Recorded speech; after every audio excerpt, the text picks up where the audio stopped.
Welcome. Let's begin part 1 of the audiobook. Chapter 1. It was a bright, cold day in April, and the clocks were striking 13. A man named Winston Smith, with his chin tucked into his chest to escape the harsh wind, slipped quickly through the glass doors of Victory Mansions.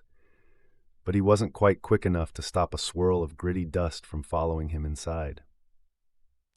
The hallway smelled of boiled cabbage and old rag mats.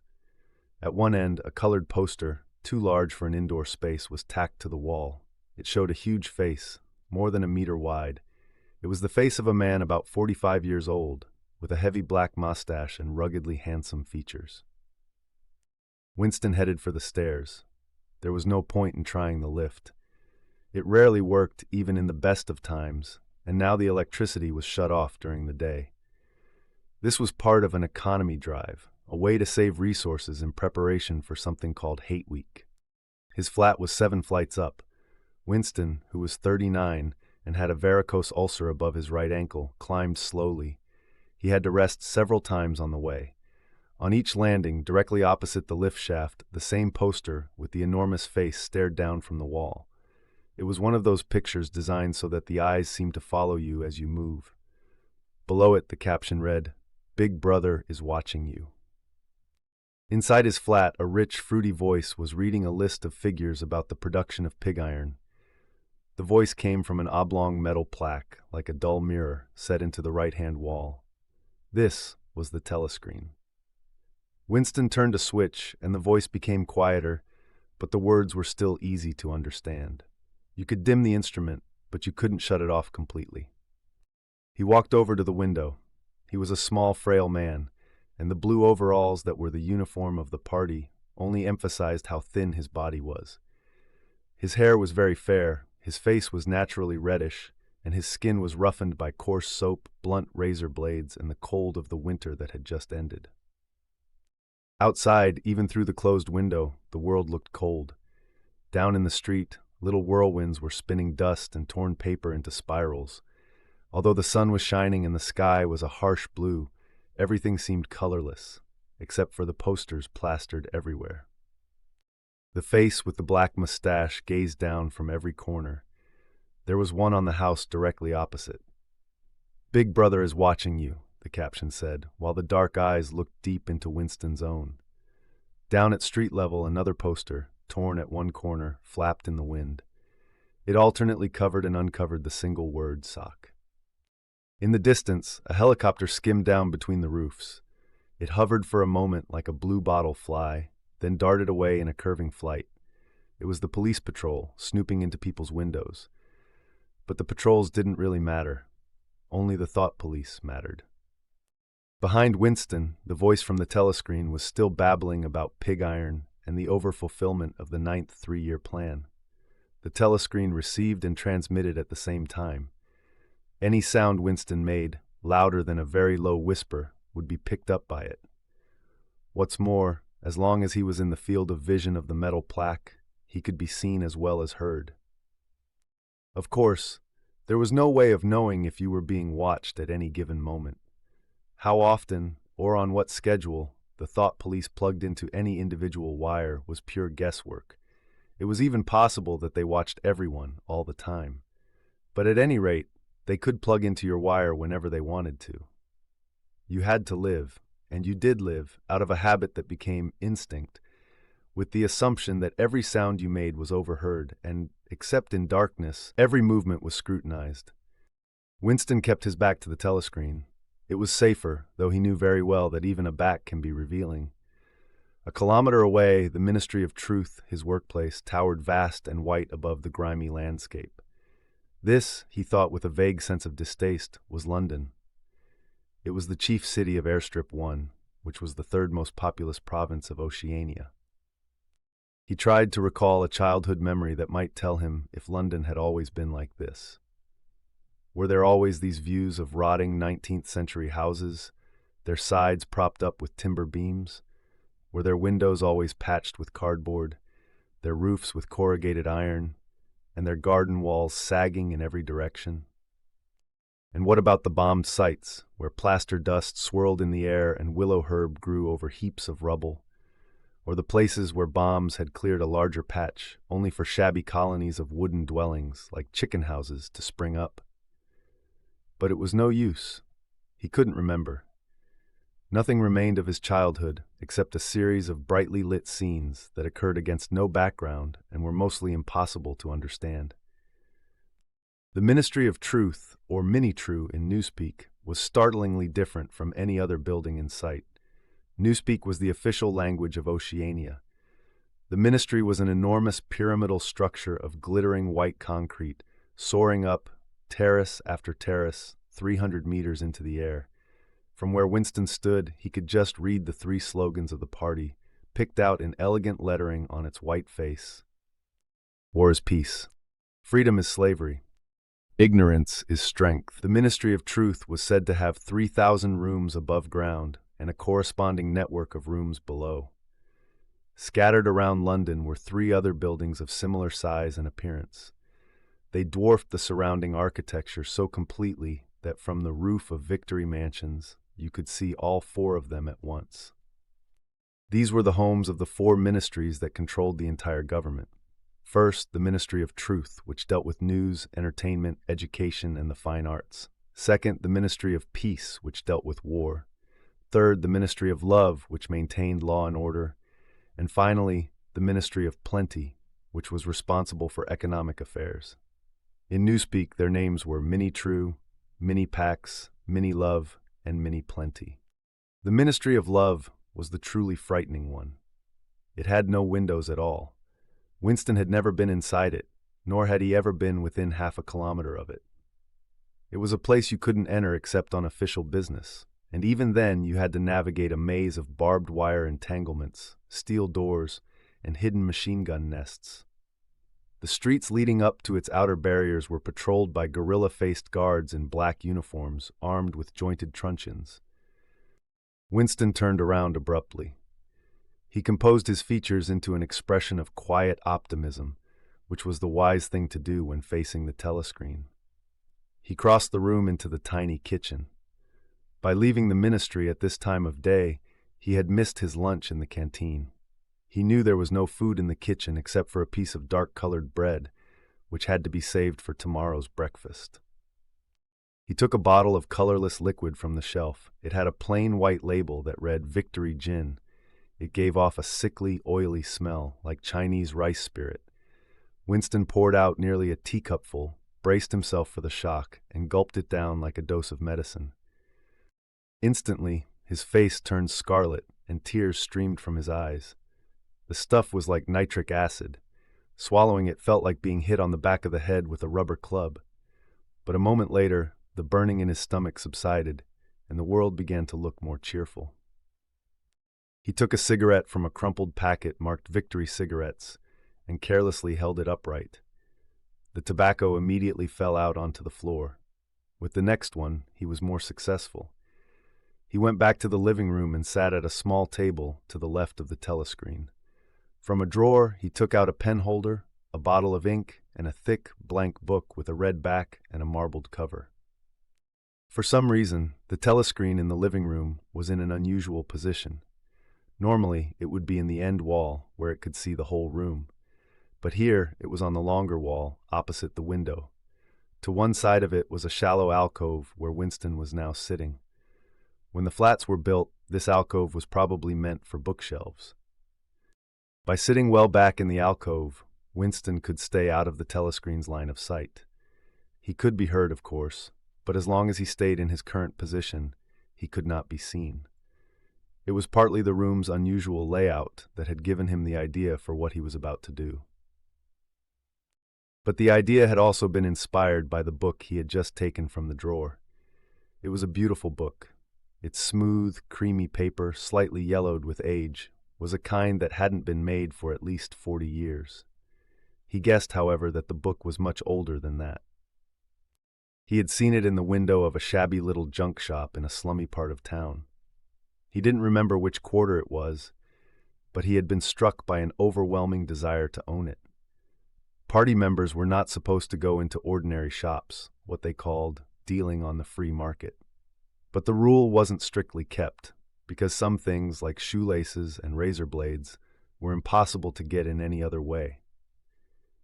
He had glanced quickly up and down the street, then slipped inside and bought the book for $2.50. At the time, he wasn't consciously buying it for any particular purpose. He carried it home guiltily in his briefcase. Even with nothing written in it, it was a compromising thing to own. The thing he was about to do was to open a diary. This was not illegal, since there were no longer any laws. But if he were caught, it was almost certain he would be punished by death, or at least by 25 years in a forced labor camp. Winston fitted a nib into the pen holder and sucked it to get the grease off. The pen was an old-fashioned instrument, rarely used even for signatures. He had obtained one secretly and with some difficulty, simply because he felt the beautiful, creamy paper deserved to be written on with a real nib, not scratched with an ink pencil. He wasn't used to writing by hand. Apart from very short notes, it was normal to dictate everything into a machine called a speakwrite. Of course, that was impossible for his current purpose. He dipped the pen into the ink and then hesitated for a second. A tremor went through him. To mark the paper was the decisive act. In small, clumsy letters, he wrote, April 4th, 1984. He leaned back.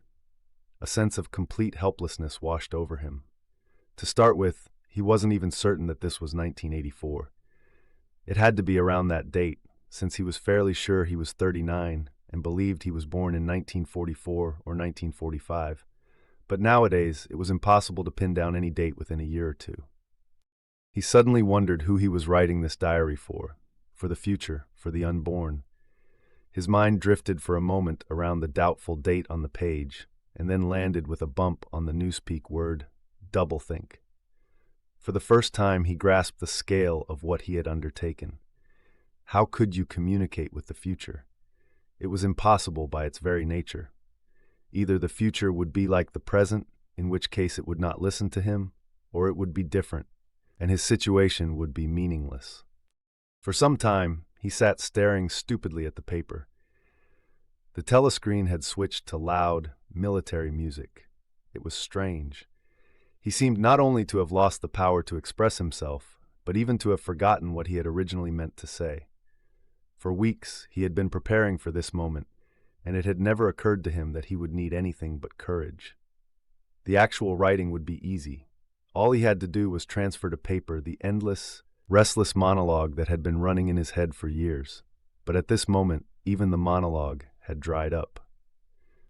What's more, his varicose ulcer had begun itching unbearably. He dared not scratch it, because if he did, it always became inflamed. The seconds ticked by. He was aware of nothing except the blank page in front of him, the itching skin above his ankle, the blaring music, and a slight lightheadedness from the gin. Suddenly, he began writing in a sheer panic, only vaguely aware of what he was putting down. His small, childish handwriting straggled up and down the page, first shedding its capital letters and finally even its full stops. April 4th, 1984. Last night to the flicks. All war films. One very good one of a ship full of refugees being bombed somewhere in the Mediterranean. Audience much amused by shots of a great, huge, fat man trying to swim away with a helicopter after him. First you saw him wallowing along in the water like a porpoise. Then you saw him through the helicopter's gun sights. Then he was full of holes, and the sea round him turned pink, and he sank as suddenly as though the holes had let in the water, audience shouting with laughter when he sank. Then you saw a lifeboat full of children with a helicopter hovering over it. There was a middle-aged woman, might have been a Jewess, sitting up in the bow with a little boy about 3 years old in her arms. The little boy was screaming with fright and hiding his head between her breasts as if he was trying to burrow right into her.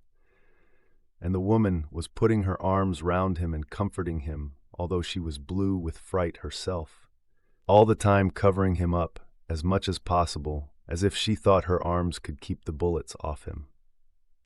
Then the helicopter planted a 20-kilo bomb in among them, a terrific flash, and the boat went all to matchwood. Then there was a wonderful shot of a child's arm going up, up, up, right up into the air. A helicopter with a camera in its nose must have followed it up, and there was a lot of applause from the party seats. But a woman down in the prole part of the house suddenly started kicking up a fuss and shouting, "They didn't oughter have showed it. Not in front of kids, they didn't. It ain't right. Not in front of kids, it ain't." Until the police turned her out. I don't suppose anything happened to her. Nobody cares what the proles say. Typical prole reaction, they. Winston stopped writing, partly because he had a cramp. He didn't know what had made him pour out this stream of rubbish. But the strange thing was that while he was doing so, a totally different memory had become clear in his mind, so clear that he almost felt ready to write it down. It was, he now realized, because of this other incident that he had suddenly decided to come home and begin the diary today. It had happened that morning at the ministry, if something so vague could be said to have happened. It was nearly 1100 hours. In the records department, where Winston worked, they were dragging chairs out of the cubicles and grouping them in the center of the hall. They were setting up for the 2 minutes hate, opposite the big telescreen. Winston was just taking his place in one of the middle rows when two people he knew by sight, but had never spoken to, came into the room unexpectedly. One of them was a girl he often passed in the corridors. He didn't know her name, but he knew she worked in the fiction department. Since he had sometimes seen her with oily hands and carrying a spanner, he presumed she had some mechanical job on one of the novel-writing machines. She was a bold-looking girl, about 27, with thick dark hair, a freckled face, and swift, athletic movements. A narrow scarlet sash, the emblem of the Junior Anti-Sex League, was wound several times around the waist of her overalls, just tightly enough to highlight the shape of her hips. Winston had disliked her from the first moment he saw her. He knew why. It was the atmosphere she carried with her, an air of hockey fields, cold baths, community hikes, and general clean-mindedness. He disliked nearly all women, especially the young and pretty ones. It was always the women, and above all the young ones, who were the most devoted followers of the party, the swallowers of slogans, the amateur spies and hunters of unorthodoxy. But this particular girl gave him the impression of being more dangerous than most. Once, when they passed in the corridor, she gave him a quick sidelong glance that seemed to pierce right through him. For a moment, it filled him with black terror. The idea had even crossed his mind that she might be an agent of the thought police. That was very unlikely, true, but he still felt a peculiar uneasiness, a mix of fear and hostility, whenever she was near. The other person was a man named O'Brien. He was a member of the inner party and held a post so important and remote that Winston had only a dim idea of what it was. A brief hush fell over the group of people as they saw the black overalls of an inner party member approaching. O'Brien was a large, burly man with a thick neck and a coarse, humorous, brutal face. Despite his intimidating appearance, he had a certain charm. He had a habit of resettling his spectacles on his nose, which was strangely disarming. In some undefinable way, it seemed civilized. It was a gesture that might have reminded someone of an 18th century nobleman offering his snuff box, if anyone still thought in such terms. Winston had seen O'Brien maybe a dozen times in as many years. He felt deeply drawn to him. It wasn't just because he was intrigued by the contrast between O'Brien's sophisticated manner and his prize-fighter's physique. It was much more because of a secret belief, or maybe not even a belief, just a hope, that O'Brien's political orthodoxy was not perfect. Something in his face irresistibly suggested it. Then again, perhaps it wasn't unorthodoxy written on his face, but simply intelligence. Whatever it was, he looked like someone you could talk to, if you could somehow trick the telescreen and get him alone. Winston had never made the slightest effort to confirm this guess. There was no way of doing so. At that moment, O'Brien glanced at his wristwatch, saw it was nearly 1100, and apparently decided to stay in the records department until the 2 minutes hate was over. He took a chair in the same row as Winston, a couple of places away. A small, sandy-haired woman who worked in the next cubicle sat between them. The girl with dark hair was sitting directly behind. The next moment, a hideous, grinding sound, like a monstrous machine running without oil, burst from the big telescreen at the end of the room. It was a noise that set your teeth on edge and made the hair on the back of your neck stand up. The hate had started. As usual, the face of Emmanuel Goldstein, the enemy of the people, flashed onto the screen. There were hisses here and there from the audience. The little sandy-haired woman gave a squeak of mixed fear and disgust. Goldstein was the renegade who long ago had been one of the leading figures of the party, almost on a level with Big Brother himself. But then he had engaged in counter-revolutionary activities, been condemned to death, and had mysteriously escaped and disappeared. The program of the 2 Minutes Hate changed from day to day, but Goldstein was always the main figure. He was the original traitor, the first to defile the party's purity. All later crimes against the party, all treacheries, acts of sabotage, heresies, and deviations were said to spring directly from his teaching. Somewhere he was still alive, hatching his conspiracies. Perhaps he was beyond the sea, protected by his foreign paymasters. Or perhaps, as was sometimes rumored, he was in a hiding place in Oceania itself. Winston's diaphragm tightened. He could never see Goldstein's face without a painful mix of emotions. It was a lean Jewish face with a great fuzzy halo of white hair and a small goatee beard. It was a clever face, yet somehow inherently despicable, with a kind of senile silliness in the long, thin nose, near the end of which a pair of spectacles was perched. It resembled the face of a sheep, and his voice, too, had a sheep-like quality. Goldstein was delivering his usual venomous attack on the doctrines of the party. It was an attack so exaggerated and perverse that a child should have been able to see through it. And yet it was just plausible enough to fill you with alarm, a feeling that other people, less level-headed than yourself, might be taken in by it. He was abusing Big Brother, denouncing the dictatorship of the party, demanding an immediate peace with Eurasia. He was advocating for freedom of speech, freedom of the press, freedom of assembly, and freedom of thought. He was crying hysterically that the revolution had been betrayed.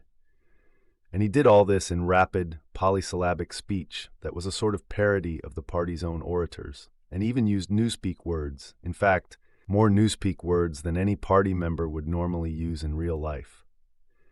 And all the while, behind his head on the telescreen, marched the endless columns of the Eurasian army. Row after row of solid-looking men with expressionless Asiatic faces swam up to the surface of the screen and vanished, only to be replaced by others exactly like them. The dull, rhythmic tramp of the soldiers' boots formed the background to Goldstein's bleeding voice. This was to make sure no one doubted the reality that his deceptive words were covering.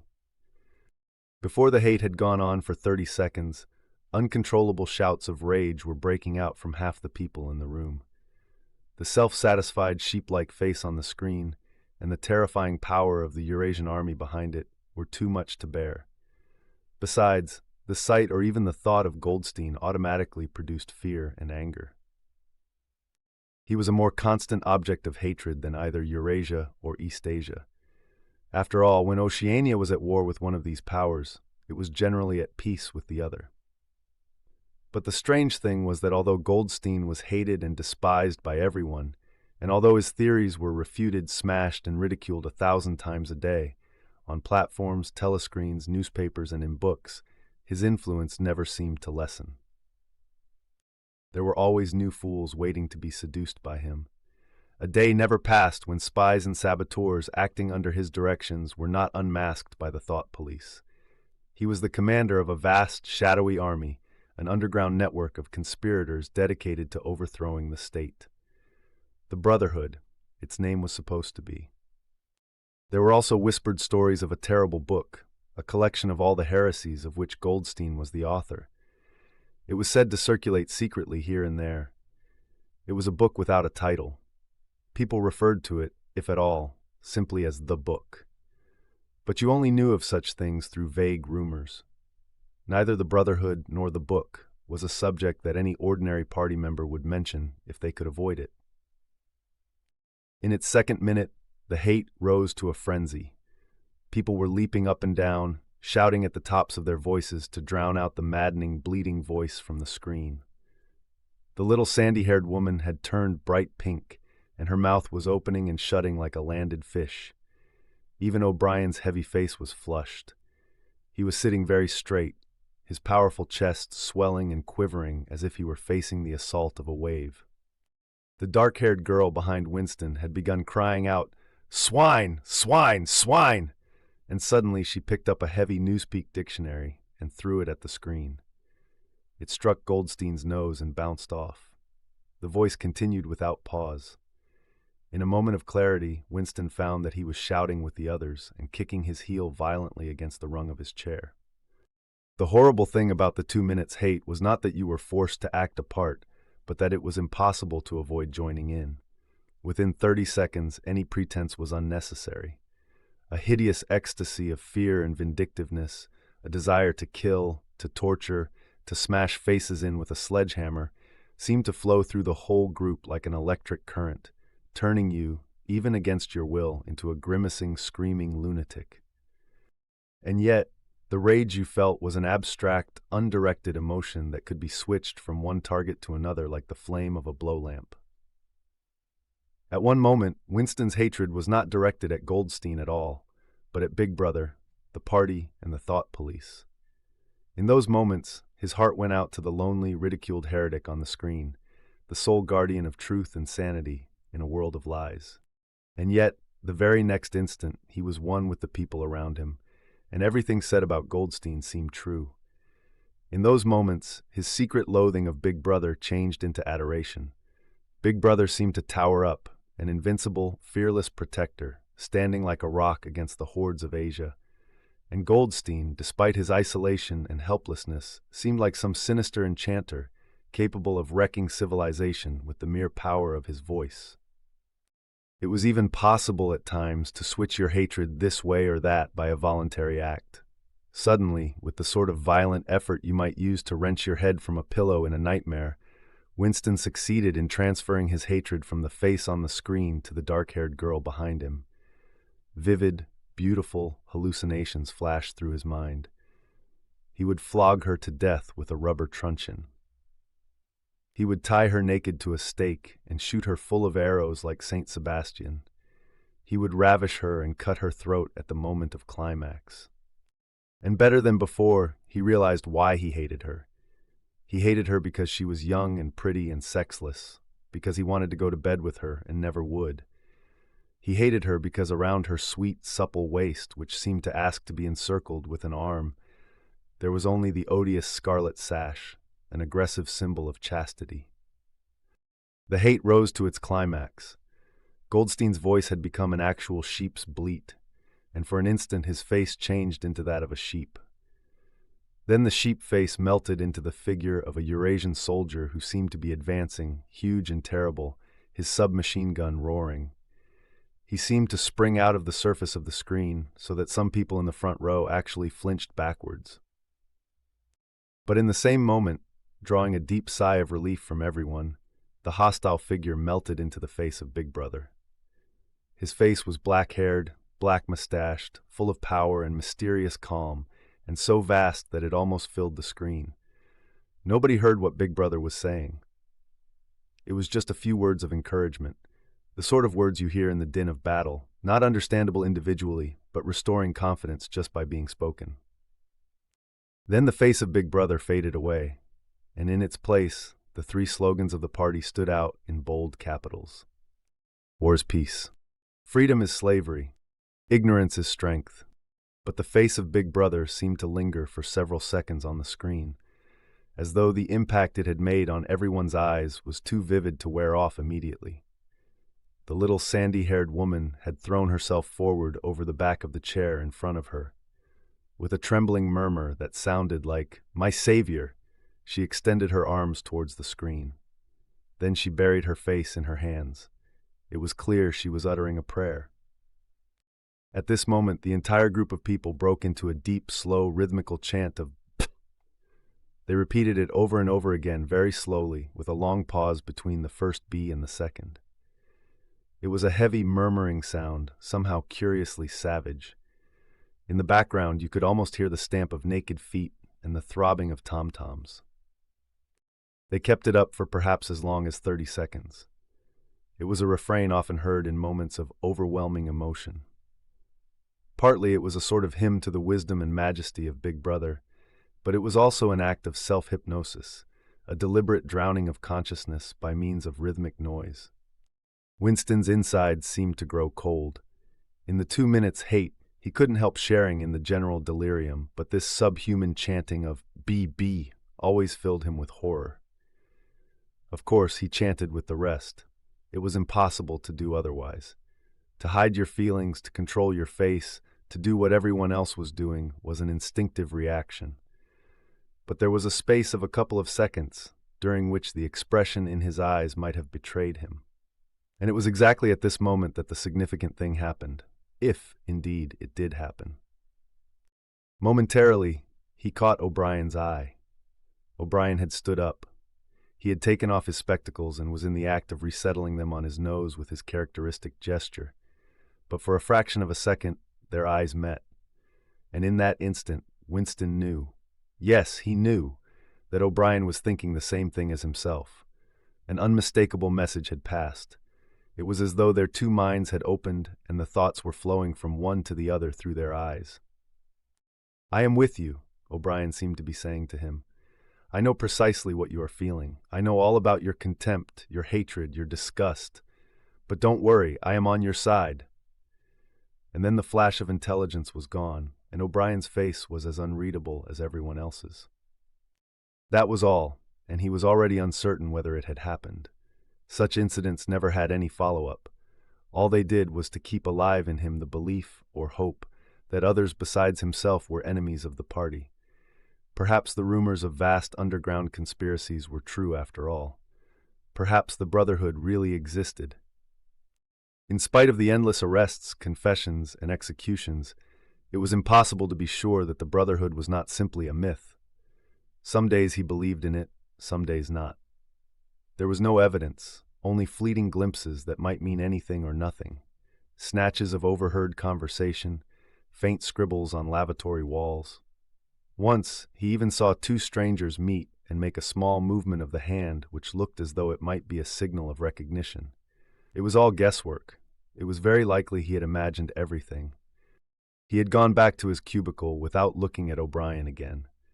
The idea of following up on their momentary contact hardly crossed his mind. It would have been incredibly dangerous, even if he had known how to do it. For a second, 2 seconds, they had exchanged a doubtful glance, and that was the end of the story. But even that was a memorable event in the locked loneliness in which one had to live. Winston roused himself and sat up straighter. He let out a belch.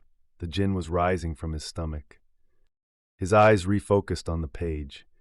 He discovered that while he sat helplessly thinking, he had also been writing, as if by automatic action. And it was no longer the same cramped, awkward handwriting as before. His pen had slid voluptuously over the smooth paper, printing in large, neat capitals. "Down with Big Brother. Down with Big Brother. Down with Big Brother. Down with Big Brother. Down with Big Brother." Over and over again, filling half a page. He could not help feeling a twinge of panic. It was absurd, since writing those particular words was no more dangerous than the initial act of opening the diary. But for a moment, he was tempted to tear out the spoiled pages and abandon the whole thing. He didn't do it, however, because he knew it was useless. Whether he wrote "Down with Big Brother" or whether he didn't write it made no difference. Whether he went on with the diary or whether he didn't made no difference. The thought police would get him just the same. He had committed, and would still have committed, even if he had never set pen to paper, the essential crime that contained all others. They called it thought crime. Thought crime was not something that could be hidden forever. You might dodge successfully for a while, even for years, but sooner or later they were bound to get you. It was always at night. The arrests invariably happened at night. The sudden jerk out of sleep, the rough hand shaking your shoulder, the lights glaring in your eyes, the ring of hard faces around the bed. In the vast majority of cases, there was no trial, no report of the arrest. People simply disappeared, always during the night. Your name was removed from the registers, every record of everything you had ever done was wiped out. Your one-time existence was denied and then forgotten. You were abolished, annihilated. Vaporized was the usual word. For a moment, he was seized by a kind of hysteria. He began writing in a hurried, untidy scrawl. "They'll shoot me. I don't care. They'll shoot me in the back of the neck. I don't care, down with Big Brother. They always shoot you in the back of the neck. I don't care, down with Big Brother." He sat back in his chair, slightly ashamed of himself, and laid down the pen. The next moment, he jumped violently. There was a knocking at the door. Already, he sat as still as a mouse in the futile hope that whoever it was might go away after a single try. But no, the knocking was repeated. The worst thing of all would be to delay. His heart was thumping like a drum, but his face, from long habit, was probably expressionless. He got up and moved heavily towards the door. As he put his hand on the doorknob, Winston saw that he had left the diary open on the table. "Down with Big Brother" was written all over it, in letters almost big enough to be read across the room. It was an incredibly stupid thing to have done. But, he realized, even in his panic, he had not wanted to smudge the creamy paper by shutting the book while the ink was wet. He drew in his breath and opened the door. Instantly, a warm wave of relief flowed through him. A colorless, crushed-looking woman, with wispy hair and a lined face, was standing outside. "Oh, comrade," she began in a dreary, whining sort of voice. "I thought I heard you come in. Do you think you could come across and have a look at our kitchen sink? It's got blocked up and—" It was Mrs. Parsons, the wife of a neighbor on the same floor. The word Mrs. was somewhat discouraged by the party. You were supposed to call everyone comrade, but with some women you used it instinctively. She was a woman of about 30, but looked much older. You had the impression that there was dust in the creases of her face. Winston followed her down the passage. These amateur repair jobs were an almost daily irritation. Victory mansions were old flats, built around 1930, and were falling to pieces. The plaster constantly flaked from ceilings and walls, the pipes burst in every hard frost, the roof leaked whenever there was snow, and the heating system usually ran at half power when it wasn't shut down altogether for economy. Repairs, except what you could do yourself, had to be approved by remote committees, which were likely to delay even the mending of a window pane for 2 years. "Of course it's only because Tom isn't home," said Mrs. Parsons vaguely. The Parsons flat was bigger than Winston's, and dingy in a different way. Everything had a battered, trampled-on look, as though the place had just been visited by some large, violent animal. Sports equipment, hockey sticks, boxing gloves, a burst football, a pair of sweaty shorts turned inside out, lay all over the floor. On the table there was a litter of dirty dishes and dog-eared exercise books. On the walls were scarlet banners of the Youth League and the Spies, and a full-sized poster of Big Brother. There was the usual boiled cabbage smell, common to the whole building, but it was cut through by a sharper reek of sweat. You knew at the first sniff, though it was hard to say how, that it was the sweat of someone who was not there at the moment. In another room, someone with a comb and a piece of toilet paper was trying to keep in tune with the military music still coming from the telescreen. "It's the children," said Mrs. Parsons, casting a half-anxious glance at the door. "They haven't been out today, and of course—" She had a habit of breaking off her sentences in the middle. The kitchen sink was full nearly to the brim with filthy greenish water which smelled worse than ever of cabbage. Winston knelt down and examined the angle joint of the pipe. He hated using his hands, and he hated bending down, which was always likely to start him coughing. Mrs. Parsons looked on helplessly. "Of course, if Tom was home, he'd put it right in a moment," she said. "He loves anything like that. He's ever so good with his hands, Tom is." Parsons was Winston's colleague at the Ministry of Truth. He was a fattish but active man of paralyzing stupidity, a mass of mindless enthusiasms. He was one of those completely unquestioning, devoted drudges on whom the stability of the party depended, even more than on the thought police. At 35, he had just been unwillingly removed from the Youth League, and before that, he had managed to stay in the Spies for a year beyond the official age. At the ministry, he held some minor post that didn't require intelligence. On the other hand, he was a leading figure on the sports committee and all the other committees that organized community hikes, spontaneous demonstrations, savings campaigns, and other voluntary activities. He would inform you with quiet pride, between puffs of his pipe, that he had shown up at the community center every evening for the past 4 years. An overpowering smell of sweat, a sort of unconscious proof of his strenuous life, followed him everywhere he went, and even lingered after he had gone. "Have you got a spanner?" said Winston, fiddling with the nut on the angle joint. "A spanner," said Mrs. Parsons, immediately becoming helpless. "I don't know, I'm sure. Perhaps the children."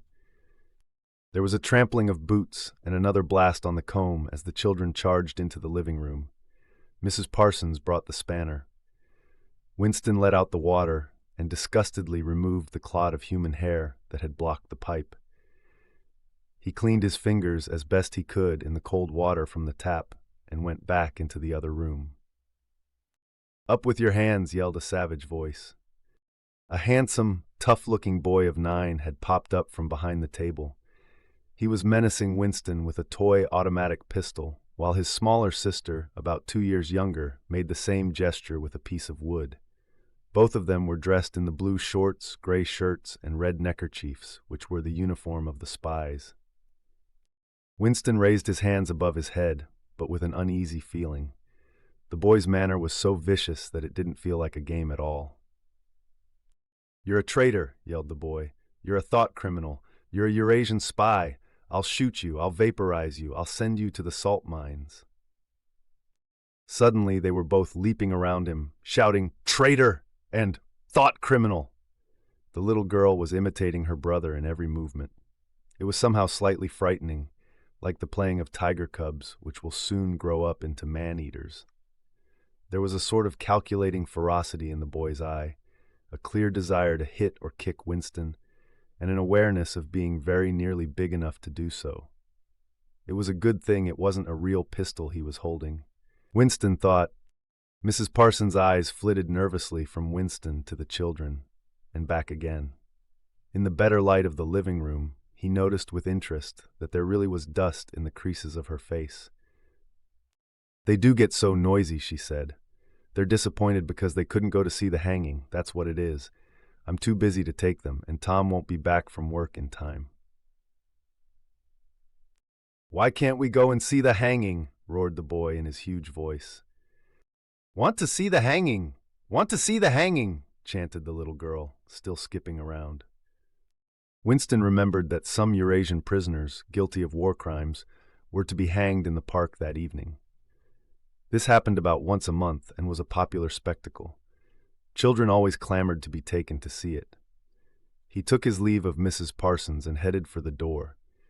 But he had not gone 6 steps down the passage when something hit the back of his neck with an agonizingly painful blow. It was as though a red-hot wire had been jabbed into him. He spun around just in time to see Mrs. Parsons dragging her son back into the doorway, while the boy pocketed a catapult. "Goldstein!" bellowed the boy as the door closed on him. But what most struck Winston was the look of helpless fright on the woman's grayish face. Back in his own flat, he stepped quickly past the telescreen and sat down at the table again, still rubbing his neck. The music from the telescreen had stopped. Instead, a clipped military voice was reading out a description, with a sort of brutal relish, of the armaments of the new floating fortress, which had just been anchored between Iceland and the Faroe Islands. With those children, he thought, that wretched woman must lead a life of terror. In another year or 2, they would be watching her night and day for symptoms of unorthodoxy. Nearly all children nowadays were horrible. What was worst of all was that through organizations like the spies, they were systematically turned into ungovernable little savages. Yet this produced in them no tendency to rebel against the discipline of the party. On the contrary, they adored the party and everything connected with it. The songs, the processions, the banners, the hiking, the drilling with dummy rifles, the yelling of slogans, the worship of Big Brother, it was all a sort of glorious game to them.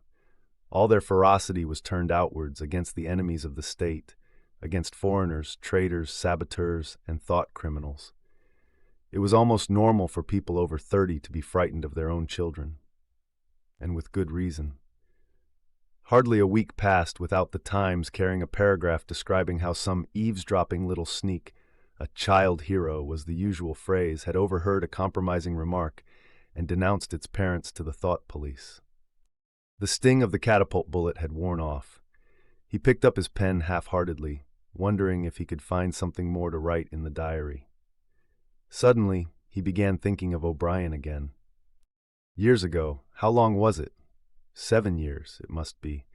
He had dreamed that he was walking through a pitch-dark room, and someone sitting to one side of him had said as he passed, "We shall meet in the place where there is no darkness."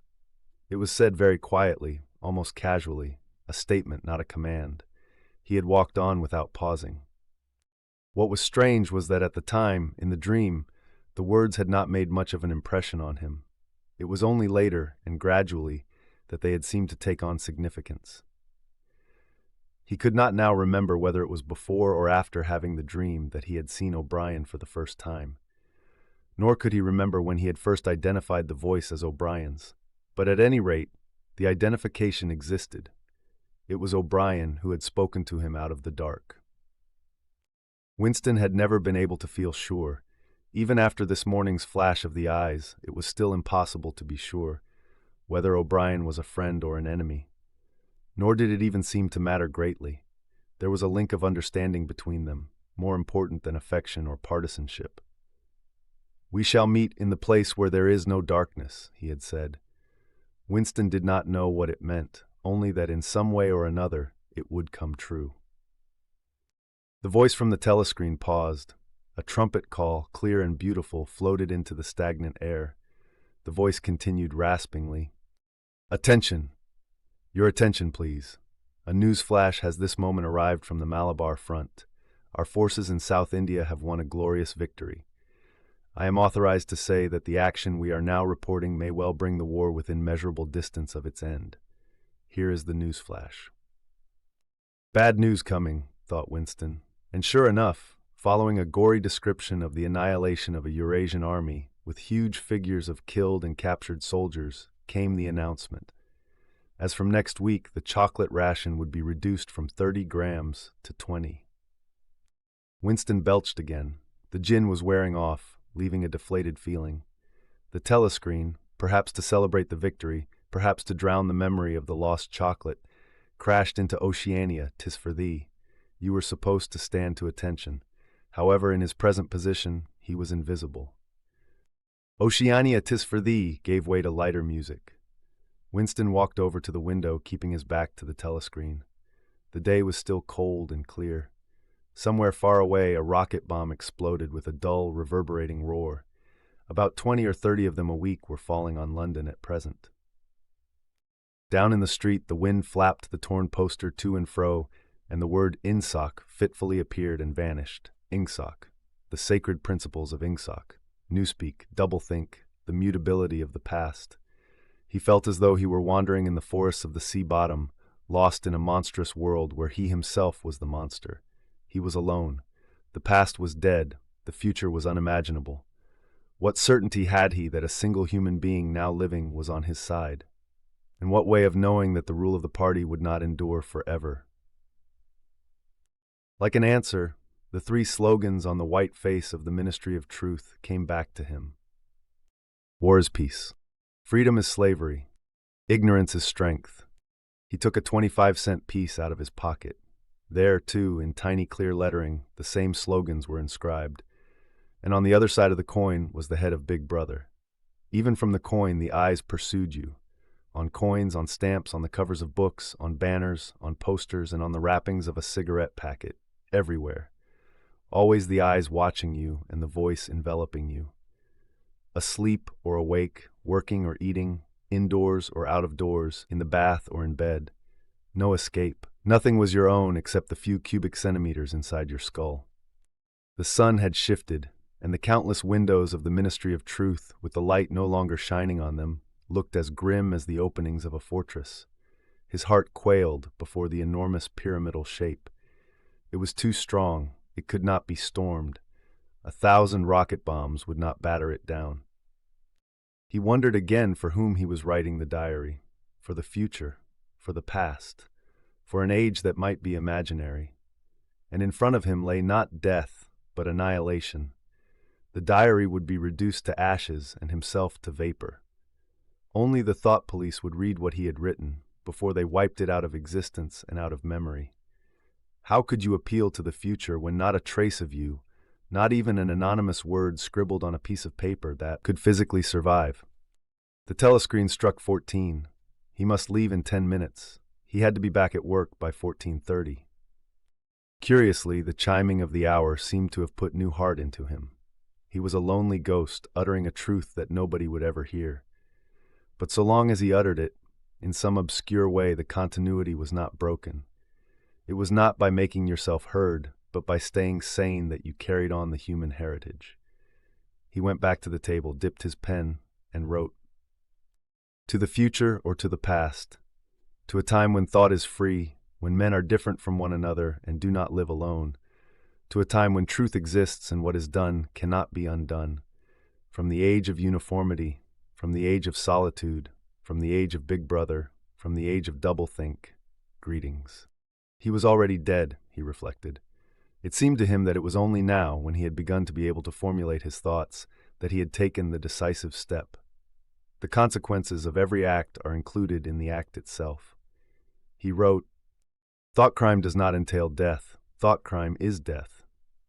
Now that he had recognized himself as a dead man, it became important to stay alive as long as possible. 2 fingers of his right hand were ink-stained. It was exactly the kind of detail that might betray you. Some nosy zealot in the ministry, probably a woman, like the little sandy-haired woman or the dark-haired girl from the fiction department, might start wondering why he had been writing during the lunch interval, why he had used an old-fashioned pen, what he had been writing, and then drop a hint in the right place. He went to the bathroom and carefully scrubbed the ink away with the gritty, dark brown soap, which rasped your skin like sandpaper and was therefore well suited for this purpose. He put the diary away in the drawer. It was quite useless to think of hiding it, but he could at least make sure whether or not its existence had been discovered. A hair laid across the page ends was too obvious. With the tip of his finger, he picked up an identifiable grain of whitish dust and placed it on the corner of the cover, where it was bound to be shaken off if the book was moved. Now Chapter 2 begins. Winston was dreaming of his mother. He must have been 10 or 11 years old, he thought, when his mother had disappeared. She was a tall, statuesque, rather silent woman with slow movements and magnificent fair hair. His father he remembered more vaguely as dark and thin, always dressed in neat dark clothes. Winston especially remembered the very thin soles of his father's shoes and the spectacles he wore. The 2 of them must have been swallowed up in one of the first great purges of the 50s. In his dream, his mother was sitting in some place deep down beneath him, with his young sister in her arms. He did not remember his sister at all, except as a tiny, feeble baby, always silent, with large, watchful eyes. Both of them were looking up at him. They were down in some underground place, the bottom of a well perhaps, or a very deep grave. But it was a place which, already far below him, was itself moving downwards. They were in the saloon of a sinking ship, looking up at him through the darkening water. There was still air in the saloon. They could still see him and he them. But all the while they were sinking down, down into the green waters which in another moment must hide them from sight forever. He was out in the light and air while they were being sucked down to death, and they were down there because he was up here. He knew it and they knew it, and he could see the knowledge in their faces. There was no reproach in their faces or in their hearts, only the knowledge that they must die so that he might remain alive, and that this was part of the unavoidable order of things. He could not remember what had happened, but he knew in his dream that in some way the lives of his mother and his sister had been sacrificed to his own. It was one of those dreams which, while having the typical dream scenery, are a continuation of one's intellectual life. In such dreams, one becomes aware of facts and ideas which still seem new and valuable after one is awake. The thing that now suddenly struck Winston was that his mother's death, nearly 30 years ago, had been tragic and sorrowful in a way that was no longer possible. Tragedy, he realized, belonged to the ancient time, to a time when there was still privacy, love, and friendship, and when the members of a family stood by one another without needing to know the reason. His mother's memory tore at his heart because she had died loving him when he was too young and selfish to love her in return, and because somehow he did not remember how she had sacrificed herself to a concept of loyalty that was private and unchangeable. Such things, he saw, could not happen today. Today there were fear, hatred, and pain, but no dignity of emotion, no deep or complex sorrows. All this he seemed to see in the large eyes of his mother and his sister, looking up at him through the green water, hundreds of fathoms down and still sinking. Suddenly he was standing on short, springy turf on a summer evening when the slanting rays of the sun gilded the ground. The landscape that he was looking at recurred so often in his dreams that he was never fully certain whether or not he had seen it in the real world. In his waking thoughts, he called it the Golden Country. It was an old, rabbit-bitten pasture, with a footpath wandering across it and a molehill here and there. In the ragged hedge on the opposite side of the field, the boughs of the elm trees were swaying very faintly in the breeze, their leaves just stirring in dense masses like women's hair. Somewhere nearby, though out of sight, there was a clear, slow-moving stream where dace were swimming in the pools under the willow trees. The girl with dark hair was coming towards them across the field. With what seemed a single movement, she tore off her clothes and flung them disdainfully aside. Her body was white and smooth, but it aroused no desire in him. Indeed, he barely looked at it. What overwhelmed him in that instant was admiration for the gesture with which she had thrown her clothes aside. With its grace and carelessness, it seemed to annihilate a whole culture, a whole system of thought, as though Big Brother and the party and the thought police could all be swept into nothingness by a single splendid movement of the arm. That, too, was a gesture belonging to the ancient time.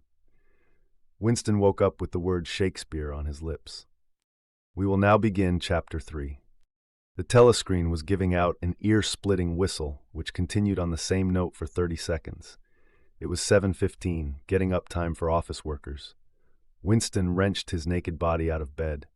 As a member of the outer party, he only received 3,000 clothing coupons annually, and a suit of pajamas was 600. He seized a dingy singlet and a pair of shorts that were lying across a chair. The physical jerks would begin in 3 minutes. The next moment, he was doubled up by a violent coughing fit, which nearly always attacked him soon after waking up. It emptied his lungs so completely that he could only start breathing again by lying on his back and taking a series of deep gasps. His veins had swelled with the effort of the cough, and the varicose ulcer had started itching. 30 to 40 group, yapped a piercing female voice. 30 to 40 group, take your places, please. 30s to 40s. Winston sprang to attention in front of the telescreen, where the image of a youngish woman, scrawny but muscular, dressed in a tunic and gym shoes, had already appeared. Arms bending and stretching, she rapped out. Take your time by me. 1, 2, 3, 4. 1, 2, 3, 4. Come on, comrades, put a bit of life into it. 1, 2, 3, 4. 1, 2, 3, 4. The pain of the coughing fit had not quite driven the impression of his dream out of Winston's mind, and the rhythmic movements of the exercise restored it somewhat. As he mechanically shot his arms back and forth, wearing the look of grim enjoyment that was considered proper during the physical jerks, he was struggling to think his way back into the dim period of his early childhood. It was extraordinarily difficult. Beyond the late 50s, everything faded. When there were no external records you could refer to, even the outline of your own life lost its sharpness. You remembered huge events which had quite probably not happened. You remembered the details of incidents without being able to recapture their atmosphere. And there were long, blank periods to which you could assign nothing. Everything had been different then. Even the names of countries and their shapes on the map had been different. Airstrip 1, for instance, had not been called that in those days. It had been called England or Britain, though London, he felt fairly certain, had always been called London. Winston could not definitely remember a time when his country had not been at war. But it was clear that there had been a fairly long interval of peace during his childhood, because one of his early memories was of an air raid that seemed to take everyone by surprise. Perhaps it was the time when the atomic bomb had fallen on Colchester. He did not remember the raid itself, but he did remember his father's hand clutching his own as they hurried down into some place deep in the earth. They went round and round, a spiral staircase which rang under his feet, and finally so tired his legs that he began whimpering, and they had to stop and rest. His mother, in her slow, dreamy way, was following a long way behind them. She was carrying his baby sister, or perhaps it was only a bundle of blankets she was carrying. He was not certain whether his sister had been born then. Finally, they had emerged into a noisy, crowded place which he realized was a tube station. There were people sitting all over the stone-flagged floor, and other people packed tightly together were sitting on metal bunks, one above the other. Winston and his parents found a place on the floor. Near them, an old man and an old woman were sitting side by side on a bunk. The old man wore a decent dark suit and a black cloth cap pushed back from very white hair. His face was scarlet, and his eyes were blue and full of tears. He reeked of gin. It seemed to breathe out of his skin instead of sweat, and you could have imagined that the tears welling from his eyes were pure gin. But though slightly drunk, he was also suffering under some grief that was genuine and unbearable. In his childish way, Winston grasped that some terrible thing, something beyond forgiveness and that could never be fixed, had just happened. It also seemed to him that he knew what it was. Someone whom the old man loved, a little granddaughter perhaps, had been killed. Every few minutes the old man kept repeating, "We didn't ought to have trusted him. I said so, Ma, didn't I? That's what comes of trusting him. I said so all along. We didn't ought to have trusted the buggers," he said. But which buggers they shouldn't have trusted, Winston could not now remember. Since about that time, war had been literally continuous, though strictly speaking, it had not always been the same war. For several months during his childhood, there had been confused street fighting in London itself, some of which he remembered vividly. But to trace out the history of the whole period, to say who was fighting whom at any given moment, would have been utterly impossible, since no written record and no spoken word ever mentioned any other alignment than the existing one. At this moment, for example, in 1984, if it was 1984, Oceania was at war with Eurasia and in alliance with East Asia. In no public or private utterance was it ever admitted that the three powers had at any time been grouped differently. Actually, as Winston well knew, it was only 4 years since Oceania had been at war with East Asia and in alliance with Eurasia. But that was merely a piece of secret knowledge which he happened to possess because his memory was not satisfactorily under control. Officially, the change of partners had never happened. Oceania was at war with Eurasia. Therefore, Oceania had always been at war with Eurasia. The enemy of the moment always represented absolute evil, and it followed that any past or future agreement with him was impossible. The frightening thing, he reflected for the 10,000th time as he forced his shoulders painfully backward. With hands on hips, they were gyrating their bodies from the waist, an exercise supposed to be good for the back muscles. The frightening thing was that it might all be true. If the party could thrust its hand into the past and say of this or that event, "It never happened," that, surely, was more terrifying than mere torture and death. The party said that Oceania had never been in alliance with Eurasia. He, Winston Smith, knew that Oceania had been in alliance with Eurasia as recently as 4 years ago. But where did that knowledge exist? Only in his own consciousness, which in any case must soon be wiped out.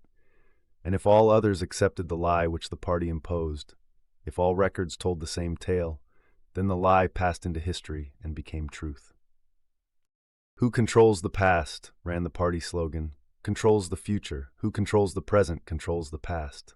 And yet the past, though changeable by its nature, had never been altered. Whatever was true now was true from everlasting to everlasting.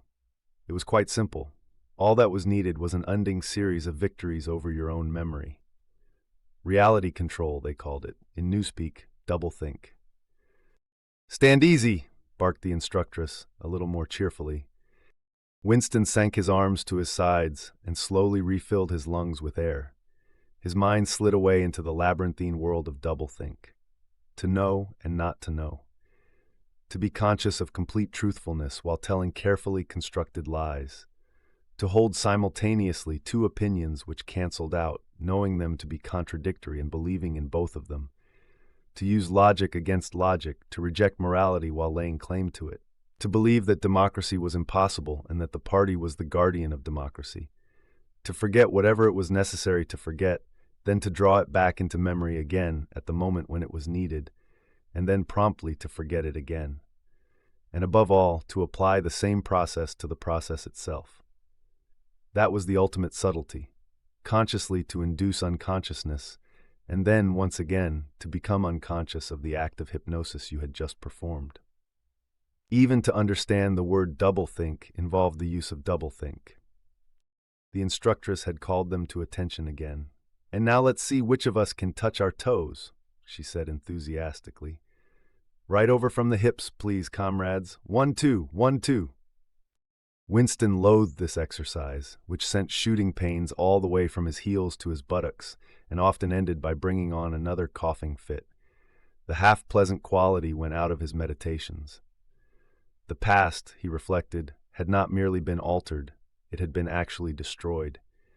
For how could you establish even the most obvious fact when there existed no record outside your own memory? He tried to remember in what year he had first heard mention of Big Brother. He thought it must have been some time in the 60s, but it was impossible to be certain. In the party histories, of course, Big Brother figured as the leader and guardian of the revolution since its very earliest days. His exploits had been gradually pushed backwards in time until they already extended into the fabulous world of the 40s and the 30s, when the capitalists in their strange cylindrical hats still rode through the streets of London in great gleaming motor cars or horse-drawn carriages with glass sides. There was no knowing how much of this legend was true and how much was invented. Winston could not even remember at what date the party itself had come into existence. He did not believe he had ever heard the word inksock before 1960, but it was possible that in its old-speak form, English socialism, that is to say, it had been current earlier. Everything melted into mist. Sometimes, indeed, you could put your finger on a definite lie. It was not true, for example, as was claimed in the party history books, that the party had invented aeroplanes. He remembered aeroplanes since his earliest childhood, but you could prove nothing. There was never any evidence. Just once in his whole life, he had held in his hands unmistakable documentary proof of the falsification of a historical fact. And on that occasion, "Smith!" screamed the shrewish voice from the telescreen. 6079 Smith W. Yes, you, bend lower, please. You can do better than that. You're not trying. Lower, please. That's better, comrade. Now stand at ease, the whole squad, and watch me. A sudden hot sweat had broken out all over Winston's body. His face remained completely unreadable. Never show dismay. Never show resentment. A single flicker of the eyes could give you away. He stood watching while the instructress raised her arms above her head and, one could not say gracefully, but with remarkable neatness and efficiency, bent over and tucked the first joint of her fingers under her toes. There, comrades, that's how I want to see you doing it. Watch me again. I'm 39 and I've had 4 children. Now look, she said. She bent over again. You see my knees aren't bent. You can all do it if you want to, she added as she straightened herself up. Anyone under 45 is perfectly capable of touching his toes. We don't all have the privilege of fighting in the front line, but at least we can all keep fit. Remember our boys on the Malabar front. And the sailors in the floating fortresses. Just think what they have to put up with. Now try again. That's better, comrade. That's much better, she added encouragingly as Winston, with a violent lunge, succeeded in touching his toes with his knees unbent, for the first time in several years. We now begin Chapter 4. With the deep, unconscious sigh that not even the nearness of the telescreen could stop him from uttering when his day's work started, Winston pulled the speak right towards him. He blew the dust from its mouthpiece and put on his spectacles.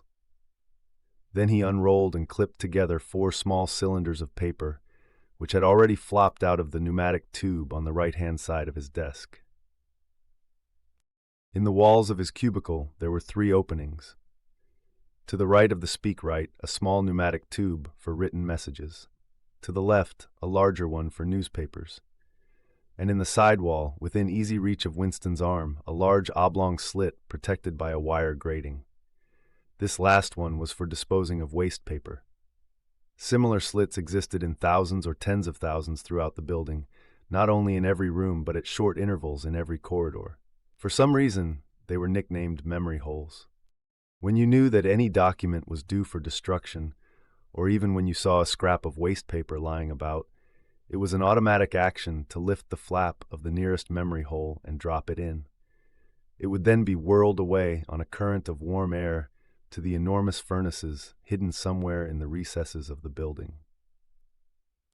Winston examined the 4 slips of paper he had unrolled. Each contained a message of only 1 or 2 lines in abbreviated jargon.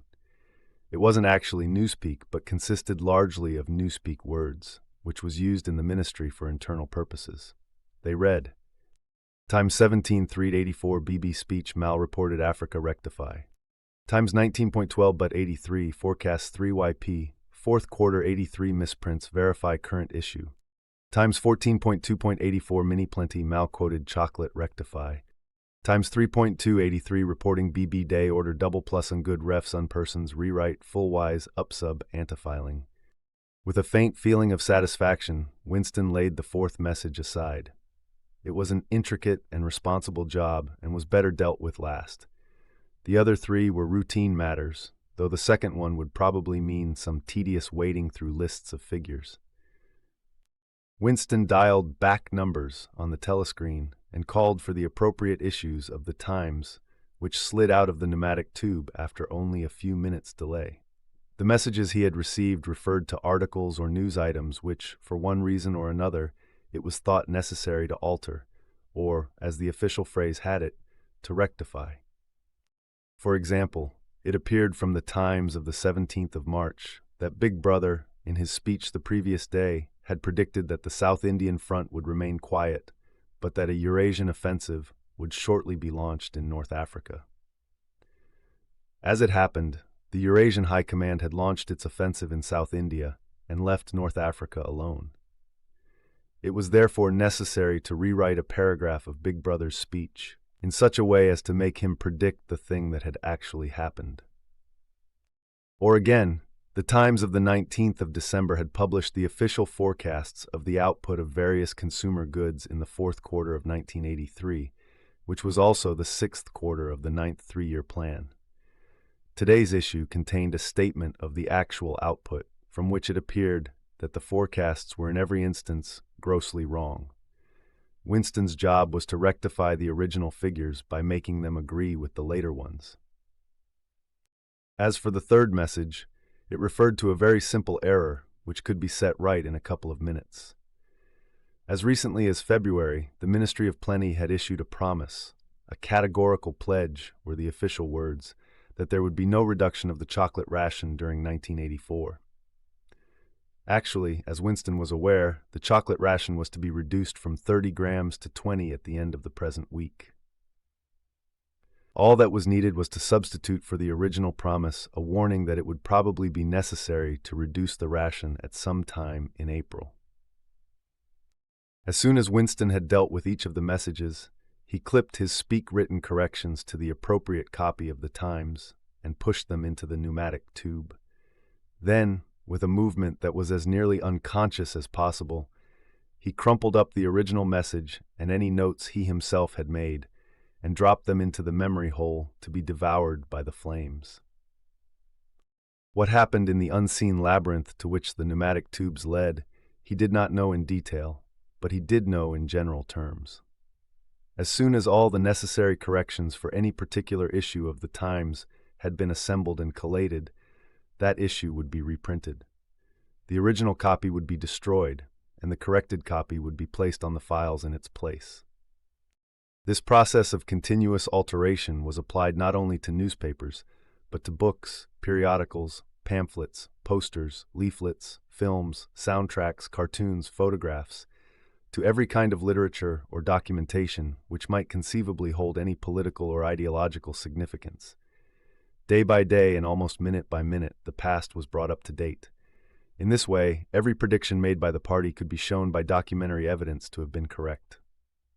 No item of news or any expression of opinion which conflicted with the needs of the moment was ever allowed to remain on record. All history was a palimpsest, scraped clean and reinscribed as often as was necessary. In no case would it have been possible, once the deed was done, to prove that any falsification had taken place.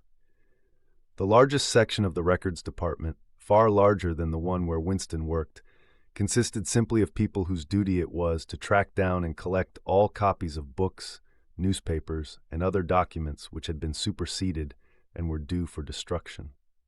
A copy of the Times, which might have been rewritten a dozen times, still stood on the files bearing its original date, and no other copy existed to contradict it. Books, also, were recalled and rewritten again and again, and were invariably reissued without any admission that any alteration had been made.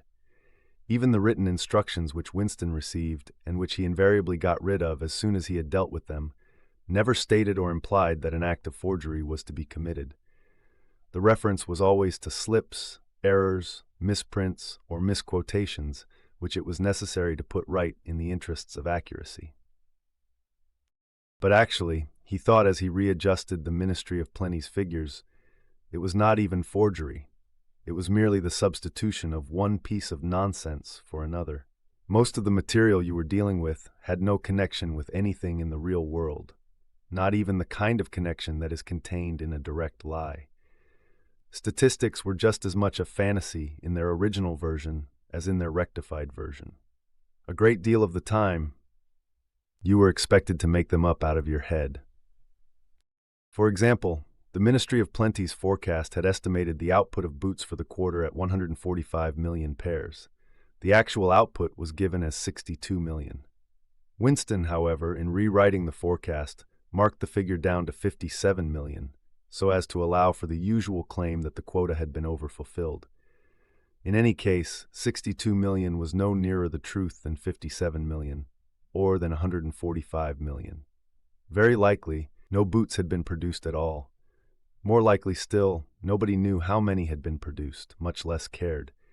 All one knew was that every quarter, astronomical numbers of boots were produced on paper, while perhaps half the population of Oceania went barefoot. And so it was with every class of recorded fact, great or small. Everything faded away into a shadow world in which, finally, even the date of the year had become uncertain. Winston glanced across the hall. In the corresponding cubicle on the other side, a small, precise-looking, dark-chinned man named Tillotson was working steadily away. He had a folded newspaper on his knee, and his mouth was very close to the mouthpiece of the speakwrite. He had the air of trying to keep what he was saying a secret between himself and the telescreen. He looked up, and his spectacles darted a hostile flash in Winston's direction. Winston hardly knew Tillotson and had no idea what work he was employed on. People in the records department did not readily talk about their jobs. In the long, windowless hall, with its double row of cubicles and its endless rustle of papers and hum of voices murmuring into speakwrites, there were quite a dozen people whom Winston did not even know by name, though he saw them daily, hurrying to and fro in the corridors or gesticulating in the 2 minutes hate. He knew that in the cubicle next to him, the little woman with sandy hair toiled day in and day out, simply tracking down and deleting from the press the names of people who had been vaporized and were therefore considered never to have existed. There was a certain fitness in this, since her own husband had been vaporized a couple of years earlier, and a few cubicles away, a mild, ineffectual, dreamy creature named Ampleforth, with very hairy ears and a surprising talent for juggling with rhymes and meters, was engaged in producing garbled versions, definitive texts they were called, of poems which had become ideologically offensive, but which for one reason or another were to be retained in the anthologies. And this hall, with its 50 workers or so, was only one subsection, a single cell, as it were, in the huge complexity of the records department. Beyond, above, below, were other swarms of workers engaged in an unimaginable multitude of jobs. There were the huge printing shops with their sub-editors, their typography experts, and their elaborately equipped studios for the faking of photographs. There was the teleprogram section with its engineers, its producers, and its teams of actors, specially chosen for their skill in imitating voices. There were the armies of reference clerks whose job was simply to draw up lists of books and periodicals which were due for recall. There were the vast repositories where the corrected documents were stored, and the hidden furnaces where the original copies were destroyed. And somewhere or other, quite anonymous, there were the directing brains who coordinated the whole effort and laid down the lines of policy which made it necessary that this fragment of the past should be preserved, that one falsified and the other rubbed out of existence. And the records department, after all, was itself only a single branch of the Ministry of Truth. Its primary job was not to reconstruct the past, but to supply the citizens of Oceania with newspapers, films, textbooks, telescreen programs, plays, and novels. It provided every conceivable kind of information, instruction, or entertainment, from a statue to a slogan, from a lyric poem to a biological treatise, and from a child's spelling book to a newspeak dictionary. The ministry had not only to supply the many needs of the party, but also to repeat the whole operation at a lower level for the benefit of the proletariat. There was a whole chain of separate departments dealing with proletarian literature, music, drama, and entertainment generally. Here were produced rubbishy newspapers containing almost nothing except sport, crime, and astrology, sensational 5-cent novelettes, films oozing with sex, and sentimental songs which were composed entirely by mechanical means on a special kind of kaleidoscope known as a versificator. There was even a whole subsection, pornosec, it was called in newspeak, engaged in producing the lowest kind of pornography, which was sent out in sealed packets and which no party member, other than those who worked on it, was permitted to look at.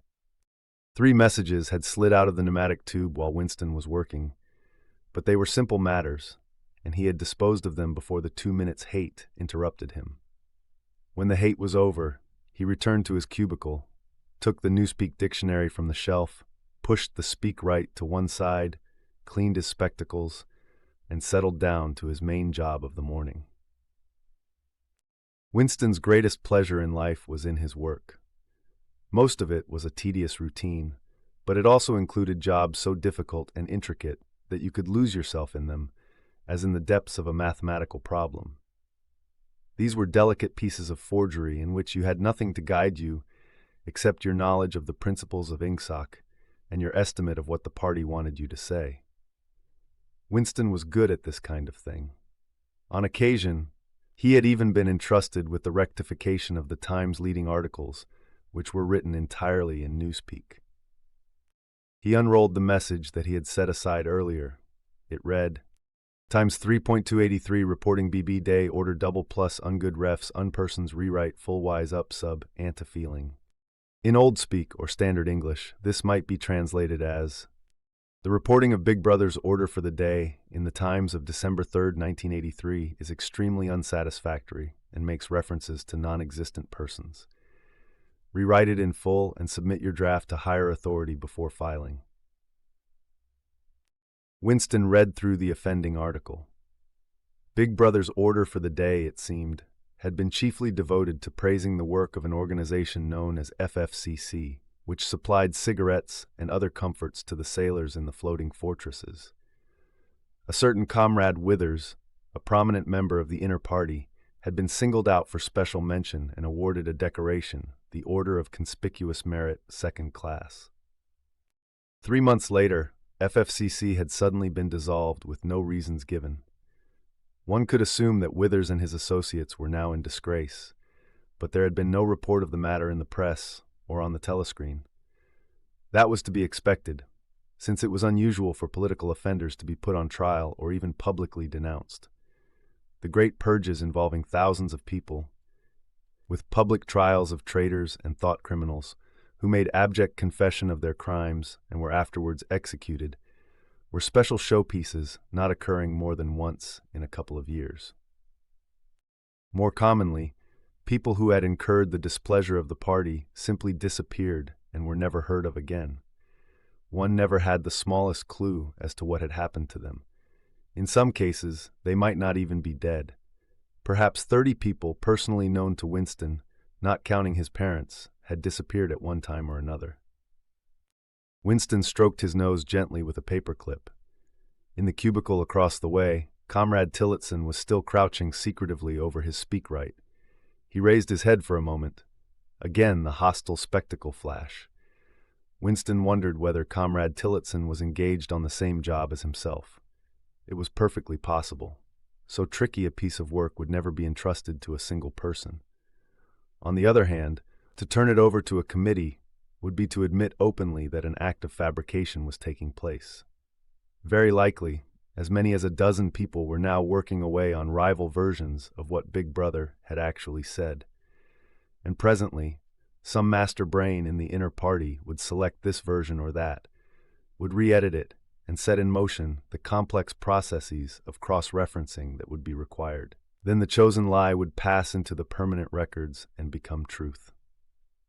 Winston did not know why Withers had been disgraced. Perhaps it was for corruption or incompetence. Perhaps Big Brother was merely getting rid of a too popular subordinate. Perhaps Withers or someone close to him had been suspected of heretical tendencies. Or perhaps, what was most likely of all, the thing had simply happened because purges and vaporizations were a necessary part of the mechanics of government. The only real clue lay in the words, refs unpersons, which indicated that Withers was already dead. You could not always assume this to be the case when people were arrested. Sometimes they were released and allowed to remain at liberty for as much as a year or two before being executed. Very occasionally, someone you had believed dead long since would make a ghostly reappearance at some public trial where he would implicate hundreds of others by his testimony before vanishing, this time forever. Withers, however, was already an unperson. He did not exist. He had never existed. Winston decided that it would not be enough simply to reverse the tendency of Big Brother's speech. It was better to make it deal with something totally unconnected with its original subject. He might turn the speech into the usual denunciation of traitors and thought criminals, but that was a little too obvious. To invent a victory at the front, or some triumph of overproduction in the 9th three-year plan, might complicate the records too much. What was needed was a piece of pure fantasy. Suddenly, there sprang into his mind, ready-made as it were, the image of a certain Comrade Ogilvy who had recently died in battle in heroic circumstances. There were occasions when Big Brother devoted his order for the day to commemorating some humble, rank-and-file party member whose life and death he held up as an example worthy to be followed. Today he should commemorate Comrade Ogilvy. It was true that there was no such person as Comrade Ogilvy, but a few lines of print and a couple of faked photographs would soon bring him into existence. Winston thought for a moment, then pulled the speakwrite towards him and began dictating in Big Brother's familiar style. It was a style at once military and pedantic, and easy to imitate because of a trick of asking questions and then promptly answering them. For example, "What lessons do we learn from this fact, comrades?" The lesson, which is also one of the fundamental principles of INGSOC, that, and so on. At the age of 3, Comrade Ogilvy had refused all toys except a drum, a submachine gun, and a model helicopter. At 6, a year early by a special relaxation of the rules, he had joined the spies. At 9, he had been a troop leader. At 11, he had denounced his uncle to the thought police, after overhearing a conversation which appeared to him to have criminal tendencies. At 17, he had been a district organizer of the Junior Anti-Sex League.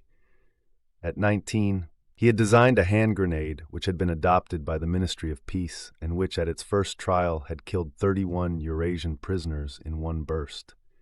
At 23, he had perished in action. Pursued by enemy jet planes while flying over the Indian Ocean with important dispatches, he had weighted his body with his machine gun and leapt out of the helicopter into deep water, dispatches and all. "It was an end," said Big Brother, which was impossible to think about without feelings of envy. Big Brother added a few remarks on the purity and single-mindedness of Comrade Ogilvy's life. He was a total abstainer and a non-smoker, had no recreations except a daily hour in the gymnasium, and had taken a vow of celibacy, believing marriage and the care of a family to be incompatible with a 24-hour-a-day devotion to duty. He had no subjects of conversation except the principles of Ingsoc, and no aim in life except the defeat of the Eurasian enemy and the hunting down of spies, saboteurs, thought criminals, and traitors generally. Winston debated with himself whether to award Comrade Ogilvy the Order of Conspicuous Merit. In the end, he decided against it because of the unnecessary cross-referencing that it would entail. Once again, he glanced at his rival in the opposite cubicle. Something seemed to tell him with certainty that Tillotson was busy on the same job as himself. There was no way of knowing whose job would finally be adopted, but he felt a profound conviction that it would be his own. Comrade Ogilvy, unimagined an hour ago, was now a fact. It struck him as curious that you could create dead men but not living ones. Comrade Ogilvy, who had never existed in the present, now existed in the past, and when once the act of forgery was forgotten, he would exist just as authentically and upon the same evidence as Charlemagne or Julius Caesar. We now continue with Chapter 5. In the low-ceilinged canteen, deep underground, the lunch queue jerked slowly forward. The room was already very full and deafeningly noisy. From the grill at the counter, the steam of stew came pouring out, with a sour metallic smell which did not quite overcome the fumes of Victory Gin.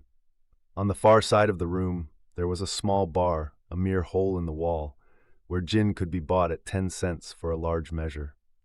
"Just the man I was looking for," said a voice at Winston's back. He turned around. It was his friend Syme, who worked in the research department. Perhaps friend was not exactly the right word. You did not have friends nowadays. You had comrades. But there were some comrades whose company was more pleasant than that of others. Syme was a philologist, a specialist in newspeak. Indeed, he was one of the enormous team of experts now engaged in compiling the 11th edition of the Newspeak Dictionary. He was a tiny creature, smaller than Winston, with dark hair and large, prominent eyes, at once mournful and mocking, which seemed to search your face closely while he was speaking to you. "I wanted to ask you whether you'd got any razor blades," he said. "Not one," said Winston, with a sort of guilty haste. "I've tried all over the place. They don't exist any longer." Everyone kept asking you for razor blades. Actually, he had 2 unused ones which he was hoarding up. There had been a shortage of them for months. At any given moment, there was some necessary article which the party shops were unable to supply. Sometimes it was buttons, sometimes it was darning wool, sometimes it was shoelaces. At present, it was razor blades. You could only get hold of them, if at all, by scrounging more or less secretly on the free market. "I've been using the same blade for 6 weeks," he added untruthfully. The queue gave another jerk forward. As they halted, he turned and faced Syme again. Each of them took a greasy metal tray from a pile at the end of the counter. "Did you go and see the prisoners hanged yesterday?" asked Syme. "I was working," said Winston indifferently. "I shall see it on the flicks, I suppose." "A very inadequate substitute," said Syme. His mocking eyes roved over Winston's face. "I know you," the eyes seemed to say. "I see through you. I know very well why you didn't go to see those prisoners hanged." In an intellectual way, Syme was venomously orthodox.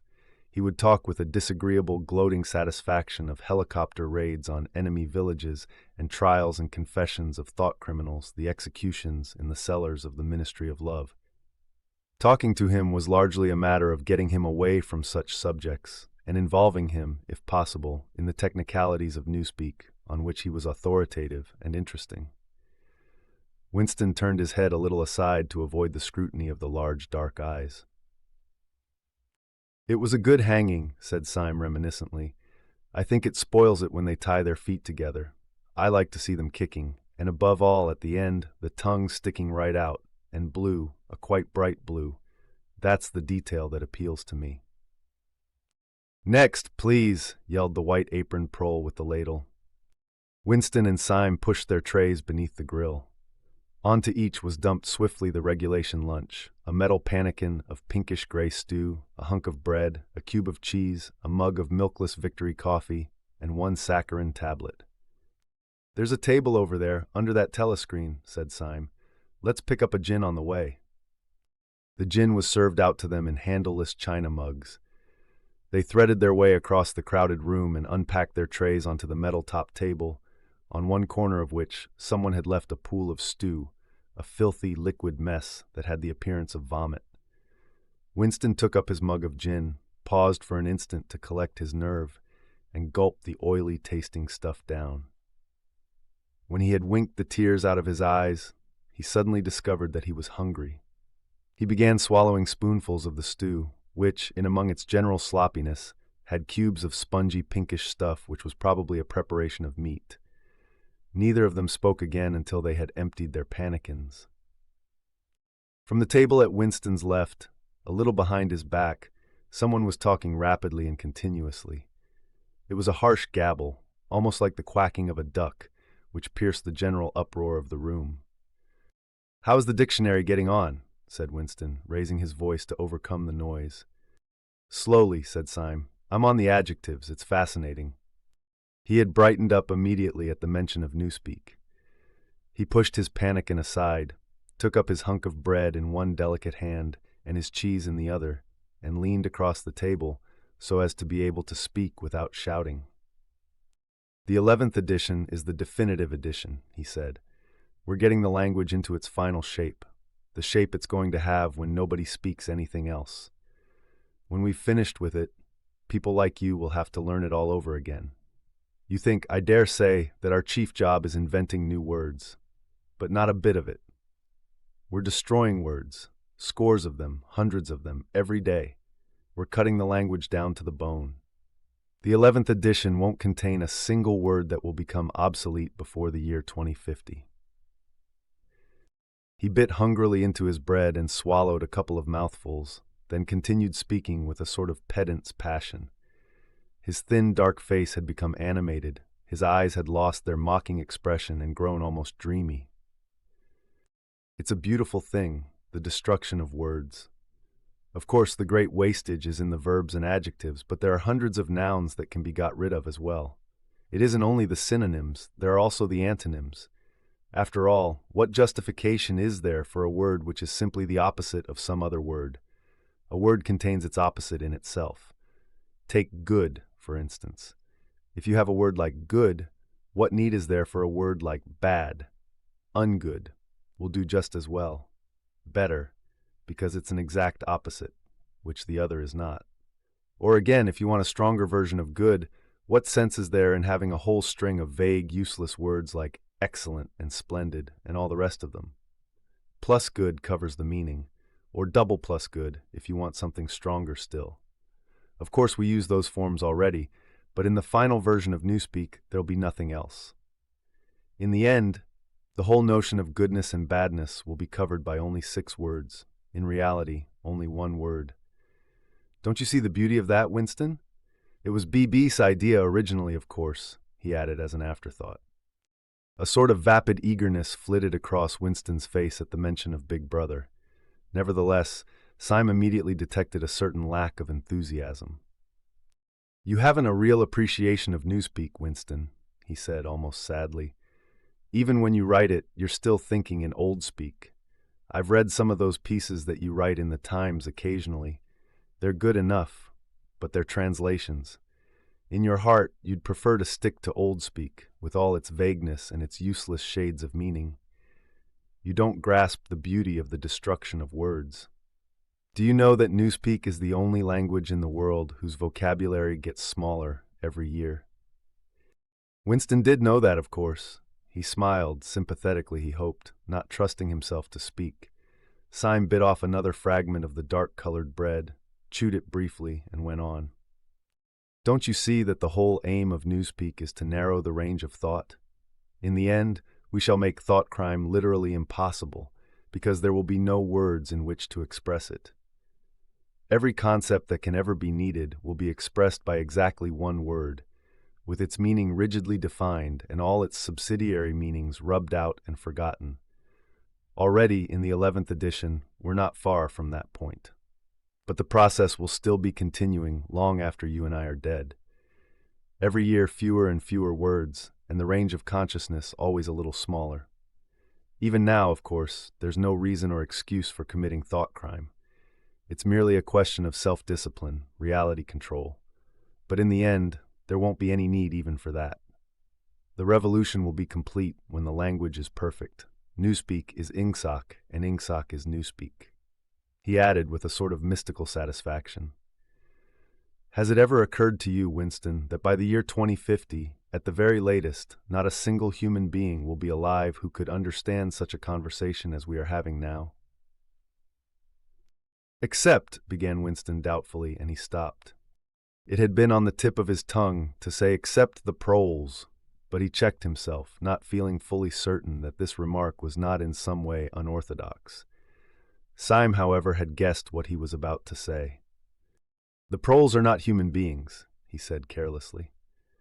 By 2050, earlier probably, all real knowledge of Old Speak will have disappeared. The whole literature of the past will have been destroyed. Chaucer, Shakespeare, Milton, Byron, they'll exist only in Newspeak versions, not merely changed into something different, but actually changed into something contradictory of what they used to be. Even the literature of the party will change. Even the slogans will change. How could you have a slogan like "freedom is slavery" when the concept of freedom has been abolished? The whole climate of thought will be different.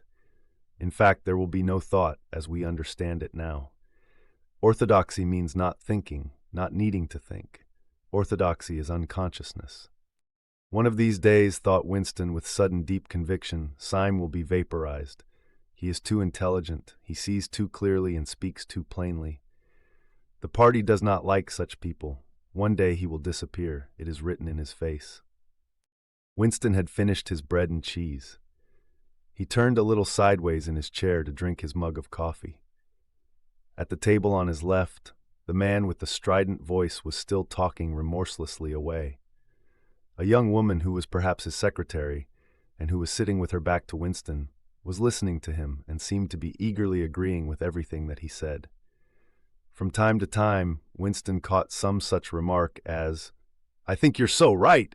I do so agree with you," uttered in a youthful and rather silly feminine voice. But the other voice never stopped for an instant, even when the girl was speaking. Winston knew the man by sight, though he knew no more about him than that he held some important post in the fiction department. He was a man of about 30, with a muscular throat and a large, mobile mouth. His head was thrown back a little, and because of the angle at which he was sitting, his spectacles caught the light and presented to Winston two blank discs instead of eyes. What was slightly horrible was that from the stream of sound that poured out of his mouth, it was almost impossible to distinguish a single word. Just once Winston caught a phrase, complete and final elimination of Goldstonism, jerked out very rapidly and, as it seemed, all in one piece, like a line of type cast solid. For the rest, it was just a noise, a quack-quack-quacking. And yet, though you could not actually hear what the man was saying, you could not be in any doubt about its general nature. He might be denouncing Goldstein and demanding sterner measures against thought criminals and saboteurs. He might be fulminating against the atrocities of the Eurasian army. He might be praising Big Brother or the heroes on the Malabar front. It made no difference. Whatever it was, you could be certain that every word of it was pure orthodoxy, pure Ingsoc. As he watched the eyeless face with the jaw moving rapidly up and down, Winston had a curious feeling that this was not a real human being, but some kind of dummy. It was not the man's brain that was speaking, it was his larynx. The stuff that was coming out of him consisted of words, but it was not speech in the true sense. It was a noise uttered in unconsciousness, like the quacking of a duck. Syme had fallen silent for a moment, and with the handle of his spoon was tracing patterns in the puddle of stew. The voice from the other table quacked rapidly on, easily audible in spite of the surrounding din. "There is a word in Newspeak," said Syme. "I don't know whether you know it. Duck speak, to quack like a duck. It is one of those interesting words that have two contradictory meanings. Applied to an opponent, it is abuse. Applied to someone you agree with, it is praise. Unquestionably, Syme will be vaporized, Winston thought again. He thought it with a kind of sadness, although well knowing that Syme despised him and slightly disliked him, and was fully capable of denouncing him as a thought criminal if he saw any reason for doing so. There was something subtly wrong with Syme. There was something that he lacked: discretion, aloofness, a sort of saving stupidity. You could not say that he was unorthodox. He believed in the principles of Ingsoc, he venerated Big Brother, he rejoiced over victories, he hated heretics, not merely with sincerity but with a sort of restless zeal, an up-to-dateness of information which the ordinary party member did not approach. Yet a faint air of disreputability always clung to him. He said things that would have been better unsaid. He had read too many books. He frequented the Chestnut Tree Cafe, a haunt of painters and musicians. There was no law, not even an unwritten law, against frequenting the Chestnut Tree Cafe, yet the place was somehow ill-omened. The old, discredited leaders of the party had been used to gather there before they were finally purged. Goldstein himself, it was said, had sometimes been seen there years and decades ago. Syme's fate was not difficult to foresee, and yet it was a fact that if Syme grasped, even for 3 seconds, the nature of his, Winston's, secret opinions, he would betray him instantly to the thought police. So would anybody else, for that matter, but Syme more than most. Zeal was not enough. Orthodoxy was unconsciousness. Syme looked up. "Here comes Parsons," he said. Something in the tone of his voice seemed to add, "That bloody fool." Parsons, Winston's fellow tenant at Victory Mansions, was in fact threading his way across the room. He was a tubby, middle-sized man with fair hair and a frog-like face. At 35, he was already putting on rolls of fat at his neck and waistline, but his movements were brisk and boyish. His whole appearance was that of a little boy grown large, so much so that although he was wearing the regulation overalls, it was almost impossible not to think of him as being dressed in the blue shorts, gray shirt, and red neckerchief of the spies. In picturing him, one always saw dimpled knees and sleeves rolled back from pudgy forearms. Parsons did, indeed, invariably revert to shorts when a community hike or any other physical activity gave him an excuse for doing so. He greeted them both with a cheery, "Hullo, hullo," and sat down at the table, giving off an intense smell of sweat. Beads of moisture stood out all over his pink face. His powers of sweating were extraordinary. At the community center, you could always tell when he had been playing table tennis by the dampness of the bat handle. Syme had produced a strip of paper on which there was a long column of words, and was studying it with an ink pencil between his fingers. "Look at him working away in the lunch hour," said Parsons, nudging Winston. "Keenness, eh? What's that you've got there, old boy? Something a bit too brainy for me, I expect. Smith, old boy, I'll tell you why I'm chasing you. It's that sub you forgot to give me." "Which sub is that?" said Winston, automatically feeling for money. About a quarter of one's salary had to be earmarked for voluntary subscriptions, which were so numerous that it was difficult to keep track of them. "For Hate Week. You know, the house-by-house fund. I'm treasurer for our block. We're making an all-out effort, going to put on a tremendous show. I tell you, it won't be my fault if old Victory Mansions doesn't have the biggest outfit of flags in the whole street. $2 you promised me." Winston found and handed over 2 creased and filthy notes, which Parsons entered in a small notebook in the neat handwriting of the illiterate. "By the way, old boy," he said, "I hear that little beggar of mine let fly at you with his catapult yesterday. I gave him a good dressing down for it. In fact, I told him I'd take the catapult away if he does it again." "I think he was a little upset at not going to the execution," said Winston. "Ah, well, what I mean to say shows the right spirit, doesn't it? Mischievous little beggars they are, both of them, but talk about keenness. All they think about is the spies and the war, of course. Do you know what that little girl of mine did last Saturday, when her troop was on a hike out Berkhamsted way? She got 2 other girls to go with her, slipped off from the hike, and spent the whole afternoon following a strange man. They kept on his tail for 2 hours, right through the woods, and then, when they got into Amersham, handed him over to the patrols. "What did they do that for?" said Winston, somewhat taken aback. Parsons went on triumphantly. "My kid made sure he was some kind of enemy agent, might have been dropped by parachute, for instance. But here's the point, old boy. What do you think put her on to him in the first place? She spotted he was wearing a funny kind of shoes, said she'd never seen anyone wearing shoes like that before, so the chances were he was a foreigner. Pretty smart for a nipper of 7, eh?" "What happened to the man?" said Winston. "Ah, that I couldn't say, of course, but I wouldn't be altogether surprised if—" Parsons made the motion of aiming a rifle and clicked his tongue for the explosion. "Good," said Syme abstractedly, without looking up from his strip of paper. "Of course we can't afford to take chances," agreed Winston dutifully. "What I mean to say, there is a war on," said Parsons. As though in confirmation of this, a trumpet call floated from the telescreen just above their heads.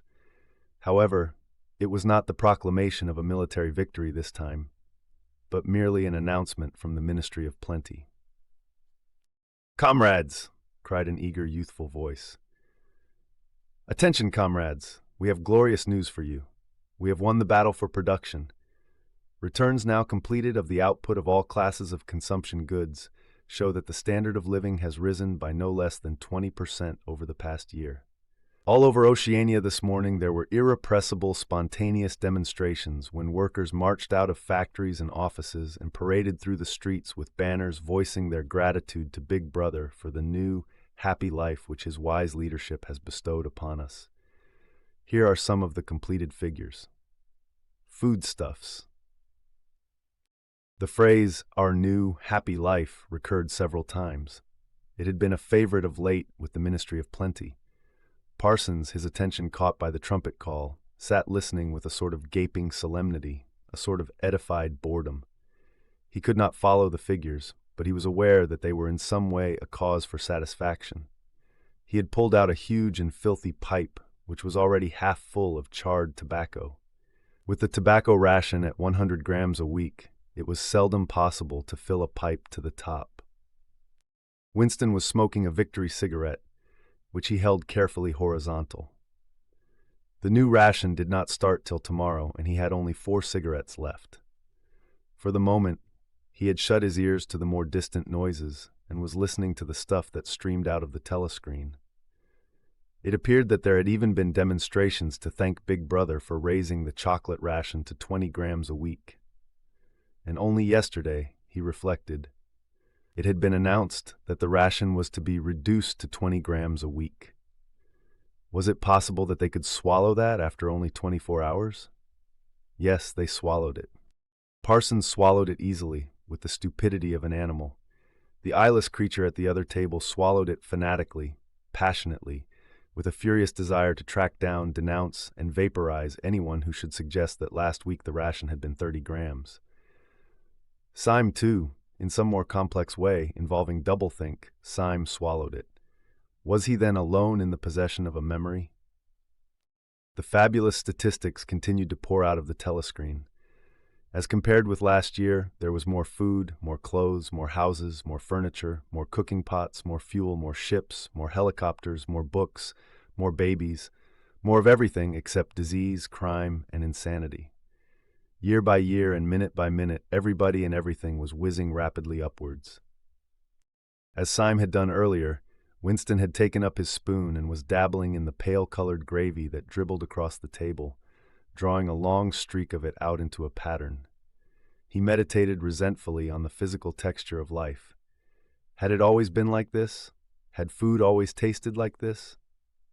He looked around the canteen, a low-ceilinged, crowded room, its walls grimy from the contact of innumerable bodies, battered metal tables and chairs, placed so close together that you sat with elbows touching, bent spoons, dented trays, coarse white mugs, all surfaces greasy, grime in every crack, and a sourish, composite smell of bad gin and bad coffee and metallic stew and dirty clothes. Always in your stomach and in your skin there was a sort of protest, a feeling that you had been cheated of something that you had a right to.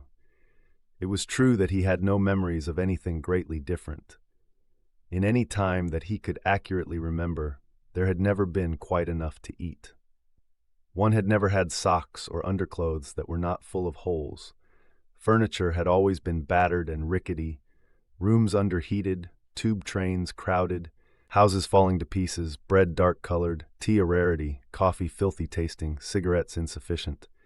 Nothing cheap and plentiful except synthetic gin.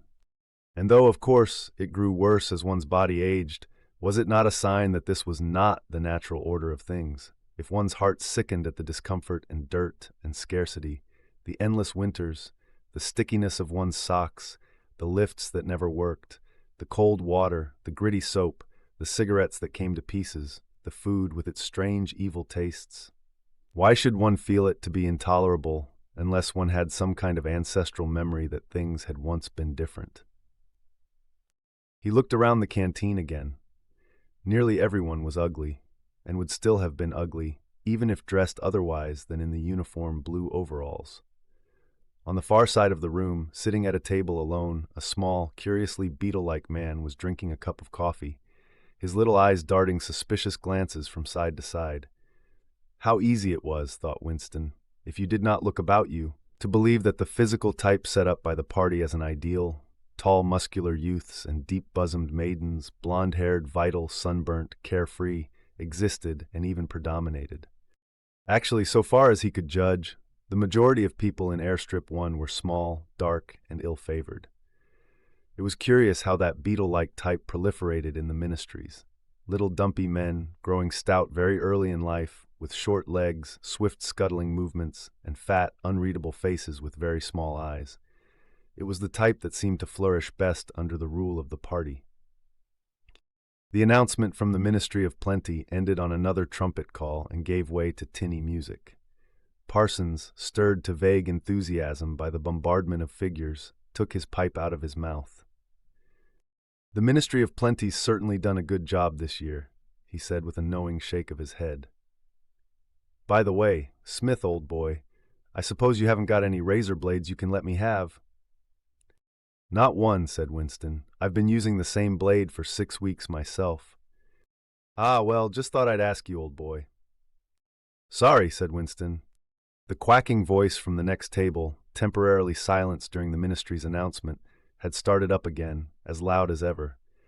For some reason, Winston suddenly found himself thinking of Mrs. Parsons, with her wispy hair and the dust in the creases of her face. Within 2 years, those children would be denouncing her to the thought police. Mrs. Parsons would be vaporized. Syme would be vaporized. Winston would be vaporized. O'Brien would be vaporized. Parsons, on the other hand, would never be vaporized. The eyeless creature with the quacking voice would never be vaporized. The little beetle-like men who scuttled so nimbly through the labyrinthine corridors of ministries, they too would never be vaporized.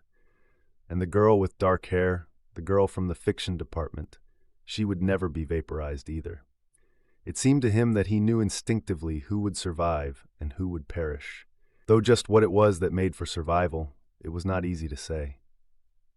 At this moment, he was dragged out of his reverie with a violent jerk. The girl at the next table had turned partly round and was looking at him. It was the girl with dark hair. She was looking at him in a sidelong way, but with curious intensity. The instant she caught his eye, she looked away again. The sweat started out on Winston's backbone. A horrible pang of terror went through him.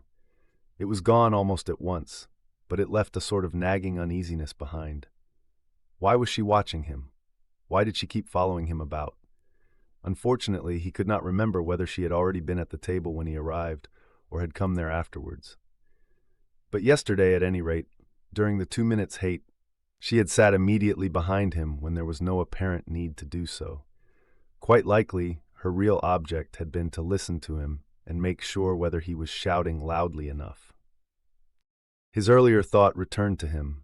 Probably she was not actually a member of the thought police, but then it was precisely the amateur spy who was the greatest danger of all. He did not know how long she had been looking at him, but perhaps for as much as 5 minutes, and it was possible that his features had not been perfectly under control. It was terribly dangerous to let your thoughts wander when you were in any public place or within range of a telescreen. The smallest thing could give you away. A nervous tic, an unconscious look of anxiety, a habit of muttering to yourself. Anything that carried with it the suggestion of abnormality, of having something to hide. In any case, to wear an improper expression on your face, for example, to look incredulous when a victory was announced, was itself a punishable offense. There was even a word for it in newspeak. Face crime, it was called. The girl had turned her back on him again. Perhaps after all she was not really following him about. Perhaps it was a coincidence that she had sat so close to him 2 days running. His cigarette had gone out, and he laid it carefully on the edge of the table. He would finish smoking it after work, if he could keep the tobacco in it.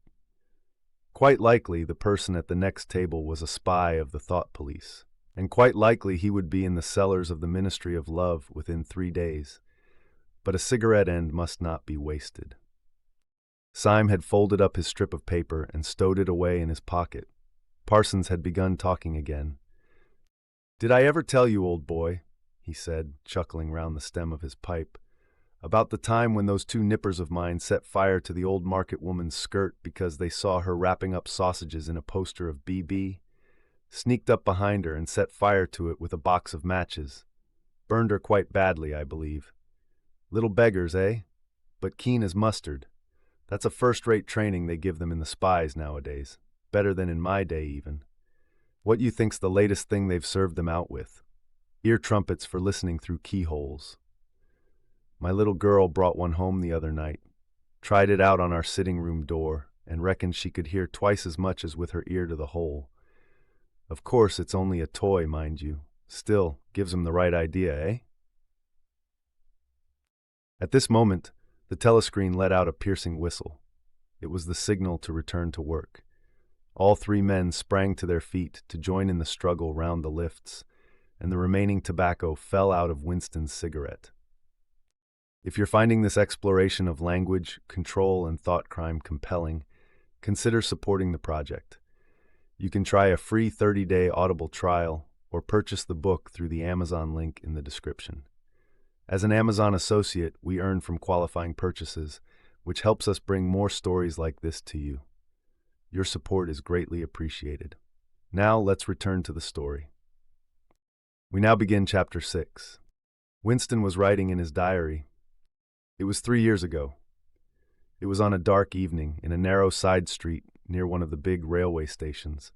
She was standing near a doorway in the wall, under a street lamp that hardly gave any light. She had a young face, painted very thick. It was really the paint that appealed to me, the whiteness of it, like a mask, and the bright red lips. Party women never paint their faces. There was nobody else in the street, and no telescreens. She said $2. For the moment, it was too difficult to go on.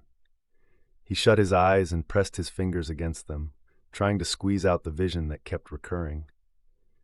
He had an almost overwhelming temptation to shout a string of filthy words at the top of his voice, or to bang his head against the wall, to kick over the table and hurl the ink pot through the window, to do any violent or noisy or painful thing that might black out the memory that was tormenting him. Your worst enemy, he reflected, was your own nervous system. At any moment, the tension inside you was liable to translate itself into some visible symptom. He thought of a man whom he had passed in the street a few weeks back. A quite ordinary-looking man, a party member, aged 35 to 40, tallish and thin, carrying a briefcase. They were a few meters apart when the left side of the man's face was suddenly contorted by a sort of spasm. It happened again just as they were passing one another. It was only a twitch, a quiver, rapid as the clicking of a camera shutter, but obviously habitual.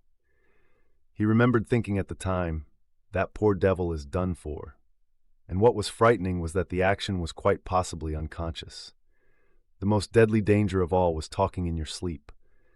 There was no way of guarding against that, so far as he could see. He drew his breath and went on writing. I went with her through the doorway and across a backyard into a basement kitchen. There was a bed against the wall and a lamp on the table, turned down very low. His teeth were set on edge. He would have liked to spit. Simultaneously with the woman in the basement kitchen, he thought of Catherine, his wife. Winston was married, had been married at any rate. Probably he still was married. So far as he knew, his wife was not dead. He seemed to breathe again the warm, stuffy odor of the basement kitchen, an odor made of bugs and dirty clothes and cheap, villainous scent. But it was nevertheless alluring, because no woman of the party ever used scent, or could be imagined doing so. Only the proles used scent. In his mind, the smell of it was inextricably mixed up with fornication. When he had gone with that woman, it had been his first lapse in 2 years or so. Consorting with prostitutes was forbidden, of course, but it was one of those rules that you could occasionally nerve yourself to break. It was dangerous, but it was not a life-and-death matter. To be caught with a prostitute might mean 5 years in a forced labor camp, but not more if you had committed no other offense. And it was easy enough, provided that you could avoid being caught in the act. The poorer quarters swarmed with women who were ready to sell themselves. Some could even be purchased for a bottle of gin, which the proles were not supposed to drink. Tacitly, the party was even inclined to encourage prostitution as an outlet for instincts which could not be altogether suppressed. Mere debauchery did not matter very much, so long as it was secretive and joyless and only involved the women of a submerged and despised class. The unforgivable crime was promiscuity between party members. But, though this was one of the crimes that the accused in the great purges invariably confessed to, it was difficult to imagine any such thing actually happening. The aim of the party was not merely to prevent men and women from forming loyalties which it might not be able to control. Its real, undeclared purpose was to remove all pleasure from the sexual act. Not love so much as eroticism was the enemy, inside marriage as well as outside it. All marriages between party members had to be approved by a committee appointed for the purpose. And, though the principle was never clearly stated, permission was always refused if the couple concerned gave the impression of being physically attracted to one another. The only recognized purpose of marriage was to beget children for the service of the party. Sexual intercourse was to be looked on as a slightly disgusting minor operation, like having an enema. This again was never put into plain words, but in an indirect way, it was rubbed into every party member from childhood onwards. There were even organizations such as the Junior Anti-Sex League, which advocated complete celibacy for both sexes. All children were to be begotten by artificial insemination, called art-sem in Newspeak, and brought up in public institutions.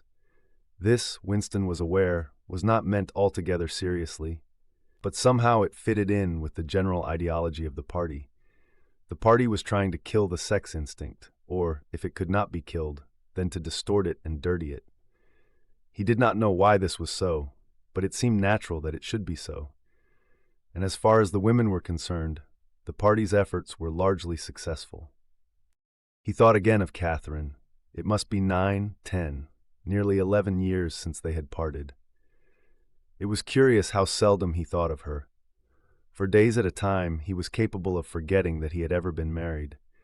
They had only been together for about 15 months. The party did not permit divorce, but it rather encouraged separation in cases where there were no children. Catherine was a tall, fair-haired girl, very straight, with splendid movements. She had a bold, aquiline face, a face that one might have called noble until one discovered that there was as nearly as possible nothing behind it. Very early in her married life he had decided, though perhaps it was only that he knew her more intimately than he knew most people, that she had, without exception, the most stupid, vulgar, empty mind that he had ever encountered. She had not a thought in her head that was not a slogan, and there was no imbecility, absolutely none, that she was not capable of swallowing if the party handed it out to her. The human soundtrack, he nicknamed her in his own mind. Yet he could have endured living with her if it had not been for just one thing: sex. As soon as he touched her, she seemed to wince and stiffen. To embrace her was like embracing a jointed wooden image, and what was strange was that even when she was clasping him against her, he had the feeling that she was simultaneously pushing him away with all her strength. The rigidity of her muscles managed to convey that impression. She would lie there with her eyes shut, neither resisting nor cooperating, but submitting. It was extraordinarily embarrassing and, after a while, horrible. But even then, he could have borne living with her if it had been agreed that they should remain celibate. But curiously enough, it was Catherine who refused this. They must, she said, produce a child if they could. So the performance continued to happen, once a week, quite regularly, whenever it was not impossible. She even used to remind him of it in the morning as something which had to be done that evening and which must not be forgotten. She had two names for it. One was making a baby, and the other was our duty to the party. Yes, she had actually used that phrase. Quite soon, he grew to have a feeling of positive dread when the appointed day came round. But luckily no child appeared, and in the end she agreed to give up trying, and soon afterwards they parted. Winston sighed inaudibly. He picked up his pen again and wrote.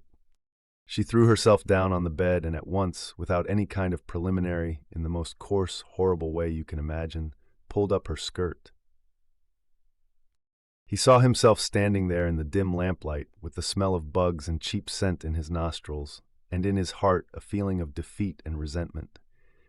Even at that moment, it was mixed up with the thought of Catherine's white body, frozen forever by the hypnotic power of the party.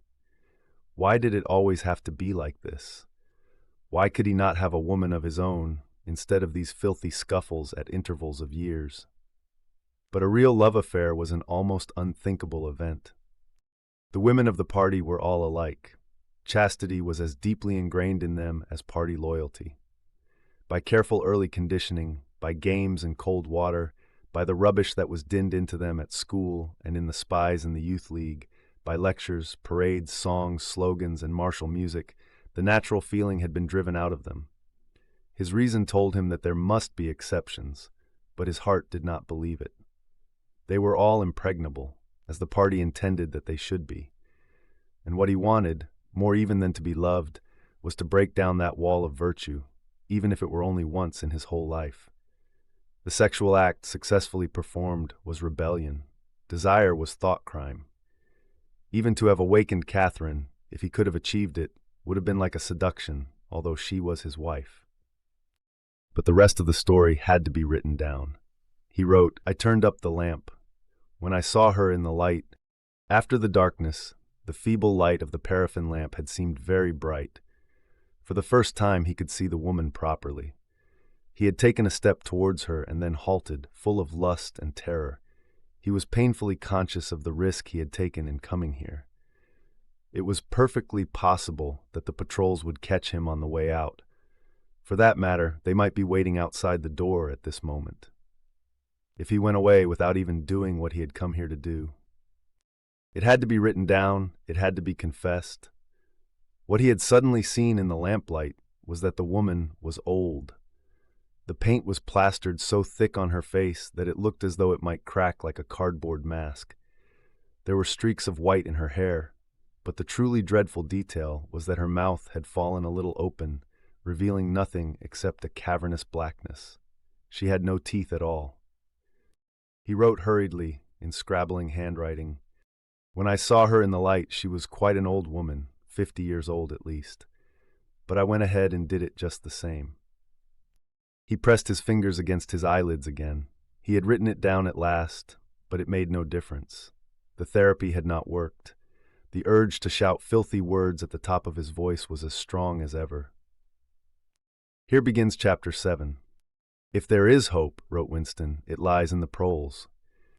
If there was hope, it must lie in the proles, because only there, in those swarming, disregarded masses, 85% of the population of Oceania, could the force to destroy the party ever be generated.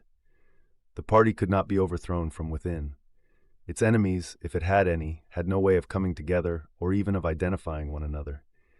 Even if the legendary brotherhood existed, as it just possibly might, it was inconceivable that its members could ever assemble in larger numbers than twos and threes. Rebellion meant a look in the eyes, a change in the voice, at the most, an occasional whispered word. But the proles, if only they could somehow become conscious of their own strength, would have no need to conspire. They needed only to rise up and shake themselves like a horse shaking off flies. If they chose, they could blow the party to pieces tomorrow morning.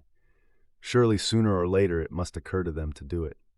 And yet, he remembered how once he had been walking down a crowded street when a tremendous shout of hundreds of voices, women's voices, had burst from a side street a little way ahead. It was a great, formidable cry of anger and despair, a deep, loud "oh, oh, oh, oh" that went humming on like the reverberation of a bell. His heart had leapt. It started, he had thought. A riot. The proles are breaking loose at last. When he had reached the spot, it was to see a mob of 200 or 300 women crowding round the stalls of a street market, with faces as tragic as though they had been the doomed passengers on a sinking ship.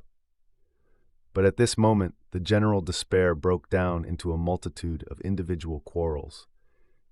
It appeared that one of the stalls had been selling tin saucepans.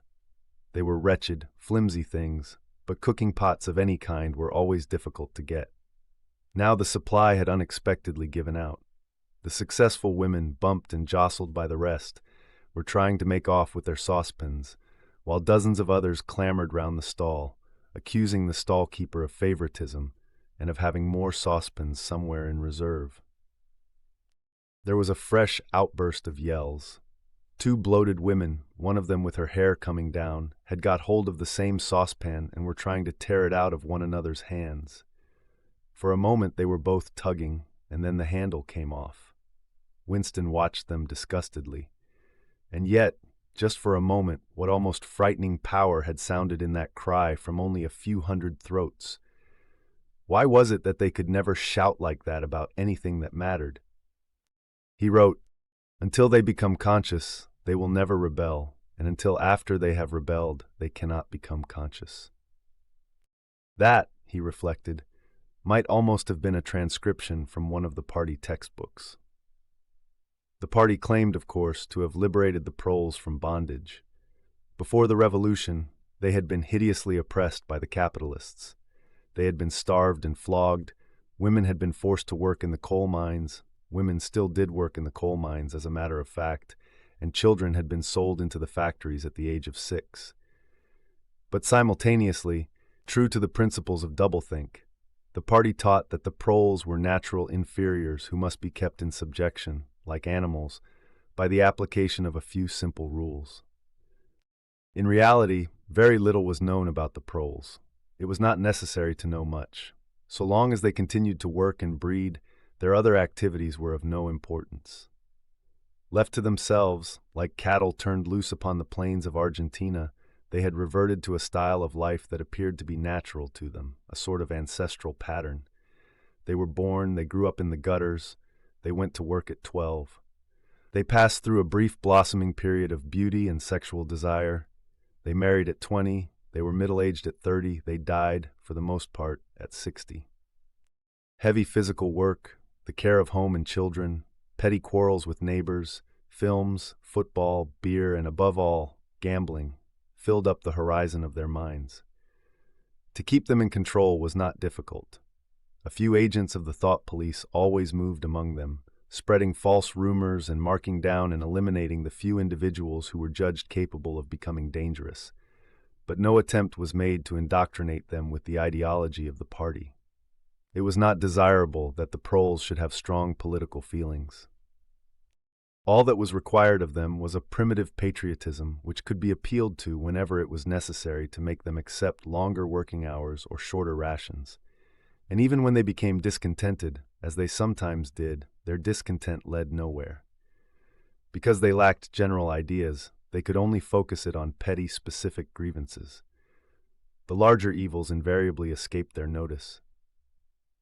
The great majority of proles did not even have telescreens in their homes. Even the civil police interfered with them very little. There was a vast amount of criminality in London, a whole world within a world of thieves, bandits, prostitutes, drug peddlers, and racketeers of every description. But since it all happened among the proles themselves, it was of no importance. In all questions of morals, they were allowed to follow their ancestral code. The sexual puritanism of the party was not imposed upon them. Promiscuity went unpunished, divorce was permitted. For that matter, even religious worship would have been permitted if the proles had shown any sign of needing or wanting it. They were beneath suspicion. As the party slogan put it, proles and animals are free. Winston reached down and cautiously scratched his varicose ulcer. It had begun itching again. The thing you invariably came back to was the impossibility of knowing what life before the revolution had really been like.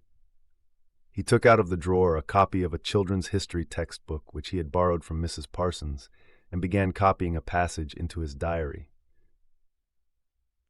It read, "In the old days before the glorious revolution, London was not the beautiful city that we know today. It was a dark, dirty, miserable place where hardly anybody had enough to eat and where hundreds and thousands of poor people had no boots on their feet and not even a roof to sleep under. Children no older than you had to work 12 hours a day for cruel masters who flogged them with whips if they worked too slowly and fed them on nothing but stale bread crusts and water.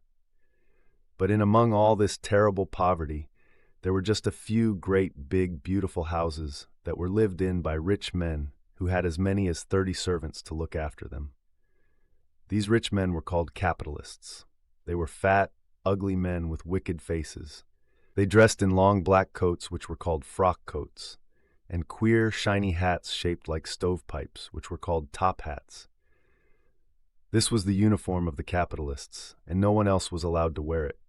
The capitalists owned everything in the world, and everyone else was their slave. They owned all the land, all the houses, all the factories, and all the money.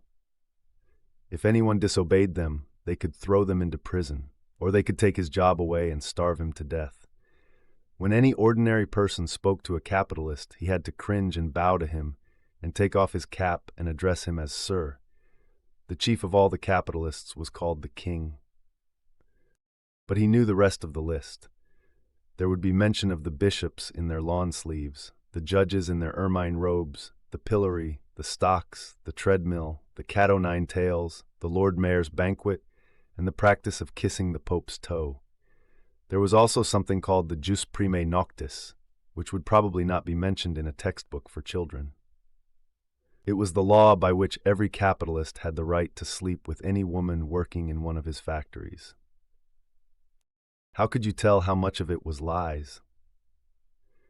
It might be true that the average human being was better off now than he had been before the revolution. The only evidence to the contrary was the mute protest in your own bones, the instinctive feeling that the conditions you lived in were intolerable and that at some other time they must have been different. It struck him that the truly characteristic thing about modern life was not its cruelty and insecurity, but simply its bareness, its dinginess, its listlessness. Life, if you looked about you, bore no resemblance not only to the lies that streamed out of the telescreens, but even to the ideals that the party was trying to achieve. Great areas of it, even for a party member, were neutral and non-political, a matter of slogging through dreary jobs. Fighting for a place on the tube, darning a worn-out sock, cadging a saccharin tablet, saving a cigarette end. The ideal set up by the party was something huge, terrible, and glittering. A world of steel and concrete, of monstrous machines and terrifying weapons. It was a nation of warriors and fanatics, marching forward in perfect unity, all thinking the same thoughts and shouting the same slogans, perpetually working, fighting, triumphing, persecuting, 300 million people all with the same face. The reality was decaying. Dingy cities where underfed people shuffled to and fro in leaky shoes, in patched-up 19th century houses that smelt always of cabbage and bad lavatories. He seemed to see a vision of London, vast and ruinous, a city of 1,000,000 dustbins, and mixed up with it was a picture of Mrs. Parsons, a woman with a lined face and wispy hair, fiddling helplessly with a blocked waste pipe. He reached down and scratched his ankle again. Day and night, the telescreens bruised your ears with statistics proving that people today had more food, more clothes, better houses, better recreations. They claimed people lived longer, worked shorter hours, were bigger, healthier, stronger, happier, more intelligent, better educated than the people of 50 years ago. Not a word of it could ever be proved or disproved. The party claimed, for example, that today 40% of adult proles were literate. Before the revolution, it was said, the number had only been 15%. The party claimed that the infant mortality rate was now only 160 per thousand, whereas before the revolution it had been 300, and so it went on. It was like a single equation with two unknowns. It might very well be that literally every word in the history books, even the things that one accepted without question, was pure fantasy. For all he knew, there might never have been any such law as the jus primae noctis, or any such creature as a capitalist, or any such garment as a top hat. Everything faded into mist. The past was erased, the erasure was forgotten, the lie became truth. Just once in his life he had possessed. After the event, that was what counted. Concrete, unmistakable evidence of an act of falsification. He had held it between his fingers for as long as 30 seconds. In 1973, it must have been. At any rate, it was at about the time when he and Catherine had parted. But the really relevant date was 7 or 8 years earlier. The story really began in the middle 60s, the period of the great purges in which the original leaders of the revolution were wiped out once and for all. By 1970, none of them was left, except Big Brother himself. All the rest had by that time been exposed as traitors and counter-revolutionaries. Goldstein had fled and was hiding no one knew where. Of the others, a few had simply disappeared, while the majority had been executed after spectacular public trials at which they made confession of their crimes. Among the last survivors were 3 men named Jones, Aronson, and Rutherford. It must have been in 1965 that these 3 had been arrested. As often happened, they had vanished for a year or more, so that one did not know whether they were alive or dead. Then they had suddenly been brought forth to incriminate themselves in the usual way. They had confessed to intelligence with the enemy. At that date, too, the enemy was Eurasia. Embezzlement of public funds, the murder of various trusted party members, intrigues against the leadership of Big Brother, which had started long before the revolution happened, and acts of sabotage causing the death of hundreds of thousands of people. After confessing to these things, they had been pardoned, reinstated in the party, and given posts which were in fact sinecures, but which sounded important. All 3 had written long, abject articles in the Times, analyzing the reasons for their defection and promising to make amends. Sometime after their release, Winston had actually seen all 3 of them in the Chestnut Tree Cafe. He remembered the sort of terrified fascination with which he had watched them out of the corner of his eye. They were men far older than himself, relics of the ancient world, almost the last great figures left over from the heroic days of the party. The glamour of the underground struggle and the Civil War still faintly clung to them. He had the feeling, though already at that time facts and dates were growing blurry, that he had known their names years earlier than he had known that of Big Brother.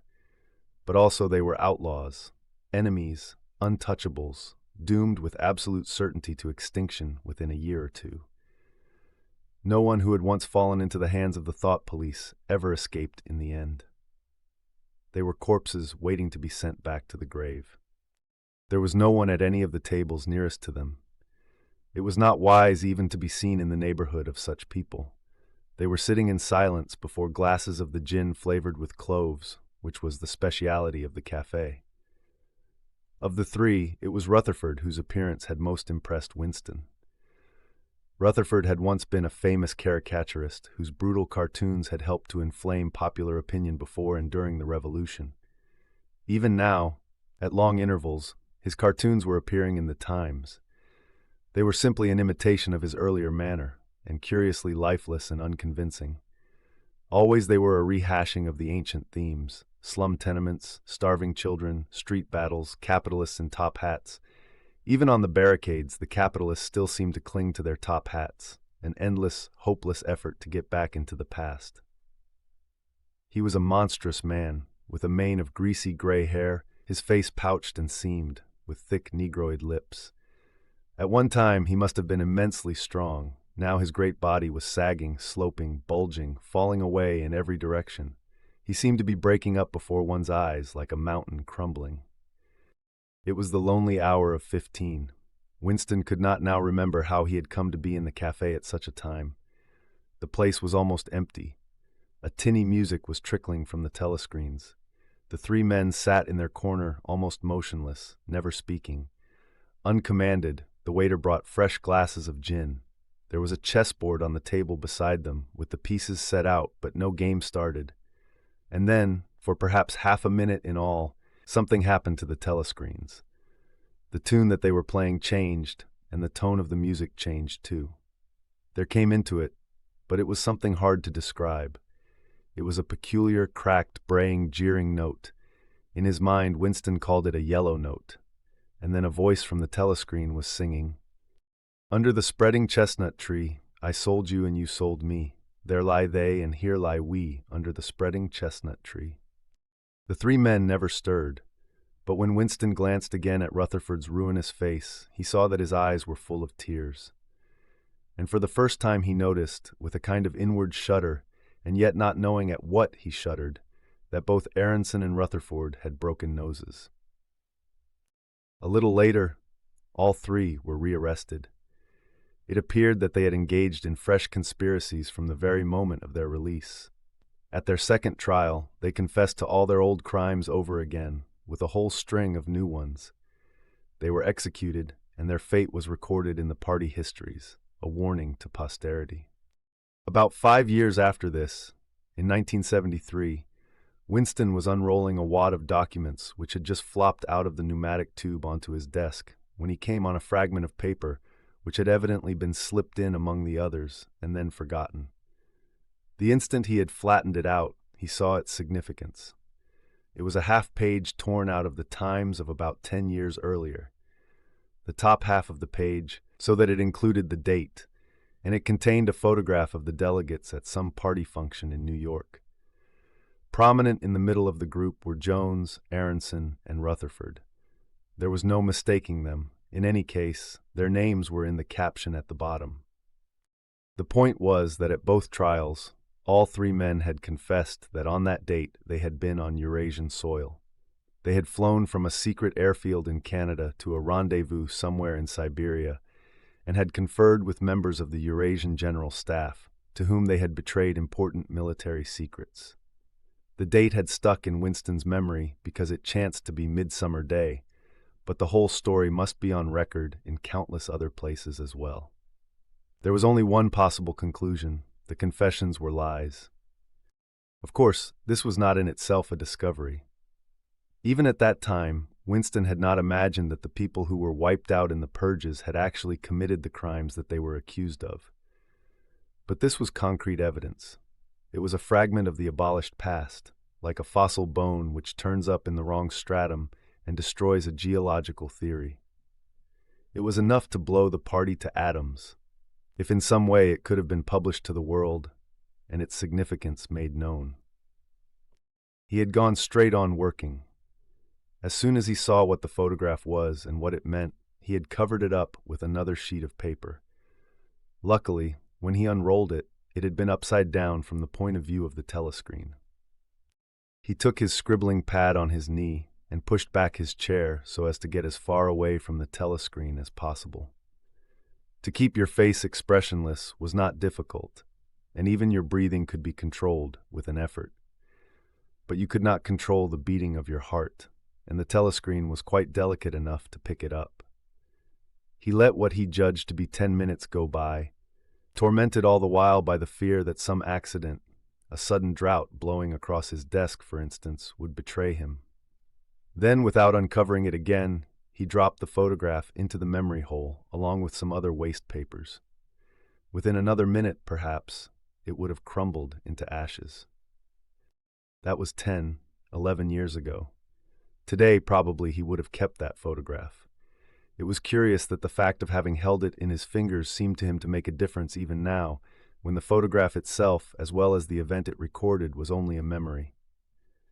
Was the party's hold upon the past less strong, he wondered, because a piece of evidence which existed no longer had once existed?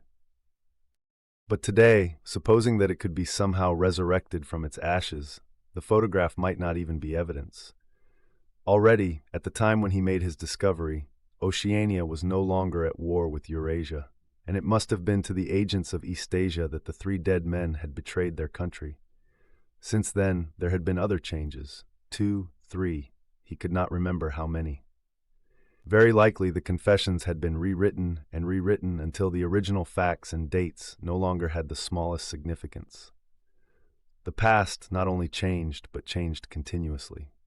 What most afflicted him with the sense of nightmare was that he had never clearly understood why the huge imposture was undertaken. The immediate advantages of falsifying the past were obvious, but the ultimate motive was mysterious. He took up his pen again and wrote, "I understand how, I do not understand why." He wondered, as he had many times wondered before, whether he himself was a lunatic. Perhaps a lunatic was simply a minority of one. At one time it had been a sign of madness to believe that the earth goes round the sun. Today, to believe that the past is unchangeable. He might be alone in holding that belief, and if alone, then a lunatic. But the thought of being a lunatic did not greatly trouble him. The horror was that he might also be wrong. He picked up the children's history book and looked at the portrait of Big Brother, which formed its frontispiece. The hypnotic eyes gazed into his own. It was as though some huge force were pressing down upon you, something that penetrated inside your skull, battering against your brain, frightening you out of your beliefs, persuading you almost to deny the evidence of your senses. In the end, the party would announce that 2 and 2 made 5, and you would have to believe it. It was inevitable that they should make that claim sooner or later. The logic of their position demanded it. Not merely the validity of experience, but the very existence of external reality was tacitly denied by their philosophy. The heresy of heresies was common sense. And what was terrifying was not that they would kill you for thinking otherwise, but that they might be right. For after all, how do we know that 2 and 2 make 4, or that the force of gravity works, or that the past is unchangeable? If both the past and the external world exist only in the mind, and if the mind itself is controllable, what then? But no, his courage seemed suddenly to stiffen of its own accord. The face of O'Brien, not called up by any obvious association, had floated into his mind. He knew, with more certainty than before, that O'Brien was on his side. He was writing the diary for O'Brien, to O'Brien. It was like an endless letter which no one would ever read, but which was addressed to a particular person and took its color from that fact. The party told you to reject the evidence of your eyes and ears. It was their final, most essential command. His heart sank as he thought of the enormous power arrayed against him, the ease with which any party intellectual would overthrow him in debate, the subtle arguments which he would not be able to understand, much less answer. And yet he was in the right. They were wrong, and he was right. The obvious, the silly, and the true had got to be defended. Truisms are true. Hold on to that. The solid world exists, its laws do not change. Stones are hard, water is wet, objects unsupported fall towards the earth's center. With the feeling that he was speaking to O'Brien, and also that he was setting forth an important axiom, he wrote, "Freedom is the freedom to say that 2 plus 2 make 4. If that is granted, all else follows." Now we begin Chapter 8.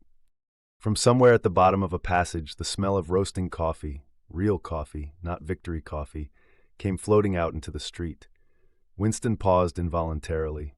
For perhaps 2 seconds he was back in the half-forgotten world of his childhood.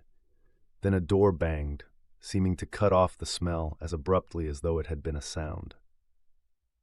He had walked several kilometers over pavements, and his varicose ulcer was throbbing. This was the second time in 3 weeks that he had missed an evening at the community center. This was a rash act, since you could be certain that the number of your attendances at the center was carefully checked. In principle, a party member had no spare time and was never alone except in bed. It was assumed that when he was not working, eating, or sleeping, he would be taking part in some kind of communal recreation.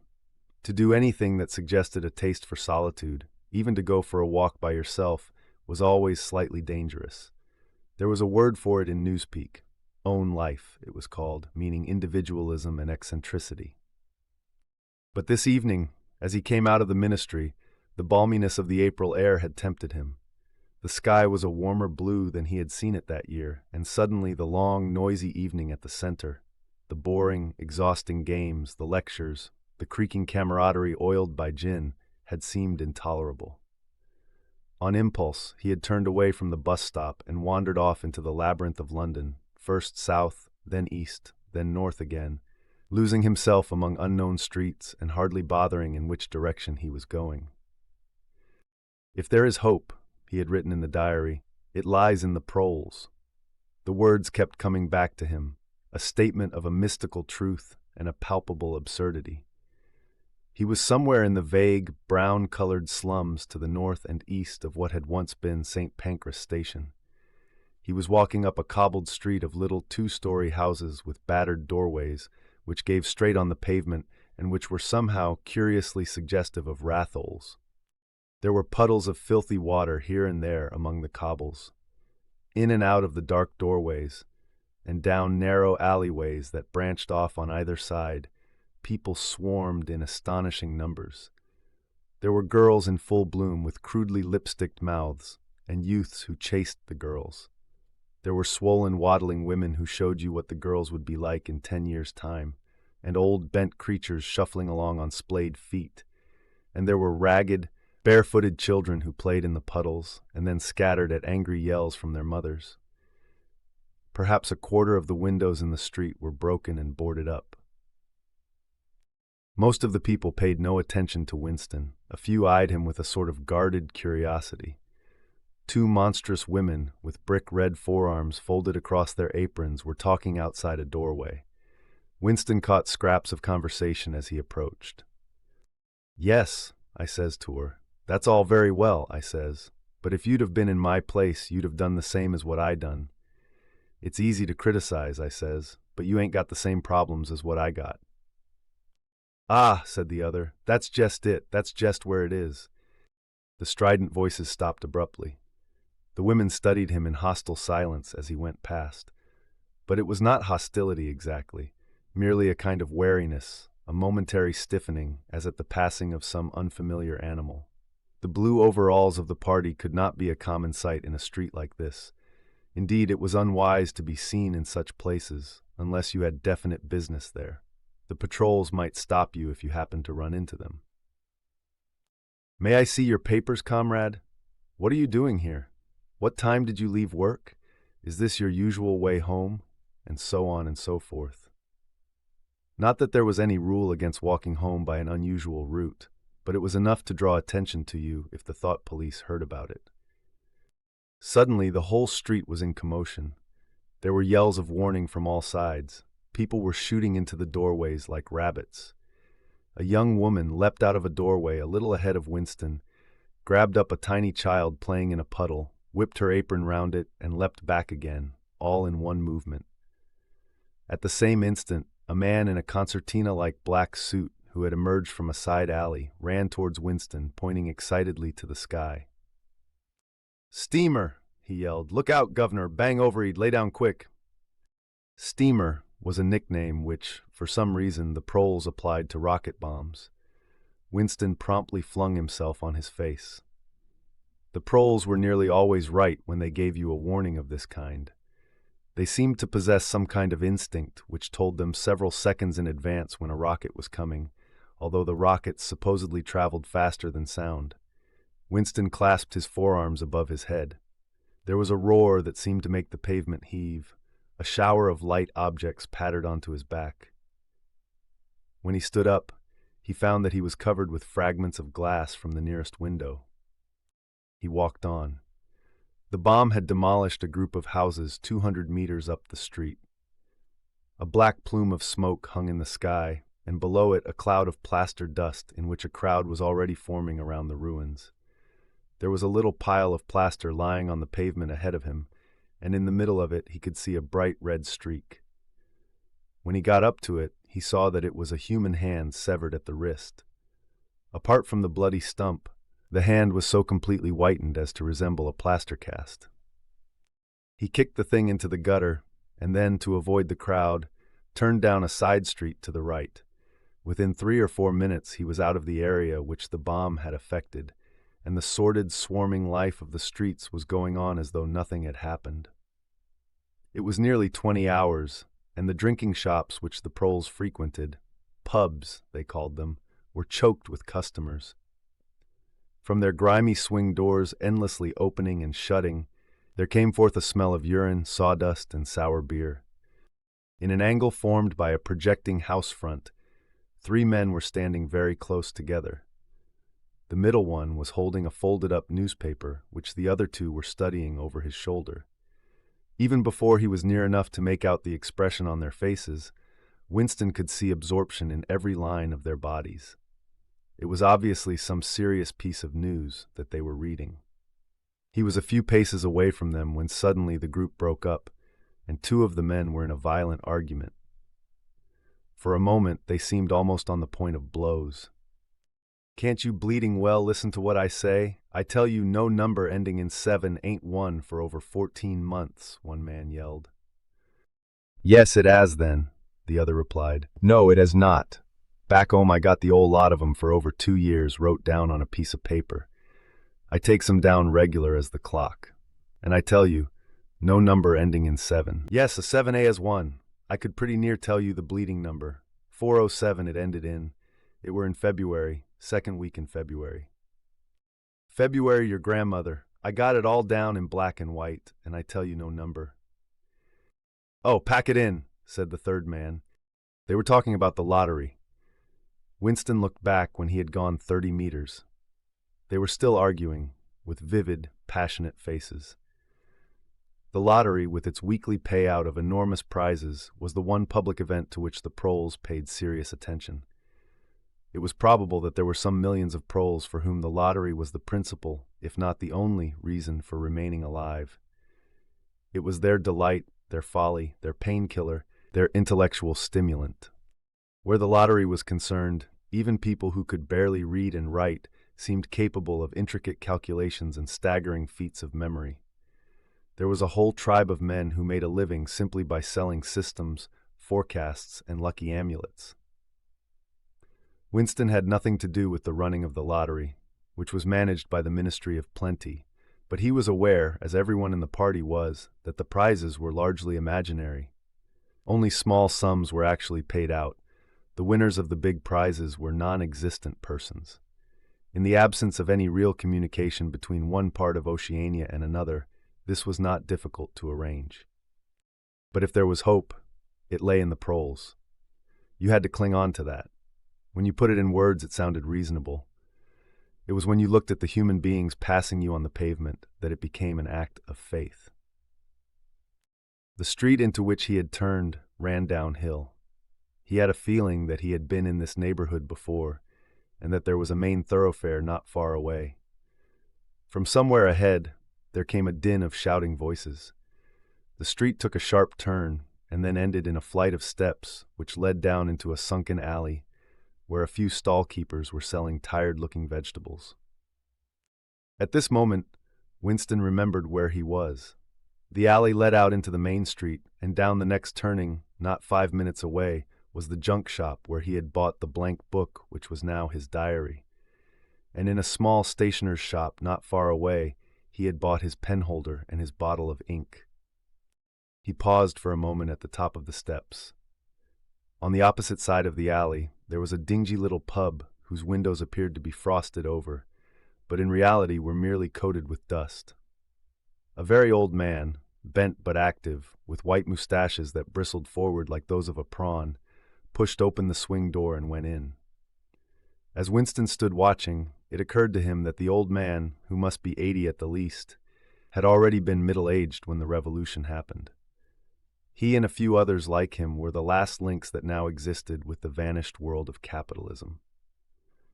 In the party itself, there were not many people left whose ideas had been formed before the revolution.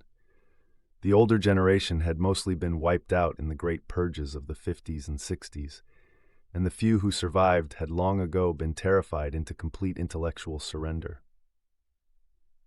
If there was anyone still alive who could give you a truthful account of conditions in the early part of the century, it could only be a prole.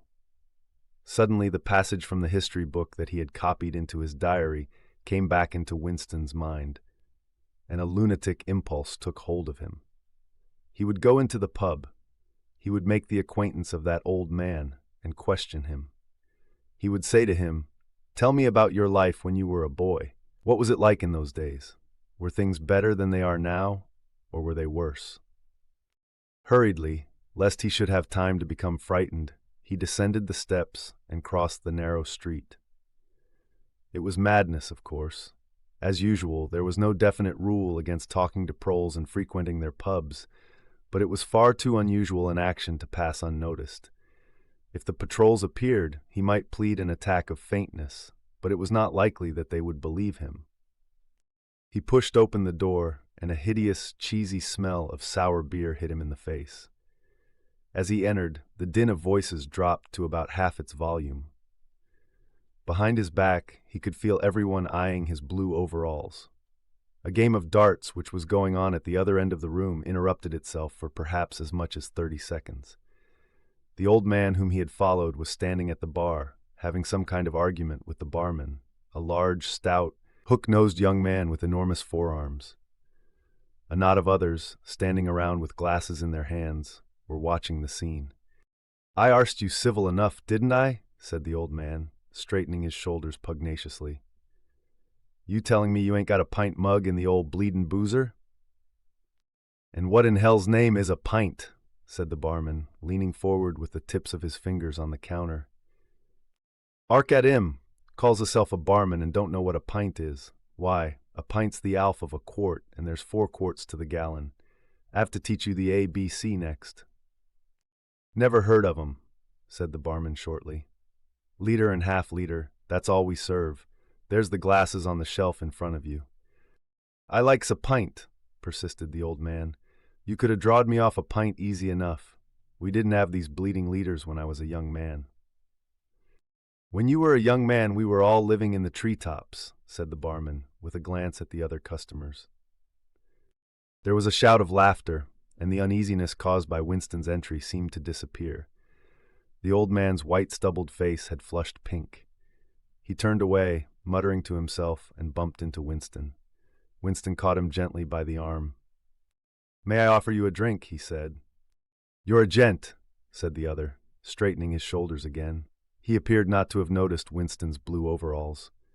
"Pint," he added aggressively to the barman. "Pint of wallop." The barman swished 2 half-liters of dark brown beer into thick glasses, which he had rinsed in a bucket under the counter. Beer was the only drink you could get in prole pubs.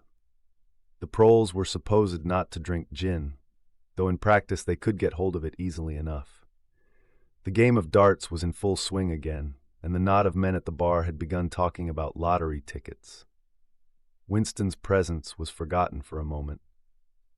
There was a deal table under the window where he and the old man could talk without fear of being overheard. It was horribly dangerous, but at any rate there was no telescreen in the room, a point he had made sure of as soon as he came in. "He could 'a' drawed me off a pint," grumbled the old man as he settled down behind a glass. "Half-liter ain't enough. It don't satisfy, and a 'ole liter's too much. It starts my bladder running, let alone the price." "You must have seen great changes since you were a young man," said Winston tentatively. The old man's pale blue eyes moved from the darts board to the bar, and from the bar to the door of the gents, as though it were in the bar room that he expected the changes to have occurred. "The beer was better," he said finally, "and cheaper. When I was a young man, mild beer, wallop we used to call it, was 4 pence a pint. That was before the war, of course." "Which war was that?" said Winston. "It's all wars," said the old man vaguely. He took up his glass and his shoulders straightened again.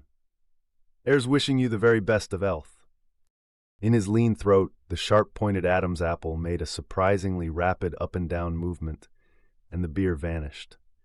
Winston went to the bar and came back with 2 more half-liters. The old man appeared to have forgotten his prejudice against drinking a full liter. "You are very much older than I am," said Winston. "You must have been a grown man before I was born. You can remember what it was like in the old days, before the Revolution. People of my age don't really know anything about those times. We can only learn about them in books, and what it says in the books may not be true. I should like your opinion on that. The history books say that life before the Revolution was completely different from what it is now. There was the most terrible oppression, injustice, poverty worse than anything we can imagine. Here in London, the great mass of the people never had enough to eat from birth to death. Half of them hadn't even boots on their feet. They worked 12 hours a day, they left school at 9, they slept 10 in a room, and at the same time there were a very few people, only a few thousands, the capitalists they were called, who were rich and powerful. They owned everything that there was to own. They lived in great gorgeous houses with 30 servants. They rode about in motor cars and four-horse carriages. They drank champagne. They wore top hats. The old man brightened suddenly. "Top hats," he said. "Funny you should mention 'em. The same thing come into my head only yesterday, I don't know why. I was just thinking, I ain't seen a top hat in years. Gorn right out, they have. The last time I wore one was at my sister-in-law's funeral. And that was, well, I couldn't give you the date, but it must have been 50 years ago. Of course it was only hired for the occasion, you understand." "It isn't very important about the top hats," said Winston patiently. "The point is, these capitalists, they and a few lawyers and priests and so forth who lived on them, were the lords of the earth. Everything existed for their benefit. You, the ordinary people, the workers, were their slaves. They could do what they liked with you. They could ship you off to Canada like cattle. They could sleep with your daughters if they chose. They could order you to be flogged with something called a cat o' nine tails. You had to take your cap off when you passed them. Every capitalist went about with a gang of lackeys who—" The old man brightened again. "Lackeys," he said. "Now there's a word I ain't heard since ever so long. Lackeys. That reg'lar takes me back, that does. I recollect, donkeys years ago, I used to sometimes go to Ede Park of a Sunday afternoon to hear the blokes making speeches. Salvation Army, Roman Catholics, Jews, Indians, all sorts there was. And there was one bloke, well, I couldn't give you his name, but a real powerful speaker he was. He didn't half give it 'em. Lackeys, he says. Lackeys of the bourgeoisie, flunkies of the ruling class. Parasites, that was another of them. And Yenus, he definitely called him Yenus. Of course he was referring to the Labor Party, you understand." Winston had the feeling that they were talking at cross purposes. "What I really wanted to know was this," he said. "Do you feel that you have more freedom now than you had in those days? Are you treated more like a human being? In the old days, the rich people, the people at the top—" "The House of Lords," put in the old man reminiscently. "The House of Lords, if you like. What I am asking is, were these people able to treat you as an inferior simply because they were rich and you were poor? Is it a fact, for instance, that you had to call them sir and take off your cap when you passed them?" The old man appeared to think deeply. He drank off about a quarter of his beer before answering. "Yes," he said, "they liked you to touch your cap to 'em. It showed respect like. I didn't agree with it myself, but I done it often enough. Had to, as you might say." "And was it usual, I'm only quoting what I've read in history books, was it usual for these people and their servants to push you off the pavement into the gutter?" "One of 'em pushed me once," said the old man. "I recollect it as if it was yesterday. It was boat race night, terribly rowdy they used to get on boat race night, and I bumps into a young bloke on Shaftesbury Avenue. Quite a gent he was, dress shirt, toppet, black overcoat.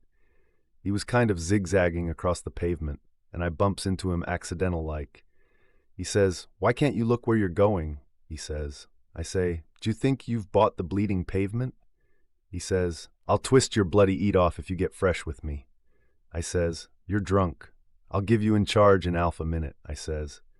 And if you'll believe me, he puts isin on my chest and gives me a shove as pretty near sent me under the wheels of a bus. Well, I was young in them days, and I was going to have fetched him one only." A sense of helplessness took hold of Winston. The old man's memory was nothing but a rubbish heap of details. One could question him all day without getting any real information. The party histories might still be true after a fashion. They might even be completely true. He made a last attempt. "Perhaps I have not made myself clear," he said. "What I'm trying to say is this.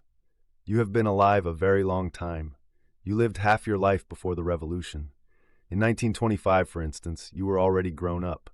Would you say, from what you can remember, that life in 1925 was better than it is now, or worse? If you could choose, would you prefer to live then or now? The old man looked meditatively at the darts board. He finished up his beer more slowly than before. When he spoke, it was with a tolerant, philosophical air, as though the beer had mellowed him. "I know what you expect me to say," he said. "You expect me to say as I'd sooner be young again. Most people'd say they'd sooner be young if you arst 'em. You got your 'ealth and strength when you're young. When you get to my time of life, you ain't never well. I suffer something wicked from my feet, and my bladder's jest terrible. 6 and 7 times a night it is me out of bed. On the other 'and, there's great advantages in being a old man. You ain't got the same worries.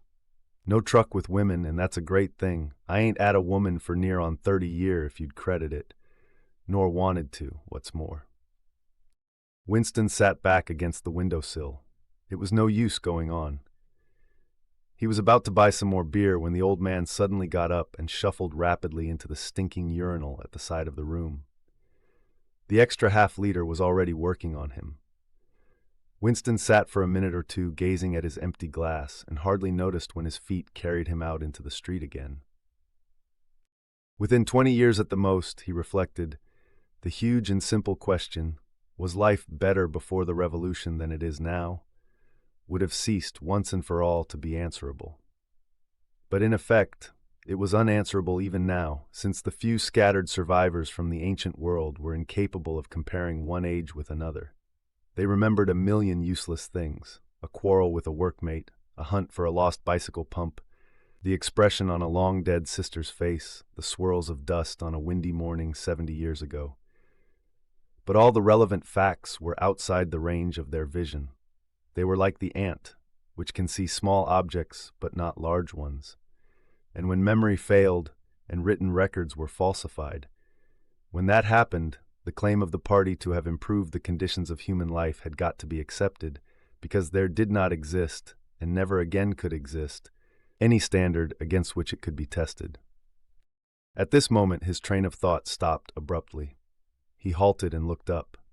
He was in a narrow street with a few dark little shops, interspersed among dwelling houses. Immediately above his head there hung 3 discolored metal balls, which looked as if they had once been gilded. He seemed to know the place. Of course, he was standing outside the junk shop where he had bought the diary. A twinge of fear went through him. It had been a sufficiently rash act to buy the book in the beginning, and he had sworn never to come near the place again. And yet the instant that he allowed his thoughts to wander, his feet had brought him back here of their own accord. It was precisely against suicidal impulses of this kind that he had hoped to guard himself by opening the diary. At the same time, he noticed that although it was nearly 21 hours, the shop was still open. With the feeling that he would be less conspicuous inside than hanging about on the pavement, he stepped through the doorway. If questioned, he could plausibly say that he was trying to buy razor blades. The proprietor had just lighted a hanging oil lamp, which gave off an unclean but friendly smell. He was a man of perhaps 60, frail and bowed, with a long, benevolent nose and mild eyes distorted by thick spectacles. His hair was almost white, but his eyebrows were bushy and still black. His spectacles, his gentle, fussy movements, and the fact that he was wearing an aged jacket of black velvet gave him a vague air of intellectuality, as though he had been some kind of literary man, or perhaps a musician. His voice was soft, as though faded, and his accent less rough than that of the majority of proles. "I recognized you on the pavement," he said immediately. "You're the gentleman that bought the young lady's keepsake album. That was a beautiful bit of paper, that was. Cream-laid, it used to be called. There's been no paper like that made for, oh, I dare say 50 years. He peered at Winston over the top of his spectacles. "Is there anything special I can do for you? Or did you just want to look round?" "I was passing," said Winston vaguely. "I just looked in. I don't want anything in particular." "It's just as well," said the other, "because I don't suppose I could have satisfied you." He made an apologetic gesture with his soft-palmed hand. "You see how it is. An empty shop, you might say. Between you and me, the antique trade's just about finished. No demand any longer, and no stock either. Furniture, china, glass, it's all been broken up by degrees, and of course the metal stuff's mostly been melted down. I haven't seen a brass candlestick in years. The tiny interior of the shop was in fact uncomfortably full, but there was almost nothing in it of the slightest value. The floor space was very restricted, because all round the walls were stacked innumerable dusty picture frames. In the window, there were trays of nuts and bolts, worn-out chisels, penknives with broken blades, tarnished watches that did not even pretend to be in working order, and other miscellaneous rubbish. Only on a small table in the corner was there a litter of odds and ends, lacquered snuff boxes, agate brooches, and the like, which looked as though they might include something interesting. As Winston wandered towards the table, his eye was caught by a round, smooth thing that gleamed softly in the lamplight, and he picked it up. It was a heavy lump of glass, curved on one side and flat on the other, making almost a hemisphere. There was a peculiar softness, like rainwater, in both the color and the texture of the glass. At the heart of it, magnified by the curved surface, there was a strange pink convoluted object that recalled a rose or a sea anemone. "What is it?" said Winston, fascinated. "That's coral, that is," said the old man. "It must have come from the Indian Ocean. They used to kind of embed it in the glass. That wasn't made less than 100 years ago.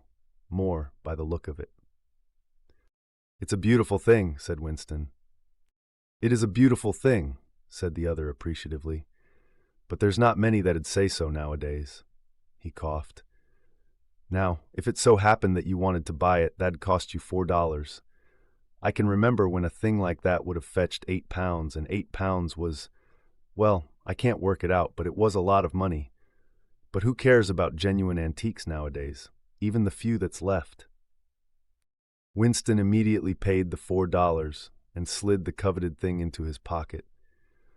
What appealed to him about it was not so much its beauty as the air it seemed to possess of belonging to an age quite different from the present one. The soft, rain-watery glass was not like any glass that he had ever seen. The thing was doubly attractive because of its apparent uselessness, though he could guess that it must once have been intended as a paperweight. It was very heavy in his pocket, but fortunately it did not make much of a bulge. It was a queer thing, even a compromising thing for a party member to have in his possession. Anything old, and for that matter, anything beautiful, was always vaguely suspect. The old man had grown noticeably more cheerful after receiving the $4. Winston realized that he would have accepted 3 or even 2. "There's another room upstairs that you might care to take a look at," he said. "There's not much in it, just a few pieces. We'll need a light if we're going upstairs." He lit another lamp, and with a bowed back, led the way slowly up the steep and worn stairs and along a tiny passage. He led Winston into a room that did not look out onto the street, but onto a cobbled yard and a forest of chimney pots. Winston noticed that the furniture was still arranged as though the room were meant to be lived in. There was a strip of carpet on the floor, a picture or two on the walls, and a deep, messy armchair drawn up to the fireplace. An old-fashioned glass clock with a 12-hour face was ticking away on the mantelpiece. Under the window, and taking up nearly a quarter of the room, was an enormous bed with the mattress still on it. "We lived here till my wife died," said the old man half apologetically. "I'm selling the furniture off by little and little. Now that's a beautiful mahogany bed, or at least it would be if you could get the bugs out of it. But I dare say you'd find it a little bit cumbersome." He was holding the lamp high up, so as to light up the whole room. In the warm, dim light, the place looked curiously inviting. The thought flitted through Winston's mind that it would probably be quite easy to rent the room for a few dollars a week, if he dared to take the risk. It was a wild, impossible notion, to be abandoned as soon as he thought of it. But the room had awakened in him a sort of nostalgia, a sort of ancestral memory. It seemed to him that he knew exactly what it felt like to sit in a room like this, in an armchair beside an open fire with your feet in the fender and a kettle on the hob. Utterly alone, utterly secure, with nobody watching you, no voice pursuing you, no sound except the singing of the kettle and the friendly ticking of the clock. "There's no telescreen," he could not help murmuring. "Ah," said the old man, "I never had one of those things. Too expensive, and I never seemed to feel the need of it, somehow. Now that's a nice gate-leg table in the corner there, though of course you'd have to put new hinges on it if you wanted to use the flaps." There was a small bookcase in the other corner, and Winston had already moved towards it. It contained nothing but rubbish. The hunting down and destruction of books had been done with the same thoroughness in the prole quarters as everywhere else.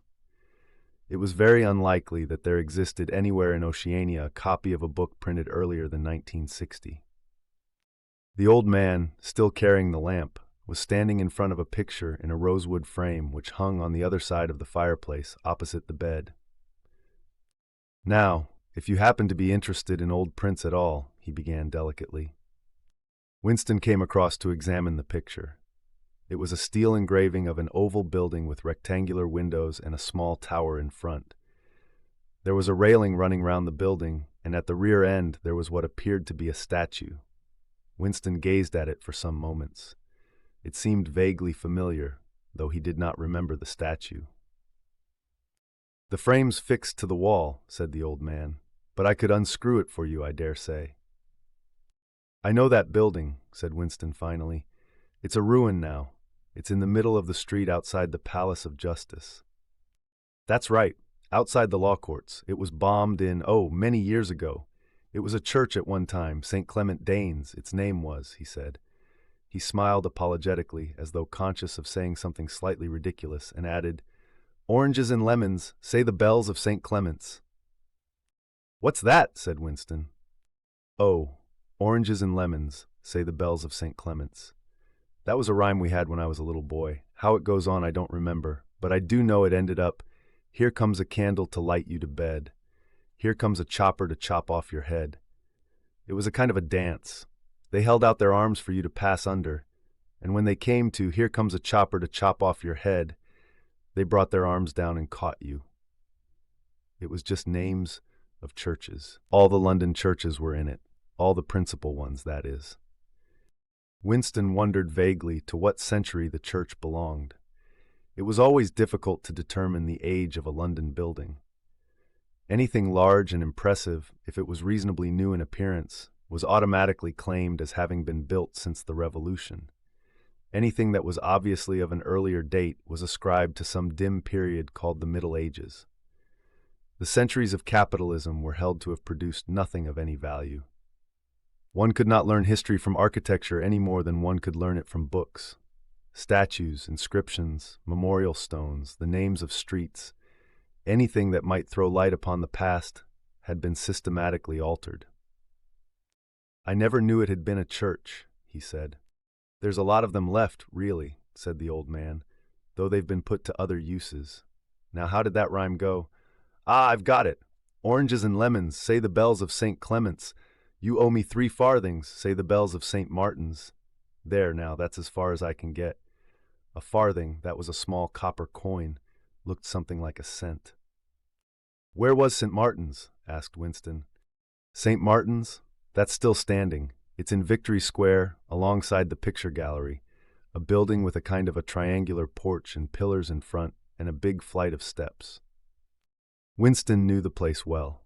It was a museum used for propaganda displays of various kinds, scale models of rocket bombs and floating fortresses, waxwork scenes illustrating enemy atrocities, and the like. "St. Martin's in the Fields it used to be called," added the old man, "though I don't recollect any fields anywhere in those parts."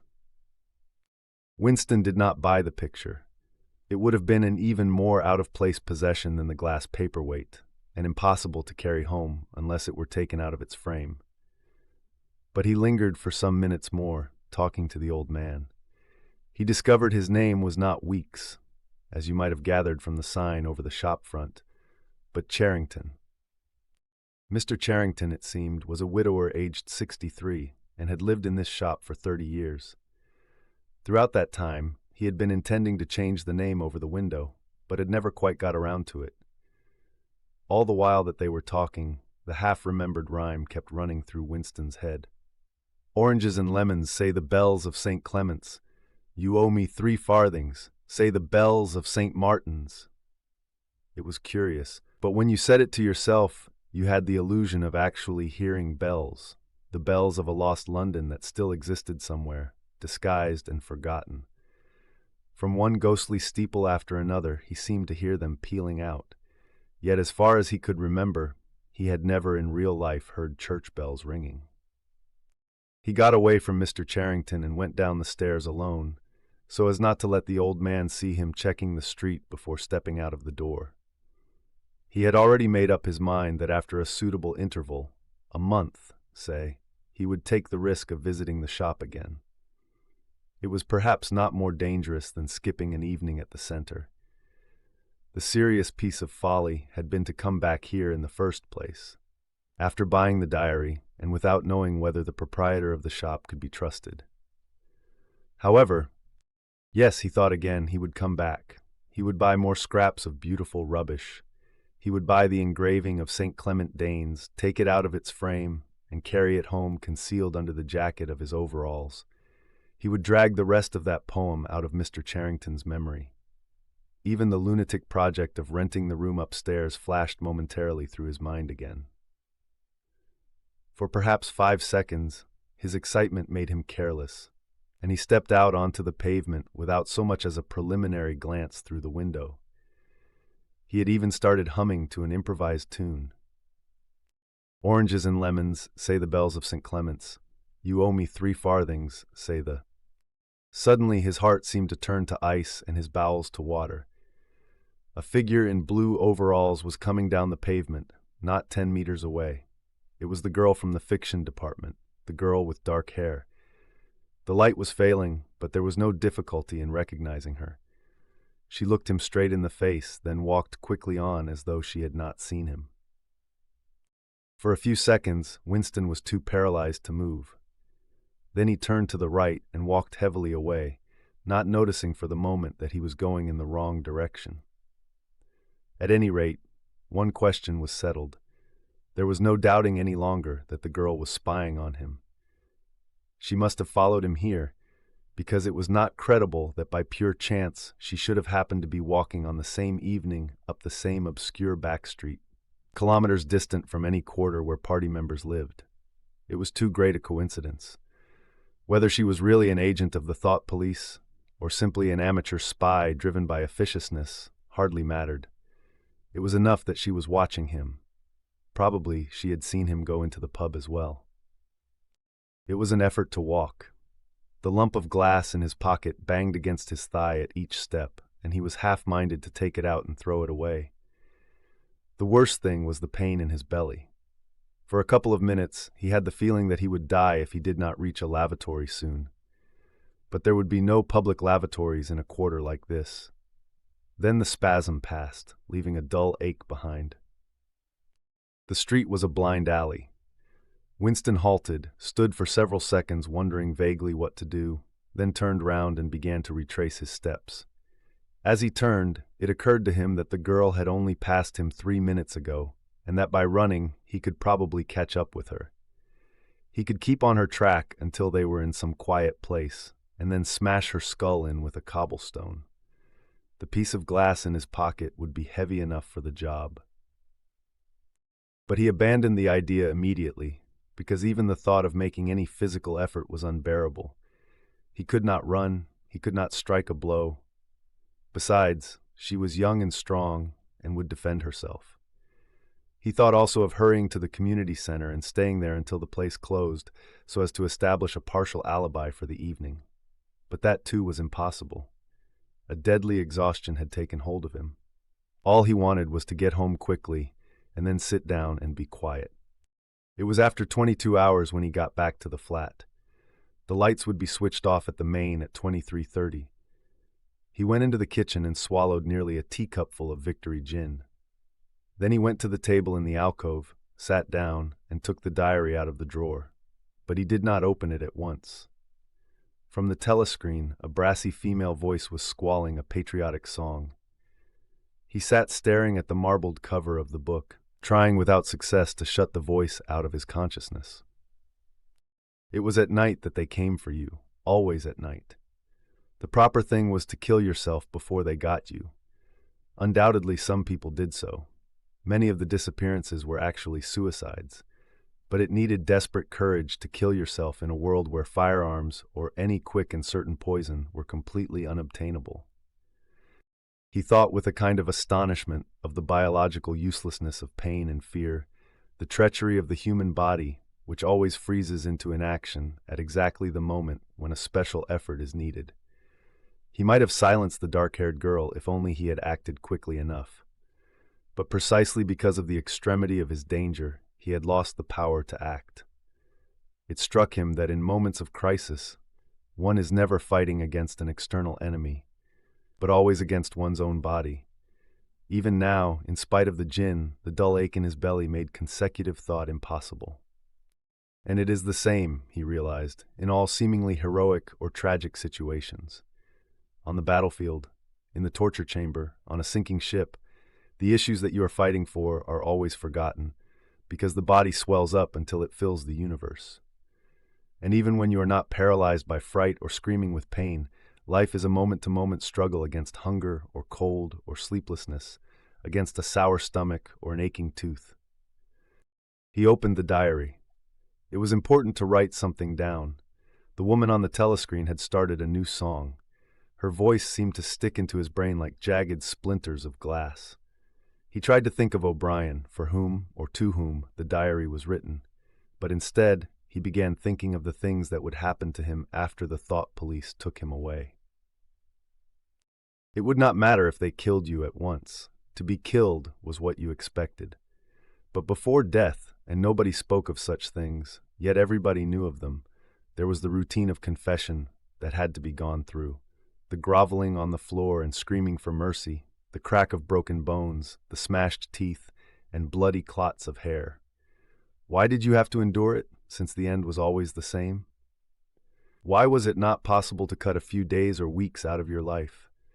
Nobody ever escaped detection, and nobody ever failed to confess. When once you had given in to thought crime, it was certain that by a given date you would be dead. Why then did that horror, which altered nothing, have to lie embedded in future time? He tried with a little more success than before to summon up the image of O'Brien. "We shall meet in the place where there is no darkness," O'Brien had said to him. He knew what it meant, or thought he knew. The place where there is no darkness was the imagined future, which one would never see, but which, by foreknowledge, one could mystically share in. But with the voice from the telescreen nagging at his ears, he could not follow the train of thought further. He put a cigarette in his mouth. Half the tobacco promptly fell out onto his tongue, a bitter dust which was difficult to spit out again.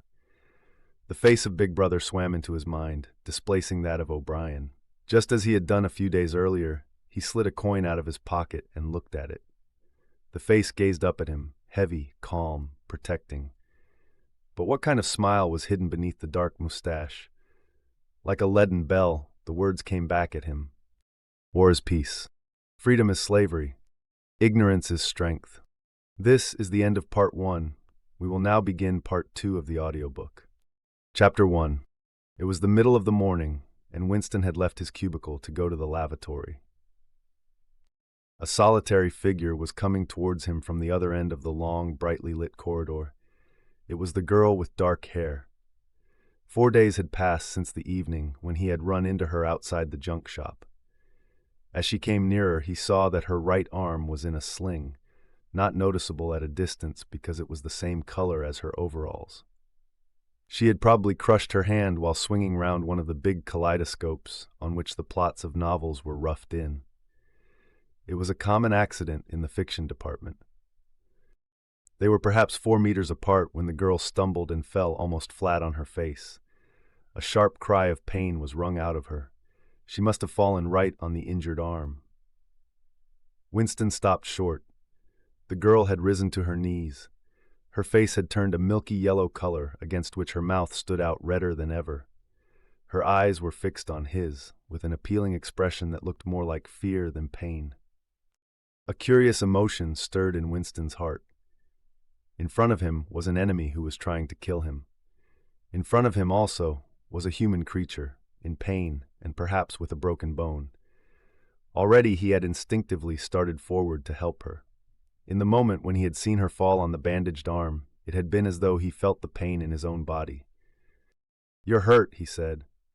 "It's nothing, my arm. It'll be all right in a second," she replied. She spoke as though her heart were fluttering. She had certainly turned very pale. "You haven't broken anything?" he asked. "No, I'm all right. It hurt for a moment, that's all," she said. She held out her free hand to him, and he helped her up. She had regained some of her color and appeared much better. "It's nothing," she repeated shortly. "I only gave my wrist a bit of a bang. Thanks, comrade." And with that, she walked on in the direction she had been going, as briskly as though it had really been nothing. The whole incident could not have taken as much as half a minute. Not to let one's feelings appear in one's face was a habit that had acquired the status of an instinct. And in any case, they had been standing straight in front of a telescreen when the thing happened. Nevertheless, it had been very difficult not to betray a momentary surprise, for in the 2 or 3 seconds while he was helping her up, the girl had slipped something into his hand. There was no question that she had done it intentionally. It was something small and flat. As he passed through the lavatory door, he transferred it to his pocket and felt it with the tips of his fingers. It was a scrap of paper folded into a square. While he stood at the urinal, he managed, with a little more fingering, to get it unfolded. Obviously, there must be a message of some kind written on it. For a moment, he was tempted to take it into one of the water closets and read it at once. But that would be shocking folly, as he well knew. There was no place where you could be more certain that the telescreens were watched continuously.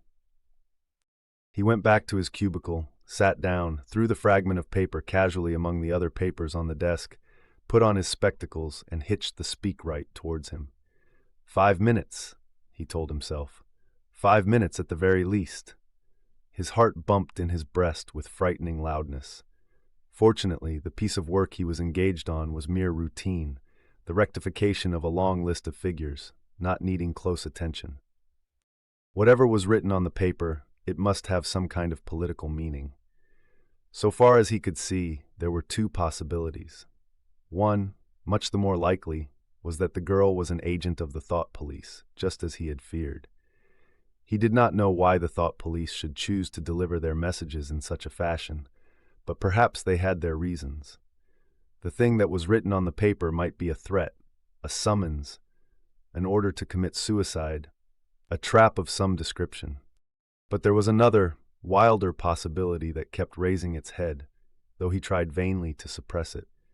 This was that the message did not come from the thought police at all, but from some kind of underground organization. Perhaps the Brotherhood existed after all. Perhaps the girl was part of it. No doubt the idea was absurd, but it had sprung into his mind in the very instant of feeling the scrap of paper in his hand. It was not until a couple of minutes later that the other, more probable explanation had occurred to him. And even now, though his intellect told him that the message probably meant death, still, that was not what he believed, and the unreasonable hope persisted, and his heart banged, and it was with difficulty that he kept his voice from trembling as he murmured his figures into the speakwrite. He rolled up the completed bundle of work and slid it into the pneumatic tube. 8 minutes had gone by. He readjusted his spectacles on his nose, sighed, and drew the next batch of work towards him with the scrap of paper on top of it. He flattened it out. On it was written, in a large, unformed handwriting, "I love you."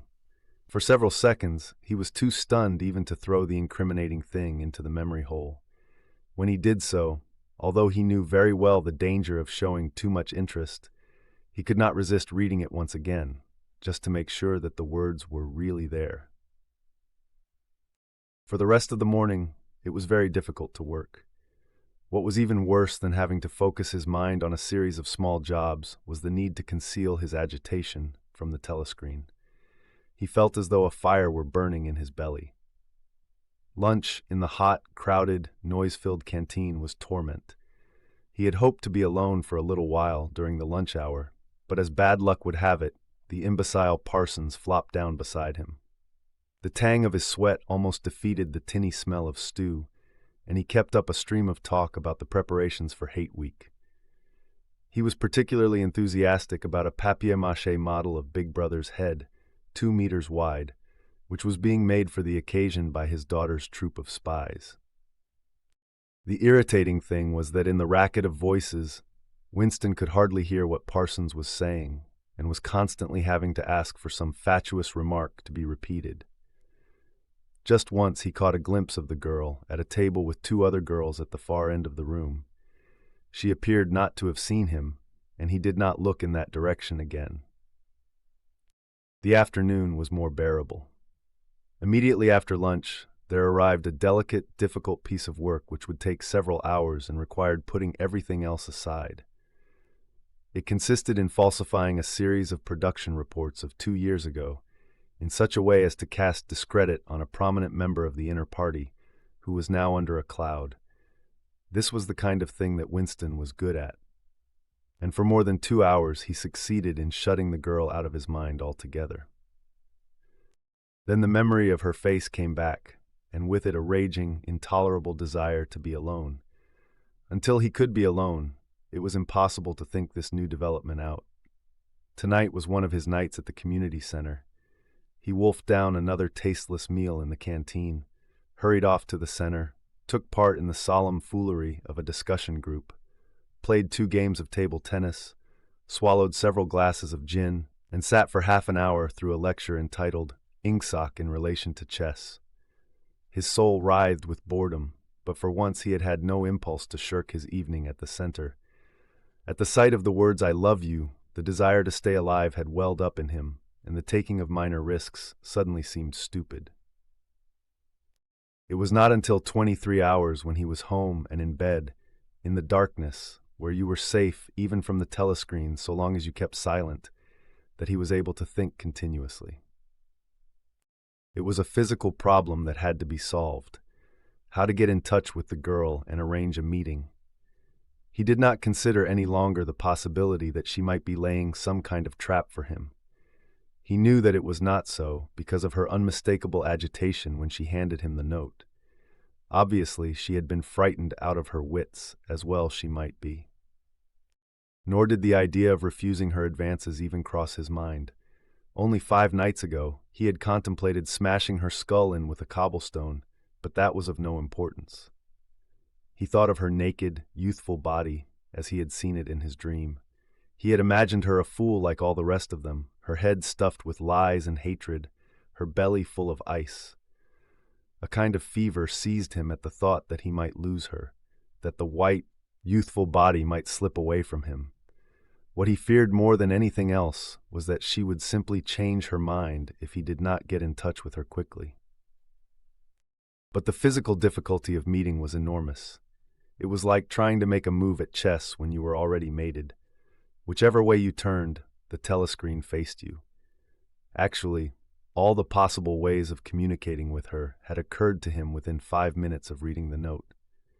But now, with time to think, he went over them one by one, as though laying out a row of instruments on a table. Obviously, the kind of encounter that had happened this morning could not be repeated. If she had worked in the records department, it might have been comparatively simple, but he had only a very dim idea whereabouts in the building the fiction department lay, and he had no pretext for going there. If he had known where she lived and at what time she left work, he could have contrived to meet her somewhere on her way home. But to try to follow her home was not safe, because it would mean loitering about outside the ministry, which was bound to be noticed. As for sending a letter through the mails, it was out of the question. By a routine that was not even secret, all letters were opened in transit. Actually, few people ever wrote letters. For the messages that it was occasionally necessary to send, there were printed postcards with long lists of phrases, and you struck out the ones that were inapplicable. In any case, he did not know the girl's name, let alone her address. Finally, he decided that the safest place was the canteen. If he could get her at a table by herself, somewhere in the middle of the room, not too near the telescreens, and with a sufficient buzz of conversation all round, If these conditions lasted for, say, 30 seconds, it might be possible to exchange a few words. For a week after this, life was like a restless dream. On the next day, she did not appear in the canteen until he was leaving it, the whistle having already blown. Presumably, she had been changed on to a later shift. They passed each other without a glance. On the day after that, she was in the canteen at the usual time, but with 3 other girls and immediately under a telescreen. Then, for 3 dreadful days, she did not appear at all. His whole mind and body seemed to be afflicted with an unbearable sensitivity, a sort of transparency, which made every movement, every sound, every contact, every word that he had to speak or listen to, an agony. Even in sleep, he could not altogether escape from her image. He did not touch the diary during those days. If there was any relief, it was in his work, in which he could sometimes forget himself for 10 minutes at a stretch. He had absolutely no clue as to what had happened to her. There was no inquiry he could make. She might have been vaporized. She might have committed suicide. She might have been transferred to the other end of Oceania. Worst and most likely of all, she might simply have changed her mind and decided to avoid him. The next day, she reappeared. Her arm was out of the sling, and she had a band of sticking plaster round her wrist. The relief of seeing her was so great that he could not resist staring directly at her for several seconds. On the following day, he very nearly succeeded in speaking to her. When he came into the canteen, she was sitting at a table well out from the wall and was quite alone. It was early, and the place was not very full. The queue edged forward until Winston was almost at the counter, then was held up for 2 minutes because someone in front was complaining that he had not received his tablet of saccharine. But the girl was still alone when Winston secured his tray and began to make for her table. He walked casually towards her, his eyes searching for a place at some table beyond her. She was perhaps 3 meters away from him. Another 2 seconds would do it. Then a voice behind him called, "Smith!" He pretended not to hear. "Smith!" repeated the voice, more loudly. It was no use. He turned round. A blonde-headed, silly-faced young man named Wilshire, whom he barely knew, was inviting him with a smile to a vacant place at his table. It was not safe to refuse. After having been recognized, he could not go and sit at a table with an unattended girl. It was too noticeable. He sat down with a friendly smile. The silly blonde face beamed into his. Winston had a hallucination of himself smashing a pickaxe right into the middle of it. The girl's table filled up a few minutes later. But she must have seen him coming towards her, and perhaps she would take the hint. Next day, he took care to arrive early. Sure enough, she was at a table in about the same place, and again alone. The person immediately ahead of him in the queue was a small, swiftly moving, beetle-like man, with a flat face and tiny, suspicious eyes. As Winston turned away from the counter with his tray, he saw that the little man was making straight for the girl's table. His hopes sank again. There was a vacant place at a table further away, but something in the little man's appearance suggested that he would be sufficiently attentive to his own comfort to choose the emptiest table. With ice at his heart, Winston followed. It was no use unless he could get the girl alone. At this moment, there was a tremendous crash. The little man was sprawling on all fours. His tray had gone flying, and 2 streams of soup and coffee were flowing across the floor. He started to his feet with a malignant glance at Winston, whom he evidently suspected of having tripped him up. But it was all right. 5 seconds later, with a thundering heart, Winston was sitting at the girl's table. He did not look at her. He unpacked his tray and promptly began eating. It was all important to speak at once, before anyone else came, but now a terrible fear had taken possession of him. A week had gone by since she had first approached him. She would have changed her mind. She must have changed her mind. It was impossible that this affair should end successfully. Such things did not happen in real life. He might have flinched altogether from speaking if at this moment he had not seen Ampleforth, the hairy-eared poet, wandering limply round the room with a tray, looking for a place to sit down. In his vague way, Ampleforth was attached to Winston, and would certainly sit down at his table if he caught sight of him. There was perhaps a minute in which to act. Both Winston and the girl were eating steadily. The stuff they were eating was a thin stew, actually a soup, of haricot beans. In a low murmur, Winston began speaking. Neither of them looked up. Steadily they spooned the watery stuff into their mouths and between spoonfuls exchanged the few necessary words in low, expressionless voices. "What time do you leave work?" he asked. 18:30, she replied. "Where can we meet?" "Victory Square, near the monument." "It's full of telescreens," he pointed out. "It doesn't matter if there's a crowd." "Any signal?" "No. Don't come up to me until you see me among a lot of people, and don't look at me. Just keep somewhere near me." "What time?" 19 hours. "All right." Ampleforth failed to see Winston and sat down at another table. They did not speak again, and so far as it was possible for two people sitting on opposite sides of the same table, they did not look at one another. The girl finished her lunch quickly and made off, while Winston stayed to smoke a cigarette. Let's begin Chapter 2 of Part 2. Winston was in Victory Square before the appointed time. He wandered round the base of the enormous fluted column, at the top of which Big Brother's statue gazed southward towards the skies, where he had vanquished the Eurasian aeroplanes, or the East Asian aeroplanes, as it had been a few years ago, in the Battle of Airstrip 1. In the street in front of it, there was a statue of a man on horseback, which was supposed to represent Oliver Cromwell.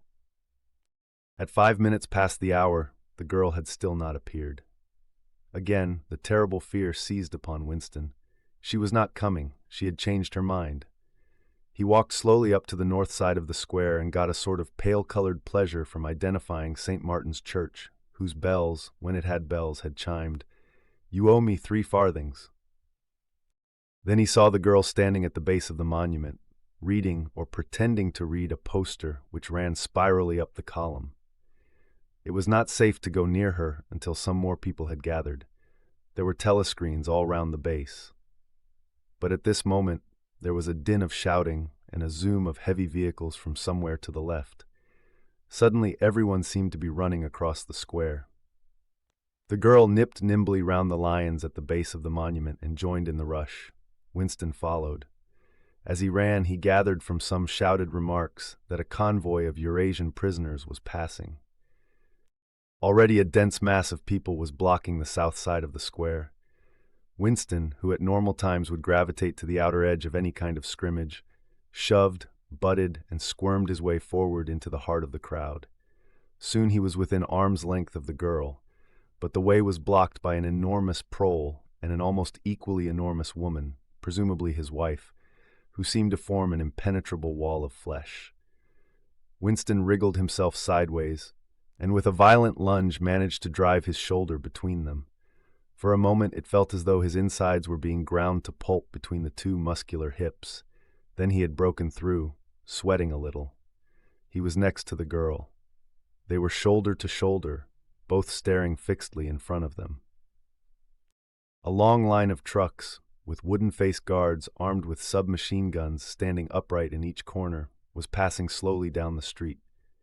In the trucks, little yellow men in shabby greenish uniforms were squatting, jammed close together. Their sad Mongolian faces gazed out over the sides of the trucks, utterly incurious. Occasionally, when a truck jolted, there was a clank of metal. All the prisoners were wearing leg irons. Truckload after truckload of the sad faces passed. Winston knew they were there, but he saw them only intermittently. The girl's shoulder and her arm right down to the elbow were pressed against his. Her cheek was almost near enough for him to feel its warmth. She had immediately taken charge of the situation, just as she had done in the canteen. She began speaking in the same expressionless voice as before, with lips barely moving, a mere murmur easily drowned by the din of voices and the rumbling of the trucks. "Can you hear me?" she asked. "Yes," he replied. "Can you get Sunday afternoon off?" "Yes." "Then listen carefully. You'll have to remember this. Go to Paddington Station." With a sort of military precision that astonished him, she outlined the route that he was to follow. A half-hour railway journey, turn left outside the station, 2 kilometers along the road, a gate with the top bar missing, a path across a field, a grass-grown lane, a track between bushes, a dead tree with moss on it. It was as though she had a map inside her head. "Can you remember all that?" she murmured finally. "Yes. You turn left, then right, then left again, and the gate's got no top bar." "Yes, what time?" "About 15. You may have to wait. I'll get there by another way. Are you sure you remember everything?" "Yes. Then get away from me as quick as you can." She need not have told him that. But for the moment, they could not free themselves from the crowd. The trucks were still filing past, the people still insatiably gaping. At the start, there had been a few boos and hisses, but it came only from the party members among the crowd, and had soon stopped. The prevailing emotion was simply curiosity. Foreigners, whether from Eurasia or from East Asia, were a kind of strange animal. One literally never saw them except in the guise of prisoners, and even as prisoners one never got more than a momentary glimpse of them, nor did one know what became of them, apart from the few who were hanged as war criminals. The others simply vanished, presumably into forced labor camps. The round Mongolian faces had given way to faces of a more European type, dirty, bearded, and exhausted. From over scrubby cheekbones, eyes looked into Winston's, sometimes with strange intensity, and flashed away again. The convoy was drawing to an end. In the last truck, he could see an aged man, his face a mass of grizzled hair, standing upright with his wrists crossed in front of him, as though he were used to having them bound together. It was almost time for Winston and the girl to part. But at the last moment, while the crowd still hemmed them in, her hand felt for his and gave it a fleeting squeeze. It could not have been 10 seconds, and yet it seemed a long time that their hands were clasped together. He had time to learn every detail of her hand. He explored the long fingers, the shapely nails, the work-hardened palm with its row of calluses, the smooth flesh under the wrist. Merely from feeling it, he would have known it by sight. In the same instant, it occurred to him that he did not know what color the girl's eyes were. They were probably brown, but people with dark hair sometimes had blue eyes. To turn his head and look at her would have been inconceivable folly.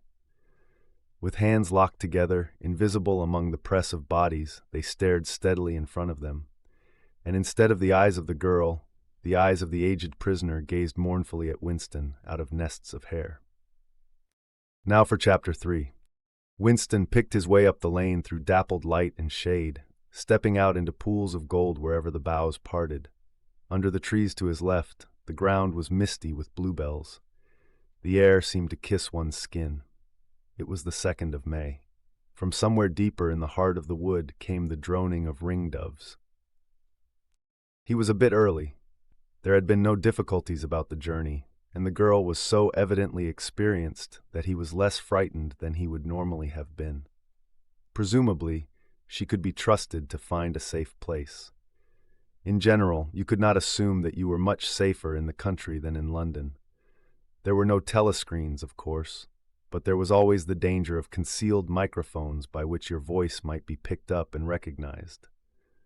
Besides, it was not easy to make a journey by yourself without attracting attention. For distances of less than 100 kilometers, it was not necessary to get your passport endorsed, but sometimes there were patrols hanging about the railway stations who examined the papers of any party member they found there and asked awkward questions. However, no patrols had appeared, and on the walk from the station he had made sure by cautious backward glances that he was not being followed. The train was full of proles, in a holiday mood because of the summery weather. The wooden-seated carriage in which he traveled was filled to overflowing by a single enormous family, ranging from a toothless great-grandmother to a month-old baby. They were going out to spend an afternoon with in-laws in the country, and as they freely explained to Winston, to get hold of a little black market butter. The lane widened, and in a minute he came to the footpath she had told him of, a mere cattle track which plunged between the bushes. He had no watch, but it could not be 15 o'clock yet. The bluebells were so thick underfoot that it was impossible not to tread on them. He knelt down and began picking some, partly to pass the time away, but also from a vague idea that he would like to have a bunch of flowers to offer to the girl when they met. He had got together a big bunch and was smelling their faint, sickly scent when a sound at his back froze him, the unmistakable crackle of a foot on twigs. He went on picking bluebells. It was the best thing to do. It might be the girl, or he might have been followed after all. To look round was to show guilt. He picked another and another. A hand fell lightly on his shoulder. He looked up. It was the girl. She shook her head, evidently as a warning that he must keep silent, then parted the bushes and quickly led the way along the narrow track into the wood. Obviously, she had been that way before, for she dodged the boggy bits as though by habit. Winston followed, still clasping his bunch of flowers. His first feeling was relief, but as he watched the strong, slender body moving in front of him, with the scarlet sash that was just tight enough to bring out the curve of her hips, the sense of his own inferiority was heavy upon him. Even now it seemed quite likely that when she turned round and looked at him, she would draw back after all. The sweetness of the air and the greenness of the leaves daunted him.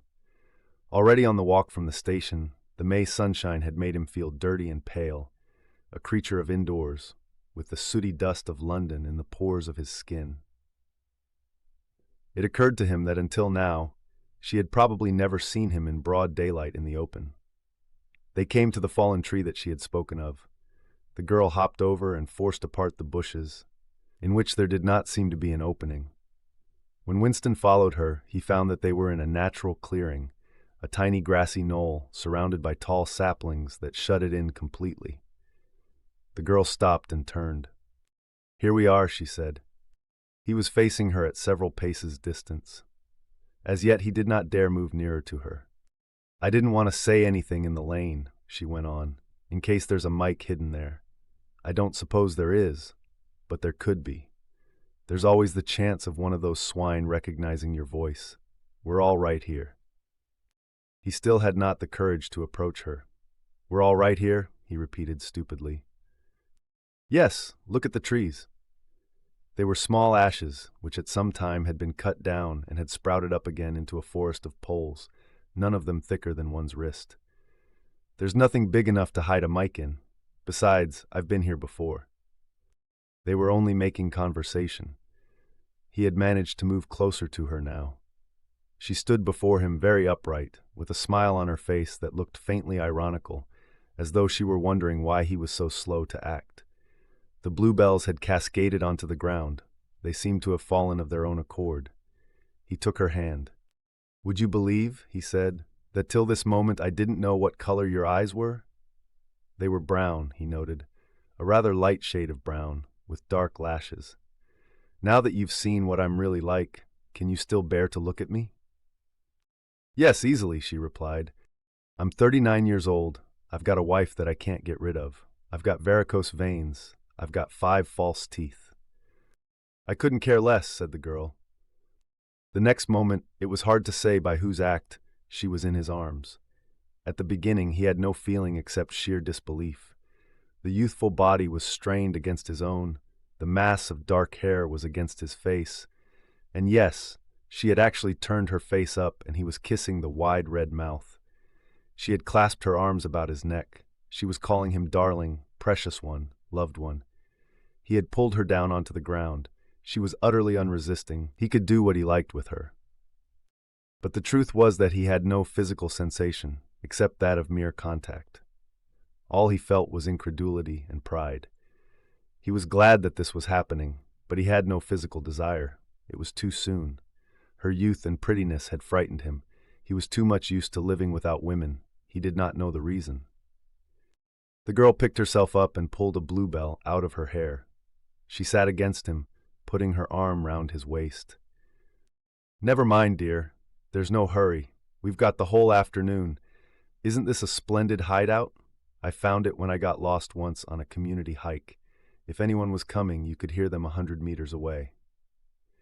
"What is your name?" said Winston. "Julia, I know yours. It's Winston Smith." "How did you find that out?" "I expect I'm better at finding things out than you are, dear. Tell me, what did you think of me before that day I gave you the note?" He did not feel any temptation to tell lies to her. It was even a sort of love offering to start off by telling the worst. I hated the sight of you, he said. I wanted to rape you and then murder you afterwards. 2 weeks ago, I thought seriously of smashing your head in with a cobblestone. If you really want to know, I imagine that you had something to do with the thought police. The girl laughed delightedly, evidently taking this as a tribute to the excellence of her disguise. Not the thought police? You didn't honestly think that? Well, perhaps not exactly that, but from your general appearance, merely because you're young and fresh and healthy, you understand. I thought that probably.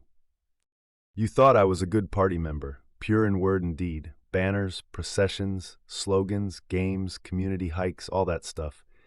And you thought that if I had a quarter of a chance, I'd denounce you as a thought criminal and get you killed off? Yes, something of that kind. A great many young girls are like that, you know.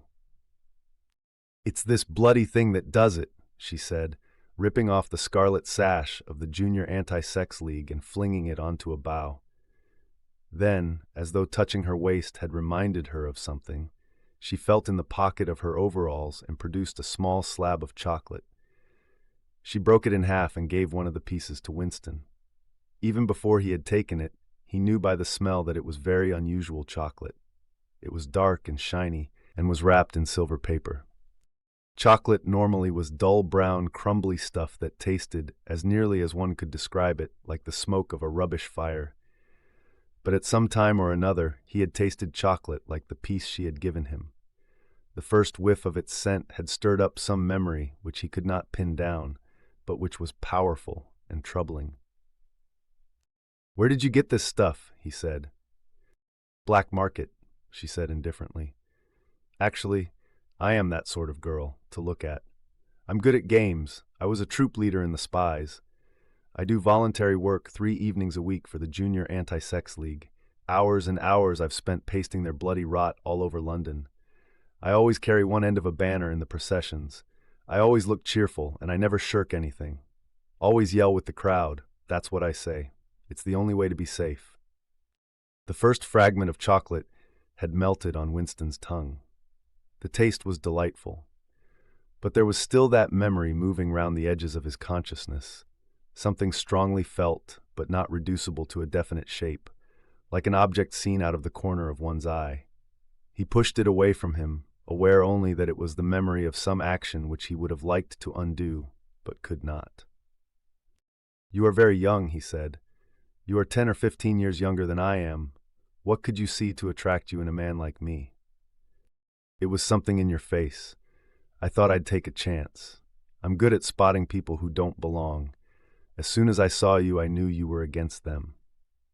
Them, it appeared, meant the party, and above all the inner party, about whom she talked with an open, jeering hatred which made Winston feel uneasy, although he knew that they were safe here if they could be safe anywhere. A thing that astonished him about her was the coarseness of her language. Party members were supposed not to swear, and Winston himself very seldom did swear, aloud, at any rate. Julia, however, seemed unable to mention the party, and especially the inner party, without using the kind of words that you saw chalked up in dripping alleyways. He did not dislike it. It was merely one symptom of her revolt against the party and all its ways, and somehow it seemed natural and healthy, like the sneeze of a horse that smells bad hay. They had left the clearing and were wandering again through the checkered shade, with their arms round each other's waists whenever it was wide enough to walk 2 abreast. He noticed how much softer her waist seemed to feel now that the sash was gone. They did not speak above a whisper. Outside the clearing, Julia said, it was better to go quietly. Presently, they had reached the edge of the little wood. She stopped him. "Don't go out into the open. There might be someone watching. We're all right if we keep behind the boughs." They were standing in the shade of hazel bushes. The sunlight, filtering through innumerable leaves, was still hot on their faces. Winston looked out into the field beyond and underwent a curious, slow shock of recognition. He knew it by sight. An old, close-bitten pasture, with a footpath wandering across it and a molehill here and there. In the ragged hedge on the opposite side, the boughs of the elm trees swayed just perceptibly in the breeze, and their leaves stirred faintly in dense masses like women's hair, Surely somewhere nearby, but out of sight, there must be a stream with green pools where dace were swimming. "Isn't there a stream somewhere near here?" he whispered. "That's right, there is a stream. It's at the edge of the next field, actually. There are fish in it, great big ones. You can watch them lying in the pools under the willow trees, waving their tails." "It's the Golden Country almost," he murmured. "The Golden Country?" she asked. "It's nothing, really. A landscape I've seen sometimes in a dream." "Look," whispered Julia. A thrush had alighted on a bough not 5 meters away, almost at the level of their faces. Perhaps it had not seen them. It was in the sun, they in the shade. It spread out its wings, fitted them carefully into place again, ducked its head for a moment as though making a sort of bow to the sun, and then began to pour forth a torrent of song. In the afternoon hush, the volume of sound was startling. Winston and Julia clung together, fascinated.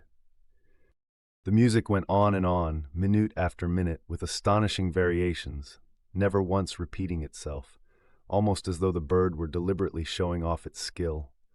Sometimes it stopped for a few seconds, spread out and resettled its wings, then swelled its speckled breast and again burst into song. Winston watched it with a sort of vague reverence. For whom, for what, was that bird singing? No mate, no rival was watching it. What made it sit at the edge of the lonely wood and pour its music into nothingness? He wondered whether, after all, there was a microphone hidden somewhere near. He and Julia had spoken only in low whispers, and it would not pick up what they had said, but it would pick up the thrush. Perhaps at the other end of the instrument, some small, beetle-like man was listening intently, listening to that. But by degrees the flood of music drove all speculations out of his mind. It was as though it were a kind of liquid stuff that poured all over him and got mixed up with the sunlight that filtered through the leaves. He stopped thinking and merely felt. The girl's waist in the bend of his arm was soft and warm. He pulled her round so that they were breast to breast. Her body seemed to melt into his. Wherever his hands moved, it was all as yielding as water. Their mouths clung together. It was quite different from the hard kisses they had exchanged earlier. When they moved their faces apart again, both of them sighed deeply. The bird took fright and fled with a clatter of wings. Winston put his lips against her ear. "Now," he whispered. "Not here," she whispered back. "Come back to the hideout. It's safer." Quickly, with an occasional crackle of twigs, they threaded their way back to the clearing. When they were once inside the ring of saplings, she turned and faced him. They were both breathing fast, but the smile had reappeared round the corners of her mouth. She stood looking at him for an instant, then felt at the zipper of her overalls. And yes, it was almost as in his dream. Almost as swiftly as he had imagined it, she had torn her clothes off, and when she flung them aside, it was with that same magnificent gesture by which a whole civilization seemed to be annihilated. Her body gleamed white in the sun. But for a moment he did not look at her body. His eyes were anchored by the freckled face with its faint, bold smile. He knelt down before her and took her hands in his. "Have you done this before?" he asked. "Of course, hundreds of times. Well, scores of times anyway." "With party members?" "Yes, always with party members. With members of the inner party." "Not with those swine, no. But there's plenty that would if they got half a chance. They're not so holy as they make out." His heart leapt. Scores of times she had done it. He wished it had been hundreds, thousands. Anything that hinted at corruption always filled him with a wild hope. Who knew? Perhaps the party was rotten under the surface, its cult of strenuousness and self-denial simply a sham concealing wickedness. If he could have infected the whole lot of them with leprosy or syphilis, how gladly he would have done so. Anything to rot, to weaken, to undermine. He pulled her down so that they were kneeling face to face. "Listen, the more men you've had, the more I love you. Do you understand that?" "Yes, perfectly," she said. "I hate purity. I hate goodness. I don't want any virtue to exist anywhere. I want everyone to be corrupt to the bones." "Well then, I ought to suit you, dear. I'm corrupt to the bones." "You like doing this? I don't mean simply me, I mean the thing in itself." "I adore it." That was above all what he wanted to hear. Not merely the love of one person, but the animal instinct, the simple, undifferentiated desire. That was the force that would tear the party to pieces. He pressed her down upon the grass, among the fallen bluebells. This time there was no difficulty. Presently the rising and falling of their breasts slowed to normal speed, and in a sort of pleasant helplessness they fell apart. The sun seemed to have grown hotter. They were both sleepy. He reached out for the discarded overalls and pulled them partly over her. Almost immediately they fell asleep and slept for about half an hour. Winston woke first. He sat up and watched the freckled face, still peacefully asleep, pillowed on the palm of her hand. Except for her mouth, you could not call her beautiful. There was a line or two round the eyes, if you looked closely. The short dark hair was extraordinarily thick and soft. It occurred to him that he still did not know her surname or where she lived. The young, strong body, now helpless in sleep, awoke in him a pitying, protecting feeling. But the mindless tenderness that he had felt under the hazel tree while the thrush was singing had not quite come back. He pulled the overalls aside and studied her smooth white flank. In the old days, he thought, a man looked at a girl's body and saw that it was desirable, and that was the end of the story. But you could not have pure love or pure lust nowadays. No emotion was pure, because everything was mixed up with fear and hatred. Their embrace had been a battle, the climax of victory. It was a blow struck against the party. It was a political act. Now we begin Chapter 4. "We can come here once again," said Julia. "It's generally safe to use any hideout twice, but not for another month or two, of course." As soon as she woke up, her demeanor had changed. She became alert and businesslike, put her clothes on, knotted the scarlet sash about her waist, and began arranging the details of the journey home. It seemed natural to leave this to her. She obviously had a practical cunning which Winston lacked, and she seemed also to have an exhaustive knowledge of the countryside round London, stored away from innumerable community hikes. The route she gave him was quite different from the one by which he had come, and brought him out at a different railway station. "Never go home the same way as you went out," she said, as though stating an important general principle. She would leave first, and Winston was to wait half an hour before following her. She had named a place where they could meet after work, 4 evenings from now. It was a street in one of the poorer quarters, where there was an open market which was generally crowded and noisy. She would be hanging about among the stalls, pretending to be in search of shoelaces or sewing thread. If she judged that the coast was clear, she would blow her nose when he approached. Otherwise, he was to walk past her without recognition. But with luck, in the middle of the crowd, it would be safe to talk for a quarter of an hour and arrange another meeting. "And now I must go," she said as soon as he had mastered his instructions. "I'm due back at 19:30. I've got to put in 2 hours for the Junior Anti-Sex League, handing out leaflets or something. Isn't it bloody? Give me a brush down, would you? Have I got any twigs in my hair? Are you sure? Then goodbye, my love, goodbye." She flung herself into his arms, kissed him almost violently, and a moment later pushed her way through the saplings and disappeared into the wood with very little noise. Even now he had not found out her surname or her address. However, it made no difference, for it was inconceivable that they could ever meet indoors or exchange any kind of written communication. As it happened, they never went back to the clearing in the wood. During the month of May, there was only one further occasion on which they actually succeeded in making love. That was in another hiding place known to Julia, the belfry of a ruinous church in an almost deserted stretch of country where an atomic bomb had fallen 30 years earlier. It was a good hiding place when once you got there, but the getting there was very dangerous. For the rest, they could meet only in the streets, in a different place every evening, and never for more than half an hour at a time. In the street, it was usually possible to talk after a fashion. As they drifted down the crowded pavements, not quite abreast and never looking at one another, they carried on a curious, intermittent conversation. It flicked on and off like the beams of a lighthouse, suddenly nipped into silence by the approach of a party uniform or the proximity of a telescreen. Then it was taken up again minutes later, in the middle of a sentence, then abruptly cut short as they parted at the agreed spot, then continued almost without introduction on the following day. Julia appeared to be quite used to this kind of conversation, which she called talking by installments.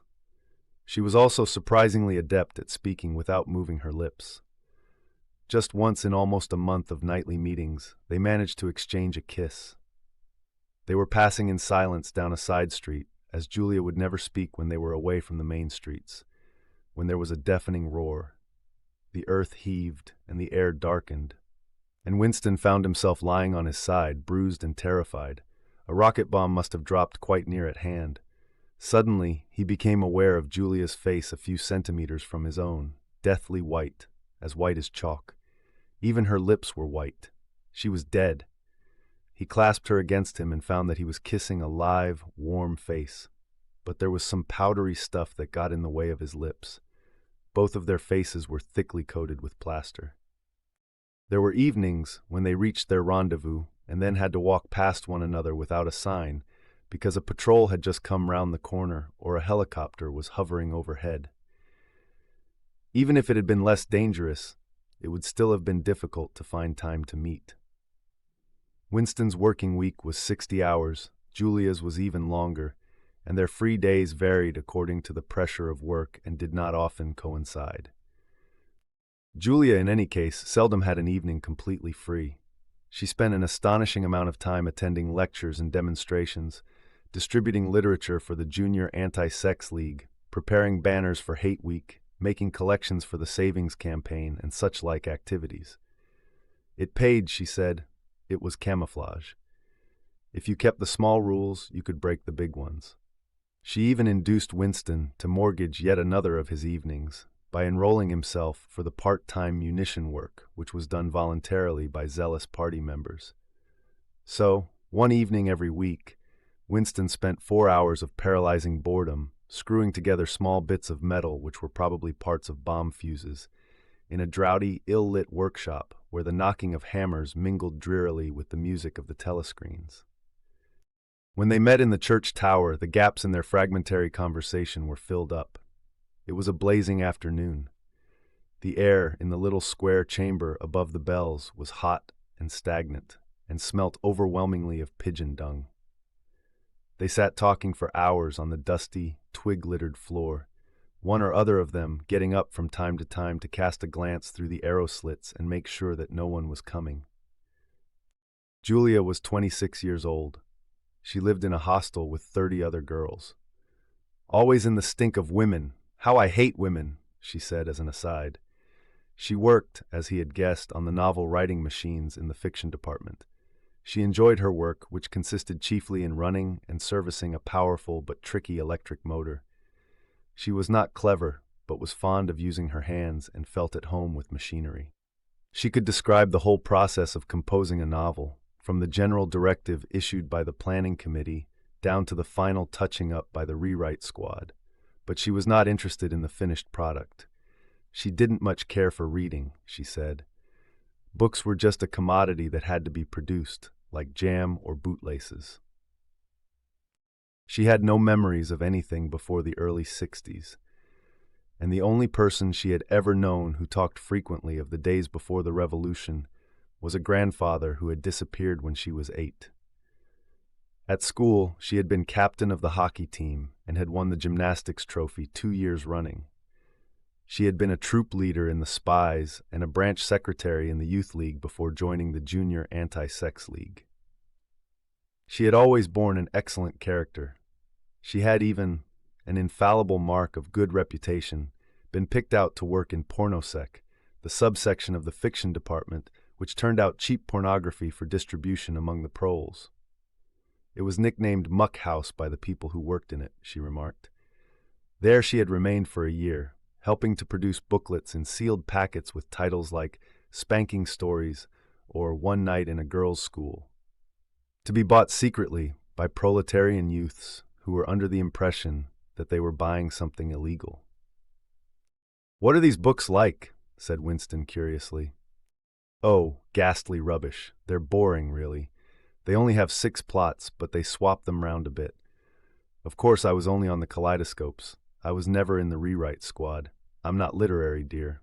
Not even enough for that.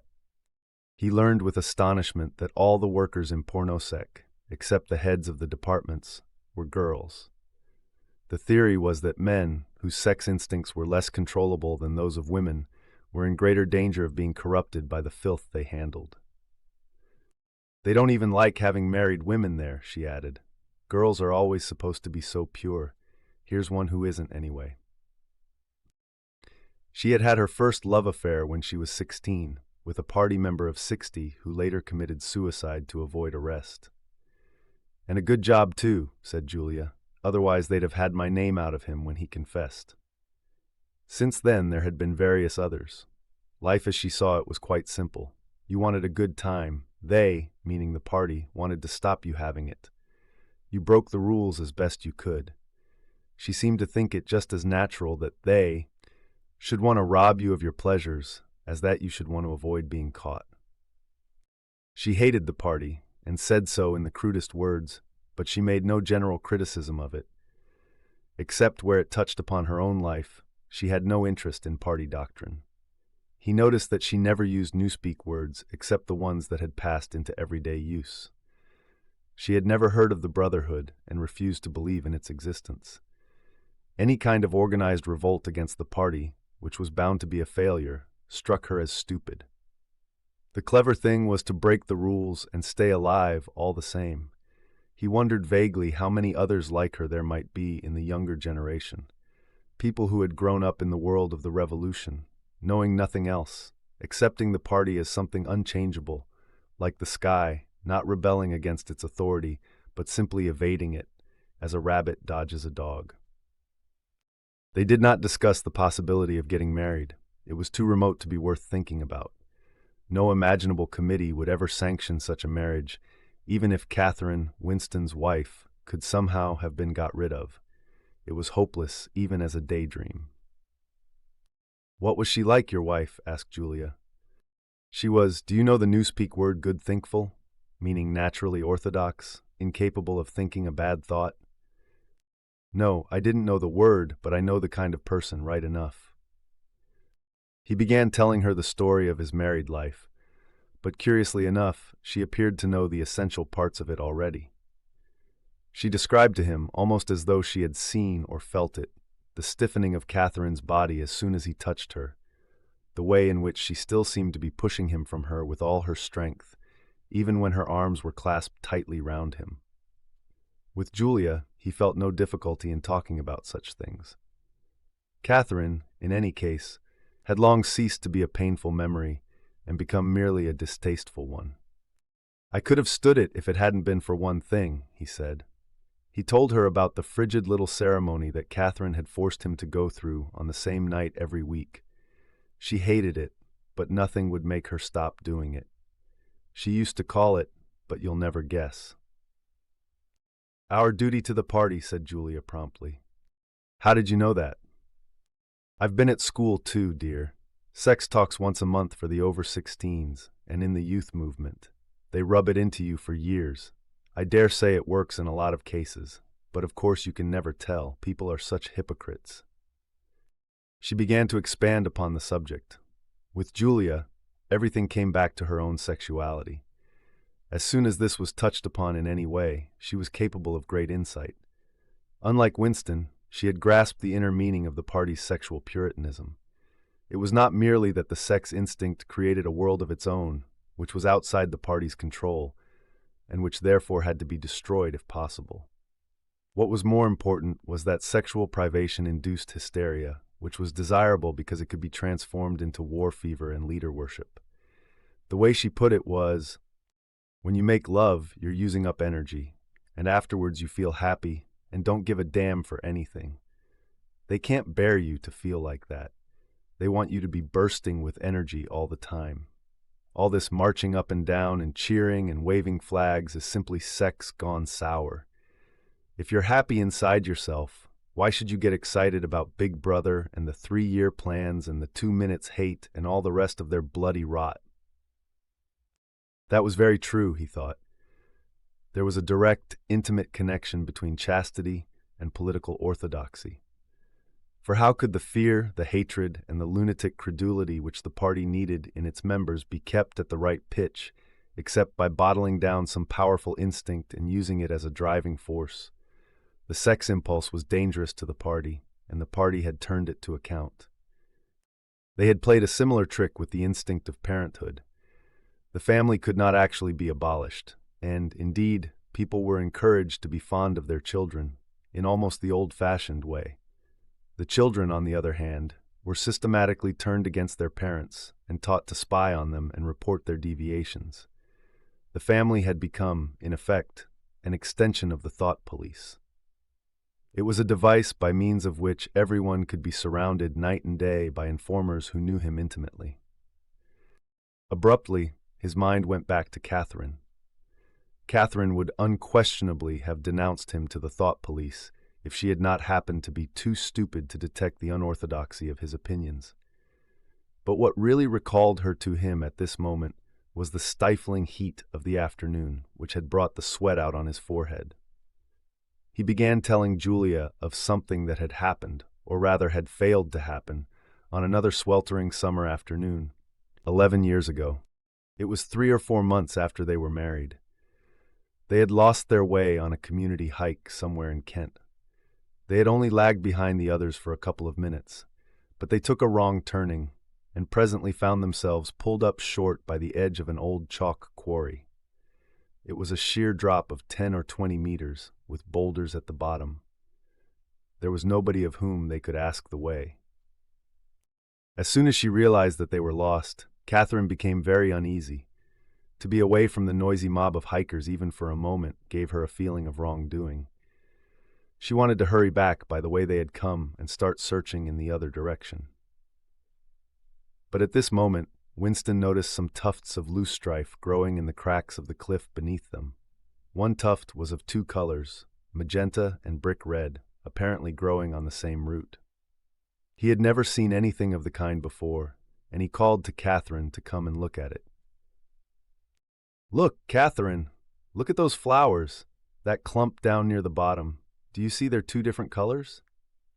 She had already turned to go, but she did rather fretfully come back for a moment. She even leaned out over the cliff face to see where he was pointing. He was standing a little behind her, and he put his hand on her waist to steady her. At this moment, it suddenly occurred to him how completely alone they were. There was not a human creature anywhere, not a leaf stirring, not even a bird awake. In a place like this, the danger that there would be a hidden microphone was very small, and even if there was a microphone, it would only pick up sounds. It was the hottest, sleepiest hour of the afternoon. The sun blazed down upon them, the sweat tickled his face, and the thought struck him. "Why didn't you give her a good shove?" said Julia. "I would have." "Yes, dear, you would have. I would if I'd been the same person then as I am now. Or perhaps I would, I'm not certain." "Are you sorry you didn't?" "Yes, on the whole I'm sorry I didn't." They were sitting side by side on the dusty floor. He pulled her closer against him. Her head rested on his shoulder, the pleasant smell of her hair conquering the pigeon dung. She was very young, he thought. She still expected something from life. She did not understand that to push an inconvenient person over a cliff solves nothing. "Actually, it would have made no difference," he said. "Then why are you sorry you didn't do it?" "Only because I prefer a positive to a negative. In this game that we're playing, we can't win. Some kinds of failure are better than other kinds, that's all." He felt her shoulders give a wriggle of dissent. She always contradicted him when he said anything of this kind. She would not accept it as a law of nature that the individual is always defeated. In a way, she realized that she herself was doomed, that sooner or later the thought police would catch her and kill her. But with another part of her mind, she believed that it was somehow possible to construct a secret world in which you could live as you chose. All you needed was luck and cunning and boldness. She did not understand that there was no such thing as happiness, that the only victory lay in the far future, long after you were dead. She didn't understand that from the moment of declaring war on the party, it was better to think of yourself as a corpse. "We are the dead," he said. "We're not dead yet," said Julia prosaically. "Not physically. 6 months, a year, 5 years, conceivably. I am afraid of death. You are young, so presumably you're more afraid of it than I am. Obviously, we shall put it off as long as we can. But it makes very little difference. So long as human beings stay human, death and life are the same thing." "Oh, rubbish. Which would you sooner sleep with, me or a skeleton? Don't you enjoy being alive? Don't you like feeling, this is me, this is my hand, this is my leg, I'm real, I'm solid, I'm alive? Don't you like this?" She twisted herself round and pressed her bosom against him. He could feel her breasts, ripe yet firm, through her overalls. Her body seemed to be pouring some of its youth and vigor into his. "Yes, I like that," he said. "Then stop talking about dying. And now listen, dear, we've got to fix up about the next time we meet. We may as well go back to the place in the wood. We've given it a good long rest, but you must get there by a different way this time. I've got it all planned out. You take the train, but look, I'll draw it out for you." And in her practical way, she scraped together a small square of dust, and with a twig from a pigeon's nest, began drawing a map on the floor. We now continue with Chapter 5. Syme had vanished. A morning came, and he was missing from work. A few thoughtless people commented on his absence. On the next day, nobody mentioned him. On the third day, Winston went into the vestibule of the records department to look at the notice board. One of the notices carried a printed list of the members of the chess committee, of whom Syme had been one. It looked almost exactly as it had looked before. Nothing had been crossed out, but it was one name shorter. It was enough. Syme had ceased to exist. He had never existed. The weather was baking hot. In the labyrinthine ministry, the windowless, air-conditioned rooms kept their normal temperature. But outside, the pavement scorched one's feet, and the stench of the tubes at the rush hours was a horror. The preparations for Hate Week were in full swing, and the staffs of all the ministries were working overtime. Processions, meetings, military parades, lectures, waxworks displays, film shows, telescreen programs, all had to be organized. Stands had to be erected, effigies built, slogans coined, songs written, rumors circulated, photographs faked. Julia's unit in the fiction department had been taken off the production of novels and was rushing out a series of atrocity pamphlets. Winston, in addition to his regular work, spent long periods every day going through back files of the Times and altering and embellishing news items which were to be quoted in speeches. Late at night, when crowds of rowdy proles roamed the streets, the town had a curiously feverish air. The rocket bombs crashed oftener than ever, and sometimes in the far distance there were enormous explosions which no one could explain and about which there were wild rumors. The new tune, which was to be the theme song of Hate Week, the Hate Song, it was called, had already been composed and was being endlessly played on the telescreens. It had a savage, barking rhythm which could not exactly be called music, but resembled the beating of a drum. Roared out by hundreds of voices to the tramp of marching feet, it was terrifying. The proles had taken a fancy to it, and in the midnight streets it competed with the still popular "It Was Only a Hopeless Fancy." The parson's children played it at all hours of the night and day, unbearably, on a comb and a piece of toilet paper. Winston's evenings were fuller than ever. Squads of volunteers, organized by parsons, were preparing the street for Hate Week, stitching banners, painting posters, erecting flagstaffs on the roofs, and perilously slinging wires across the street for streamers. Parsons boasted that Victory Mansions alone would display 400 meters of bunting. He was in his native element, and as happy as a lark. The heat and the manual work had even given him a pretext for reverting to shorts and an open shirt in the evenings. He was everywhere at once, pushing, pulling, sawing, hammering, improvising, jollying everyone along with comradely exhortations and giving out from every fold of his body what seemed an inexhaustible supply of acrid-smelling sweat. A new poster had suddenly appeared all over London. It had no caption and represented simply the monstrous figure of a Eurasian soldier, 3 or 4 meters high, striding forward with an expressionless Mongolian face and enormous boots, a submachine gun pointed from his hip. From whatever angle you looked at the poster, the muzzle of the gun, magnified by the foreshortening, seemed to be pointed straight at you. The thing had been plastered on every blank space on every wall, even outnumbering the portraits of Big Brother. The proles, normally apathetic about the war, were being lashed into one of their periodical frenzies of patriotism. As though to harmonize with the general mood, the rocket bombs had been killing larger numbers of people than usual. One fell on a crowded film theater in Stepney, burying several hundred victims among the ruins. The whole population of the neighborhood turned out for a long, trailing funeral which went on for hours and was in effect an indignation meeting. Another bomb fell on a piece of waste ground which was used as a playground, and several dozen children were blown to pieces. There were further angry demonstrations. Goldstein was burned in effigy. Hundreds of copies of the poster of the Eurasian soldier were torn down and added to the flames, and a number of shops were looted in the turmoil. Then a rumor flew round that spies were directing the rocket bombs by means of wireless waves, and an old couple who were suspected of being of foreign extraction had their house set on fire and perished of suffocation. In the room over Mr. Charrington's shop, when they could get there, Julia and Winston lay side by side on a stripped bed under the open window, naked for the sake of coolness. The rat had never come back, but the bugs had multiplied hideously in the heat. It did not seem to matter. Dirty or clean, the room was paradise. As soon as they arrived, they would sprinkle everything with pepper bought on the black market, tear off their clothes, and make love with sweating bodies, then fall asleep and wake to find that the bugs had rallied and were massing for the counterattack. 4, 5, 6, 7 times they met during the month of June. Winston had dropped his habit of drinking gin at all hours. He seemed to have lost the need for it. He had grown fatter, his varicose ulcer had subsided, leaving only a brown stain on the skin above his ankle.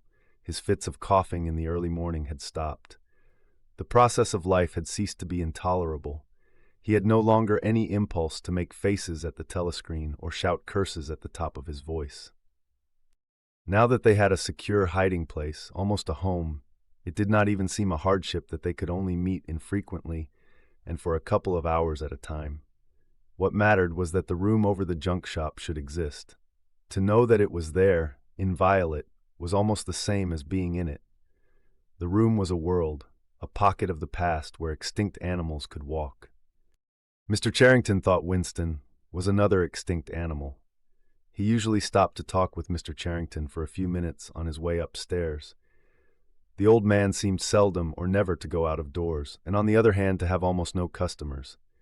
He led a ghost-like existence between the tiny dark shop and an even tinier back kitchen where he prepared his meals and which contained, among other things, an unbelievably ancient gramophone with an enormous horn. He seemed glad of the opportunity to talk. Wandering about among his worthless stock, with his long nose and thick spectacles and his bowed shoulders in the velvet jacket, he had always vaguely the air of being a collector rather than a tradesman.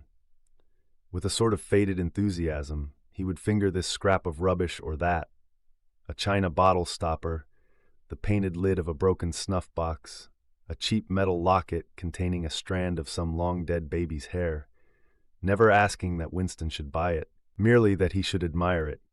To talk to him was like listening to the tinkling of a worn-out musical box. He had dragged out from the corners of his memory some more fragments of forgotten rhymes. There was one about 24 blackbirds, and another about a cow with a crumpled horn, and another about the death of poor Cock Robin. "It just occurred to me you might be interested," he would say with a self-deprecating little laugh whenever he produced a new fragment. But he could never recall more than a few lines of any one rhyme. Both of them knew, in a way it was never out of their minds, that what was now happening could not last long.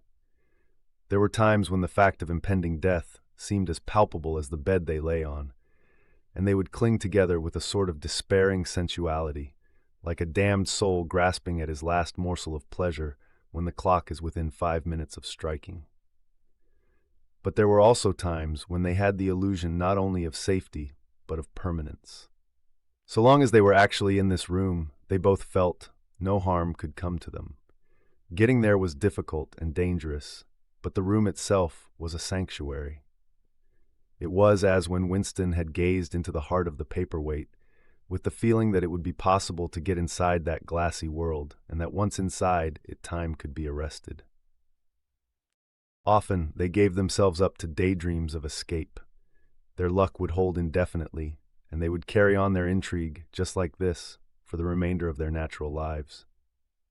Or Catherine would die, and by subtle maneuverings, Winston and Julia would succeed in getting married. Or they would commit suicide together. Or they would disappear, alter themselves out of recognition, learn to speak with proletarian accents, get jobs in a factory, and live out their lives undetected in a back street. It was all nonsense, as they both knew. In reality, there was no escape. Even the one plan that was practicable, suicide, they had no intention of carrying out. To hang on from day to day and from week to week, spinning out a present that had no future, seemed an unconquerable instinct, just as one's lungs will always draw the next breath so long as there is air available. Sometimes, too, they talked of engaging in active rebellion against the party, but with no notion of how to take the first step.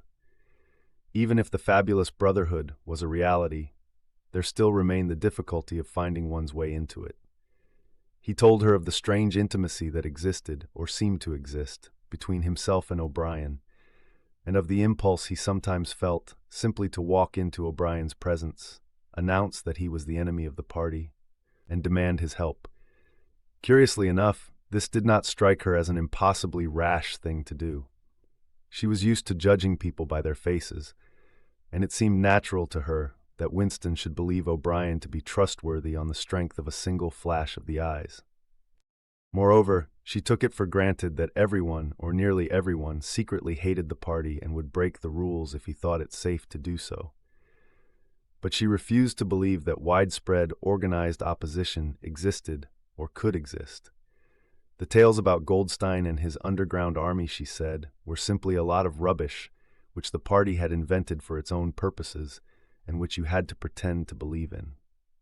Times beyond number, at party rallies and spontaneous demonstrations, she had shouted at the top of her voice for the execution of people whose names she had never heard and in whose supposed crimes she had not the faintest belief. When public trials were happening, she had taken her place in the detachments from the Youth League who surrounded the courts from morning to night, chanting at intervals, "Death to the traitors." During the 2 minutes hate, she always excelled all others in shouting insults at Goldstein, yet she had only the dimmest idea of who Goldstein was and what doctrines he was supposed to represent. She had grown up since the Revolution and was too young to remember the ideological battles of the 50s and 60s. Such a thing as an independent political movement was outside her imagination, and in any case, the party was invincible. It would always exist, and it would always be the same. You could only rebel against it by secret disobedience, or at most by isolated acts of violence such as killing somebody or blowing something up. In some ways, she was far more acute than Winston, and far less susceptible to party propaganda. Once when he happened in some connection to mention the war against Eurasia, she startled him by saying casually that in her opinion the war was not happening. The rocket bombs which fell daily on London were probably fired by the government of Oceania itself, just to keep people frightened. This was an idea that had literally never occurred to him. She also stirred a sort of envy in him by telling him that during the 2 minutes hate, her great difficulty was to avoid bursting out laughing. But she only questioned the teachings of the party when they in some way touched upon her own life. Often she was ready to accept the official mythology, simply because the difference between truth and falsehood did not seem important to her. She believed, for instance, having learned it at school, that the party had invented aeroplanes. In his own school days, Winston remembered, in the late 50s, it was only the helicopter that the party claimed to have invented. A dozen years later, when Julia was at school, it was already claiming the aeroplane. One generation more, and it would be claiming the steam engine. And when he told her that aeroplanes had been in existence before he was born and long before the Revolution, the fact struck her as totally uninteresting. After all, what did it matter who had invented aeroplanes? It was rather more of a shock to him when he discovered from some chance remark that she did not remember that Oceania 4 years ago had been at war with Eastasia and at peace with Eurasia. It was true that she regarded the whole war as a sham, but apparently she had not even noticed that the name of the enemy had changed. "I thought we'd always been at war with Eurasia," she said vaguely. It frightened him a little. The invention of aeroplanes dated from long before her birth, but the switchover in the war had happened only 4 years ago, well after she was grown up. He argued with her about it for perhaps a quarter of an hour. In the end, he succeeded in forcing her memory back until she did dimly recall that at one time Eastasia and not Eurasia had been the enemy. But the issue still struck her as unimportant. "Who cares?" she said impatiently. "It's always one bloody war after another, and one knows the news is all lies anyway." Sometimes he talked to her of the records department and the impudent forgeries that he committed there. Such things did not appear to horrify her. She did not feel the abyss opening beneath her feet at the thought of lies becoming truths. He told her the story of Jones, Aronson, and Rutherford, and the momentous slip of paper which he had once held between his fingers. It did not make much impression on her. At first, indeed, she failed to grasp the point of the story. "Were they friends of yours?" she said. "No, I never knew them. They were inner party members. Besides, they were far older men than I was. They belonged to the old days before the Revolution. I barely knew them by sight." Then what was there to worry about? People are being killed off all the time, aren't they? He tried to make her understand. This was an exceptional case. It wasn't just a question of somebody being killed. "Do you realize that the past, starting from yesterday, has been actually abolished? If it survives anywhere, it's in a few solid objects with no words attached to them, like that lump of glass there. Already we know almost literally nothing about the Revolution and the years before the Revolution. Every record has been destroyed or falsified. Every book has been rewritten. Every picture has been repainted. Every statue and street and building has been renamed. Every date has been altered. And that process is continuing day by day and minute by minute. History has stopped. Nothing exists except an endless present in which the party is always right. I know, of course, that the past is falsified, but it would never be possible for me to prove it, even when I did the falsification myself. After the thing is done, no evidence ever remains. The only evidence is inside my own mind, and I don't know with any certainty that any other human being shares my memories. Just in that one instance, in my whole life, I did possess actual concrete evidence after the event, years after it. And what good was that? It was no good, because I threw it away a few minutes later, but if the same thing happened today, I should keep it." "Well, I wouldn't," said Julia. "I'm quite ready to take risks, but only for something worthwhile, not for bits of old newspaper. What could you have done with it even if you had kept it?" "Not much, perhaps, but it was evidence. It might have planted a few doubts here and there, supposing that I dared to show it to anybody. I don't imagine that we can alter anything in our own lifetime, but one can imagine little knots of resistance springing up here and there, small groups of people banding themselves together and gradually growing and even leaving a few records behind, so that the next generations can carry on where we leave off." "I'm not interested in the next generation, dear. I'm interested in US. "You're only a rebel from the waist downwards," he told her. She thought this brilliantly witty and flung her arms round him in delight. In the complex details of party doctrine, she had not the faintest interest. Whenever he began to talk of the principles of Ingsoc, doublethink, the changeability of the past, and the denial of objective reality, and to use newspeak words, she became bored and confused, and said that she never paid any attention to that kind of thing. One knew that it was all rubbish, so why let oneself be worried by it? She knew when to cheer and when to boo, and that was all one needed. If he persisted in talking of such subjects, she had a disconcerting habit of falling asleep. She was one of those people who can go to sleep at any hour and in any position. Talking to her, he realized how easy it was to present an appearance of orthodoxy while having no grasp whatever of what orthodoxy meant. In a way, the worldview of the party imposed itself most successfully on people incapable of understanding it. They could be made to accept the most flagrant violations of reality because they never fully grasped the enormity of what was demanded of them, and were not sufficiently interested in public events to notice what was happening. By lack of understanding, they remained sane. They simply swallowed everything, and what they swallowed did them no harm, because it left no residue behind, just as a grain of corn will pass undigested through the body of a bird. We now move on to Chapter 6. It had happened at last. The expected message had come. All his life, it seemed to him, he had been waiting for this to happen. He was walking down the long corridor at the ministry, and he was almost at the spot where Julia had slipped the note into his hand when he became aware that someone larger than himself was walking just behind him. The person, whoever it was, gave a small cough, evidently as a prelude to speaking. Winston stopped abruptly and turned. It was O'Brien. At last they were face to face, and it seemed that his only impulse was to run away. His heart bounded violently. He would have been incapable of speaking. O'Brien, however, had continued forward in the same movement, laying a friendly hand for a moment on Winston's arm, so that the two of them were walking side by side. He began speaking with the peculiar grave courtesy that distinguished him from the majority of inner party members. "I had been hoping for an opportunity of talking to you," he said. "I was reading one of your Newspeak articles in the Times the other day. You take a scholarly interest in Newspeak, I believe?"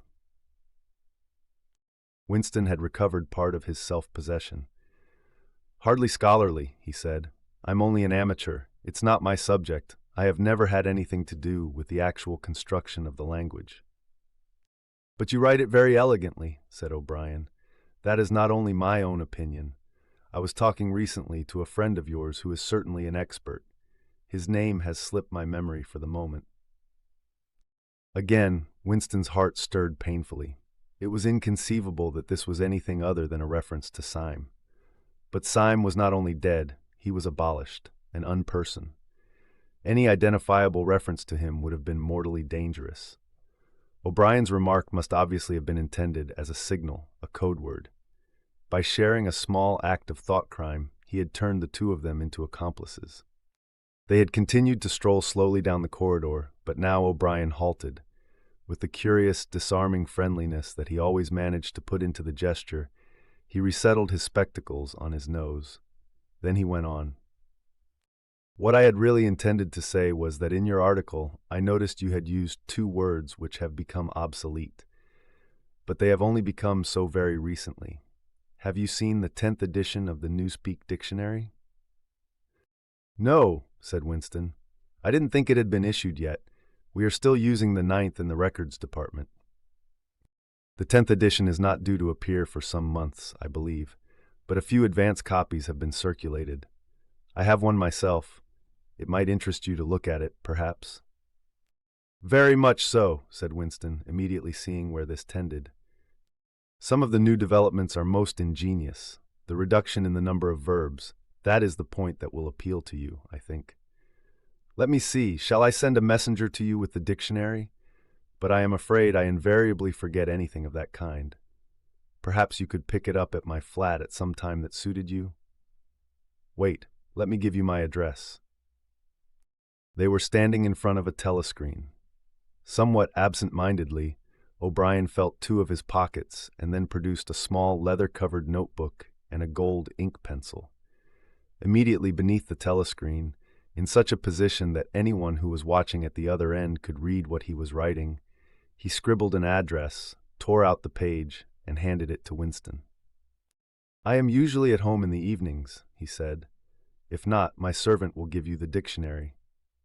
He was gone, leaving Winston holding the scrap of paper, which this time there was no need to conceal. Nevertheless, he carefully memorized what was written on it, and some hours later dropped it into the memory hole along with a mass of other papers. They had been talking to one another for a couple of minutes at the most. There was only one meaning that the episode could possibly have. It had been contrived as a way of letting Winston know O'Brien's address. This was necessary, because except by direct inquiry, it was never possible to discover where anyone lived. There were no directories of any kind. "If you ever want to see me, this is where I can be found," was what O'Brien had been saying to him. Perhaps there would even be a message concealed somewhere in the dictionary. But at any rate, one thing was certain.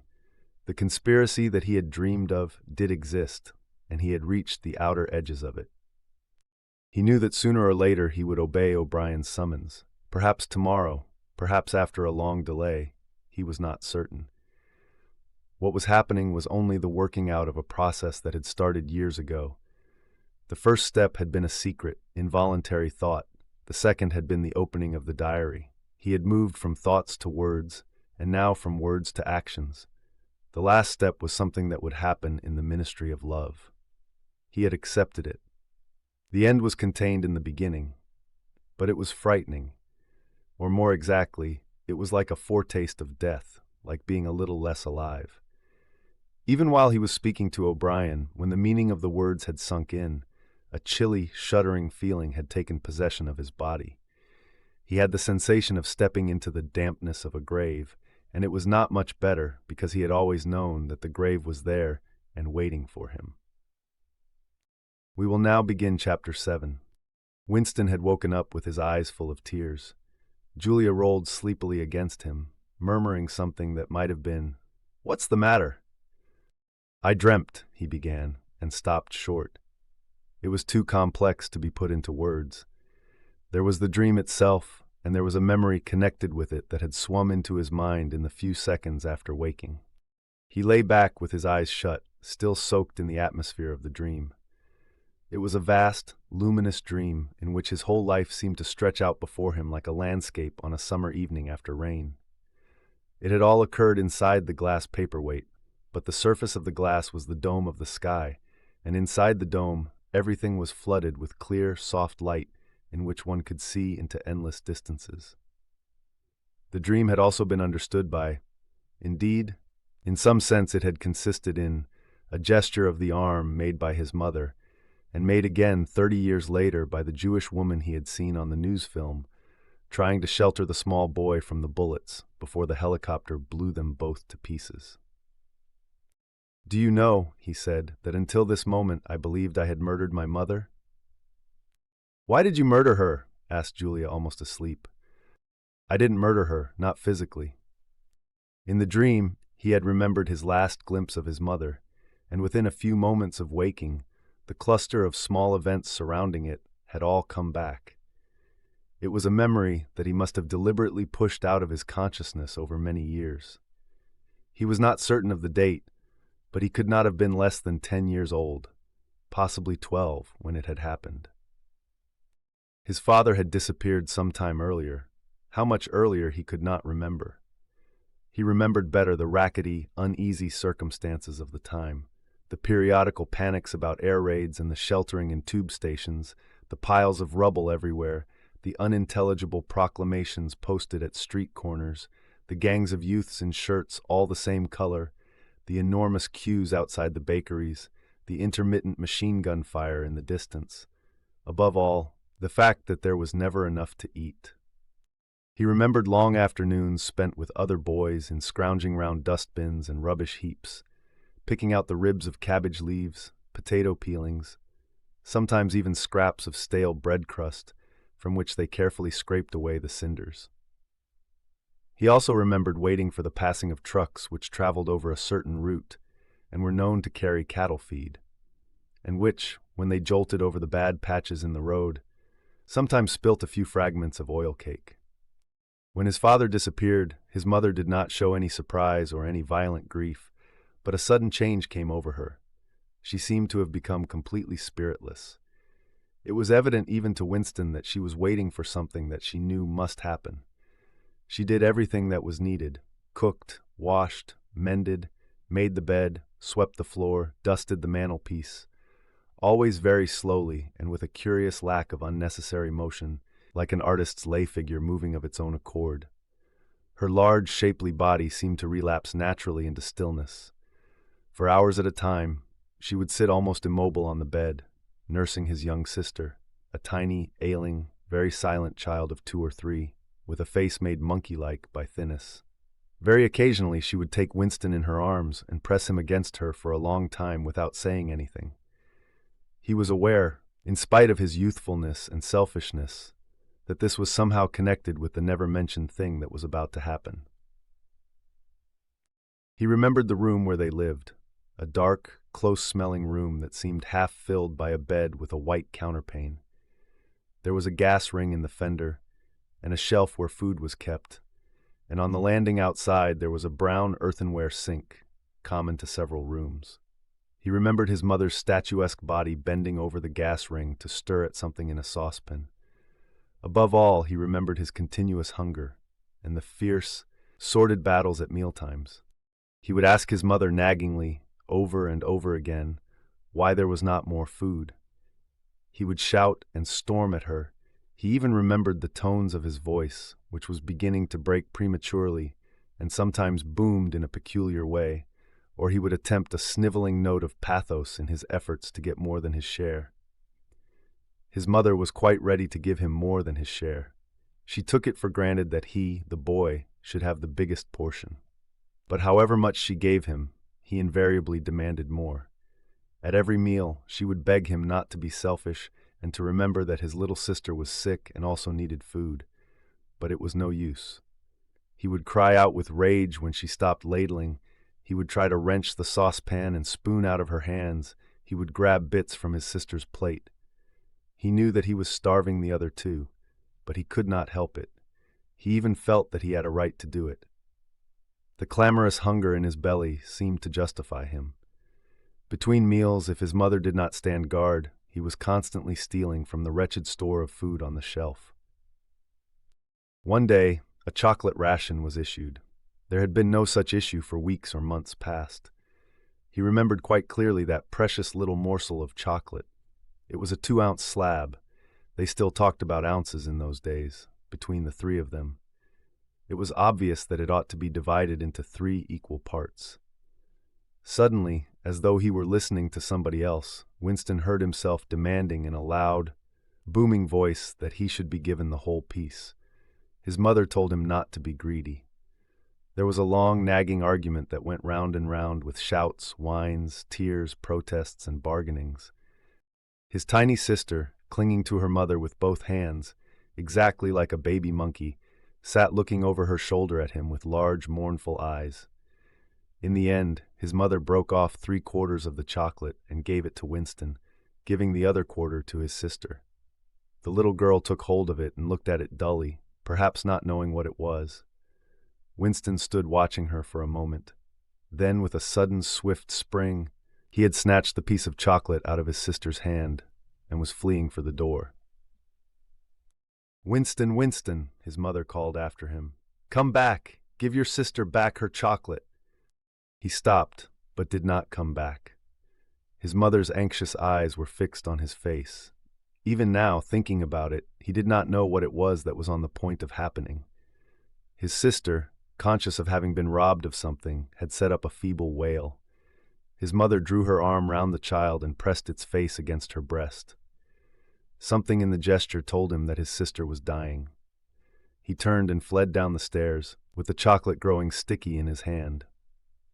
He never saw his mother again. After he had devoured the chocolate, he felt somewhat ashamed of himself and hung about in the streets for several hours, until hunger drove him home. When he came back, his mother had disappeared. This was already becoming normal at that time. Nothing was gone from the room except his mother and his sister. They had not taken any clothes, not even his mother's overcoat. To this day, he did not know with any certainty that his mother was dead. It was perfectly possible that she had merely been sent to a forced labor camp. As for his sister, she might have been removed, like Winston himself, to one of the colonies for homeless children, which were called reclamation centers, which had grown up as a result of the Civil War. Or she might have been sent to the labor camp along with his mother, or simply left somewhere or other to die. The dream was still vivid in his mind, especially the enveloping, protecting gesture of the arm in which its whole meaning seemed to be contained. His mind went back to another dream of 2 months ago.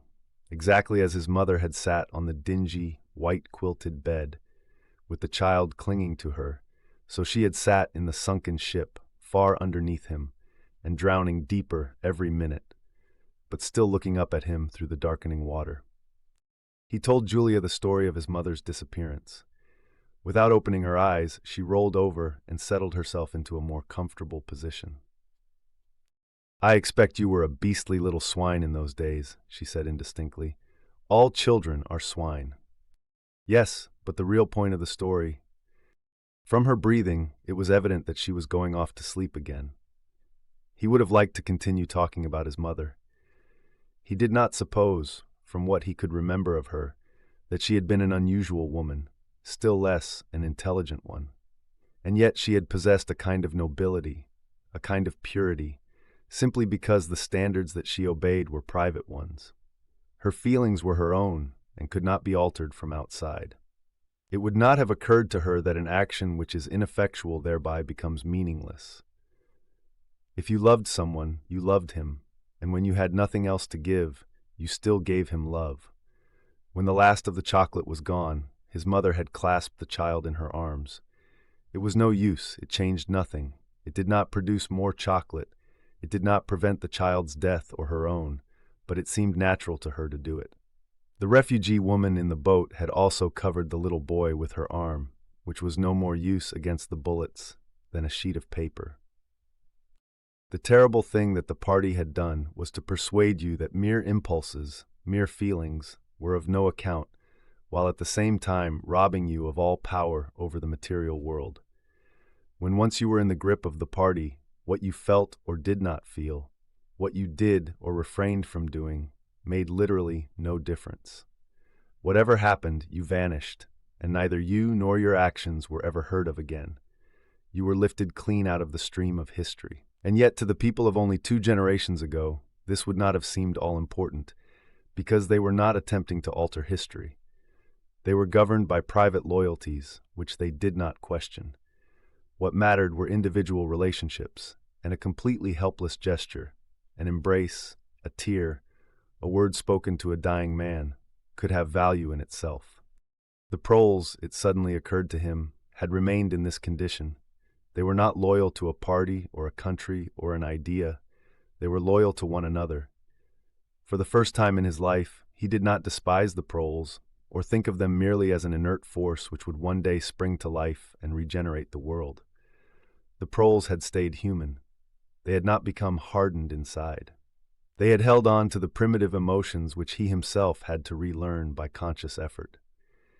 And in thinking this, he remembered, without apparent relevance, how a few weeks ago he had seen a severed hand lying on the pavement and had kicked it into the gutter as though it had been a cabbage stalk. "The proles are human beings," he said aloud. "We are not human." "Why not?" said Julia, who had woken up again. He thought for a little while. "Has it ever occurred to you," he said, "that the best thing for us to do would be simply to walk out of here before it's too late and never see each other again?"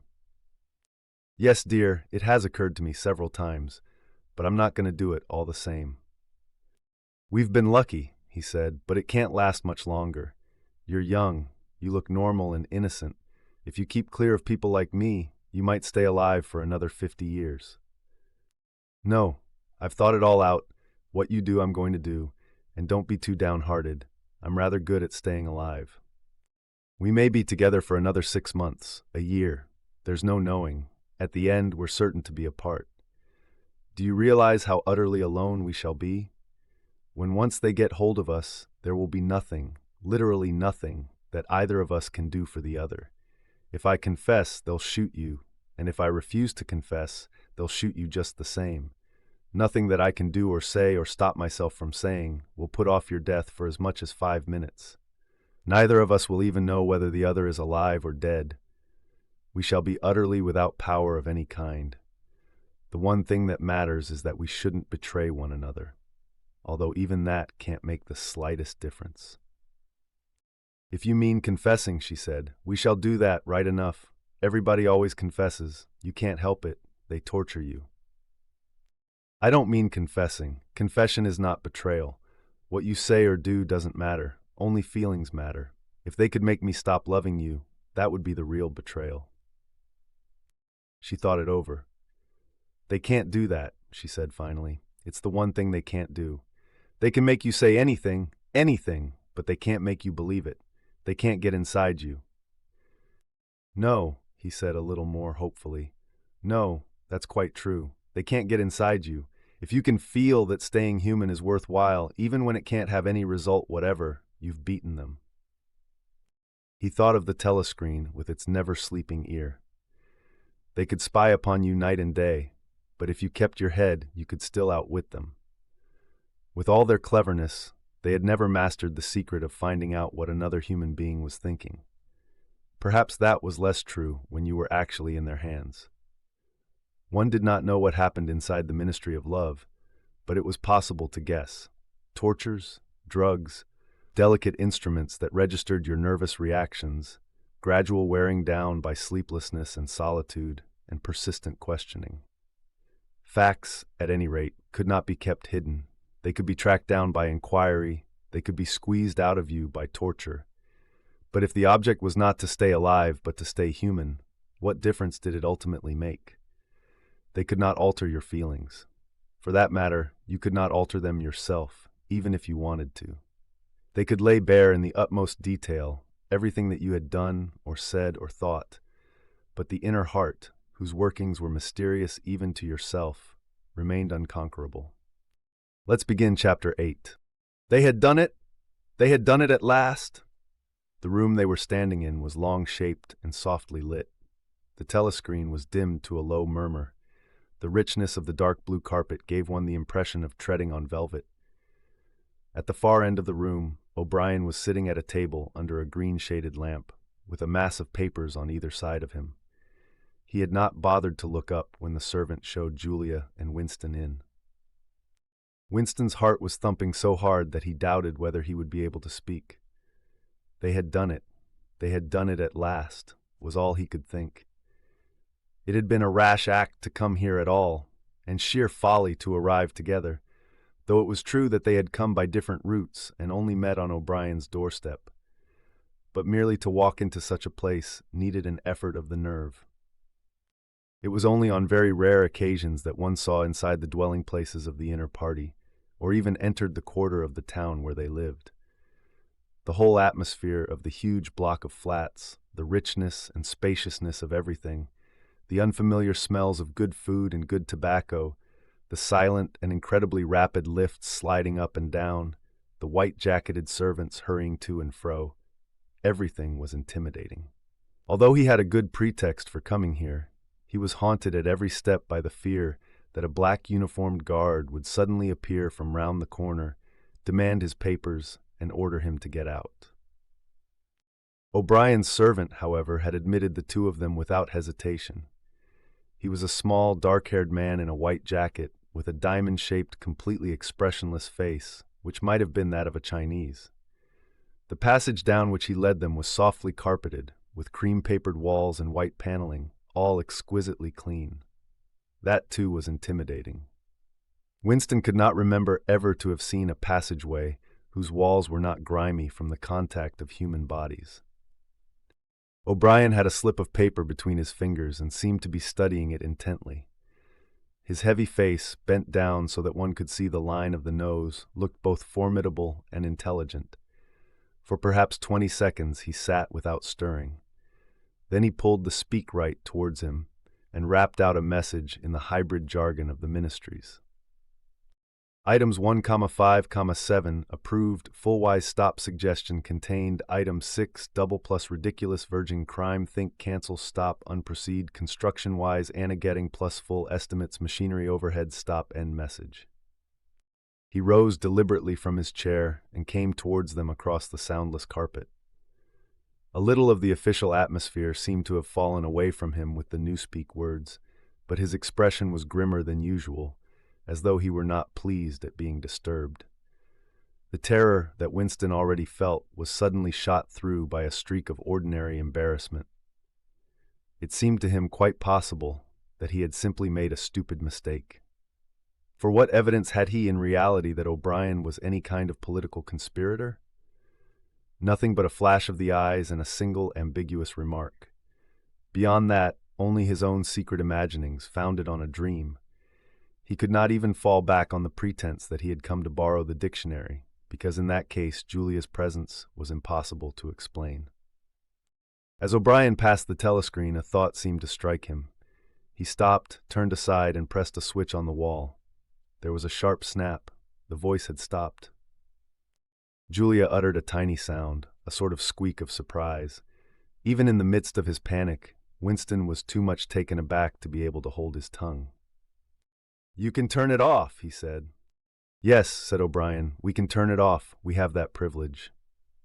He was opposite them now. His solid form towered over the pair of them, and the expression on his face was still unreadable.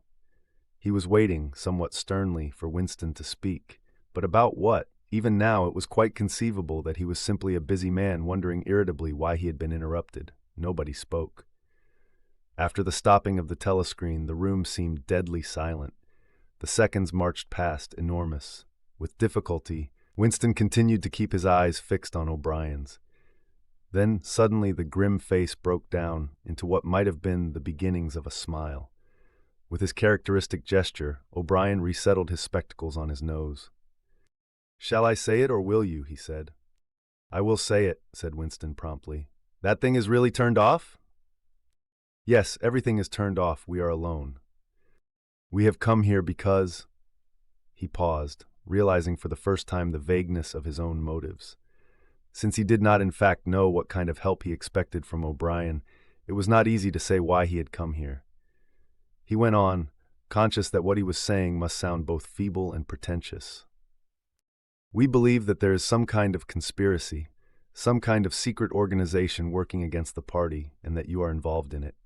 We want to join it and work for it. We are enemies of the party. We disbelieve in the principles of Ingsoc. We are thought criminals. We are also adulterers. I tell you this because we want to put ourselves at your mercy. If you want us to incriminate ourselves in any other way, we are ready." He stopped and glanced over his shoulder, with the feeling that the door had opened. Sure enough, the little yellow-faced servant had come in without knocking. Winston saw that he was carrying a tray with a decanter and glasses. "Martin is one of us," said O'Brien impassively. "Bring the drinks over here, Martin. Put them on the round table. Have we enough chairs? Then we may as well sit down and talk in comfort. Bring a chair for yourself, Martin. This is business. You can stop being a servant for the next 10 minutes. The little man sat down, quite at his ease, and yet still with a servant-like air, the air of a valet enjoying a privilege. Winston regarded him out of the corner of his eye. It struck him that the man's whole life was playing a part, and that he felt it to be dangerous to drop his assumed personality, even for a moment. O'Brien took the decanter by the neck and filled up the glasses with a dark red liquid. It aroused in Winston dim memories of something seen long ago on a wall or a hoarding, a vast bottle composed of electric lights, which seemed to move up and down and pour its contents into a glass. Seen from the top, the stuff looked almost black, but in the decanter it gleamed like a ruby. It had a sour, sweet smell. He saw Julia pick up her glass and sniff at it with frank curiosity. "It is called wine," said O'Brien with a faint smile. "You will have listened about it in audiobooks, no doubt.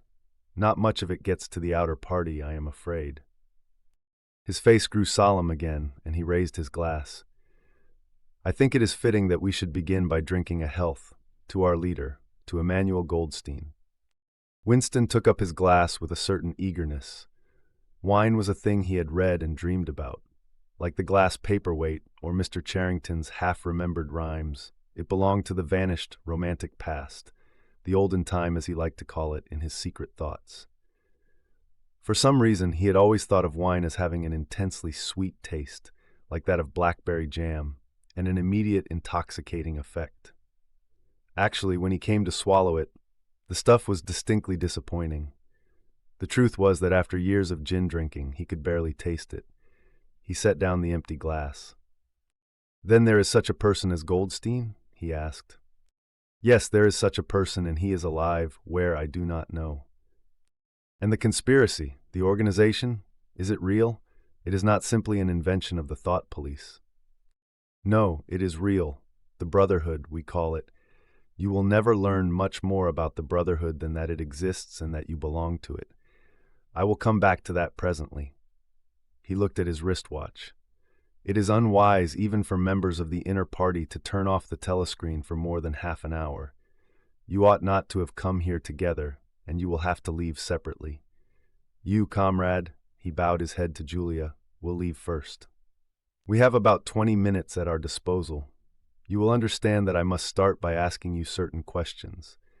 In general terms, what are you prepared to do? Anything that we are capable of, said Winston. O'Brien had turned himself a little in his chair so that he was facing Winston. He almost ignored Julia, seeming to take it for granted that Winston could speak for her.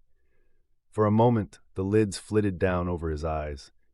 He began asking his questions in a low, expressionless voice, as though this were a routine, a sort of catechism, most of whose answers were known to him already. You are prepared to give your lives? Yes. You are prepared to commit murder? Yes, to commit acts of sabotage which may cause the death of hundreds of innocent people. Yes, to betray your country to foreign powers.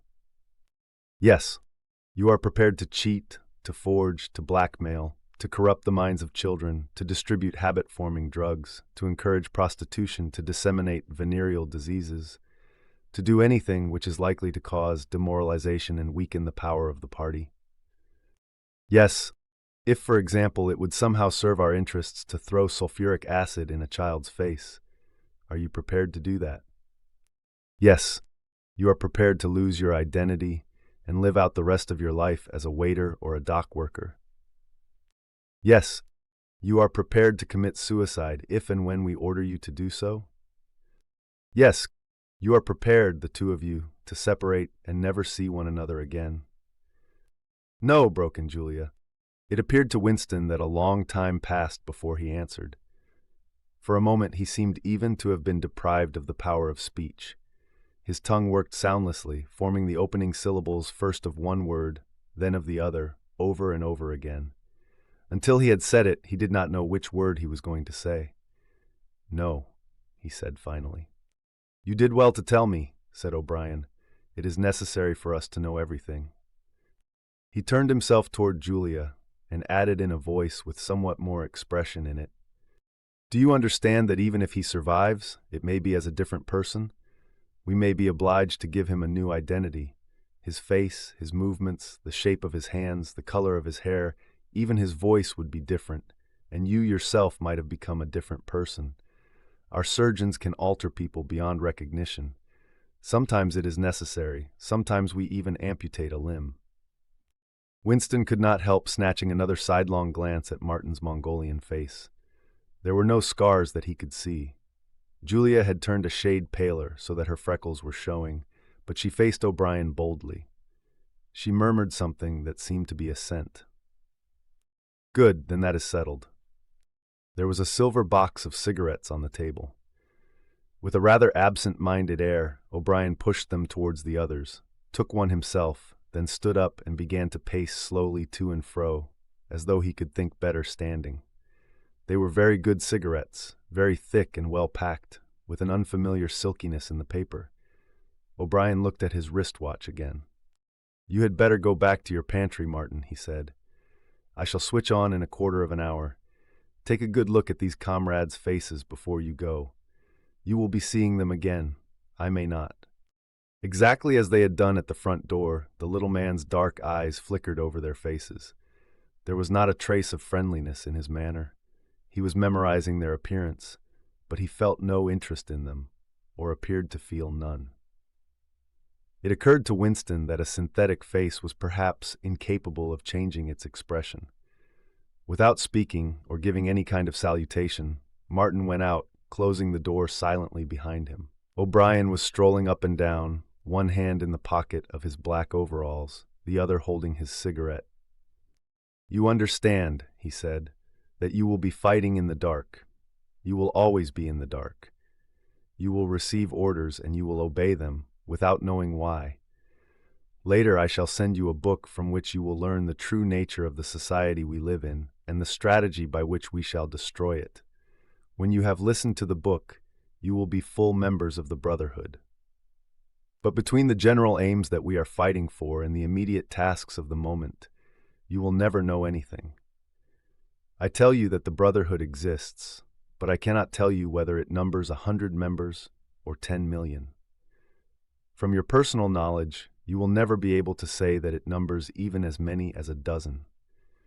You will have 3 or 4 contacts who will be renewed from time to time as they disappear. As this was your first contact, it will be preserved. When you receive orders, they will come from me. If we find it necessary to communicate with you, it will be through Martin. When you are finally caught, you will confess. That is unavoidable. But you will have very little to confess, other than your own actions. You will not be able to betray more than a handful of unimportant people. Probably you will not even betray me. By that time I may be dead, or I shall have become a different person, with a different face. He continued to move to and fro over the soft carpet. In spite of the bulkiness of his body, there was a remarkable grace in his movements. It came out even in the gesture with which he thrust a hand into his pocket or manipulated a cigarette. More even than of strength, he gave an impression of confidence and of an understanding tinged with irony. However much in earnest he might be, he had nothing of the single-mindedness that belongs to a fanatic. When he spoke of murder, suicide, venereal disease, amputated limbs, and altered faces, it was with a faint air of light banter. "This is unavoidable," his voice seemed to say. "This is what we have got to do, unflinchingly. But this is not what we shall be doing when life is worth living again." A wave of admiration, almost of worship, flowed out from Winston towards O'Brien. For the moment he had forgotten the shadowy figure of Goldstein. When you looked at O'Brien's powerful shoulders and his blunt-featured face, so ugly and yet so civilized, it was impossible to believe that he could be defeated. There was no stratagem that he was not equal to, no danger that he could not foresee. Even Julia seemed to be impressed. She had let her cigarette go out and was listening intently. O'Brien went on. "You will have heard rumors of the existence of the Brotherhood. No doubt you have formed your own picture of it. You have imagined, probably, a huge underworld of conspirators, meeting secretly in cellars, scribbling messages on walls, recognizing one another by code words or by special movements of the hand. Nothing of the kind exists. The members of the Brotherhood have no way of recognizing one another, and it is impossible for any one member to be aware of the identity of more than a few others. Goldstein himself, if he fell into the hands of the thought police, could not give them a complete list of members, or any information that would lead them to a complete list. No such list exists. The Brotherhood cannot be wiped out because it is not an organization in the ordinary sense. Nothing holds it together except an idea which is indestructible. You will never have anything to sustain you except the idea. You will get no comradeship and no encouragement. When finally you are caught, you will get no help. We never help our members. At most, when it is absolutely necessary that someone should be silenced, we are occasionally able to smuggle a razor blade into a prisoner's cell. You will have to get used to living without results and without hope. You will work for a while, you will be caught, you will confess, and then you will die. Those are the only results that you will ever see. There is no possibility that any perceptible change will happen within our own lifetime. We are the dead. Our only true life is in the future. We shall take part in it as handfuls of dust and splinters of bone. But how far away that future may be, there is no knowing. It might be 1,000 years. At present, nothing is possible except to extend the area of sanity little by little. We cannot act collectively. We can only spread our knowledge outwards from individual to individual, generation after generation. In the face of the thought police, there is no other way. He halted and looked for the 3rd time at his wristwatch. "It is almost time for you to leave, comrade," he said to Julia. "Wait, the decanter is still half full." He filled the glasses and raised his own glass by the stem. "What shall it be this time?" he said, still with the same faint suggestion of irony. "To the confusion of the thought police, To the death of Big Brother, to humanity, to the future? To the past, said Winston. The past is more important, agreed O'Brien gravely. They emptied their glasses, and a moment later Julia stood up to go. O'Brien took a small box from the top of a cabinet and handed her a flat white tablet which he told her to place on her tongue. It was important, he said, not to go out smelling of wine. The lift attendants were very observant. As soon as the door had shut behind her, he appeared to forget her existence. He took another pace or two up and down, then stopped. There are details to be settled, he said. I assume that you have a hiding place of some kind. Winston explained about the room over Mr. Charrington's shop. That will do for the moment. Later we will arrange something else for you. It is important to change one's hiding place frequently. Meanwhile, I shall send you a copy of the book. Even O'Brien, Winston noticed, seemed to pronounce the words as though they were in italics. Goldstein's book, you understand, as soon as possible. It may be some days before I can get hold of one. There are not many in existence, as you can imagine. The thought police hunt them down and destroy them almost as fast as we can produce them. It makes very little difference. The book is indestructible. If the last copy were gone, we could reproduce it almost word for word. Do you carry a briefcase to work with you? He added. As a rule, yes. What is it like? Black, very shabby, with 2 straps. Black, 2 straps, very shabby, good. One day in the fairly near future, I cannot give a date. One of the messages among your morning's work will contain a misprinted word, and you will have to ask for a repeat. On the following day, you will go to work without your briefcase. At some time during the day in the street, a man will touch you on the arm and say, I think you have dropped your briefcase. The one he gives you will contain a copy of Goldstein's book. You will return it within 14 days. They were silent for a moment. There are a couple of minutes before you need go, said O'Brien. We shall meet again if we do meet again. Winston looked up at him. In the place where there is no darkness, he said hesitantly. O'Brien nodded without appearance of surprise. In the place where there is no darkness, he said, as though he had recognized the allusion. And in the meantime, is there anything that you wish to say before you leave? Any message? Any question? Winston thought. There did not seem to be any further question that he wanted to ask. Still less did he feel any impulse to utter high-sounding generalities. Instead of anything directly connected with O'Brien or the Brotherhood, there came into his mind a sort of composite picture of the dark bedroom where his mother had spent her last days, and the little room over Mr. Charrington's shop, and the glass paperweight, and the steel engraving in its rosewood frame. Almost at random he said, Did you ever happen to hear an old rhyme that begins, Oranges and lemons, say the bells of St. Clement's? Again O'Brien nodded. With a sort of grave courtesy he completed the stanza. Oranges and lemons, say the bells of St. Clement's.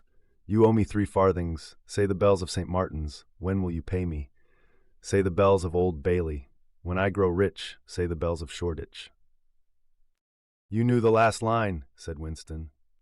Yes, I knew the last line, and now I am afraid it is time for you to go. But wait, you had better let me give you one of these tablets. As Winston stood up, O'Brien held out a hand. His powerful grip crushed the bones of Winston's palm. At the door, Winston looked back, but O'Brien seemed already to be in the process of putting him out of his mind. He was waiting with his hand on the switch that controlled the telescreen.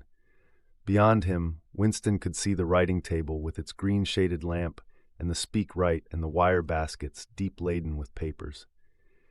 The incident was closed. Within 30 seconds, it occurred to him O'Brien would be back at his interrupted and important work on behalf of the party. Let us now begin Chapter 9. Winston was jelly-like with fatigue. Jelly-like was the right word. It had come into his head spontaneously. His body seemed to have not only the weakness of a jelly, but its transparency. He felt that if he held up his hand, he would be able to see the light through it. All the blood and lymph had been drained out of him by an enormous bout of work, leaving only a frail structure of nerves, bones, and skin. All sensations seemed to be magnified. His overalls fretted his shoulders, the pavement tickled his feet. Even the opening and closing of a hand was an effort that made his joints creak. He had worked more than 90 hours in 5 days. So had everyone else in the ministry. Now it was all over, and he had literally nothing to do, no party work of any description, until tomorrow morning. He could spend 6 hours in the hiding place and another 9 in his own bed. Slowly, in mild afternoon sunshine, he walked up a dingy street in the direction of Mr. Charrington's shop, keeping one eye open for the patrols, but irrationally convinced that this afternoon there was no danger of anyone interfering with him. The heavy briefcase that he was carrying bumped against his knee at each step, sending a tingling sensation up and down the skin of his leg. Inside it was the book, which he had now had in his possession for 6 days and had not yet opened, nor even looked at. On the 6th day of Hate Week, after the processions, the speeches, the shouting, the singing, the banners, the posters, the films, the waxworks, the rolling of drums and squealing of trumpets, the tramp of marching feet, the grinding of the caterpillars of tanks, the roar of massed planes, the booming of guns. After 6 days of this, when the great orgasm was quivering to its climax, and the general hatred of Eurasia had boiled up into such delirium that if the crowd could have got their hands on the 2,000 Eurasian war criminals who were to be publicly hanged on the last day of the proceedings, they would unquestionably have torn them to pieces. At just this moment, it had been announced that Oceania was not after all at war with Eurasia. Oceania was at war with Eastasia. Eurasia was an ally. There was, of course, no admission that any change had taken place.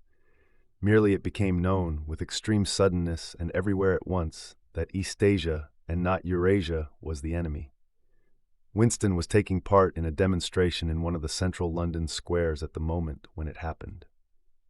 It was night, and the white faces and the scarlet banners were luridly floodlit.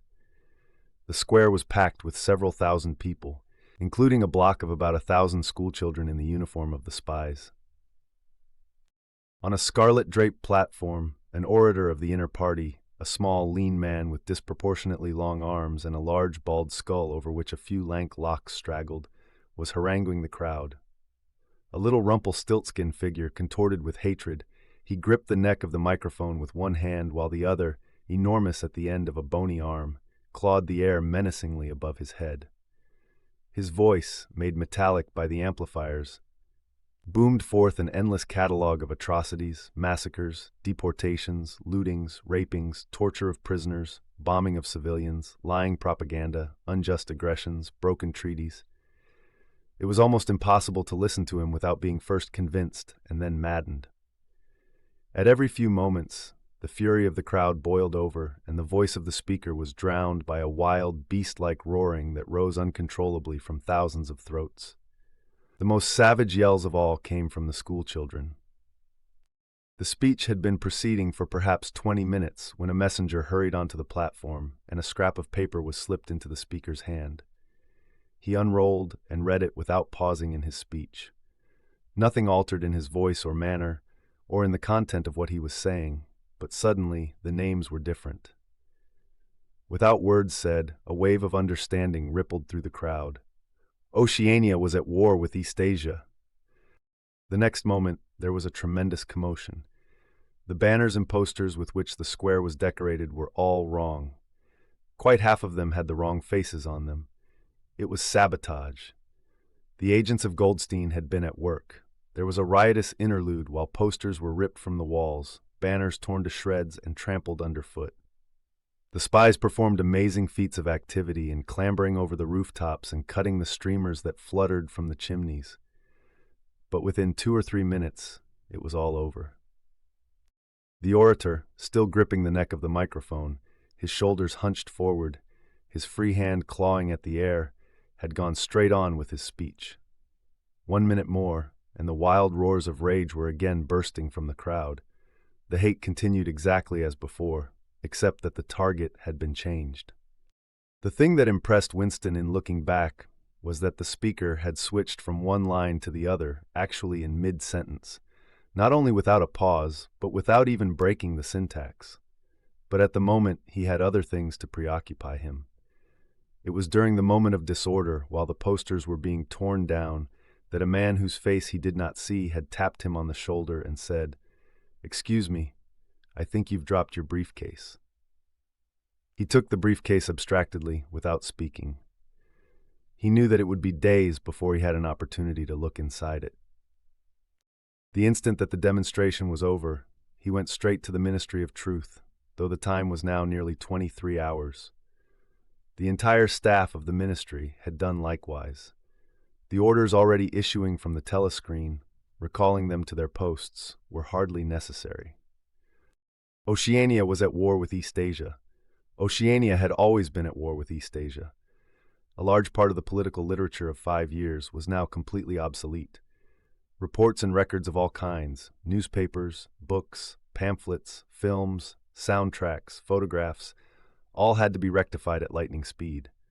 Although no directive was ever issued, it was known that the chiefs of the department intended that within 1 week, no reference to the war with Eurasia or the alliance with East Asia should remain in existence anywhere. The work was overwhelming, all the more so because the processes that it involved could not be called by their true names. Everyone in the records department worked 18 hours in the 24, with 2 3-hour snatches of sleep. Mattresses were brought up from the cellars and pitched all over the corridors. Meals consisted of sandwiches and Victory coffee wheeled round on trolleys by attendants from the canteen. Each time that Winston broke off for one of his spells of sleep, he tried to leave his desk clear of work, and each time that he crawled back, sticky-eyed and aching, it was to find that another shower of paper cylinders had covered the desk like a snowdrift, half burying the speakwrite and overflowing onto the floor. So the first job was always to stack them into a neat enough pile to give him room to work. What was worst of all was that the work was by no means purely mechanical. Often it was enough merely to substitute one name for another, but any detailed report of events demanded care and imagination. Even the geographical knowledge that one needed in transferring the war from one part of the world to another was considerable. By the 3rd day, his eyes ached unbearably, and his spectacles needed wiping every few minutes. It was like struggling with some crushing physical task, something which one had the right to refuse and which one was nevertheless neurotically anxious to accomplish. Insofar as he had time to remember it, he was not troubled by the fact that every word he murmured into the speakwrite, every stroke of his ink pencil, was a deliberate lie. He was as anxious as anyone else in the department that the forgery should be perfect. On the morning of the 6th day, the dribble of cylinders slowed down. For as much as half an hour, nothing came out of the tube, then one more cylinder, then nothing. Everywhere at about the same time, the work was easing off. A deep and, as it were, secret sigh went through the department. A mighty deed, which could never be mentioned, had been achieved.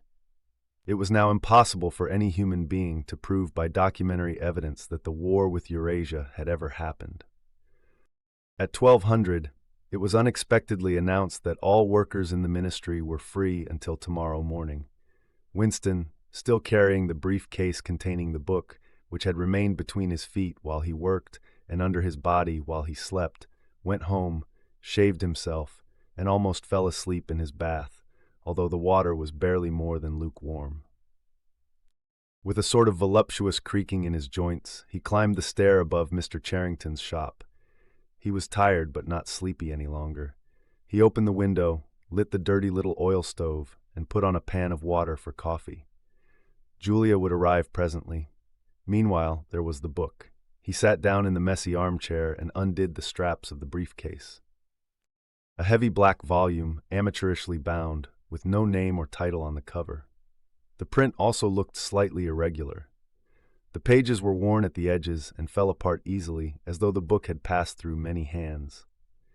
The inscription on the title page read, "The Theory and Practice of Oligarchical Collectivism" by Emmanuel Goldstein. Winston began to listen to the first chapter, titled "Ignorance is Strength." Throughout recorded time, and probably since the end of the Neolithic Age, there have been 3 kinds of people in the world: the high, the middle, and the low. They have been subdivided in many ways.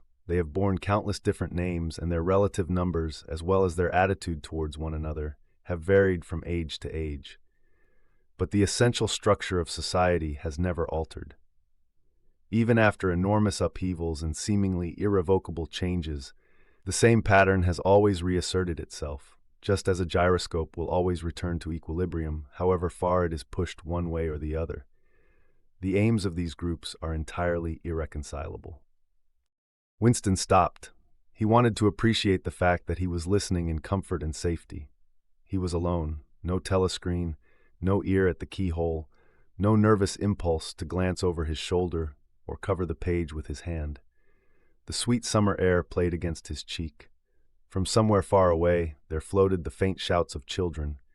In the room itself, there was no sound except the insect-like voice of the clock. He settled deeper into the armchair and put his feet up on the fender. It was bliss. It was eternity. Suddenly, as one sometimes does with a book of which one knows that one will ultimately listen to every word, he skipped to a different place and found himself at Chapter 3. He continued. Chapter 3, War is Peace. The splitting up of the world into three great superstates was an event which could be, and indeed was, foreseen before the middle of the 20th century. With the absorption of Europe by Russia and of the British Empire by the United States, two of the three existing powers, Eurasia and Oceania, were already effectively in being. The third, East Asia, only emerged as a distinct unit after another decade of confused fighting.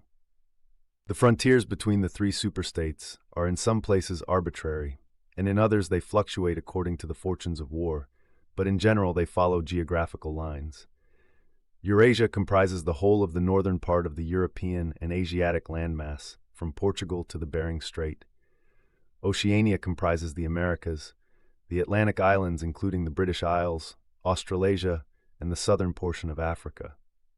East Asia, smaller than the others and with a less definite western frontier, comprises China and the countries to the south of it, the Japanese islands, and a large but fluctuating portion of Manchuria, Mongolia, and Tibet. In one combination or another, these three superstates are permanently at war, and have been so for the past 25 years. War, however, is no longer the desperate, annihilating struggle that it was in the early decades of the 20th century. It is a warfare of limited aims between combatants who are unable to destroy one another, have no material cause for fighting, and are not divided by any genuine ideological difference. This is not to say that either the conduct of war or the prevailing attitude towards it has become less bloodthirsty or more chivalrous. On the contrary, war hysteria is continuous and universal in all countries. Such acts as raping, looting, the slaughter of children, the reduction of whole populations to slavery, and reprisals against prisoners which extend even to boiling and burying alive, are looked upon as normal, and, when they are committed by one's own side and not by the enemy, praiseworthy. But in a physical sense, war involves very small numbers of people, mostly highly trained specialists, and causes comparatively few casualties. The fighting, when there is any, takes place on the vague frontiers whose whereabouts the average man can only guess at, or round the floating fortresses which guard strategic spots on the sea lanes. In the centers of civilization, war means no more than a continuous shortage of consumption goods, and the occasional crash of a rocket bomb which may cause a few scores of deaths. War has in fact changed its character. More exactly, the reasons for which war is waged have changed in their order of importance. Motives which were already present to some small extent in the great wars of the early 20th century have now become dominant and are consciously recognized and acted upon. To understand the nature of the present war, for in spite of the regrouping which occurs every few years, it is always the same war, one must realize in the first place that it is impossible for it to be decisive. None of the three superstates could be definitively conquered, even by the other two in combination. They are too evenly matched, and their natural defenses are too formidable. Eurasia is protected by its vast land spaces, Oceania by the width of the Atlantic and the Pacific, East Asia by the fertility and industriousness of its inhabitants. Secondly, there is no longer, in a material sense, anything to fight about. With the establishment of self-contained economies, in which production and consumption are geared to one another, the scramble for markets, which was a main cause of previous wars, has come to an end, while the competition for raw materials is no longer a matter of life and death. In any case, each of the three superstates is so vast that it can obtain almost all the materials that it needs within its own boundaries. Insofar as the war has a direct economic purpose, it is a war for labor power. Between the frontiers of the superstates, and not permanently in the possession of any of them, there lies a rough quadrilateral with its corners at Tangier, Brazzaville, Darwin, and Hong Kong, containing within it about a fifth of the population of the Earth. It is for the possession of these thickly populated regions and of the northern ice cap that the three powers are constantly struggling. In practice, no one power ever controls the whole of the disputed area. Portions of it are constantly changing hands, and it is the chance of seizing this or that fragment by a sudden stroke of treachery that dictates the endless changes of alignment. All of the disputed territories contain valuable minerals, and some of them yield important vegetable products such as rubber, which in colder climates it is necessary to synthesize by comparatively expensive methods. But above all, they contain a bottomless reserve of cheap labor. Whichever power controls equatorial Africa, or the countries of the Middle East, or southern India, or the Indonesian archipelago, also disposes of the bodies of scores or hundreds of millions of ill-paid and hard-working coolies. The inhabitants of these areas, reduced more or less openly to the status of slaves, pass continually from conqueror to conqueror, and are used up like so much coal or oil in the race to turn out more armaments, to capture more territory, to control more labor power, to turn out more armaments, to capture more territory, and so on indefinitely. It should be noted that the fighting never really moves beyond the edges of the disputed areas. The frontiers of Eurasia flow back and forth between the basin of the Congo and the northern shore of the Mediterranean. The islands of the Indian Ocean and the Pacific are constantly being captured and recaptured by Oceania or by East Asia. In Mongolia, the dividing line between Eurasia and East Asia is never stable. Round the pole, all three powers lay claim to enormous territories which in fact are largely uninhabited and unexplored. But the balance of power always remains roughly even, and the territory which forms the heartland of each superstate always remains untouched. Moreover, the labor of the exploited peoples round the equator is not really necessary to the world's economy. They add nothing to the wealth of the world, since whatever they produce is used for purposes of war, and the object of waging a war is always to be in a better position in which to wage another war. By their labor, the slave populations allow the tempo of continuous warfare to be sped up. But if they did not exist, the structure of world society, and the process by which it maintains itself, would not be essentially different. The primary aim of modern warfare, in accordance with the principles of doublethink, this aim is simultaneously recognized and not recognized by the directing brains of the inner party, is to use up the products of the machine without raising the general standard of living. Ever since the end of the 19th century, the problem of what to do with the surplus of consumption goods has been latent in industrial society. At present, when few human beings even have enough to eat, this problem is obviously not urgent, and it might not have become so, even if no artificial processes of destruction had been at work. The world of today is a bare, hungry, dilapidated place compared with the world that existed before 1914, and still more so if compared with the imaginary future to which the people of that period looked forward. In the early 20th century, the vision of a future society, unbelievably rich, leisured, orderly, and efficient, a glittering, antiseptic world of glass and steel and snow-white concrete, was part of the consciousness of nearly every literate person. Science and technology were developing at a prodigious speed, and it seemed natural to assume that they would go on developing. This failed to happen, partly because of the impoverishment caused by a long series of wars and revolutions, partly because scientific and technical progress depended on the empirical habit of thought, which could not survive in a strictly regimented society. As a whole, the world is more primitive today than it was 50 years ago. Certain backward areas have advanced, and various devices, always in some way connected with warfare and police espionage, have been developed, but experiment and invention have largely stopped, and the ravages of the atomic war of the 1950s have never been fully repaired. Nevertheless, the dangers inherent in the machine are still there. From the moment when the machine first made its appearance, it was clear to all thinking people that the need for human drudgery, and therefore to a great extent for human inequality, had disappeared. If the machine were used deliberately for that end, hunger, overwork, dirt, illiteracy, and disease could be eliminated within a few generations.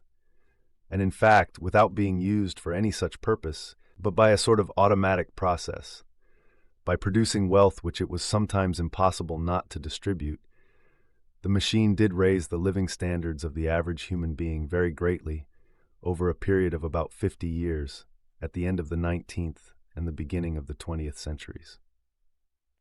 But it was also clear that an all-round increase in wealth threatened the destruction, indeed in some sense was the destruction, of a hierarchical society.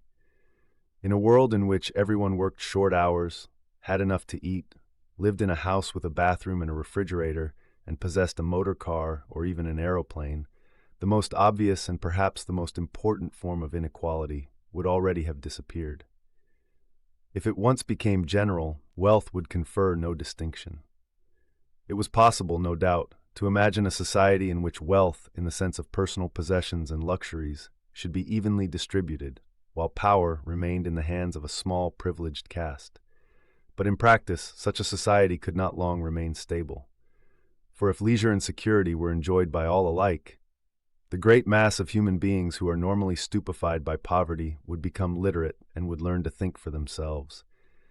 And when once they had done this, they would sooner or later realize that the privileged minority had no function, and they would sweep it away. In the long run, a hierarchical society was only possible on a basis of poverty and ignorance. To return to the agricultural past, as some thinkers about the beginning of the 20th century dreamed of doing, was not a practicable solution. It conflicted with the tendency towards mechanization which had become quasi-instinctive throughout almost the whole world. And moreover, any country which remained industrially backward was helpless in a military sense and was bound to be dominated, directly or indirectly, by its more advanced rivals. Nor was it a satisfactory solution to keep the masses in poverty by restricting the output of goods. This happened to a great extent during the final phase of capitalism, roughly between 1920 and 1940. The economy of many countries was allowed to stagnate, land went out of cultivation, capital equipment was not added to, great blocks of the population were prevented from working and kept half alive by state charity. But this, too, entailed military weakness, and since the privations it inflicted were obviously unnecessary, it made opposition inevitable. The problem was how to keep the wheels of industry turning without increasing the real wealth of the world. Goods must be produced, but they must not be distributed, and in practice, the only way of achieving this was by continuous warfare. The essential act of war is destruction, not necessarily of human lives, but of the products of human labor. War is a way of shattering to pieces, or pouring into the stratosphere, or sinking in the depths of the sea, materials which might otherwise be used to make the masses too comfortable and hence, in the long run, too intelligent. Even when weapons of war are not actually destroyed, their manufacture is still a convenient way of expending labor power without producing anything that can be consumed. A floating fortress, for example, has locked up in it the labor that would build several hundred cargo ships. Ultimately, it is scrapped as obsolete, never having brought any material benefit to anybody, and with further enormous labors, another floating fortress is built. In principle, the war effort is always so planned as to eat up any surplus that might exist after meeting the bare needs of the population. In practice, the needs of the population are always underestimated, with the result that there is a chronic shortage of half the necessities of life. But this is looked on as an advantage. It is deliberate policy to keep even the favored groups somewhere near the brink of hardship. because a general state of scarcity increases the importance of small privileges and thus magnifies the distinction between one group and another. By the standards of the early 20th century, even a member of the inner party lives an austere, laborious kind of life. Nevertheless, the few luxuries that he does enjoy, his large, well-appointed flat, the better texture of his clothes, the better quality of his food and drink and tobacco, his 2 or 3 servants, his private motor car or helicopter, set him in a different world from a member of the outer party. And the members of the outer party have a similar advantage in comparison with the submerged masses whom we call the proles. The social atmosphere is that of a besieged city, where the possession of a lump of horseflesh makes the difference between wealth and poverty. And at the same time, the consciousness of being at war, and therefore in danger, makes the handing over of all power to a small caste seem the natural, unavoidable condition of survival. War, it will be seen, accomplishes the necessary destruction, but accomplishes it in a psychologically acceptable way. In principle, it would be quite simple to waste the surplus labor of the world by building temples and pyramids, by digging holes and filling them up again, or even by producing vast quantities of goods and then setting fire to them. But this would provide only the economic and not the emotional basis for a hierarchical society. What is concerned here is not the morale of masses, whose attitude is unimportant so long as they are kept steadily at work, but the morale of the party itself. Even the humblest party member is expected to be competent, industrious, and even intelligent within narrow limits. But it is also necessary that he should be a credulous and ignorant fanatic whose prevailing moods are fear, hatred, adulation, and orgiastic triumph. In other words, it is necessary that he should have the mentality appropriate to a state of war. It does not matter whether the war is actually happening, and, since no decisive victory is possible, it does not matter whether the war is going well or badly. All that is needed is that a state of war should exist. The splitting of the intelligence which the party requires of its members, and which is more easily achieved in an atmosphere of war, is now almost universal, but the higher up the ranks one goes, the more marked it becomes. It is precisely in the inner party that war hysteria and hatred of the enemy are strongest. In his capacity as an administrator, it is often necessary for a member of the inner party to know that this or that item of war news is untruthful, and he may often be aware that the entire war is fake and is either not happening or is being waged for purposes quite other than the declared ones. But such knowledge is easily neutralized by the technique of doublethink. Meanwhile, no inner party member wavers for an instant in his mystical belief that the war is real and that it is bound to end victoriously, with Oceania the undisputed master of the entire world. All members of the inner party believe in this coming conquest as an article of faith. It is to be achieved either by gradually acquiring more and more territory and so building up an overwhelming preponderance of power, or by the discovery of some new and unanswerable weapon. The search for new weapons continues unceasingly, and is one of the very few remaining activities in which the inventive or speculative type of mind can find any outlet. In Oceania at the present day, science in the old sense has almost ceased to exist. In Newspeak, there is no word for science. The empirical method of thought, on which all the scientific achievements of the past were founded, is opposed to the most fundamental principles of Ingsoc, and even technological progress only happens when its products can in some way be used for the diminution of human liberty. In all the useful arts, the world is either standing still or going backwards. The fields are cultivated with horse plows, while books are written by machinery. But in matters of vital importance, meaning, in effect, war and police espionage, the empirical approach is still encouraged, or at least tolerated. The two aims of the party are to conquer the whole surface of the earth and to extinguish once and for all the possibility of independent thought. There are therefore two great problems which the party is concerned to solve. One is how to discover against his will what another human being is thinking, and the other is how to kill several 100 million people in a few seconds without giving warning beforehand. Insofar as scientific research still continues, this is its subject matter. The scientist of today is either a mixture of psychologist and inquisitor, studying with real ordinary meticulousness the meaning of facial expressions, gestures, and tones of voice, and testing the truth-producing effects of drugs, shock therapy, hypnosis, and physical torture. Or he is a chemist, physicist, or biologist concerned only with such branches of his special subject as are relevant to the taking of life. In the vast laboratories of the Ministry of Peace, and in the experimental stations hidden in the Brazilian forests, or in the Australian desert, or on lost islands of the Antarctic, the teams of experts are indefatigably at work. Some are concerned simply with planning the logistics of future wars. Others devise larger and larger rocket bombs, more and more powerful explosives, and more impenetrable armor plating. Others search for new and deadlier gases, or for soluble poisons capable of being produced in such quantities as to destroy the vegetation of whole continents, or for breeds of disease germs immunized against all possible antibodies. Others strive to produce a vehicle that shall bore its way under the soil like a submarine under the water, or an aeroplane as independent of its base as a sailing ship.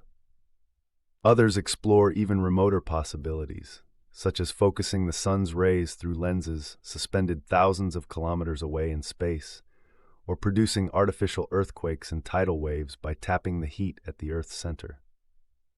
But none of these projects ever comes anywhere near realization, and none of the three superstates ever gains a significant lead on the others. What is more remarkable is that all three powers already possess, in the atomic bomb, a weapon far more powerful than any that their present researches are likely to discover. Although the party, according to its habit, claims the invention for itself, atomic bombs first appeared as early as the 1940s and were first used on a large scale about 10 years later. At that time, some hundreds of bombs were dropped on industrial centers, chiefly in European Russia, Western Europe, and North America. The effect was to convince the ruling groups of all countries that a few more atomic bombs would mean the end of organized society and hence of their own power. Thereafter, although no formal agreement was ever made or hinted at, no more bombs were dropped. All three powers merely continued to produce atomic bombs and store them up against the decisive opportunity which they all believe will come sooner or later. And meanwhile, the art of war has remained almost stationary for 30 or 40 years. Helicopters are more used than they were formerly. Bombing planes have been largely superseded by self-propelled projectiles, and the fragile, movable battleship has given way to the almost unsinkable floating fortress. But otherwise, there has been little development. The tank, the submarine, the torpedo, the machine gun, even the rifle and the hand grenade are still in use. And in spite of the endless slaughters reported in the press and on the telescreens, the desperate battles of earlier wars, in which hundreds of thousands or even millions of men were often killed in a few weeks, have never been repeated. None of the three superstates ever attempts any maneuver which involves the risk of serious defeat. When any large operation is undertaken, it is usually a surprise attack against an ally. The strategy that all three powers are following, or pretend to themselves that they are following, is the same.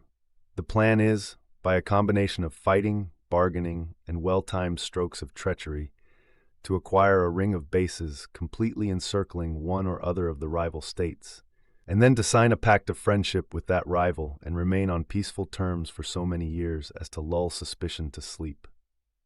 During this time, rockets loaded with atomic bombs can be assembled at all the strategic spots.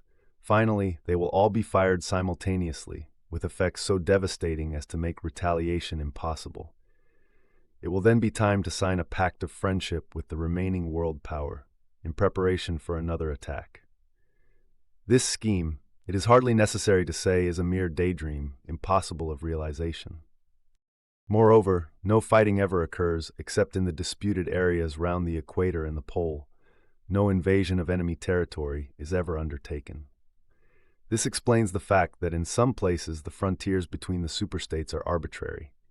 Eurasia, for example, could easily conquer the British Isles, which are geographically part of Europe. Or on the other hand, it would be possible for Oceania to push its frontiers to the Rhine or even to the Vistula. But this would violate the principle, followed on all sides, though never formulated, of cultural integrity. If Oceania were to conquer the areas that used once to be known as France and Germany, it would be necessary either to exterminate the inhabitants, a task of great physical difficulty, or to assimilate a population of about 100 million people, who, so far as technical development goes, are roughly on the oceanic level. The problem is the same for all three superstates. It is absolutely necessary to their structure that there should be no contact with foreigners, except, to a limited extent, with war prisoners and colored slaves. Even the official ally of the moment is always regarded with the darkest suspicion. War prisoners apart, the average citizen of Oceania never sets eyes on a citizen of either Eurasia or Eastasia, and he is forbidden the knowledge of foreign languages. If he were allowed contact with foreigners, he would discover that they are creatures similar to himself, and that most of what he has been told about them is lies. The sealed world in which he lives would be broken, and the fear, hatred, and self-righteousness on which his morale depends might evaporate. It is therefore realized on all sides that however often Persia or Egypt or Java or Ceylon may change hands, the main frontiers must never be crossed by anything except bombs. Under this lies a fact never mentioned aloud, but tacitly understood and acted upon, namely, that the conditions of life in all three superstates are very much the same. In Oceania, the prevailing philosophy is called Ingsoc. In Eurasia, it is called Neo-Bolshevism, and in Eastasia it is called by a Chinese name usually translated as death worship, but perhaps better rendered as obliteration of the self. The citizen of Oceania is not allowed to know anything of the tenets of the other two philosophies, but he is taught to curse them as barbarous outrages upon morality and common sense. Actually, the three philosophies are barely distinguishable, and the social systems which they support are not distinguishable at all. Everywhere there is the same pyramidal structure, the same worship of a semi-divine leader, the same economy existing by and for continuous warfare. It follows that the three superstates not only cannot conquer one another, but would gain no advantage by doing so. On the contrary, so long as they remain in conflict, they prop one another up, like three sheaves of corn. And, as usual, the ruling groups of all three powers are simultaneously aware and unaware of what they are doing. Their lives are dedicated to world conquest, but they also know that it is necessary that the war should continue everlastingly and without victory. Meanwhile, the fact that there is no danger of conquest makes possible the denial of reality, which is the special feature of Ingsoc and its rival systems of thought.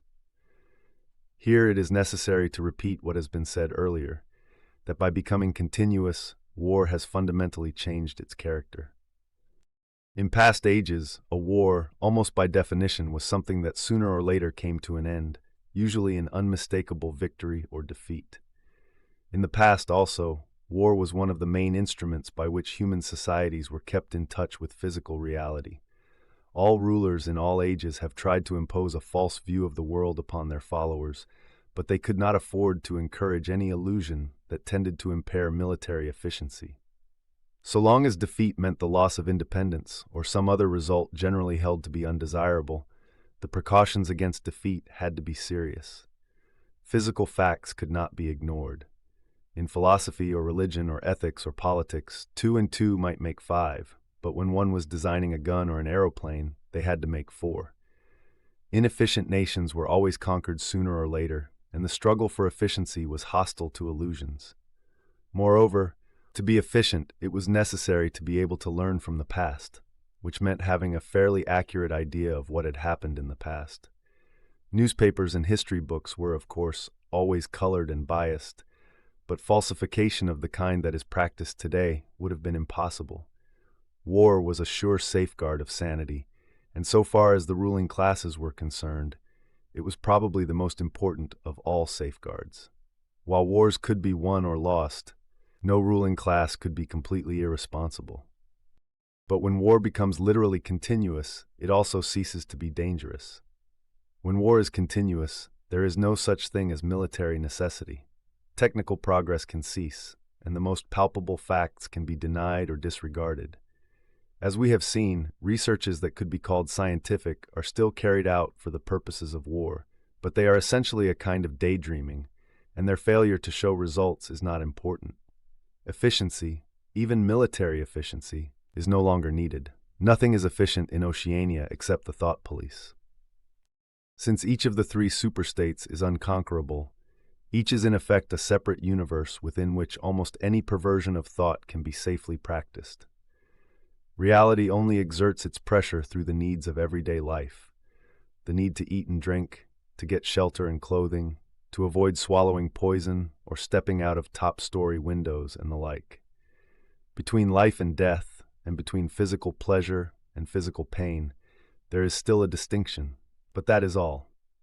Cut off from contact with the outer world and with the past, the citizen of Oceania is like a man in interstellar space who has no way of knowing which direction is up and which is down. The rulers of such a state are absolute, as the pharaohs or the Caesars could not be. They are obliged to prevent their followers from starving to death in numbers large enough to be inconvenient, and they are obliged to remain at the same low level of military technique as their rivals. But once that minimum is achieved, they can twist reality into whatever shape they choose. The war, therefore, if we judge it by the standards of previous wars, is merely an imposture. It is like the battles between certain horned animals whose horns are set at such an angle that they are incapable of hurting one another. But though it is unreal, it is not meaningless. It eats up the surplus of consumable goods, and it helps to preserve the special mental atmosphere that a hierarchical society needs. War, it will be seen, is now a purely internal affair. In the past, the ruling groups of all countries, although they might recognize their common interest and therefore limit the destructiveness of war, did fight against one another, and the victor always plundered the vanquished. In our own day, they are not fighting against one another at all. The war is waged by each ruling group against its own subjects, and the object of the war is not to make or prevent conquests of territory, but to keep the structure of society intact. The very word war, therefore, has become misleading. It would probably be accurate to say that by becoming continuous, war has ceased to exist. The peculiar pressure that it exerted on human beings between the Neolithic age and the early 20th century has disappeared and been replaced by something quite different. The effect would be much the same if the three superstates, instead of fighting one another, should agree to live in perpetual peace, each safe within its own boundaries. For in that case, each would still be a self-contained universe, freed forever from the sobering influence of external danger. A peace that was truly permanent would be the same as a permanent war. This, although the vast majority of party members understand it only in a shallower sense, is the inner meaning of the party slogan. War is peace. Winston stopped. Somewhere in the remote distance, a rocket bomb thundered. The blissful feeling of being alone with the forbidden book, in a room with no telescreen, had not worn off. Solitude and safety were physical sensations, mixed up somehow with the tiredness of his body, the softness of the chair, the touch of the faint breeze from the window that played upon his cheek. The book fascinated him, or more exactly, it reassured him. In a sense, it told him nothing that was new, but that was part of the attraction. It said what he would have said if it had been possible for him to set his scattered thoughts in order. It was the product of a mind similar to his own, but enormously more powerful, more systematic, less fear-ridden. The best books, he realized, are those that tell you what you know already. He had just turned back to chapter 1 when he heard Julia's footstep on the stair and started out of his chair to meet her. She dumped her brown tool bag on the floor and flung herself into his arms. It was more than a week since they had seen one another. "I've got the book," he said as they disentangled themselves. "Oh, you've got it? Good," she said without much interest, and almost immediately knelt down beside the oil stove to make the coffee. They did not return to the subject until they had been in bed for half an hour.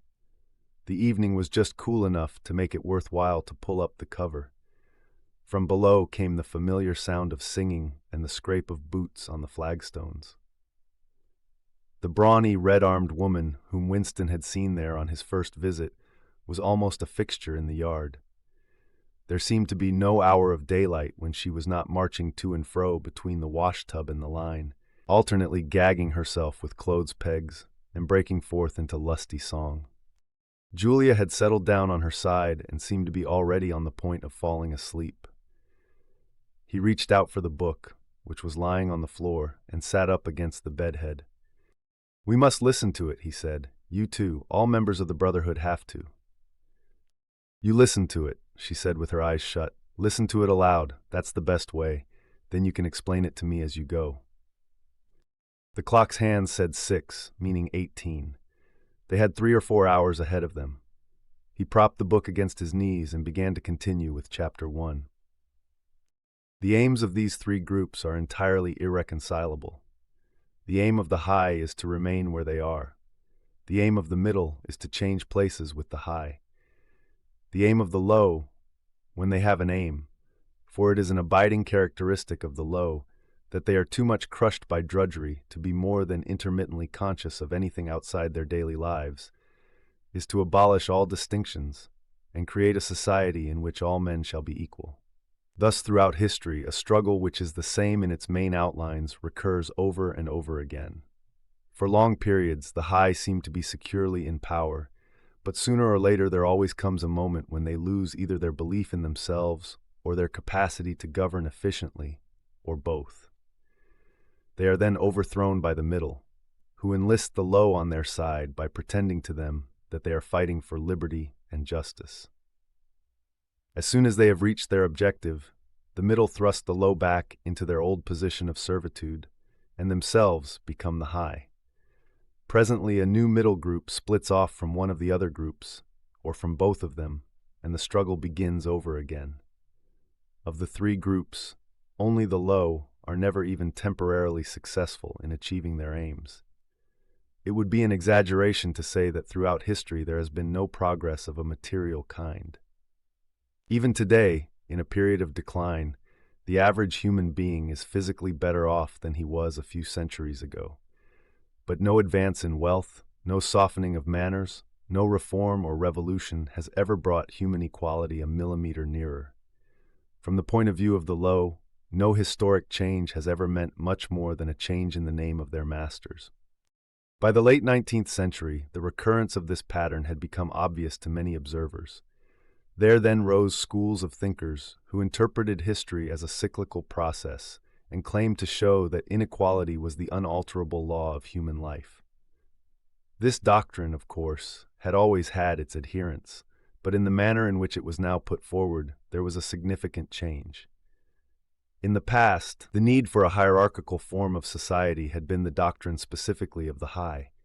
It had been preached by kings and aristocrats and by the priests, lawyers, and the like who were dependent upon them, and it had generally been softened by promises of compensation in an imaginary world beyond the grave.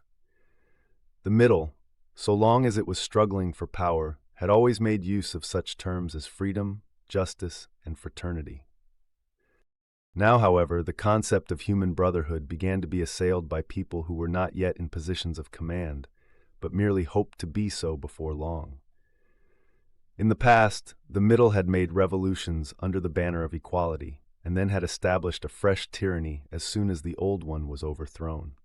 The new middle groups, in effect, proclaimed their tyranny beforehand. Socialism, a theory which appeared in the early 19th century and was the last link in a chain of thought stretching back to the slave rebellions of antiquity, was still deeply infected by the utopianism of past ages. But in each variant of socialism that appeared from about 1900 onwards, the aim of establishing liberty and equality was more and more openly abandoned. The new movements which appeared in the middle years of the century, Ingsoc in Oceania, Neo-Bolshevism in Eurasia, death worship, as it is commonly called, in Eastasia, had the conscious aim of perpetuating UN freedom and inequality. These new movements, of course, grew out of the old ones and tended to keep their names and pay lip service to their ideology. But the purpose of all of them was to arrest progress and freeze history at a chosen moment. The familiar pendulum swing was to happen once more and then stop. As usual, the high were to be turned out by the middle, who would then become the high. But this time, by conscious strategy, the high would be able to maintain their position permanently. The new doctrines arose partly because of the accumulation of historical knowledge and the growth of the historical sense, which had hardly existed before the 19th century. The cyclical movement of history was now intelligible, or appeared to be so, and if it was intelligible, then it was alterable. But the principal underlying cause was that, as early as the beginning of the 20th century, human equality had become technically possible. It was still true that men were not equal in their native talents, and that functions had to be specialized in ways that favored some individuals against others. But there was no longer any real need for class distinctions or for large differences of wealth. In earlier ages, class distinctions had been not only inevitable but desirable. Inequality was the price of civilization. With the development of machine production, however, the case was altered. Even if it was still necessary for human beings to do different kinds of work, it was no longer necessary for them to live at different social or economic levels. Therefore, from the point of view of the new groups who were on the point of seizing power, human equality was no longer an ideal to be striven after, but a danger to be averted. In more primitive ages, when a just and peaceful society was in fact not possible, it had been fairly easy to believe in it. The idea of an earthly paradise in which men should live together in a state of brotherhood, without laws and without brute labor, had haunted the human imagination for thousands of years, and this vision had had a certain hold even on the groups who actually profited by each historical change. The heirs of the French, English, and American revolutions had partly believed in their own phrases about the rights of man, freedom of speech, equality before the law, and the like, and have even allowed their conduct to be influenced by them to some extent. But by the fourth decade of the 20th century, all the main currents of political thought were authoritarian. The earthly paradise had been discredited at exactly the moment when it became realizable. Every new political theory, by whatever name it called itself, led back to hierarchy and regimentation. And in the general hardening of outlook that set in round about 1930, practices which had been long abandoned, in some cases for hundreds of years, imprisonment without trial, the use of war prisoners as slaves, public executions, torture to extract confessions, the use of hostages, and the deportation of whole populations, not only became common again, but were tolerated and even defended by people who considered themselves enlightened and progressive. It was only after a decade of national wars, civil wars, revolutions, and counter-revolutions in all parts of the world that Ingsoc and its rivals emerged as fully worked-out political theories. But they had been foreshadowed by the various systems, generally called totalitarian, which had appeared earlier in the century, and the main outlines of the world which would emerge from the prevailing chaos had long been obvious. What kind of people would control this world had been equally obvious. The new aristocracy was made up for the most part of bureaucrats, scientists, technicians, trade union organizers, publicity experts, sociologists, teachers, journalists, and professional politicians. These people, whose origins lay in the salaried middle class and the upper grades of the working class, had been shaped and brought together by the barren world of monopoly industry and centralized government. As compared with their counterparts in past ages, they were less greedy, less tempted by luxury, hungrier for pure power, and above all more conscious of what they were doing and more intent on crushing opposition. This last difference was crucial. By comparison with that existing today, all the tyrannies of the past were half-hearted and inefficient. The ruling groups were always infected to some extent by liberal ideas, and were content to leave loose ends everywhere, to regard only the overt act, and to be uninterested in what their subjects were thinking. Even the Catholic Church of the Middle Ages was tolerant by modern standards. Part of the reason for this was that in the past, no government had the power to keep its citizens under constant surveillance. The invention of print, however, made it easier to manipulate public opinion, and the film and the radio carried the process further. With the development of television and the technical advance which made it possible to receive and transmit simultaneously on the same instrument, private life came to an end. Every citizen, or at least every citizen important enough to be worth watching, could be kept for 24 hours a day under the eyes of the police and in the sound of official propaganda, with all other channels of communication closed. The possibility of enforcing not only complete obedience to the will of the state, but complete uniformity of opinion on all subjects now existed for the first time. After the revolutionary period of the 50s and 60s, society regrouped itself, as always, into high, middle, and low. But the new high group, unlike all its forerunners, did not act upon instinct but knew what was needed to safeguard its position. It had long been realized that the only secure basis for oligarchy is collectivism. Wealth and privilege are most easily defended when they are possessed jointly.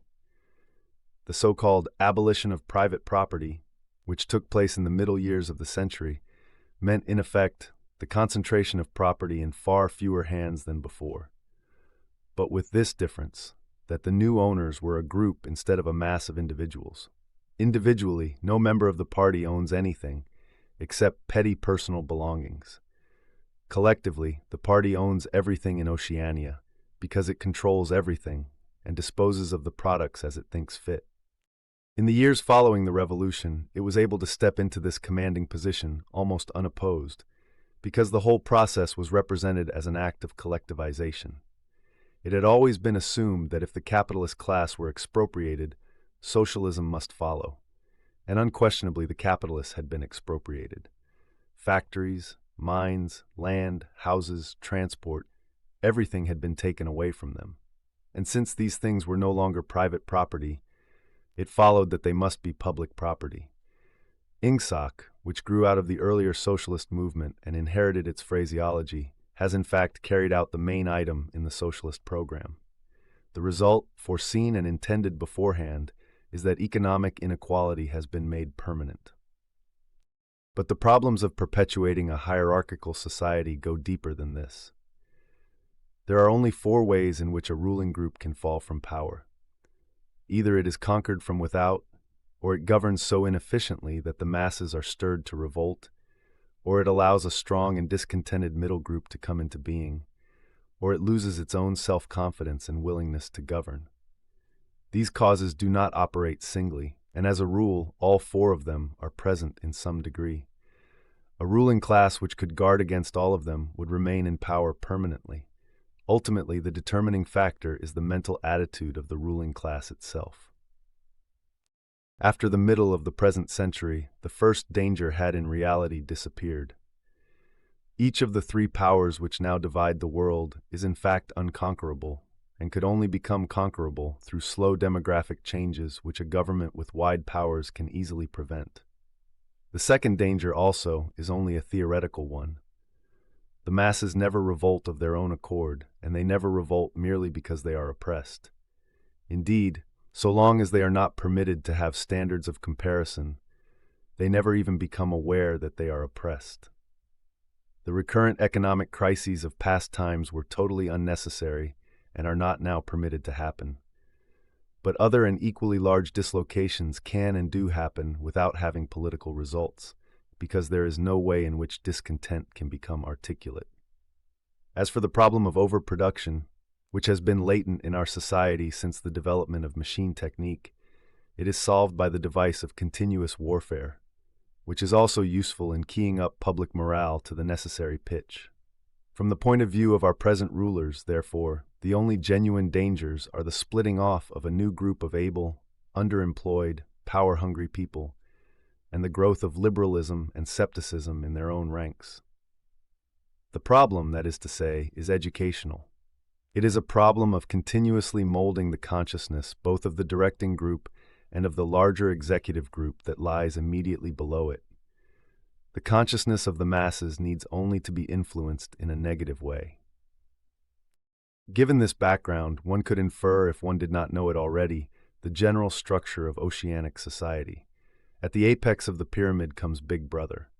Big Brother is infallible and all-powerful. Every success, every achievement, every victory, every scientific discovery, all knowledge, all wisdom, all happiness, all virtue are held to issue directly from his leadership and inspiration. Nobody has ever seen Big Brother. He is a face on the hoardings, a voice on the telescreen. We may be reasonably sure that he will never die, and there is already considerable uncertainty as to when he was born. Big Brother is the guise in which the party chooses to exhibit itself to the world. His function is to act as a focusing point for love, fear, and reverence, emotions which are more easily felt towards an individual than towards an organization.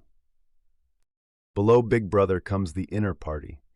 Its numbers are limited to 6 million, or something less than 2% of the population of Oceania.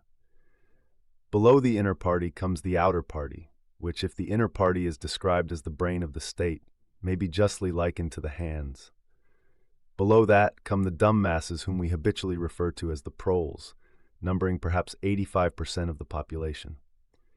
In the terms of our earlier classification, the proles are the low, for the slave population of the equatorial lands who pass constantly from conqueror to conqueror are not a permanent or necessary part of the structure.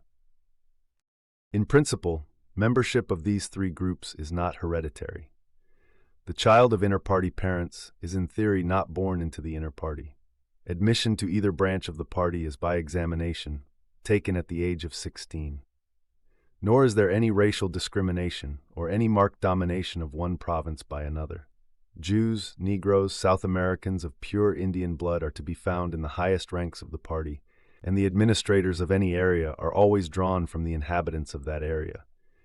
In no part of Oceania do the inhabitants have the feeling that they are a colonial population ruled from a distant capital. Oceania has no capital, and its titular head is a person whose whereabouts nobody knows. Except that English is its chief common language and Newspeak its official language. It is not centralized in any way. Its rulers are not held together by blood ties but by adherence to a common doctrine. It is true that our society is stratified, and very rigidly stratified, on what at first sight appear to be hereditary lines. There is far less to and fro movement between the different groups than happened under capitalism or even in the pre-industrial age.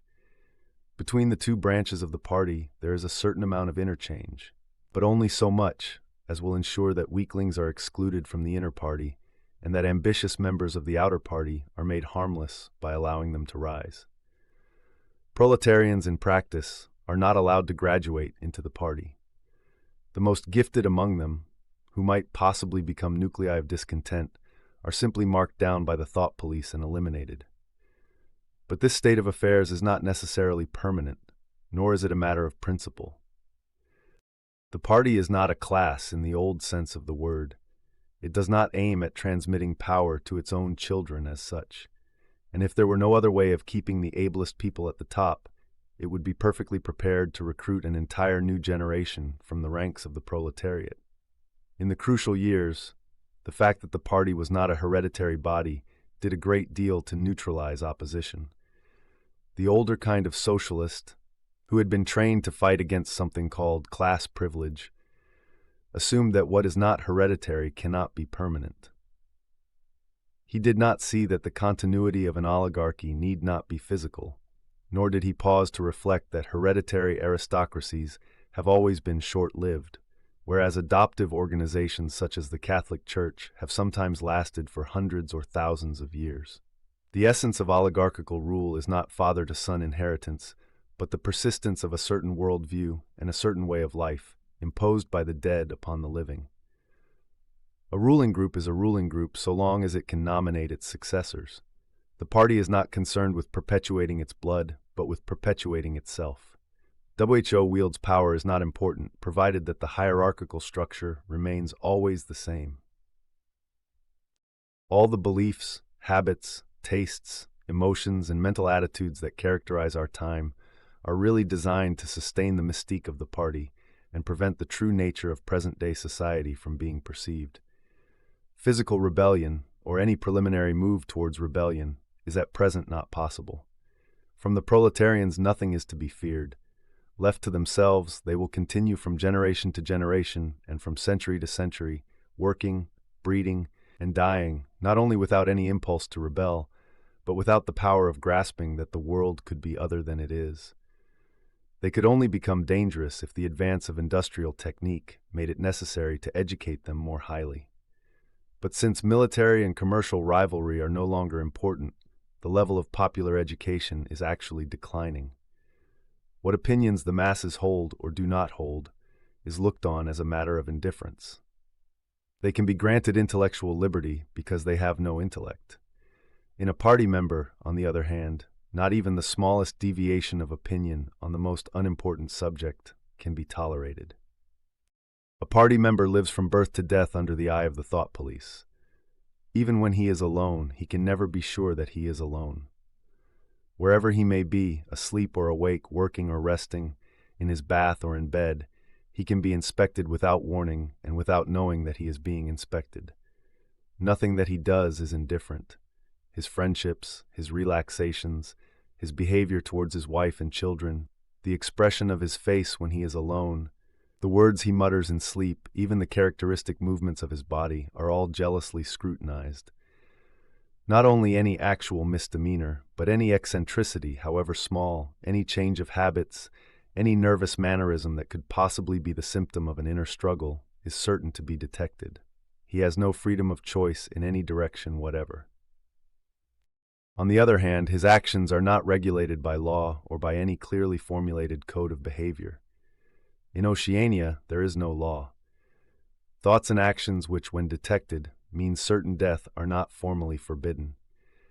And the endless purges, arrests, tortures, imprisonments, and vaporizations are not inflicted as punishment for crimes which have actually been committed, but are merely the wiping out of persons who might perhaps commit a crime at some time in the future. A party member is required to have not only the right opinions, but the right instincts. Many of the beliefs and attitudes demanded of him are never plainly stated, and could not be stated without laying bare the contradictions inherent in Ingsoc. If he is a person naturally orthodox, a good thinker in newspeak, he will in all circumstances know, without thinking, what is the true belief or the desirable emotion. But in any case, an elaborate mental training, undergone in childhood and grouping itself round the newspeak words crime stop, black white, and double think, makes him unwilling and unable to think too deeply on any subject whatever. A party member is expected to have no private emotions and no breaks from enthusiasm. He is supposed to live in a continuous frenzy of hatred of foreign enemies and internal traitors, triumph over victories, and self-abasement before the power and wisdom of the party. The discontents produced by his bare, unsatisfying life are deliberately turned outwards and dissipated by such devices as the 2 minutes hate. The speculations which might possibly induce a skeptical or rebellious attitude are killed in advance by his early acquired inner discipline. The first and simplest stage in the discipline, which can be taught even to young children, is called in newspeak crime stop.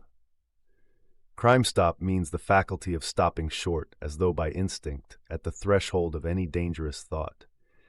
It includes the power of not grasping analogies, of failing to perceive logical errors, of misunderstanding the simplest arguments if they are hostile to Ingsoc, and of being bored or repelled by any train of thought which is capable of leading in a heretical direction. Crime stop, in short, means protective stupidity. But stupidity is not enough. On the contrary, orthodoxy in the full sense demands a control over one's own mental processes, as complete as that of a contortionist over his body. Oceanic society rests ultimately on the belief that Big Brother is omnipotent and that the party is infallible. But since in reality Big Brother is not omnipotent and the party is not infallible, there is a need for an unwearying, moment-to-moment flexibility in the treatment of facts. The key word here is black-white. Like so many newspeak words, this word has two mutually contradictory meanings. Applied to an opponent, it means the habit of impudently claiming that black is white, in contradiction of the plain facts. Applied to a party member, it means a loyal willingness to say that black is white when party discipline demands this. But it also means the ability to believe that black is white, and more, to know that black is white, and to forget that one has ever believed the contrary. This demands a continuous alteration of the past, made possible by the system of thought which really embraces all the rest, and which is known in newspeak as doublethink. The alteration of the past is necessary for two reasons, one of which is secondary and, so to speak, precautionary. The secondary reason is that the party member, like the proletarian, tolerates present-day conditions partly because he has no standards of comparison.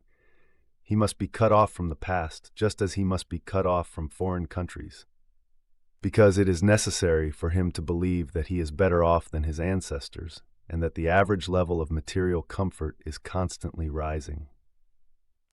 But by far the more important reason for the readjustment of the past is the need to safeguard the infallibility of the party.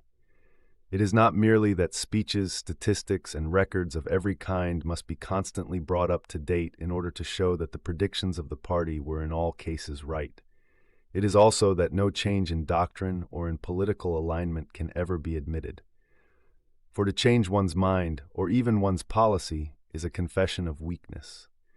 If, for example, Eurasia or East Asia, whichever it may be, is the enemy today, then that country must always have been the enemy. And if the facts say otherwise, then the facts must be altered. Thus history is continuously rewritten. This day-to-day falsification of the past, carried out by the Ministry of Truth, is as necessary to the stability of the regime as the work of repression and espionage carried out by the Ministry of Love. The mutability of the past is the central tenet of Ingsoc. Past events, it is argued, have no objective existence, but survive only in written records and in human memories. The past is whatever the records and the memories agree upon. And since the party is in full control of all records and in equally full control of the minds of its members, it follows that the past is whatever the party chooses to make it. It also follows that though the past is alterable, it never has been altered in any specific instance. For when it has been recreated in whatever shape is needed at the moment, then this new version is the past, and no different past can ever have existed. This holds good even when, as often happens, the same event has to be altered out of recognition several times in the course of a year. At all times, the party is in possession of absolute truth, and clearly the absolute can never have been different from what it is now. It will be seen that the control of the past depends above all on the training of memory. To make sure that all written records agree with the orthodoxy of the moment is merely a mechanical act. But it is also necessary to remember that events happened in the desired manner. And if it is necessary to rearrange one's memories or to tamper with written records, then it is necessary to forget that one has done so. The trick of doing this can be learned like any other mental technique. It is learned by the majority of party members, and certainly by all who are intelligent as well as orthodox. In old speak, it is called, quite frankly, reality control. In newspeak, it is called doublethink, though doublethink comprises much else as well. Doublethink means the power of holding two contradictory beliefs in one's mind simultaneously and accepting both of them. The party intellectual knows in which direction his memories must be altered. He therefore knows that he is playing tricks with reality. But by the exercise of doublethink, he also satisfies himself that reality is not violated. The process has to be conscious, or it would not be carried out with sufficient precision. But it also has to be unconscious, or it would bring with it a feeling of falsity and hence of guilt. Doublethink lies at the very heart of Ingsoc, since the essential act of the party is to use conscious deception while retaining the firmness of purpose that goes with complete honesty. To tell deliberate lies while genuinely believing in them, to forget any fact that has become inconvenient, and then, when it becomes necessary again, to draw it back from oblivion for just so long as it is needed, to deny the existence of objective reality, and all the while to take account of the reality which one denies. All this is indispensably necessary. Even in using the word doublethink, it is necessary to exercise doublethink, for by using the word one admits that one is tampering with reality. By a fresh act of doublethink, one erases this knowledge, and so on indefinitely, with the lie always one leap ahead of the truth.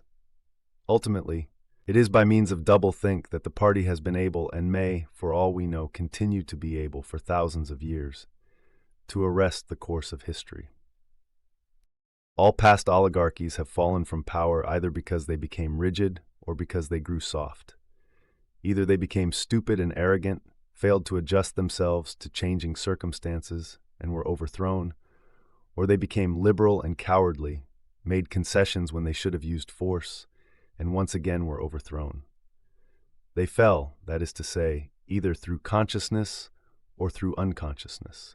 It is the achievement of the party to have produced a system of thought in which both conditions can exist simultaneously, and upon no other intellectual basis could the dominion of the party be made permanent.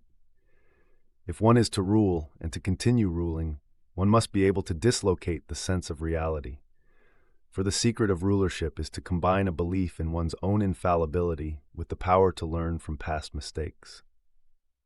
It need hardly be said that the subtlest practitioners of doublethink are those who invented doublethink and know that it is a vast system of mental cheating. In our society, those who have the best knowledge of what is happening are also those who are furthest from seeing the world as it is. In general, the greater the understanding, the greater the delusion, the more intelligent, the less sane. One clear illustration of this is the fact that war hysteria increases in intensity as one rises in the social scale. Those whose attitude towards the war is most nearly rational are the subject peoples of the disputed territories. To these people, the war is simply a continuous calamity which sweeps to and fro over their bodies like a tidal wave.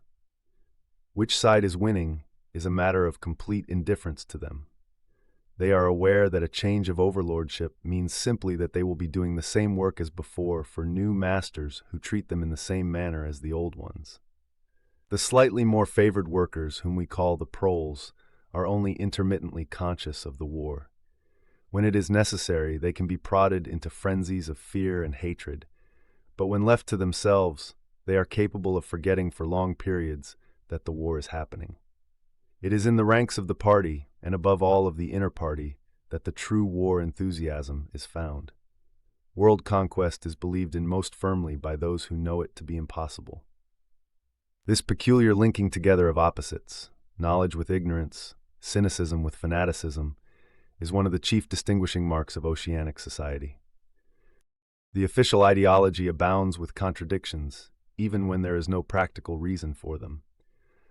Thus, the party rejects and vilifies every principle for which the socialist movement originally stood, and it chooses to do this in the name of socialism. It preaches a contempt for the working class unexampled for centuries past, and it dresses its members in a uniform which was at one time peculiar to manual workers and was adopted for that reason.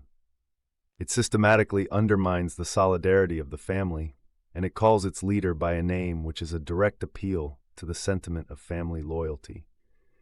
Even the names of the four ministries by which we are governed exhibit a sort of impudence in their deliberate reversal of the facts. The Ministry of Peace concerns itself with war, the Ministry of Truth with lies, the Ministry of Love with torture, and the Ministry of Plenty with starvation. These contradictions are not accidental, nor do they result from ordinary hypocrisy. They are deliberate exercises in doublethink, for it is only by reconciling contradictions that power can be retained indefinitely. In no other way could the ancient cycle be broken. If human equality is to be forever averted, if the high, as we have called them, are to keep their places permanently, then the prevailing mental condition must be controlled insanity. But there is one question which until this moment we have almost ignored. It is, why should human equality be averted? Supposing that the mechanics of the process have been rightly described, what is the motive for this huge, accurately planned effort to freeze history at a particular moment of time? Here we reach the central secret. As we have seen, the mystique of the party, and above all of the inner party, depends upon doublethink. But deeper than this lies the original motive, the never-questioned instinct that first led to the seizure of power and brought doublethink, the thought police, continuous warfare, and all the other necessary paraphernalia into existence afterwards. This motive really consists. Winston became aware of silence, as one becomes aware of a new sound. It seemed to him that Julia had been very still for some time past. She was lying on her side, naked from the waist upwards, with her cheek pillowed on her hand and one dark lock tumbling across her eyes. Her breast rose and fell slowly and regularly. "Julia," he said. No answer. "Julia, are you awake?" No answer. She was asleep. He shut the book, put it carefully on the floor, lay down, and pulled the coverlet over both of them. He had still, he reflected, not learned the ultimate secret. He understood how, he did not understand why. Chapter 1, like Chapter 3, had not actually told him anything that he did not know.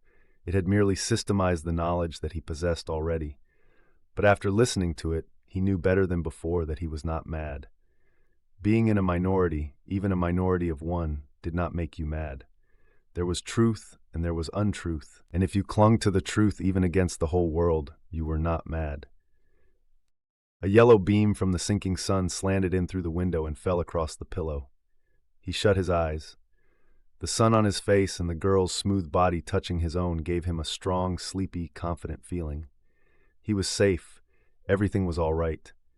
He fell asleep murmuring, "Sanity is not statistical," with the feeling that this remark contained in it a profound wisdom. We will now begin the final chapter of Part 2, Chapter 10. When he woke, it was with the sensation of having slept for a long time, but a glance at the old-fashioned clock told him that it was only 20:30. He lay dozing for a while. Then the usual deep-lunged singing struck up from the yard below. It was only an opalescent fancy. It passed like an April dye, but a look and a word and the dreams they stirred, they have stolen my away. The driveling song seemed to have kept its popularity. You still heard it all over the place. It had outlived the hate song. Julia woke at the sound, stretched herself luxuriously, and got out of bed. "I'm hungry," she said. "Let's make some more coffee. Damn, the stove's gone out and the water's cold." She picked the stove up and shook it. "There's no oil in it." "We can get some from old Charrington, I expect," he replied. "The funny thing is I made sure it was full. I'm going to put my clothes on," she added. "It seems to have got colder." Winston also got up and dressed himself. The tireless voice sang on. "They sigh that time eals all things. They sigh you can always forget. But the smiles and the tears across the years, they twist my heartstrings yet." As he fastened the belt of his overalls, he strolled across to the window. The sun must have gone down behind the houses. It was not shining into the yard any longer. The flagstones were wet as though they had just been washed, and he had the feeling that the sky had been washed too, so fresh and pale was the blue between the chimney pots. Tirelessly the woman marched to and fro, corking and uncorking herself, singing and falling silent, and pegging out more diapers, and more, and yet more. He wondered whether she took in washing for a living, or was merely the slave of 20 or 30 grandchildren. Julia had come across to his side. Together they gazed down with a sort of fascination at the sturdy figure below. As he looked at the woman in her characteristic attitude, her thick arms reaching up for the line, her powerful, mare-like buttocks protruded, it struck him for the first time that she was beautiful. It had never before occurred to him that the body of a woman of 50, blown up to monstrous dimensions by childbearing, then hardened and roughened by work until it was coarse in the grain like an overripe turnip, could be beautiful. But it was so, and after all, he thought, why not? The solid, contourless body like a block of granite and the rasping red skin bore the same relation to the body of a girl as the rosehip to the rose. Why should the fruit be held inferior to the flower? "She's beautiful," he murmured. "She's a meter across the hips easily," said Julia. "That is her style of beauty," said Winston. He held Julia's supple waist, easily encircled by his arm. From the hip to the knee, her flank was against his. Out of their bodies, no child would ever come. That was the one thing they could never do. Only by word of mouth, from mind to mind, could they pass on the secret. The woman down there had no mind. She had only strong arms, a warm heart, and a fertile belly. He wondered how many children she had given birth to. It might easily be 15. She had had her momentary flowering, a year perhaps, of wild rose beauty, and then she had suddenly swollen like a fertilized fruit and grown hard and red and coarse. Then her life had been laundering, scrubbing, darning, cooking, sweeping, polishing, mending, scrubbing, laundering, first for children, then for grandchildren, over 30 unbroken years. At the end of it, she was still singing. The mystical reverence that he felt for her was somehow mixed up with the aspect of the pale, cloudless sky, stretching away behind the chimney pots into endless distance. It was curious to think that the sky was the same for everybody, in Eurasia or East Asia as well as here. And the people under the sky were also very much the same. Everywhere, all over the world, hundreds of thousands of millions of people just like this. People ignorant of one another's existence, held apart by walls of hatred and lies, and yet almost exactly the same. They were people who had never learned to think, but who were storing up in their hearts and bellies and muscles the power that would one day overturn the world. If there was hope, it lay in the proles. Without having finished listening to the book, he knew that that must be Goldstein's final message. The future belonged to the proles, and could he be sure that when their time came, the world they constructed would not be just as alien to him, Winston Smith, as the world of the party? Yes, because at the least it would be a world of sanity. Where there is equality, there can be sanity. Sooner or later, it would happen. Strength would change into consciousness. The proles were immortal. You could not doubt it when you looked at that valiant figure in the yard. In the end, their awakening would come. And until that happened, though it might be 1,000 years, they would stay alive against all the odds, like birds, passing on from body to body the vitality which the party did not share and could not kill. "Do you remember," he said, "the thrush that sang to us that first day at the edge of the wood?" "He wasn't singing to us," said Julia. "He was singing to please himself. Not even that. He was just singing." The birds sang, the proles sang, the party did not sing. All round the world, in London and New York, in Africa and Brazil, and in the mysterious forbidden lands beyond the frontiers, in the streets of Paris and Berlin, in the villages of the endless Russian plain, in the bazaars of China and Japan, everywhere stood the same solid, unconquerable figure, made monstrous by work and childbearing, toiling from birth to death and still singing. Out of those mighty loins, a race of conscious beings must one day come. You were the dead, theirs was the future. But you could share in that future if you kept alive the mind as they kept alive the body, and passed on the secret doctrine that 2 + 2 make 4. "We are the dead," he said. "We are the dead," echoed Julia dutifully. "You are the dead," said an iron voice behind them. They sprang apart. Winston's insides seemed to have turned into ice. He could see the white all round the irises of Julia's eyes. Her face had turned a milky yellow. The smear of rouge that was still on each cheekbone stood out sharply, almost as though unconnected with the skin beneath. "You are the dead," repeated the iron voice. "It was behind the picture," breathed Julia. "It was behind the picture," said the voice. "Remain exactly where you are, make no movement until you are ordered." It was starting at last. They could do nothing except stand gazing into one another's eyes. To run for life, to get out of the house before it was too late, no such thought occurred to them. It was unthinkable to disobey the iron voice from the wall. There was a snap as though a catch had been turned back, and a crash of breaking glass. The picture had fallen to the floor, uncovering the telescreen behind it. "Now they can see us," said Julia. "Now we can see you," said the voice. "Stand out in the middle of the room.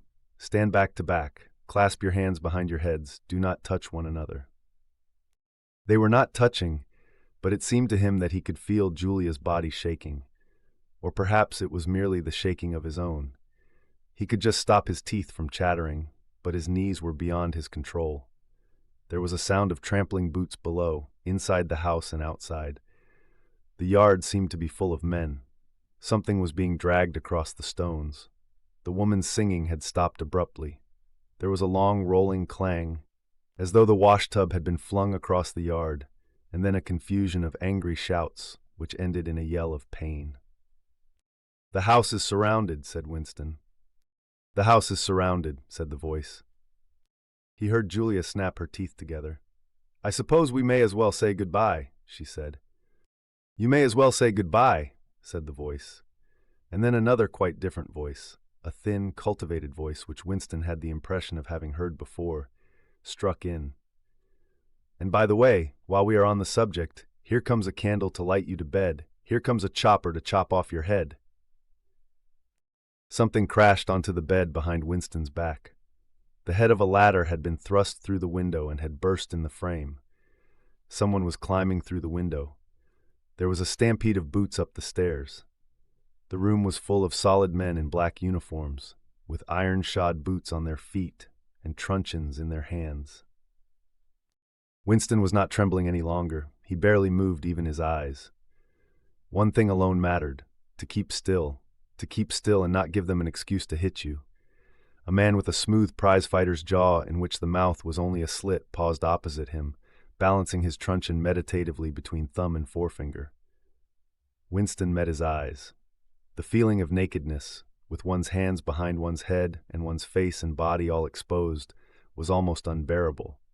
The man protruded the tip of a white tongue, licked the place where his lips should have been, and then passed on. There was another crash. Someone had picked up the glass paperweight from the table and smashed it to pieces on the hearthstone. The fragment of coral, a tiny crinkle of pink like a sugar rosebud from a cake, rolled across the mat. How small, thought Winston. How small it always was. There was a gasp and a thump behind him, and he received a violent kick on the ankle which nearly flung him off his balance. One of the men had smashed his fist into Julia's solar plexus, doubling her up like a pocket ruler. She was thrashing about on the floor, fighting for breath. Winston dared not turn his head even by a millimeter, but sometimes her pale, gasping face came within the angle of his vision. Even in his terror, it was as though he could feel the pain in his own body, the deadly pain which nevertheless was less urgent than the struggle to get back her breath. He knew what it was like, the terrible, agonizing pain which was there all the while but could not be suffered yet, because before all else it was necessary to be able to breathe. Then two of the men hoisted her up by her knees and shoulders and carried her out of the room like a sack. Winston had a glimpse of her face, upside down, yellow and contorted, with the eyes shut, and still with a smear of rouge on either cheek. And that was the last he saw of her. He stood dead still. No one had hit him yet. Thoughts, which came of their own accord but seemed totally uninteresting, began to flit through his mind. He wondered whether they had got Mr. Charrington. He wondered what they had done to the woman in the yard. He noticed that he badly wanted to urinate and felt a faint surprise because he had done so only 2 or 3 hours ago. He noticed that the clock on the mantelpiece said 9, meaning 21. But the light seemed too strong. Would not the light be fading at 21 hours on an August evening? He wondered whether, after all, he and Julia had mistaken the time, had slept the clock round and thought it was 20:30 when really it was 8:30 on the following morning. But he did not pursue the thought further. It was not interesting. There was another, lighter step in the passage. Mr. Charrington came into the room. The demeanor of the black uniformed men suddenly became more subdued. Something had also changed in Mr. Charrington's appearance. His eye fell on the fragments of the glass paperweight. "Pick up those pieces," he said sharply. A man stooped to obey. The Cockney accent had disappeared. Winston suddenly realized whose voice it was that he had heard a few moments ago on the telescreen. Mr. Charrington was still wearing his old velvet jacket, but his hair, which had been almost white, had turned black. Also, he was not wearing his spectacles. He gave Winston a single sharp glance, as though verifying his identity, and then paid no more attention to him. He was still recognizable, but he was not the same person any longer. His body had straightened and seemed to have grown bigger. His face had undergone only tiny changes that had nevertheless worked a complete transformation. The black eyebrows were less bushy, the wrinkles were gone, the whole lines of the face seemed to have altered. Even the nose seemed shorter. It was the alert, cold face of a man of about 35. It occurred to Winston that for the first time in his life, he was looking with knowledge at a member of the thought police. This concludes Part 2. We will now begin Part 3. Chapter 1. He did not know where he was. Presumably he was in the Ministry of Love, but there was no way of making certain. He was in a high-ceilinged, windowless cell with walls of glittering white porcelain. Concealed lamps flooded it with cold light, and there was a low, steady humming sound which he supposed had something to do with the air supply. A bench, or shelf, just wide enough to sit on, ran round the wall, broken only by the door, and at the end opposite the door, a lavatory pan with no wooden seat. There were 4 telescreens, one in each wall. There was a dull aching in his belly. It had been there ever since they had bundled him into the closed van and driven him away. But he was also hungry, with a gnawing, unwholesome kind of hunger. It might be 24 hours since he had eaten. It might be 36. He still did not know, and probably never would know, whether it had been morning or evening when they arrested him. Since he was arrested, he had not been fed. He sat as still as he could on the narrow bench, with his hands crossed on his knee. He had already learned to sit still. If you made unexpected movements, they yelled at you from the telescreen. But the craving for food was growing upon him. What he longed for above all was a piece of bread. He had an idea that there were a few breadcrumbs in the pocket of his overalls. It was even possible, he thought this because from time to time something seemed to tickle his leg, that there might be a sizable bit of crust there. In the end, the temptation to find out overcame his fear. He slipped a hand into his pocket. "Smith!" yelled a voice from the telescreen. 6079 Smith W. Hands out of pockets in the cells. He sat still again, his hands crossed on his knee. Before being brought here, he had been taken to another place which must have been an ordinary prison or a temporary lockup used by the patrols. He did not know how long he had been there, some hours at any rate. With no clocks and no daylight, it was hard to gauge the time. It was a noisy, evil-smelling place. They had put him into a cell similar to the one he was now in, but filthily dirty and at all times crowded by 10 or 15 people. The majority of them were common criminals, but there were a few political prisoners among them. He had sat silent against the wall, jostled by dirty bodies, too preoccupied by fear and the pain in his belly to take much interest in his surroundings. But he still noticed the astonishing difference in demeanor between the party prisoners and the others. The party prisoners were always silent and terrified, but the ordinary criminals seemed to care nothing for anybody. They yelled insults at the guards, fought back fiercely when their belongings were taken, wrote obscene words on the floor, ate smuggled food which they produced from mysterious hiding places in their clothes, and even shouted down the telescreen when it tried to restore order. On the other hand, some of them seemed to be on good terms with the guards, called them by nicknames, and tried to wheedle cigarettes through the spy hole in the door. The guards, too, treated the common criminals with a certain tolerance, even when they had to handle them roughly.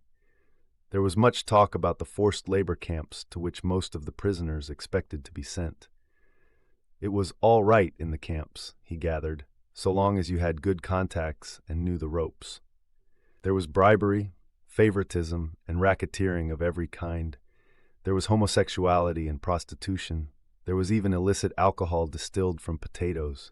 The positions of trust were given only to the common criminals, especially the gangsters and the murderers, who formed a sort of aristocracy. All the dirty jobs were done by the politicals.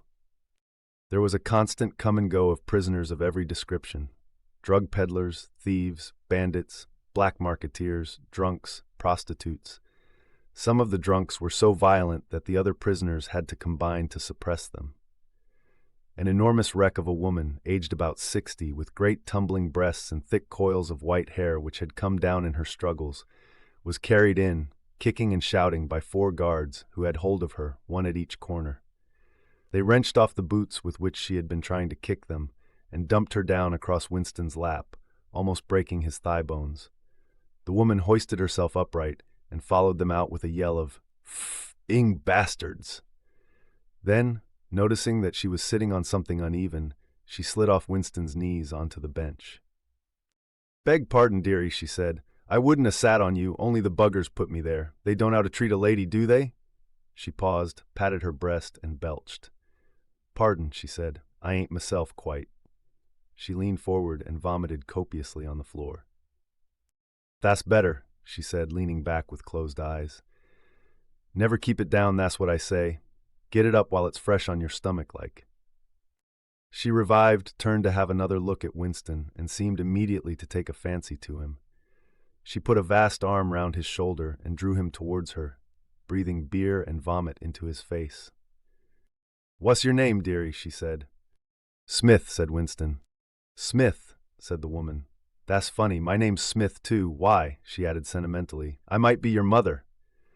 She might, thought Winston, be his mother. She was about the right age and physique, and it was probable that people changed somewhat after 20 years in a forced labor camp. No one else had spoken to him. To a surprising extent, the ordinary criminals ignored the party prisoners. The Pollits, they called them, with a sort of uninterested contempt. The party prisoners seemed terrified of speaking to anybody, and above all of speaking to one another. Only once, when two party members, both women, were pressed close together on the bench, he overheard, amid the din of voices, a few hurriedly whispered words, and in particular a reference to something called Room 101, which he did not understand. It might be 2 or 3 hours ago that they had brought him here. The dull pain in his belly never went away, but sometimes it grew better and sometimes worse, and his thoughts expanded or contracted accordingly. When it grew worse, he thought only of the pain itself and of his desire for food. When it grew better, panic took hold of him. There were moments when he foresaw the things that would happen to him with such actuality that his heart galloped and his breath stopped. He felt the smash of truncheons on his elbows and iron-shod boots on his shins. He saw himself groveling on the floor, screaming for mercy through broken teeth. He hardly thought of Julia. He could not fix his mind on her. He loved her and would not betray her, but that was only a fact, known as he knew the rules of arithmetic. He felt no love for her, and he hardly even wondered what was happening to her. He thought more often of O'Brien with a flickering hope. O'Brien might know that he had been arrested. The Brotherhood, he had said, never tried to save its members. But there was the razor blade. They would send the razor blade if they could. There would be perhaps 5 seconds before the guard could rush into the cell. The blade would bite into him with a sort of burning coldness, and even the fingers that held it would be cut to the bone. Everything came back to his sick body, which shrank trembling from the smallest pain. He was not certain that he would use the razor blade even if he got the chance. It was more natural to exist from moment to moment, accepting another 10 minutes' life, even with the certainty that there was torture at the end of it. Sometimes he tried to calculate the number of porcelain bricks in the walls of the cell. It should have been easy, but he always lost count at some point or another. More often he wondered where he was and what time of day it was. At one moment he felt certain that it was broad daylight outside, and at the next, equally certain that it was pitch darkness. In this place, he knew instinctively, the lights would never be turned out. It was the place with no darkness. He saw now why O'Brien had seemed to recognize the illusion. In the Ministry of Love, there were no windows. His cell might be at the heart of the building or against its outer wall. It might be 10 floors below ground or 30 above it. He moved himself mentally from place to place and tried to determine by the feeling of his body whether he was perched high in the air or buried deep underground. There was a sound of marching boots outside. The steel door opened with a clang. A young officer, a trim black uniformed figure who seemed to glitter all over with polished leather and whose pale, straight-featured face was like a wax mask, stepped smartly through the doorway. He motioned to the guards outside to bring in the prisoner they were leading. The poet Ampleforth, whom Winston knew from the records department, shambled into the cell. The door clanged shut again. Ampleforth made 1 or 2 uncertain movements from side to side, as though having some idea that there was another door to go out of, and then began to wander up and down the cell. He had not yet noticed Winston's presence. His troubled eyes were gazing at the wall about a meter above the level of Winston's head. He was shoeless. Large, dirty toes were sticking out of the holes in his socks. He was also several days away from a shave. A scrubby beard covered his face to the cheekbones, giving him an air of roughness that went oddly with his large, weak frame and nervous movements. Winston roused himself a little from his lethargy. He must speak to Ampleforth and risk the yell from the telescreen. It was even conceivable that Ampleforth was the bearer of the razor blade. "Ampleforth," he said. There was no yell from the telescreen. Ampleforth paused, mildly startled. His eyes focused themselves slowly on Winston. "Ah, Smith," he said, "you too. What are you in for?"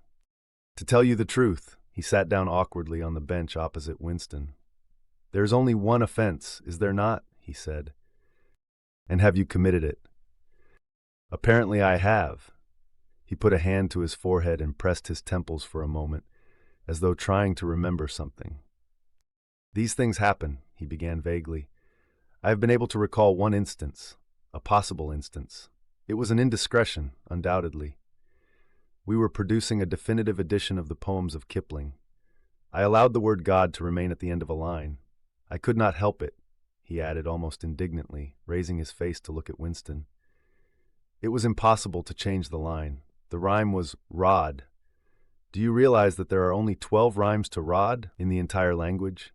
For days I had racked my brains. There was no other rhyme." The expression on his face changed. The annoyance passed out of it, and for a moment he looked almost pleased.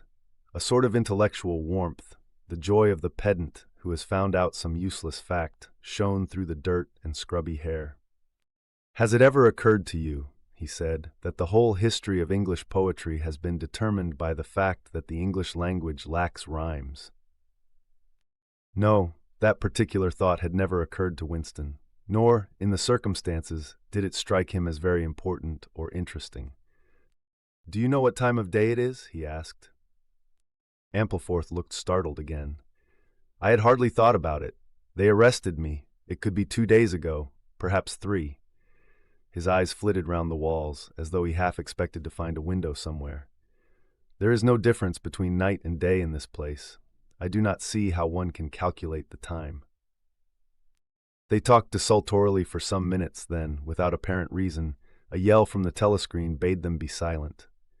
Winston sat quietly, his hands crossed.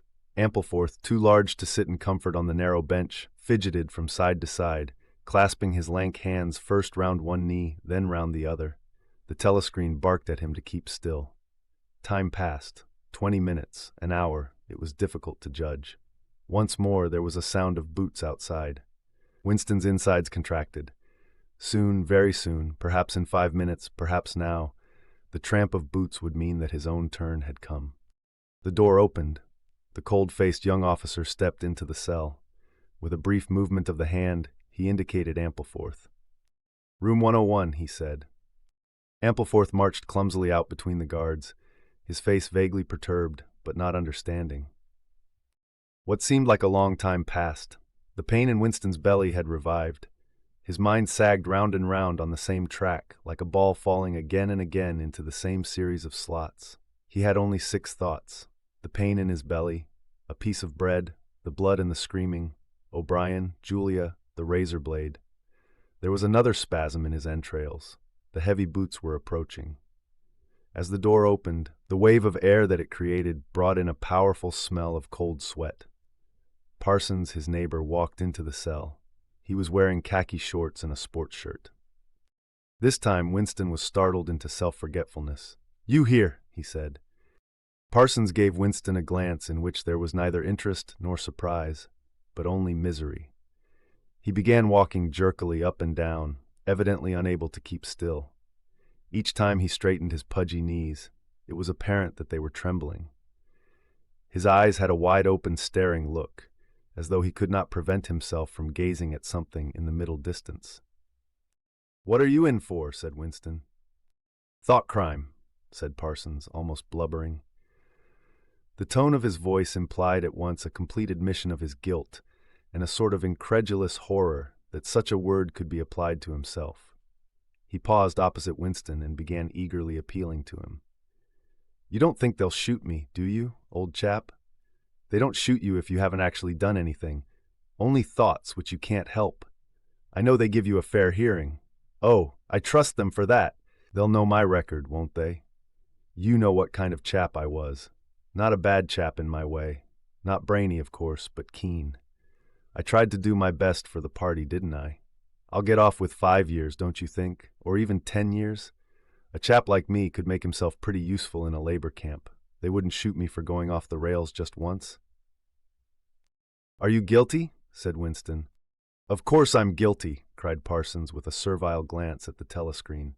"You don't think the party would arrest an innocent man, do you?" His frog-like face grew calmer and even took on a slightly self-righteous expression. "Thought crime is a dreadful thing, old man," he said sententiously. "It's insidious. It can get hold of you without your even knowing it. Do you know how it got hold of me? In my sleep. Yes, that's a fact. There I was, working away, trying to do my bit. Never knew I had any bad stuff in my mind at all. And then I started talking in my sleep. Do you know what they heard me saying?"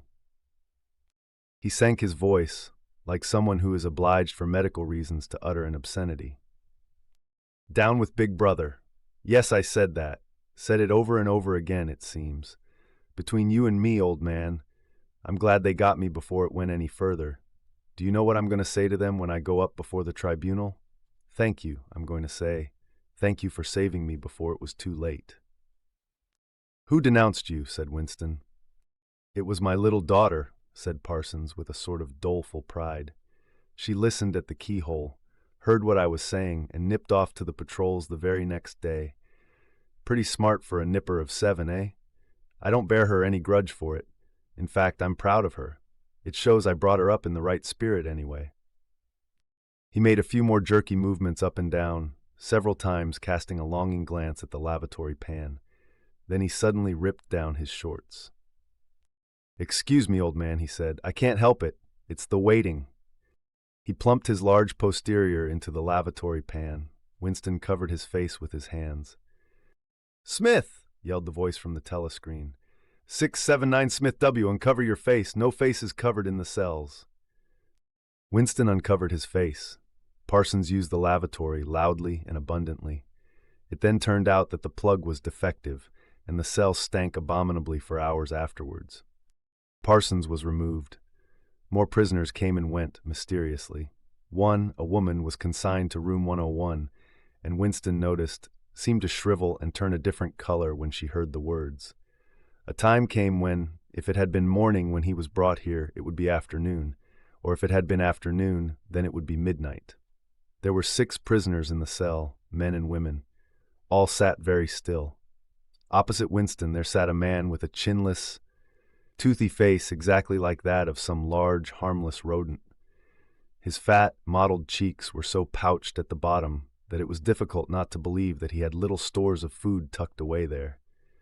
His pale gray eyes flitted timidly from face to face and turned quickly away again when he caught anyone's eye. The door opened, and another prisoner was brought in, whose appearance sent a momentary chill through Winston. He was a commonplace, mean-looking man who might have been an engineer or technician of some kind. But what was startling was the gauntness of his face. It was like a skull. Because of its thinness, the mouth and eyes looked disproportionately large, and the eyes seemed filled with a murderous, unappeasable hatred of somebody or something. The man sat down on the bench at a little distance from Winston.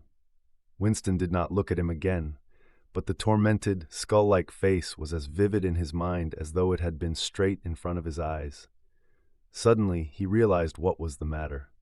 The man was dying of starvation. The same thought seemed to occur almost simultaneously to everyone in the cell. There was a very faint stirring all the way round the bench. The eyes of the chinless man kept flitting towards the skull-faced man, then turning guiltily away, then being dragged back by an irresistible attraction. Presently he began to fidget on his seat. At last he stood up, waddled clumsily across the cell, dug down into the pocket of his overalls, and, with an abashed air, held out a grimy piece of bread to the skull-faced man. There was a furious, deafening roar from the telescreen. The chinless man jumped in his tracks. The skull-faced man had quickly thrust his hands behind his back, as though demonstrating to all the world that he refused the gift. "Bumstead," roared the voice. 2713 Bumstead, J. Let fall that piece of bread." The chinless man dropped the piece of bread on the floor. "Remain standing where you are," said the voice. "Face the door. Make no movement." The chinless man obeyed. His large, pouchy cheeks were quivering uncontrollably. The door clanged open. As the young officer entered and stepped aside, there emerged from behind him a short, stumpy guard with enormous arms and shoulders. He took his stand opposite the chinless man, and then, at a signal from the officer, let loose a frightful blow, with all the weight of his body behind it, full in the chinless man's mouth. The force of it seemed almost to knock him clear of the floor. His body was flung across the cell and fetched up against the base of the lavatory seat. For a moment he lay as though stunned, with dark blood oozing from his mouth and nose. A very faint whimper or squeak, which seemed unconscious, came out of him. Then he rolled over and raised himself unsteadily on hands and knees. Amid a stream of blood and saliva, the two halves of a dental plate fell out of his mouth. The prisoners sat very still, their hands crossed on their knees. The chinless man climbed back into his place. Down one side of his face, the flesh was darkening. His mouth had swollen into a shapeless, cherry-colored mass with a black hole in the middle of it. From time to time, a little blood dripped onto the breast of his overalls. His gray eyes still flitted from face to face, more guiltily than ever, as though he were trying to discover how much the others despised him for his humiliation. The door opened. With a small gesture, the officer indicated the skull-faced man. "Room 101, he said. There was a gasp and a flurry at Winston's side. The man had actually flung himself on his knees on the floor, with his hands clasped together. "Comrade, officer," he cried, "you don't have to take me to that place. Haven't I told you everything already? What else is it you want to know? There's nothing I wouldn't confess, nothing. Just tell me what it is, and I'll confess straight off. Write it down, and I'll sign it. Anything, not room 101. "Room 101, said the officer. The man's face, already very pale, turned a color Winston would not have believed possible. It was definitely, unmistakably, a shade of green. "Do anything to me," he yelled. "You've been starving me for weeks. Finish it off and let me die. Shoot me. Hang me. Sentence me to 25 years. Is there somebody else you want me to give away? Just say who it is and I'll tell you anything you want. I don't care who it is or what you do to them. I've got a wife and 3 children. The biggest of them isn't 6 years old. You can take the whole lot of them and cut their throats in front of my eyes, and I'll stand by and watch it, but not room 101. "Room 101, said the officer. The man looked frantically round at the other prisoners, as though with some idea that he could put another victim in his own place. His eyes settled on the smashed face of the chinless man. He flung out a lean arm. "That's the one you ought to be taking. Not me!" he shouted. You didn't hear what he was saying after they bashed his face. Give me a chance and I'll tell you every word of it. He's the one that's against the party, not me. The guard stepped forward. The man's voice rose to a shriek. "You didn't hear him," he repeated. "Something went wrong with the telescreen. He's the one you want. Take him, not me." The 2 sturdy guards had stooped to take him by the arms. But just at this moment, he flung himself across the floor of the cell and grabbed one of the iron legs that supported the bench. He had set up a wordless howling, like an animal. The guards took hold of him to wrench him loose, but he clung on with astonishing strength. For perhaps 20 seconds, they were hauling at him. The prisoners sat quiet, their hands crossed on their knees, looking straight in front of them. The howling stopped. The man had no breath left for anything except hanging on. Then there was a different kind of cry. A kick from a guard's boot had broken the fingers of one of his hands. They dragged him to his feet. "Room 101, said the officer.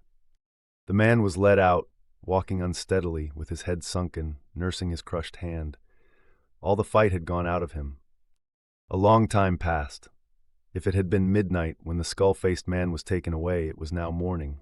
If it was morning, it was now afternoon. Winston was alone, and had been alone for hours. The pain of sitting on the narrow bench was such that often he got up and walked about, unrebuked by the telescreen. The piece of bread still lay where the chinless man had dropped it. At the beginning it needed a hard effort not to look at it, but presently hunger gave way to thirst. His mouth was sticky and evil-tasting. The humming sound and the unvarying white light induced a sort of faintness, an empty feeling inside his head. He would get up because the ache in his bones was no longer bearable, and then would sit down again almost at once because he was too dizzy to be sure of staying on his feet. Whenever his physical sensations were a little under control, the terror returned. Sometimes, with a fading hope, he thought of O'Brien and the razor blade. It was conceivable that the razor blade might arrive concealed in his food if he were ever fed. More dimly, he thought of Julia. Somewhere or other she was suffering, perhaps far worse than he. She might be screaming with pain at this moment. He thought, if I could save Julia by doubling my own pain, would I do it? Yes, I would. But that was merely an intellectual decision, taken because he knew that he ought to take it. He did not feel it. In this place you could not feel anything except pain and the foreknowledge of pain. Besides, was it possible, when you were actually suffering it, to wish for any reason that your own pain should increase? But that question was not answerable yet. The boots were approaching again, the door opened. O'Brien came in. Winston started to his feet. The shock of the sight had driven all caution out of him.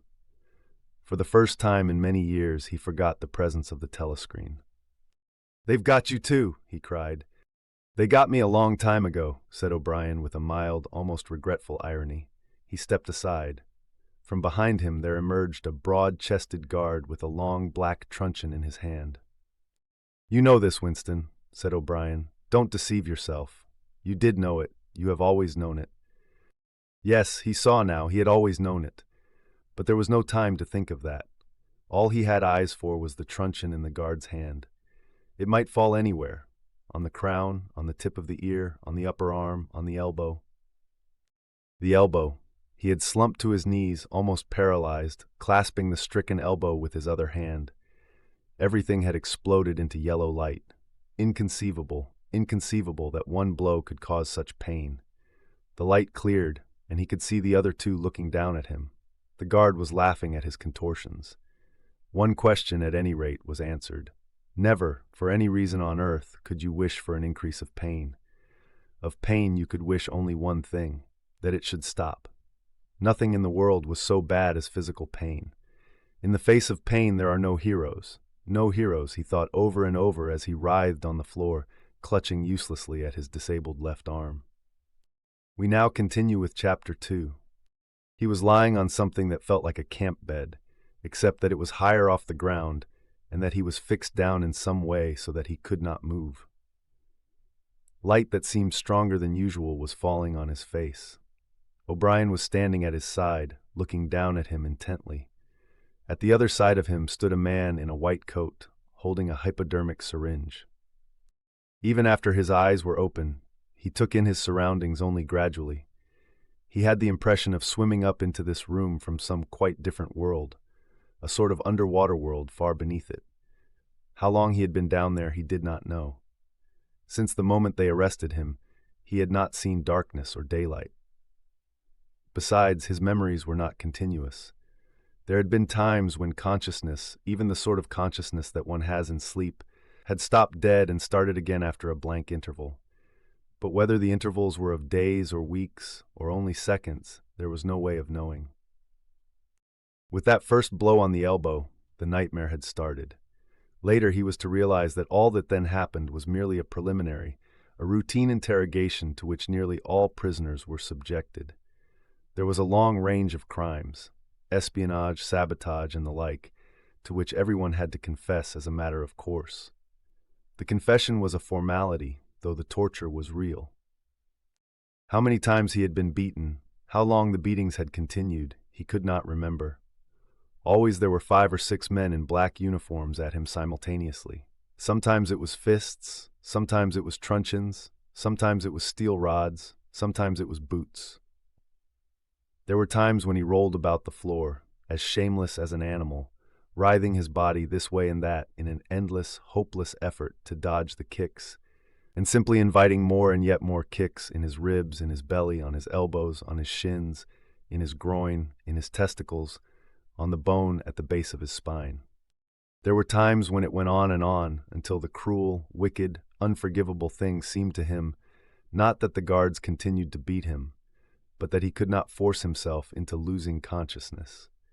There were times when his nerves so forsook him that he began shouting for mercy even before the beating began, when the mere sight of a fist drawn back for a blow, was enough to make him pour forth a confession of real and imaginary crimes. There were other times when he started out with the resolve of confessing nothing, when every word had to be forced out of him between gasps of pain. And there were times when he feebly tried to compromise, when he said to himself, "I will confess, but not yet. I must hold out until the pain becomes unbearable. 3 more kicks, 2 more kicks, and then I will tell them what they want." Sometimes he was beaten until he could hardly stand, then flung like a sack of potatoes onto the stone floor of a cell, left to recuperate for a few hours, and then taken out and beaten again. There were also longer periods of recovery. He remembered them dimly because they were spent chiefly in sleep or stupor. He remembered a cell with a plank bed, a sort of shelf sticking out from the wall, and a tin wash basin, and meals of hot soup and bread and sometimes coffee. He remembered a surly barber arriving to scrape his chin and crop his hair, and businesslike, unsympathetic men in white coats feeling his pulse, tapping his reflexes, turning up his eyelids, running harsh fingers over him in search for broken bones, and shooting needles into his arm to make him sleep. The beatings grew less frequent, and became mainly a threat, a horror to which he could be sent back at any moment when his answers were unsatisfactory. His questioners now were not ruffians in black uniforms, but party intellectuals, little round men with quick movements and flashing spectacles, who worked on him in relays over periods which lasted, he thought, he could not be sure, 10 or 12 hours at a stretch. These other questioners saw to it that he was in constant slight pain, but it was not chiefly pain that they relied on. They slapped his face, wrung his ears, pulled his hair, made him stand on one leg, refused him leave to urinate, shone glaring lights in his face until his eyes ran with water, but the aim of this was simply to humiliate him and destroy his power of arguing and reasoning.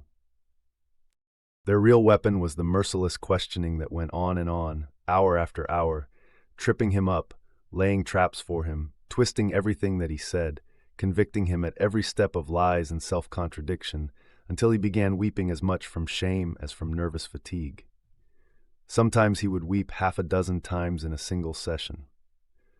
Most of the time they screamed abuse at him and threatened at every hesitation to deliver him over to the guards again. But sometimes they would suddenly change their tune, call him comrade, appeal to him in the name of Ingsoc and Big Brother, and ask him sorrowfully whether even now he had not enough loyalty to the party left to make him wish to undo the evil he had done. When his nerves were in rags after hours of questioning, even this appeal could reduce him to sniveling tears. In the end, the nagging voices broke him down more completely than the boots and fists of the guards. He became simply a mouth that uttered, a hand that signed whatever was demanded of him. His sole concern was to find out what they wanted him to confess, and then confess it quickly before the bullying started anew. He confessed to the assassination of eminent party members, the distribution of seditious pamphlets, embezzlement of public funds, sale of military secrets, sabotage of every kind. He confessed that he had been a spy in the pay of the East Asian government as far back as 1968. He confessed that he was a religious believer, an admirer of capitalism, and a sexual pervert. He confessed that he had murdered his wife, although he knew, and his questioners must have known, that his wife was still alive. He confessed that for years he had been in personal touch with Goldstein and had been a member of an underground organization which had included almost every human being he had ever known. It was easier to confess everything and implicate everybody. Besides, in a sense, it was all true. It was true that he had been the enemy of the party, and in the eyes of the party there was no distinction between the thought and the deed. There were also memories of another kind. They stood out in his mind disconnectedly, like pictures with blackness all round them. He was in a cell which might have been either dark or light, because he could see nothing except a pair of eyes. Near at hand, some kind of instrument was ticking slowly and regularly. The eyes grew larger and more luminous. Suddenly he floated out of his seat, dived into the eyes, and was swallowed up. He was strapped into a chair surrounded by dials under dazzling lights. A man in a white coat was reading the dials. There was a tramp of heavy boots outside. The door clanged open. The wax-faced officer marched in, followed by two guards. "Room 101, said the officer. The man in the white coat did not turn round. He did not look at Winston either. He was looking only at the dials. He was rolling down a mighty corridor, a kilometer wide, full of glorious golden light, roaring with laughter and shouting out confessions at the top of his voice. He was confessing everything, even the things he had succeeded in holding back under the torture. He was relating the entire history of his life to an audience who knew it already. With him were the guards, the other questioners, the men in white coats, O'Brien, Julia, Mr. Charrington, all rolling down the corridor together and shouting with laughter. Some dreadful thing which had lain embedded in the future had somehow been skipped over and had not happened. Everything was all right. There was no more pain. The last detail of his life was laid bare, understood, forgiven. He was starting up from the plank bed in the half-certainty that he had heard O'Brien's voice. All through his interrogation, although he had never seen him, he had had the feeling that O'Brien was at his elbow, just out of sight. It was O'Brien who was directing everything. It was he who set the guards on to Winston and who prevented them from killing him. It was he who decided when Winston should scream with pain, when he should have a respite, when he should be fed, when he should sleep, when the drug should be pumped into his arm. It was he who asked the questions and suggested the answers. He was the tormentor, he was the protector, he was the inquisitor, he was the friend. And once, Winston could not remember whether it was in drugged sleep or in normal sleep, or even in a moment of wakefulness, a voice murmured in his ear, "Don't worry, Winston. You are in my keeping. For 7 years I have watched over you. Now the turning point has come. I shall save you. I shall make you perfect." He was not sure whether it was O'Brien's voice, but it was the same voice that had said to him, "We shall meet in the place where there is no darkness." In that other dream, 7 years ago. He did not remember any ending to his interrogation. There was a period of blackness, and then the cell, or room, in which he now was, had gradually materialized round him. He was almost flat on his back, and unable to move. His body was held down at every essential point. Even the back of his head was gripped in some manner. O'Brien was looking down at him gravely, and rather sadly. His face, seen from below, looked coarse and worn, with pouches under the eyes and tired lines from nose to chin. He was older than Winston had thought him. He was perhaps 48 or 50. Under his hand there was a dial with a lever on top and figures running round the face.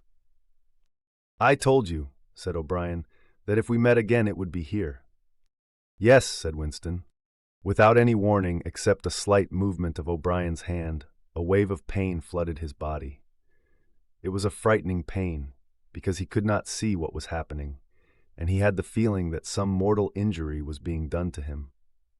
He did not know whether the thing was really happening, or whether the effect was electrically produced, but his body was being wrenched out of shape. The joints were being slowly torn apart. Although the pain had brought the sweat out on his forehead, the worst of all was the fear that his backbone was about to snap. He set his teeth and breathed hard through his nose, trying to keep silent as long as possible. "You are afraid," said O'Brien, watching his face, "that in another moment something is going to break. Your especial fear is that it will be your backbone. You have a vivid mental picture of the vertebrae snapping apart and the spinal fluid dripping out of them. That is what you are thinking, is it not, Winston?" Winston did not answer. O'Brien drew back the lever on the dial. The wave of pain receded almost as quickly as it had come. "That was 40, said O'Brien. "You can see that the numbers on this dial run up to 100. Will you please remember throughout our conversation that I have it in my power to inflict pain on you at any moment and to whatever degree I choose? If you tell me any lies or attempt to prevaricate in any way, or even fall below your usual level of intelligence, you will cry out with pain instantly. Do you understand that?" "Yes," said Winston. O'Brien's manner became less severe. He resettled his spectacles thoughtfully and took a pace or two up and down. When he spoke, his voice was gentle and patient. He had the air of a doctor, a teacher, even a priest, anxious to explain and persuade rather than to punish. I am taking trouble with you, Winston, he said, because you are worth trouble. You know perfectly well what is the matter with you. You have known it for years, though you have fought against the knowledge. You are mentally deranged. You suffer from a defective memory. You are unable to remember real events, and you persuade yourself that you remember other events which never happened. Fortunately, it is curable. You have never cured yourself of it because you did not choose to. There was a small effort of the will that you were not ready to make. Even now I am well aware you are clinging to your disease under the impression that it is a virtue. Now we will take an example. At this moment, which power is Oceania at war with? When I was arrested, Oceania was at war with East Asia. With East Asia? Good, and Oceania has always been at war with East Asia, has it not? Winston drew in his breath. He opened his mouth to speak, and then did not speak. He could not take his eyes away from the dial. The truth, please, Winston, your truth. Tell me what you think you remember. I remember that until only a week before I was arrested, we were not at war with East Asia at all. We were in alliance with them. The war was against Eurasia. That had lasted for 4 years. Before that, O'Brien stopped him with a movement of the hand. Another example, he said. Some years ago, you had a very serious delusion indeed. You believed that 3 men, 3 one-time party members named Jones, Aronson, and Rutherford, men who were executed for treachery and sabotage after making the fullest possible confession, were not guilty of the crimes they were charged with. You believed that you had seen unmistakable documentary evidence proving that their confessions were false. There was a certain photograph about which you had a hallucination. You believed that you had actually held it in your hands. It was a photograph something like this. An oblong slip of newspaper had appeared between O'Brien's fingers. For perhaps 5 seconds, it was within the angle of Winston's vision. It was a photograph, and there was no question of its identity. It was the photograph. It was another copy of the photograph of Jones, Aronson, and Rutherford at the party function in New York, which he had chanced upon 11 years ago and promptly destroyed. For only an instant it was before his eyes, then it was out of sight again. But he had seen it. Unquestionably he had seen it. He made a desperate, agonizing effort to wrench the top half of his body free. It was impossible to move so much as a centimeter in any direction. For the moment he had even forgotten the dial. All he wanted was to hold the photograph in his fingers again, or at least to see it. "It exists," he cried. "No," said O'Brien. He stepped across the room. There was a memory hole in the opposite wall. O'Brien lifted the grating. Unseen, the frail slip of paper was whirling away on the current of warm air. It was vanishing in a flash of flame. O'Brien turned away from the wall. "Ashes," he said. "Not even identifiable ashes. Dust. It does not exist. It never existed." "But it did exist. It does exist. It exists in memory. I remember it. You remember it." "I do not remember it," said O'Brien. Winston's heart sank. That was doublethink. He had a feeling of deadly helplessness. If he could have been certain that O'Brien was lying, it would not have seemed to matter. But it was perfectly possible that O'Brien had really forgotten the photograph. And if so, then already he would have forgotten his denial of remembering it, and forgotten the act of forgetting. How could one be sure that it was simple trickery? Perhaps that lunatic dislocation in the mind could really happen. That was the thought that defeated him.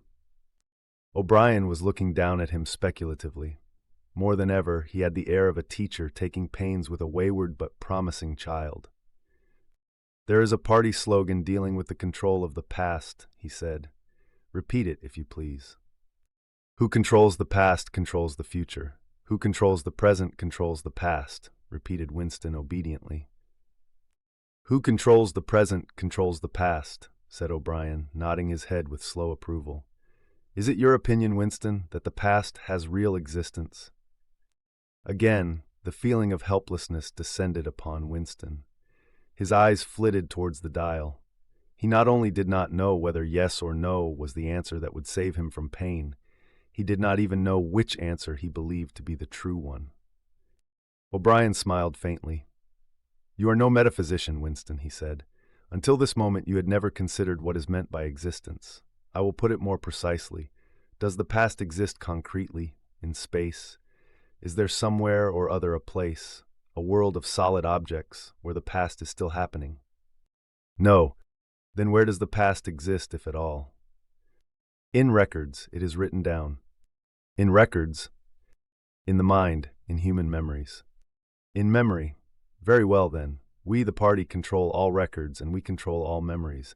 Then we control the past, do we not? But how can you stop people remembering things? Cried Winston, again momentarily forgetting the dial.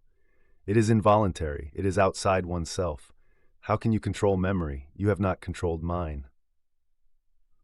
O'Brien's manner grew stern again. He laid his hand on the dial. On the contrary, he said, you have not controlled it. That is what has brought you here. You are here because you have failed in humility, in self-discipline. You would not make the act of submission, which is the price of sanity. You preferred to be a lunatic, a minority of one. Only the disciplined mind can see reality, Winston. You believe that reality is something objective, external, existing in its own right. You also believe that the nature of reality is self-evident. When you delude yourself into thinking that you see something, you assume that everyone else sees the same thing as you. But I tell you, Winston, that reality is not external. Reality exists in the human mind and nowhere else. Not in the individual mind, which can make mistakes and in any case soon perishes. Only in the mind of the party, which is collective and immortal. Whatever the party holds to be the truth is truth. It is impossible to see reality except by looking through the eyes of the party. That is the fact that you have got to relearn, Winston. It needs an act of self-destruction, an effort of the will. You must humble yourself before you can become sane. He paused for a few moments, as though to allow what he had been saying to sink in. Do you remember, he went on, writing in your diary, freedom is the freedom to say that 2 + 2 make 4? Yes, said Winston. O'Brien held up his left hand, its back towards Winston, with the thumb hidden and the 4 fingers extended. How many fingers am I holding up, Winston? 4. And if the party says that it is not 4 but 5, then how many? 4. The word ended in a gasp of pain. The needle of the dial had shot up to 55. The sweat had sprung out all over Winston's body. The air tore into his lungs and issued again in deep groans, which even by clenching his teeth he could not stop. O'Brien watched him, the 4 fingers still extended. He drew back the lever. This time the pain was only slightly eased. How many fingers, Winston? The needle went up to 60. How many fingers, Winston? 4. What else can I say? 4.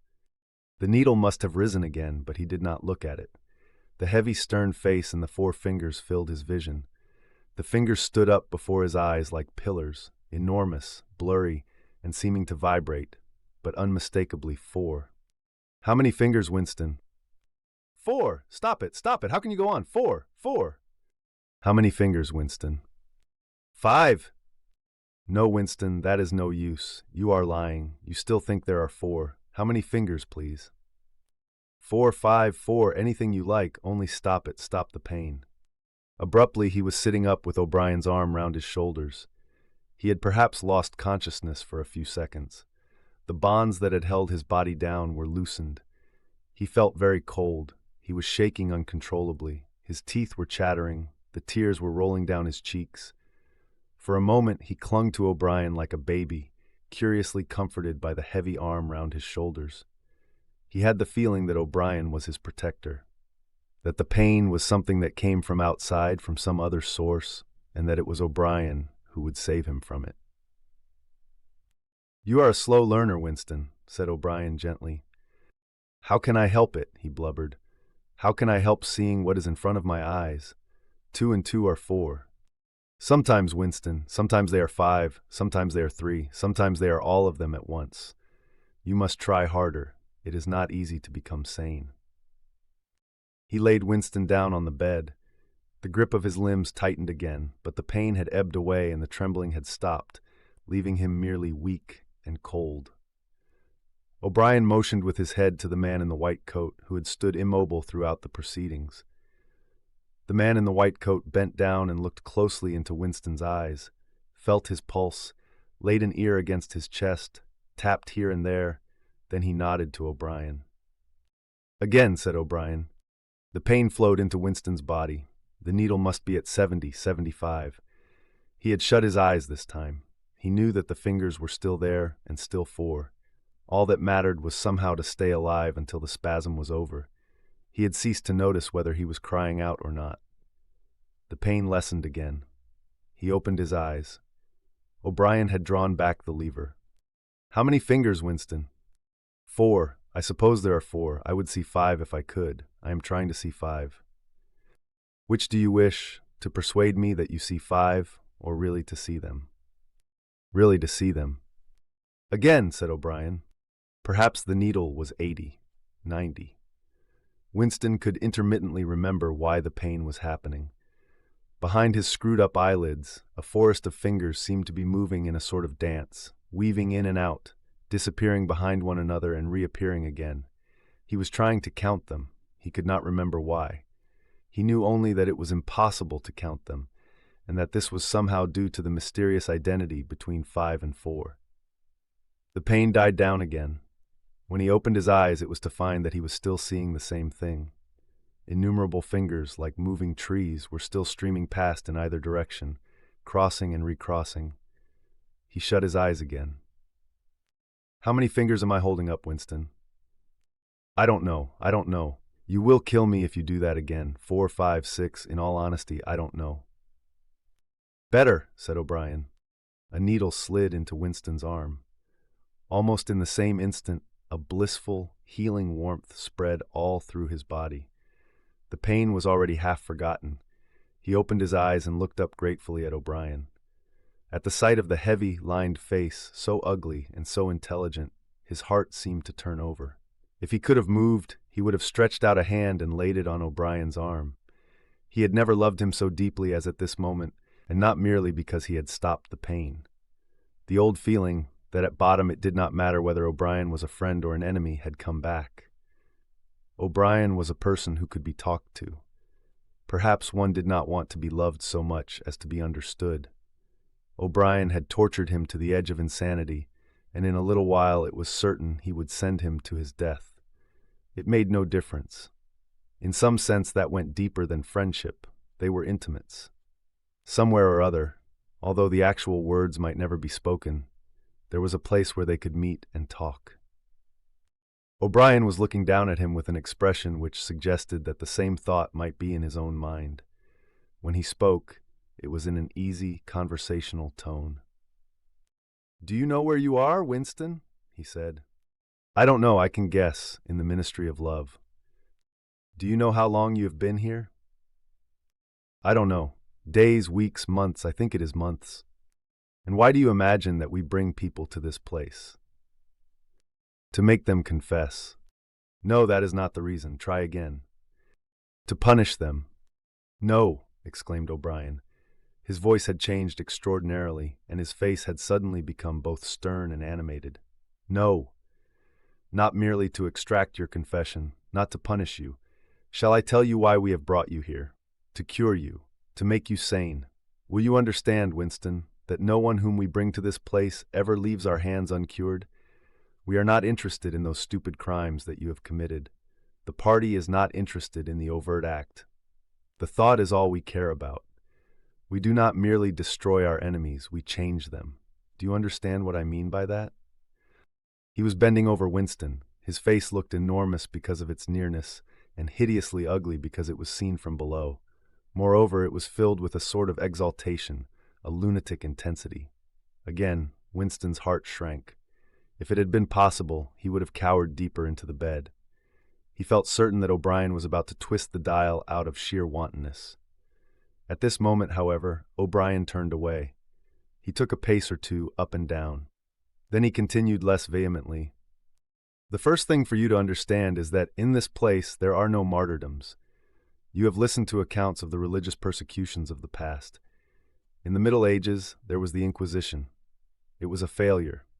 It set out to eradicate heresy and ended by perpetuating it. For every heretic it burned at the stake, thousands of others rose up. Why was that? Because the Inquisition killed its enemies in the open, and killed them while they were still unrepentant.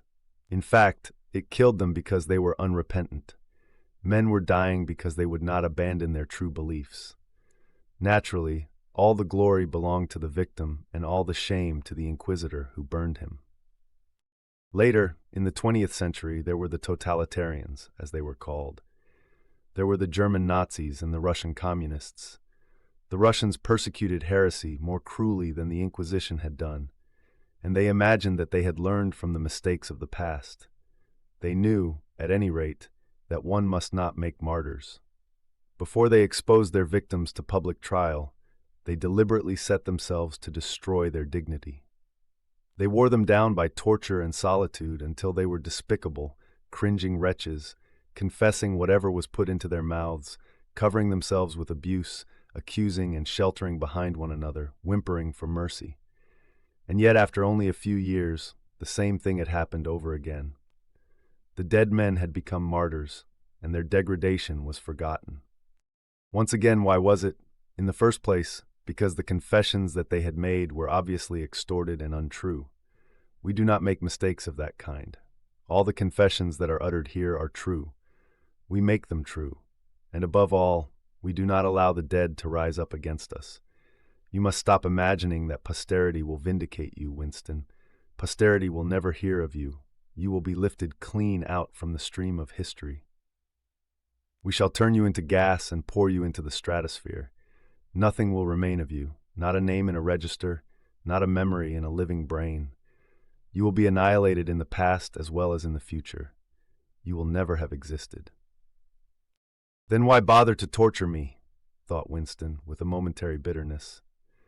O'Brien checked his step as though Winston had uttered the thought aloud. His large, ugly face came nearer, with the eyes a little narrowed. You are thinking, he said, that since we intend to destroy you utterly, so that nothing that you say or do can make the smallest difference, in that case, why do we go to the trouble of interrogating you first? That is what you were thinking, was it not? Yes, said Winston.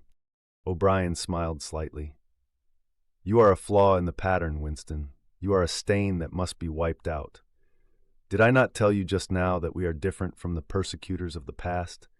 We are not content with negative obedience, nor even with the most abject submission. When finally you surrender to us, it must be of your own free will. We do not destroy the heretic because he resists us. So long as he resists us, we never destroy him. We convert him, we capture his inner mind, we reshape him. We burn all evil and all illusion out of him. We bring him over to our side, not in appearance, but genuinely heart and soul. We make him one of ourselves before we kill him.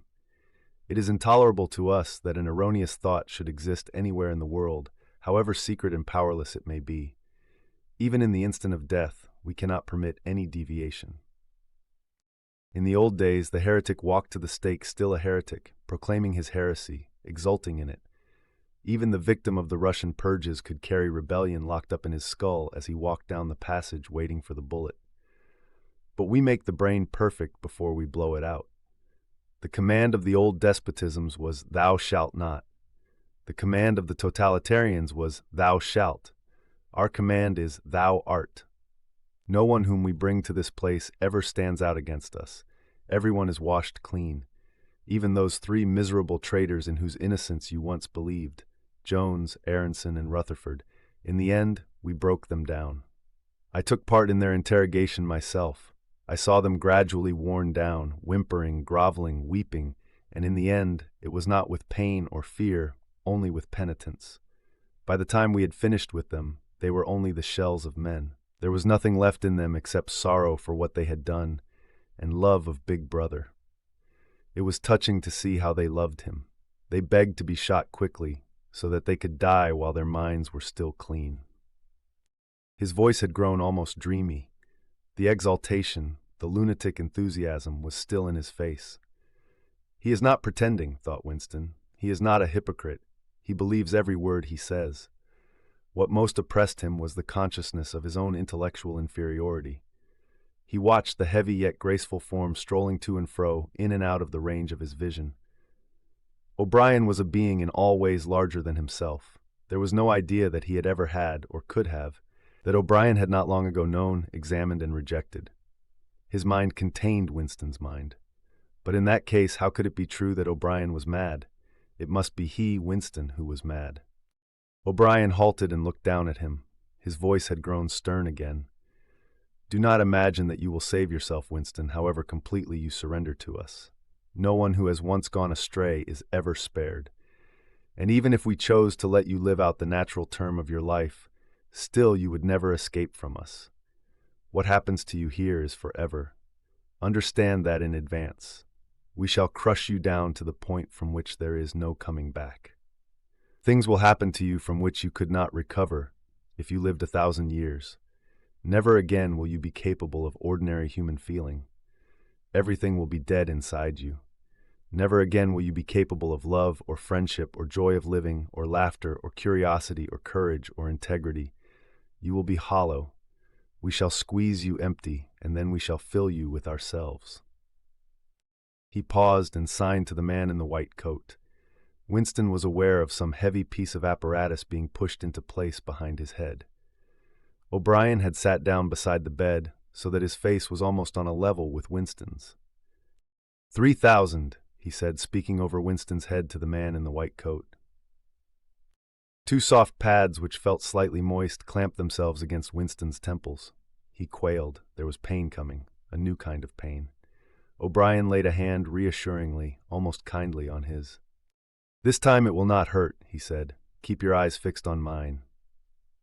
At this moment there was a devastating explosion, or what seemed like an explosion, though it was not certain whether there was any noise. There was undoubtedly a blinding flash of light. Winston was not hurt, only prostrated. Although he had already been lying on his back when the thing happened, he had a curious feeling that he had been knocked into that position. A terrific, painless blow had flattened him out. Also, something had happened inside his head. As his eyes regained their focus, he remembered who he was and where he was, and recognized the face that was gazing into his own. But somewhere or other, there was a large patch of emptiness, as though a piece had been taken out of his brain. It will not last, said O'Brien. Look me in the eyes. What country is Oceania at war with? Winston thought. He knew what was meant by Oceania, and that he himself was a citizen of Oceania. He also remembered Eurasia and Eastasia, but who was at war with whom he did not know. In fact, he had not been aware that there was any war. I don't remember. Oceania is at war with Eastasia. Do you remember that now? Yes. Oceania has always been at war with Eastasia. Since the beginning of your life, since the beginning of the party, since the beginning of history, the war has continued without a break. Always the same war. Do you remember that? Yes. 11 years ago, you created a legend about 3 men who had been condemned to death for treachery. You pretended that you had seen a piece of paper which proved them innocent. No such piece of paper ever existed. You invented it, and later you grew to believe in it.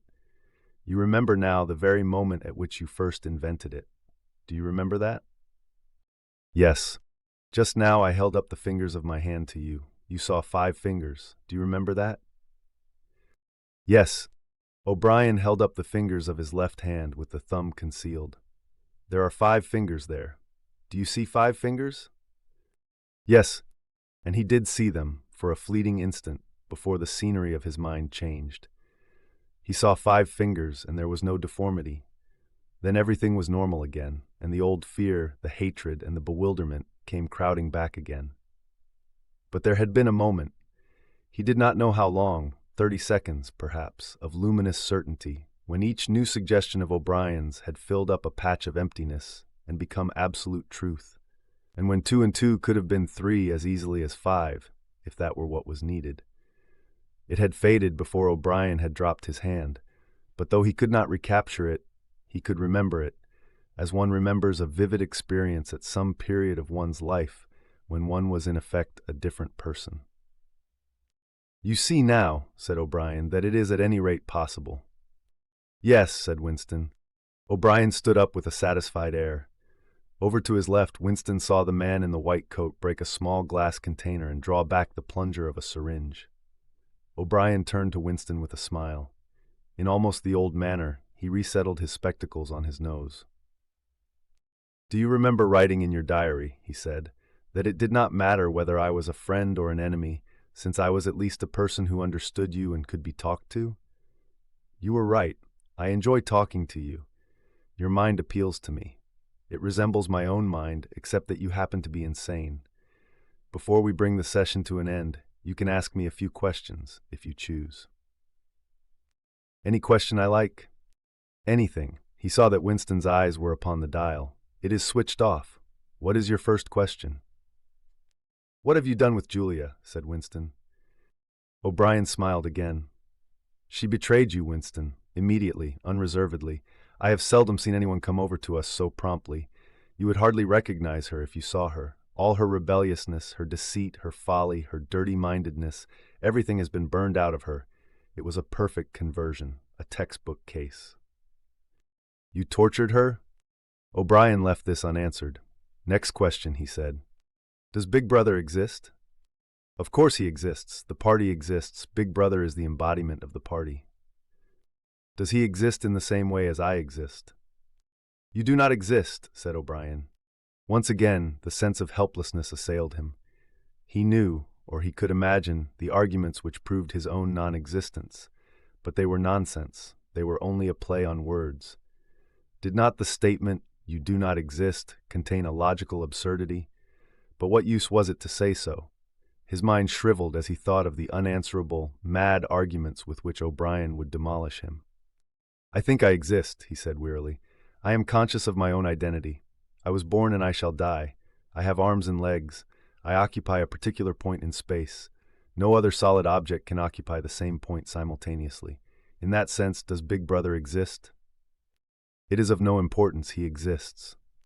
Will Big Brother ever die? Of course not. How could he die? Next question. Does the Brotherhood exist? That, Winston, you will never know.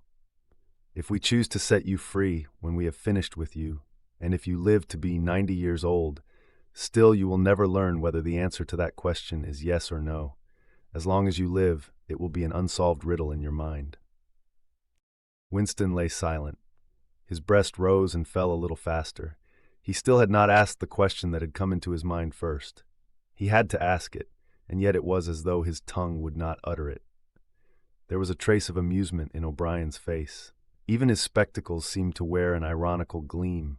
"He knows," thought Winston suddenly. "He knows what I am going to ask." At the thought, the words burst out of him. "What is in room 101?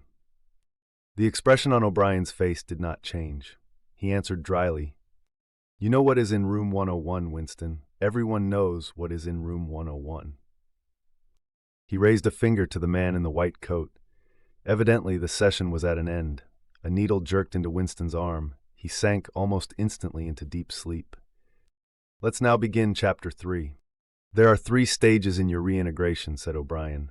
"There is learning, there is understanding, and there is acceptance. It is time for you to enter upon the 2nd stage." As always, Winston was lying flat on his back. But of late, his bonds were looser. They still held him to the bed, but he could move his knees a little and could turn his head from side to side and raise his arms from the elbow. The dial, also, had grown to be less of a terror. He could evade its pangs if he was quick-witted enough. It was chiefly when he showed stupidity that O'Brien pulled the lever. Sometimes they got through a whole session without use of the dial. He could not remember how many sessions there had been. The whole process seemed to stretch out over a long, indefinite time, weeks, possibly, and the intervals between the sessions might sometimes have been days, sometimes only an hour or 2. "As you lie there," said O'Brien, "you have often wondered, you have even asked me, why the Ministry of Love should expend so much time and trouble on you. And when you were free, you were puzzled by what was essentially the same question. You could grasp the mechanics of the society you lived in, but not its underlying motives. Do you remember writing in your diary, 'I understand how, I do not understand why'? It was when you thought about why that you doubted your own sanity. You have listened to the book, Goldstein's book, or parts of it, at least. Did it tell you anything that you did not know already?" "You have listened to it," said Winston. "I wrote it. That is to say, I collaborated in writing it. No book is produced individually, as you know. Is it true what it says? As a description, yes. The program it sets forth is nonsense. The secret accumulation of knowledge, a gradual spread of enlightenment, ultimately a proletarian rebellion, the overthrow of the party. You foresaw yourself that that was what it would say. It is all nonsense. The proletarians will never revolt, not in 1,000 years or 1,000,000. They cannot. I do not have to tell you the reason. You know it already. If you have ever cherished any dreams of violent insurrection, you must abandon them. There is no way in which the party can be overthrown. The rule of the party is forever. Make that the starting point of your thoughts. He came closer to the bed. Forever, he repeated. And now let us get back to the question of how and why. You understand well enough how the party maintains itself in power. Now tell me why we cling to power. What is our motive? Why should we want power? Go on, speak, he added as Winston remained silent. Nevertheless, Winston did not speak for another moment or two. A feeling of weariness had overwhelmed him. The faint, mad gleam of enthusiasm had come back into O'Brien's face. He knew in advance what O'Brien would say. That the party did not seek power for its own ends, but only for the good of the majority. That it sought power because men in the mass were frail, cowardly creatures who could not endure liberty or face the truth, and must be ruled over and systematically deceived by others who were stronger than themselves. That the choice for mankind lay between freedom and happiness, and that, for the great bulk of mankind, happiness was better. That the party was the eternal guardian of the weak, a dedicated sect doing evil that good might come, sacrificing its own happiness to that of others. The terrible thing, thought Winston, the terrible thing was that when O'Brien said this, he would believe it. You could see it in his face. O'Brien knew everything, 1,000 times better than Winston. He knew what the world was really like, in what degradation the mass of human beings lived, and by what lies and barbarities the party kept them there. He had understood it all, weighed it all, and it made no difference. All was justified by the ultimate purpose. What can you do, thought Winston, against the lunatic who is more intelligent than yourself, who gives your arguments a fair hearing, and then simply persists in his lunacy? You are ruling over us for our own good, he said feebly. You believe that human beings are not fit to govern themselves, and therefore— He started and almost cried out. A pang of pain had shot through his body. O'Brien had pushed the lever of the dial up to 35. That was stupid, Winston, stupid, he said. You should know better than to say a thing like that. He pulled the lever back and continued. Now I will tell you the answer to my question. It is this. The party seeks power entirely for its own sake. We are not interested in the good of others. We are interested solely in power, not wealth or luxury or long life or happiness. Only power, pure power. What pure power means you will understand presently. We are different from all the oligarchies of the past in that we know what we are doing. All the others, even those who resembled ourselves, were cowards and hypocrites. The German Nazis and the Russian communists came very close to us in their methods, but they never had the courage to recognize their own motives. They pretended, perhaps they even believed, that they had seized power unwillingly and for a limited time, and that just round the corner there lay a paradise where human beings would be free and equal. We are not like that. We know that no one ever seizes power with the intention of relinquishing it. Power is not a means, it is an end. One does not establish a dictatorship in order to safeguard a revolution. One makes the revolution in order to establish the dictatorship. The object of persecution is persecution. The object of torture is torture. The object of power is power. Now do you begin to understand me? Winston was struck as he had been struck before by the tiredness of O'Brien's face. It was strong and fleshy and brutal. It was full of intelligence and a sort of controlled passion before which he felt himself helpless. But it was tired. There were pouches under the eyes, the skin sagged from the cheekbones. O'Brien leaned over him, deliberately bringing the worn face nearer. You are thinking, he said, that my face is old and tired. You are thinking that I talk of power, and yet I am not even able to prevent the decay of my own body. Can you not understand, Winston, that the individual is only a cell? The weariness of the cell is the vigor of the organism. Do you die when you cut your fingernails? He turned away from the bed and began strolling up and down again, one hand in his pocket. We are the priests of power, he said. God is power, but at present power is only a word so far as you are concerned. It is time for you to gather some idea of what power means. The first thing you must realize is that power is collective. The individual only has power insofar as he ceases to be an individual. You know the party slogan, freedom is slavery. Has it ever occurred to you that it is reversible? Slavery is freedom. Alone, free, the human being is always defeated. It must be so, because every human being is doomed to die, which is the greatest of all failures. But if he can make complete, utter submission, if he can escape from his identity, if he can merge himself in the party so that he is the party, then he is all-powerful and immortal. The second thing for you to realize is that power is power over human beings, over the body, but above all, over the mind. Power over matter, external reality as you would call it, is not important. Already our control over matter is absolute. For a moment, Winston ignored the dial. He made a violent effort to raise himself into a sitting position and merely succeeded in wrenching his body painfully. But how can you control matter? He burst out. You don't even control the climate or the law of gravity, and there are disease, pain, death. O'Brien silenced him by a movement of his hand. We control matter because we control the mind.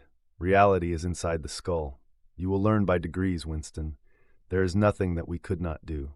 Invisibility, levitation, anything. I could float off this floor like a soap bubble if I wished to. I do not wish to because the party does not wish it. You must get rid of those 19th century ideas about the laws of nature. We make the laws of nature. But you do not. You are not even masters of this planet. What about Eurasia and Eastasia? You have not conquered them yet. Unimportant, we shall conquer them when it suits us.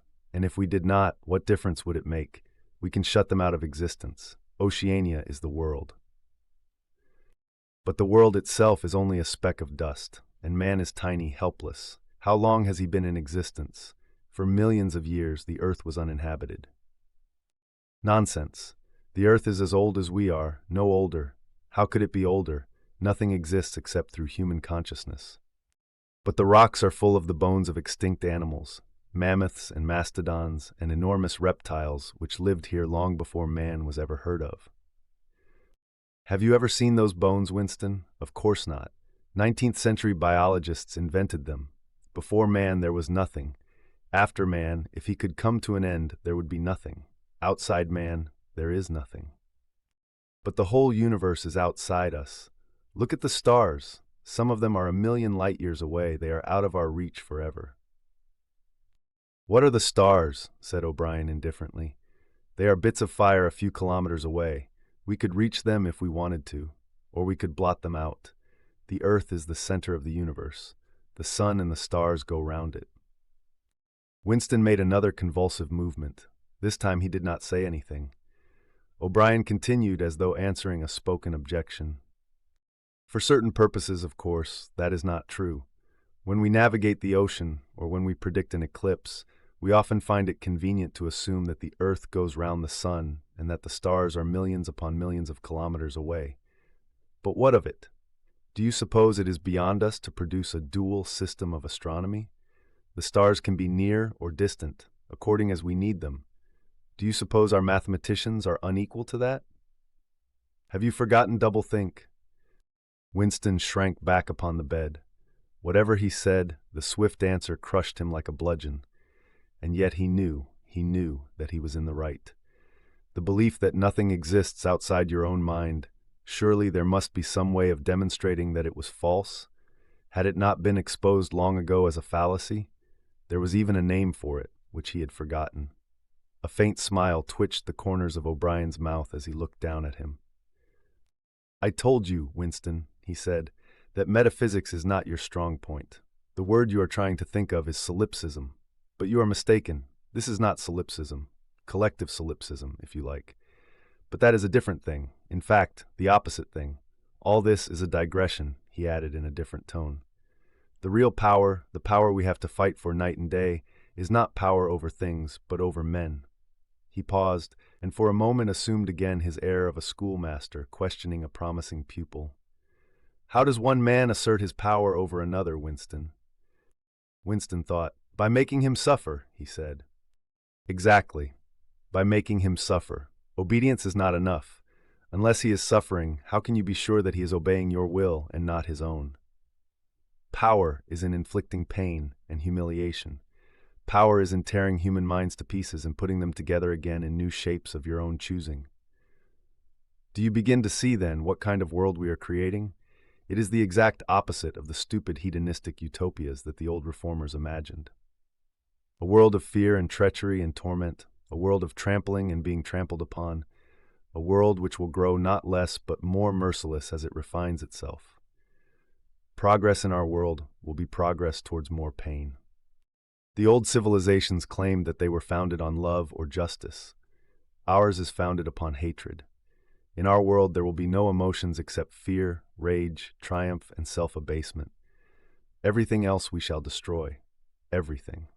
Already we are breaking down the habits of thought which have survived from before the revolution. We have cut the links between child and parent, and between man, and between man and woman. No one dares trust a wife or a child or a friend any longer. But in the future, there will be no wives and no friends. Children will be taken from their mothers at birth, as one takes eggs from a hen. The sex instinct will be eradicated. Procreation will be an annual formality like the renewal of a ration card. We shall abolish the orgasm. Our neurologists are at work upon it now. There will be no loyalty, except loyalty towards the party. There will be no love, except the love of Big Brother. There will be no laughter, except the laugh of triumph over a defeated enemy. There will be no art, no literature, no science. When we are omnipotent, we shall have no more need of science.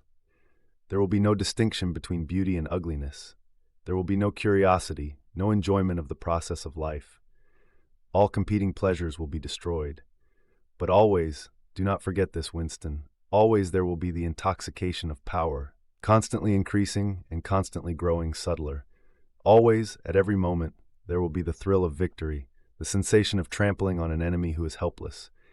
If you want a picture of the future, imagine a boot stamping on a human face. Forever. He paused as though he expected Winston to speak. Winston had tried to shrink back into the surface of the bed again. He could not say anything. His heart seemed to be frozen. O'Brien went on, "And remember that it is forever. The face will always be there to be stamped upon. The heretic, the enemy of society, will always be there, so that he can be defeated and humiliated over and over again. Everything that you have undergone since you have been in our hands, all that will continue and worse. The espionage, the betrayals, the arrests, the tortures, the executions, the disappearances will never cease. It will be a world of terror as much as a world of triumph. The more the party is powerful, the less it will be tolerant. The weaker the opposition, the tighter the despotism. Goldstein and his heresies will live forever. Every day, at every moment, they will be defeated, discredited, ridiculed, spat upon, and yet they will always survive. This drama that I have played out with you during 7 years will be played out over and over again, generation after generation, always in subtler forms. Always we shall have the heretic here at our mercy, screaming with pain, broken up, contemptible, and in the end utterly penitent, saved from himself, crawling to our feet of his own accord. That is the world that we are preparing, Winston. A world of victory after victory, triumph after triumph after triumph, an endless pressing upon the nerve of power. You are beginning, I can see, to realize what that world will be like. But in the end, you will do more than understand it. You will accept it, welcome it, become part of it." Winston had recovered himself sufficiently to speak. "You can't," he said weakly. "What do you mean by that remark, Winston?" "You could not create such a world as you have just described. It is a dream. It is impossible." "Why?" "It is impossible to found a civilization on fear and hatred and cruelty. It would never endure." "Why not?" "It would have no vitality, it would disintegrate, it would commit suicide." "Nonsense. You are under the impression that hatred is more exhausting than love. Why should it be? And if it were, what difference would that make? Suppose that we choose to wear ourselves out faster. Suppose that we quicken the tempo of human life till men are senile at 30. Still, what difference would it make? Can you not understand that the death of the individual is not death? The party is immortal. As usual, the voice had battered Winston into helplessness. Moreover, he was in dread that if he persisted in his disagreement, O'Brien would twist the dial again. And yet he could not keep silent. Feebly, without arguments, with nothing to support him except his inarticulate horror of what O'Brien had said, he returned to the attack. I don't know. I don't care. Somehow you will fail. Something will defeat you. Life will defeat you. We control life, Winston, at all its levels. You are imagining that there is something called human nature which will be outraged by what we do and will turn against us. But we create human nature. Men are infinitely malleable. Or perhaps you have returned to your old idea that the proletarians or the slaves will arise and overthrow us. Put it out of your mind. They are helpless, like the animals. Humanity is the party. The others are outside, irrelevant. I don't care. In the end, they will beat you. Sooner or later they will see you for what you are, and then they will tear you to pieces. Do you see any evidence that that is happening, or any reason why it should? No, I believe it. I know that you will fail. There is something in the universe, I don't know, some spirit, some principle, that you will never overcome. Do you believe in God, Winston? No. Then what is it, this principle that will defeat us? I don't know, the spirit of man. And do you consider yourself a man? Yes. If you are a man, Winston, you are the last man. Your kind is extinct. We are the inheritors. Do you understand that you are alone? You are outside history. You are non-existent. His manner changed, and he said more harshly, And you consider yourself morally superior to us with our lies and our cruelty? Yes, I consider myself superior. O'Brien did not speak. Two other voices were speaking. After a moment, Winston recognized one of them as his own. It was a soundtrack of the conversation he had had with O'Brien on the night when he had enrolled himself in the Brotherhood. He heard himself promising to lie, to steal, to forge, to murder, to encourage drug-taking and prostitution, to disseminate venereal diseases, to throw vitriol in a child's face. O'Brien made a small, impatient gesture, as though to say that the demonstration was hardly worth making. Then he turned a switch, and the voices stopped. Get up from that bed, he said. The bonds had loosened themselves.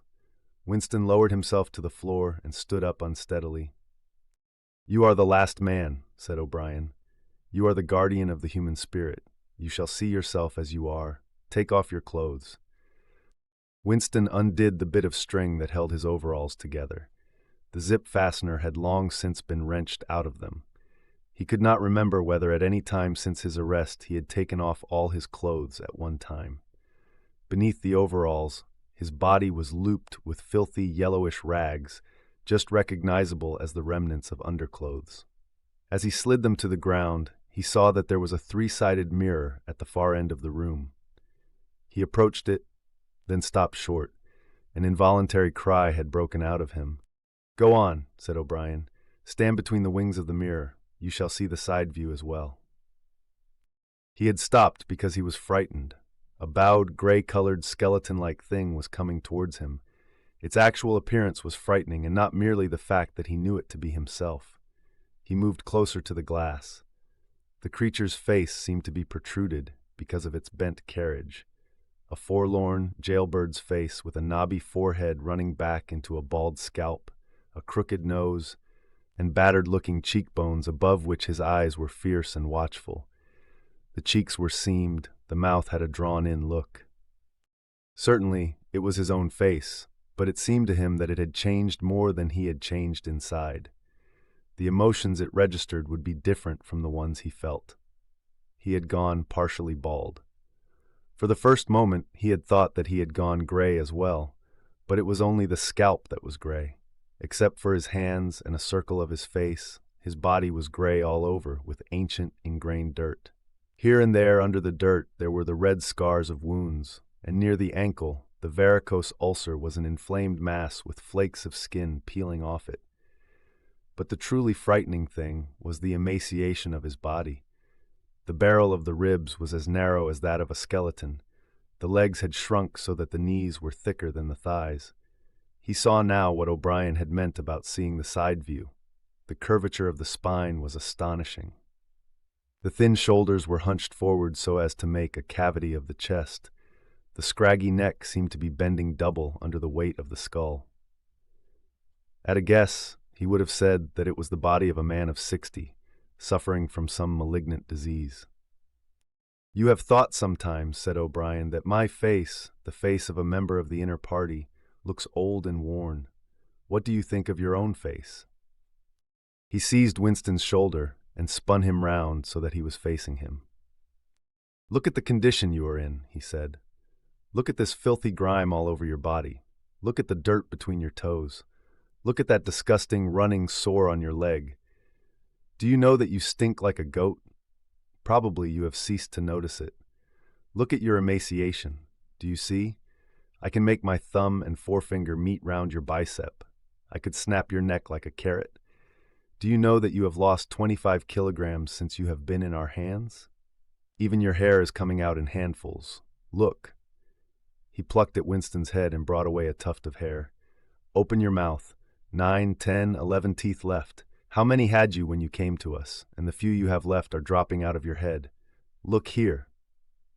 He seized one of Winston's remaining front teeth between his powerful thumb and forefinger. A twinge of pain shot through Winston's jaw. O'Brien had wrenched the loose tooth out by the roots. He tossed it across the cell. "You are rotting away," he said. "You are falling to pieces. What are you? A bag of filth. Now turn around and look into that mirror again.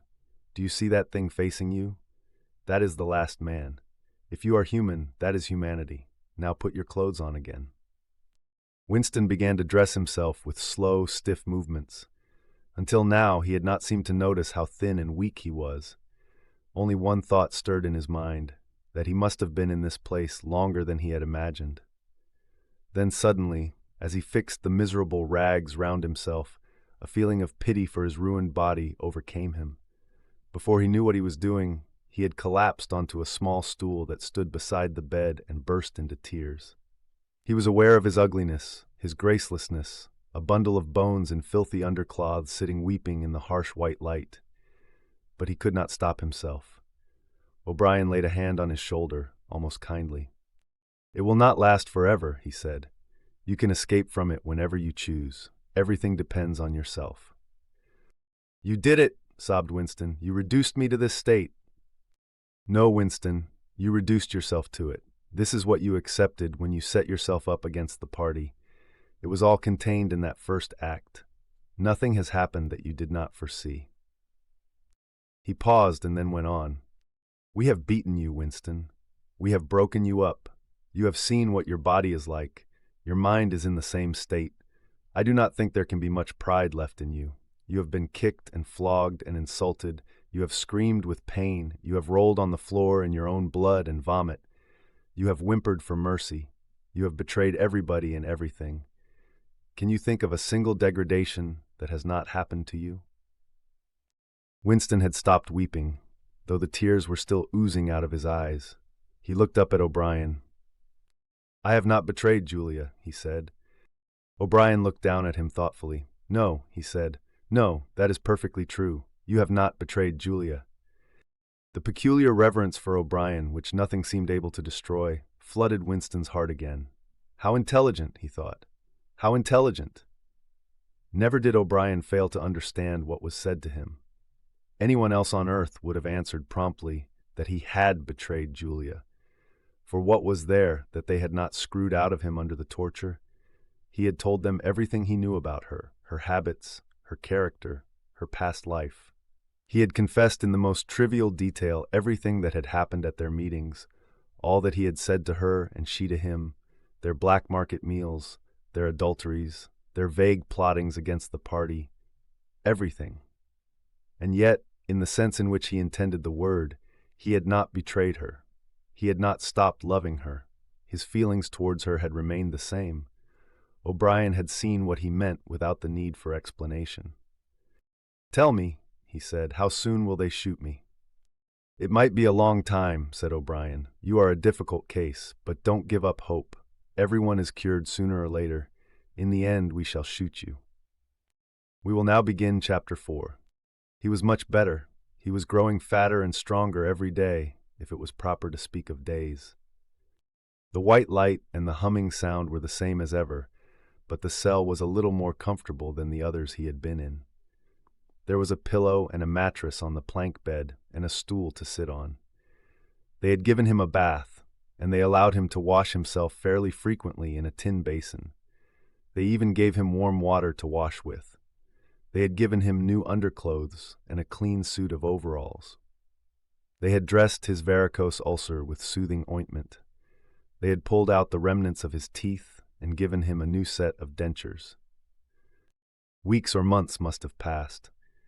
It would have been possible now to keep count of the passage of time if he had felt any interest in doing so, since he was being fed at what appeared to be regular intervals. He was getting, he judged, 3 meals in the 24 hours. Sometimes he wondered dimly whether he was getting them by night or by day. The food was surprisingly good, with meat at every third meal. Once there was even a packet of cigarettes.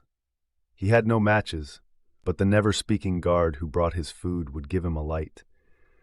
The first time he tried to smoke it made him sick, but he persevered and made the packet last for a long time, smoking half a cigarette after each meal. They had given him a white slate with a stump of pencil tied to the corner. At first he made no use of it. Even when he was awake, he was completely lethargic.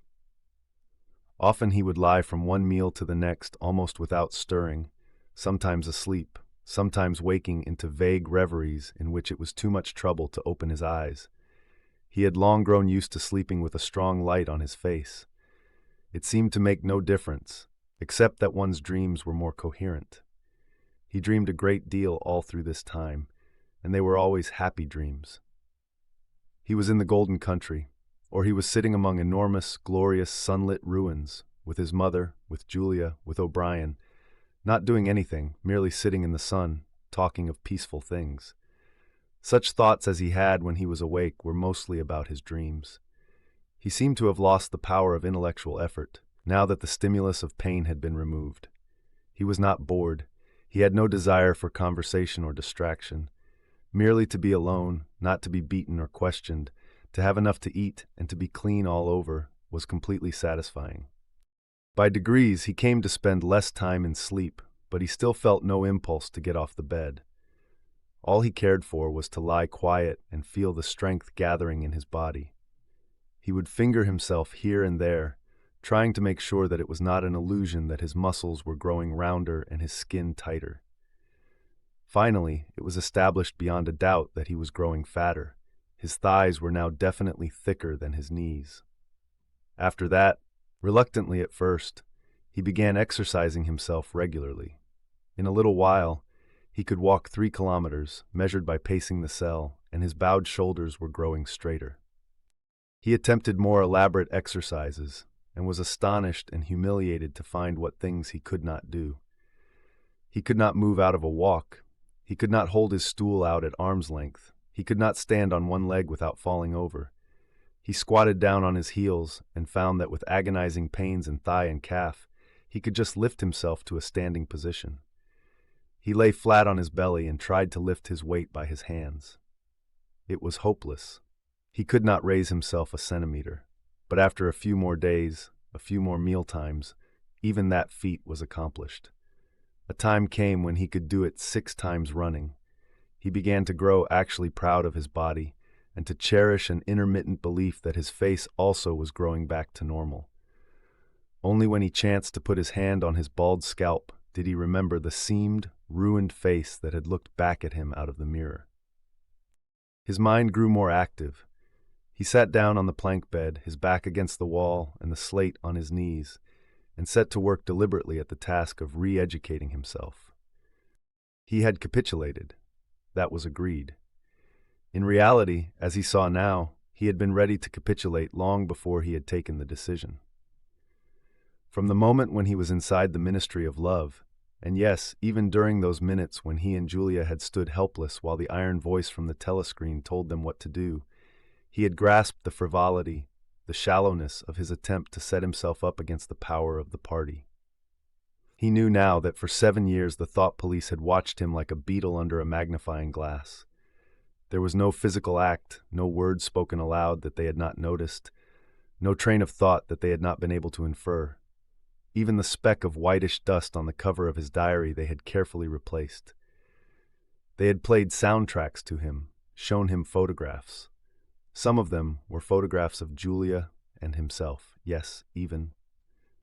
He could not fight against the party any longer. Besides, the party was in the right. It must be so. How could the immortal collective brain be mistaken? By what external standard could you check its judgments? Sanity was statistical. It was merely a question of learning to think as they thought, only. The pencil felt thick and awkward in his fingers. He began to write down the thoughts that came into his head. He wrote first in large, clumsy capitals, "Freedom is slavery." Then almost without a pause, he wrote beneath it, "2 and 2 make 5. But then there came a sort of check. His mind, as though shying away from something, seemed unable to concentrate. He knew that he knew what came next, but for the moment he could not recall it. When he did recall it, it was only by consciously reasoning out what it must be. It did not come of its own accord. He wrote, "God is power." He accepted everything. The past was alterable. The past never had been altered. Oceania was at war with East Asia. Oceania had always been at war with East Asia.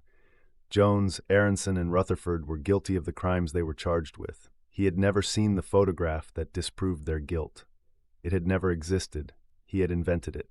He remembered remembering contrary things, but those were false memories, products of self-deception. How easy it all was.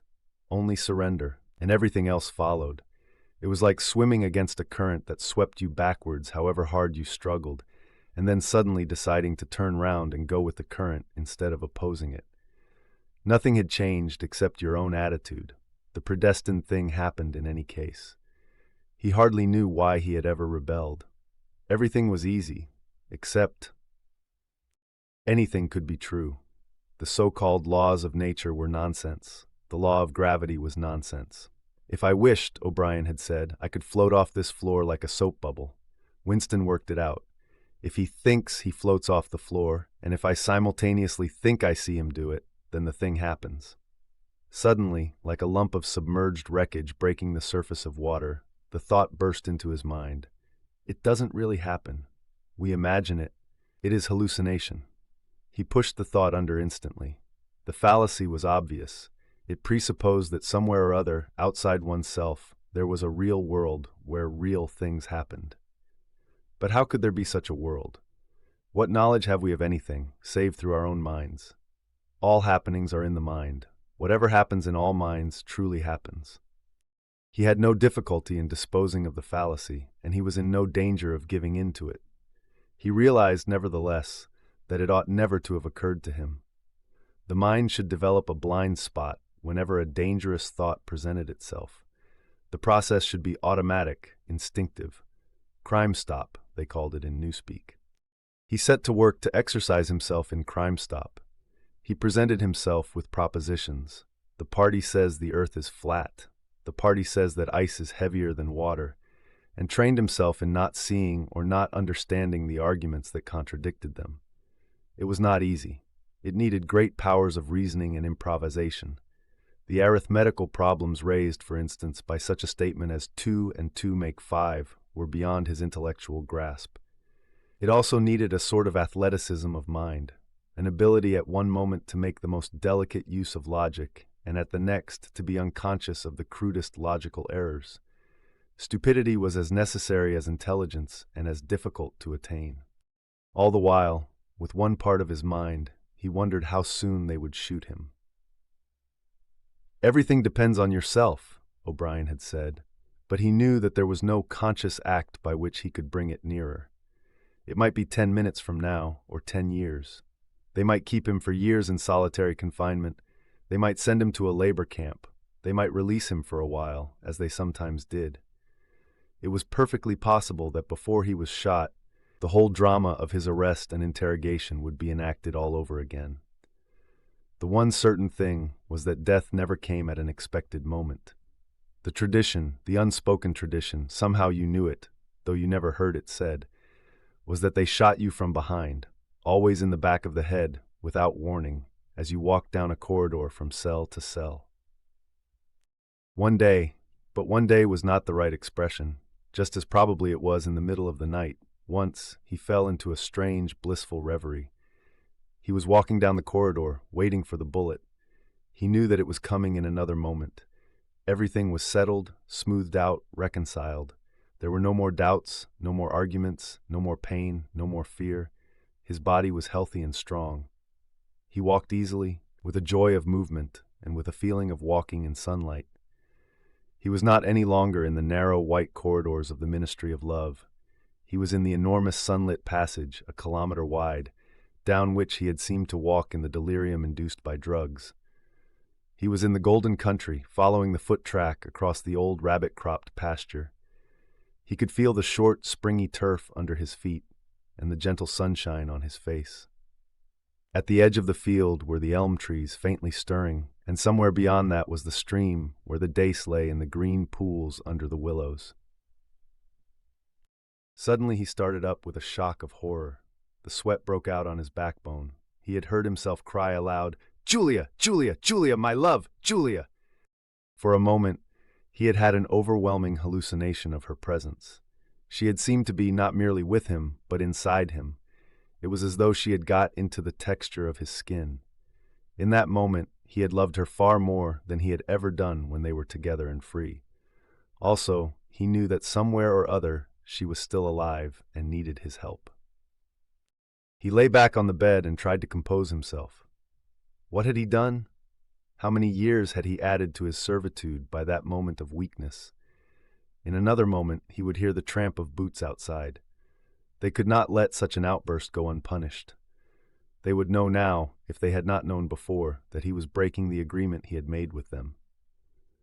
He obeyed the party, but he still hated the party. In the old days, he had hidden a heretical mind beneath an appearance of conformity. Now he had retreated a step further. In the mind he had surrendered, but he had hoped to keep the inner heart inviolate. He knew that he was in the wrong, but he preferred to be in the wrong. They would understand that. O'Brien would understand it. It was all confessed in that single, foolish cry. He would have to start all over again. It might take years. He ran a hand over his face, trying to familiarize himself with the new shape. There were deep furrows in the cheeks, the cheekbones felt sharp, the nose flattened. Besides, since last seeing himself in the glass, he had been given a complete new set of teeth. It was not easy to preserve unreadability when you did not know what your face looked like. In any case, mere control of the features was not enough. For the first time, he perceived that if you want to keep a secret, you must also hide it from yourself. You must know all the while that it is there, but until it is needed, you must never let it emerge into your consciousness in any shape that could be given a name. From now onwards, he must not only think right, he must feel right, dream right. And all the while, he must keep his hatred locked up inside him like a ball of matter which was part of himself and yet unconnected with the rest of him, a kind of cyst. One day they would decide to shoot him. You could not tell when it would happen, but a few seconds beforehand it should be possible to guess. It was always from behind, walking down a corridor. 10 seconds would be enough. In that time, the world inside him could turn over. And then suddenly, without a word uttered, without a check in his step, without the changing of a line in his face, suddenly the camouflage would be down and bang, would go the batteries of his hatred. Hatred would fill him like an enormous roaring flame. And almost in the same instant, bang, would go the bullet, too late or too early. They would have blown his brain to pieces before they could reclaim it. The heretical thought would be unpunished, unrepented, out of their reach forever. They would have blown a hole in their own perfection. To die hating them, that was freedom. He shut his eyes. It was more difficult than accepting an intellectual discipline. It was a question of degrading himself, mutilating himself. He had got to plunge into the filthiest of filth. What was the most horrible, sickening thing of all? He thought of Big Brother. The enormous face, because of constantly seeing it on posters, he always thought of it as being a meter wide, with its heavy black mustache and the eyes that followed you to and fro, seemed to float into his mind of its own accord. What were his true feelings towards Big Brother? There was a heavy tramp of boots in the passage. The steel door swung open with a clang. O'Brien walked into the cell. Behind him were the waxen-faced officer and the black uniformed guards. "Get up," said O'Brien. "Come here." Winston stood opposite him. O'Brien took Winston's shoulders between his strong hands and looked at him closely. "You have had thoughts of deceiving me," he said. "That was stupid. Stand up straighter. Look me in the face." He paused and went on in a gentler tone. "You are improving. Intellectually, there is very little wrong with you. It is only emotionally that you have failed to make progress. Tell me, Winston, and remember, no lies. You know that I am always able to detect a lie. Tell me, what are your true feelings towards Big Brother?" "I hate him." "You hate him. Good. Then the time has come for you to take the last step. You must love Big Brother. It is not enough to obey him. You must love him." He released Winston with a little push towards the guards. "Room 101, he said. We now begin Chapter 5. At each stage of his imprisonment, he had known, or seemed to know, whereabouts he was in the windowless building. Possibly there were slight differences in the air pressure. The cells where the guards had beaten him were below ground level. The room where he had been interrogated by O'Brien was high up near the roof. This place was many meters underground, as deep down as it was possible to go. It was bigger than most of the cells he had been in, but he hardly noticed his surroundings. All he noticed was that there were two small tables straight in front of him, each covered with green baize. One was only a meter or two from him, the other was further away, near the door. He was strapped upright in a chair, so tightly that he could move nothing, not even his head. A sort of pad gripped his head from behind, forcing him to look straight in front of him.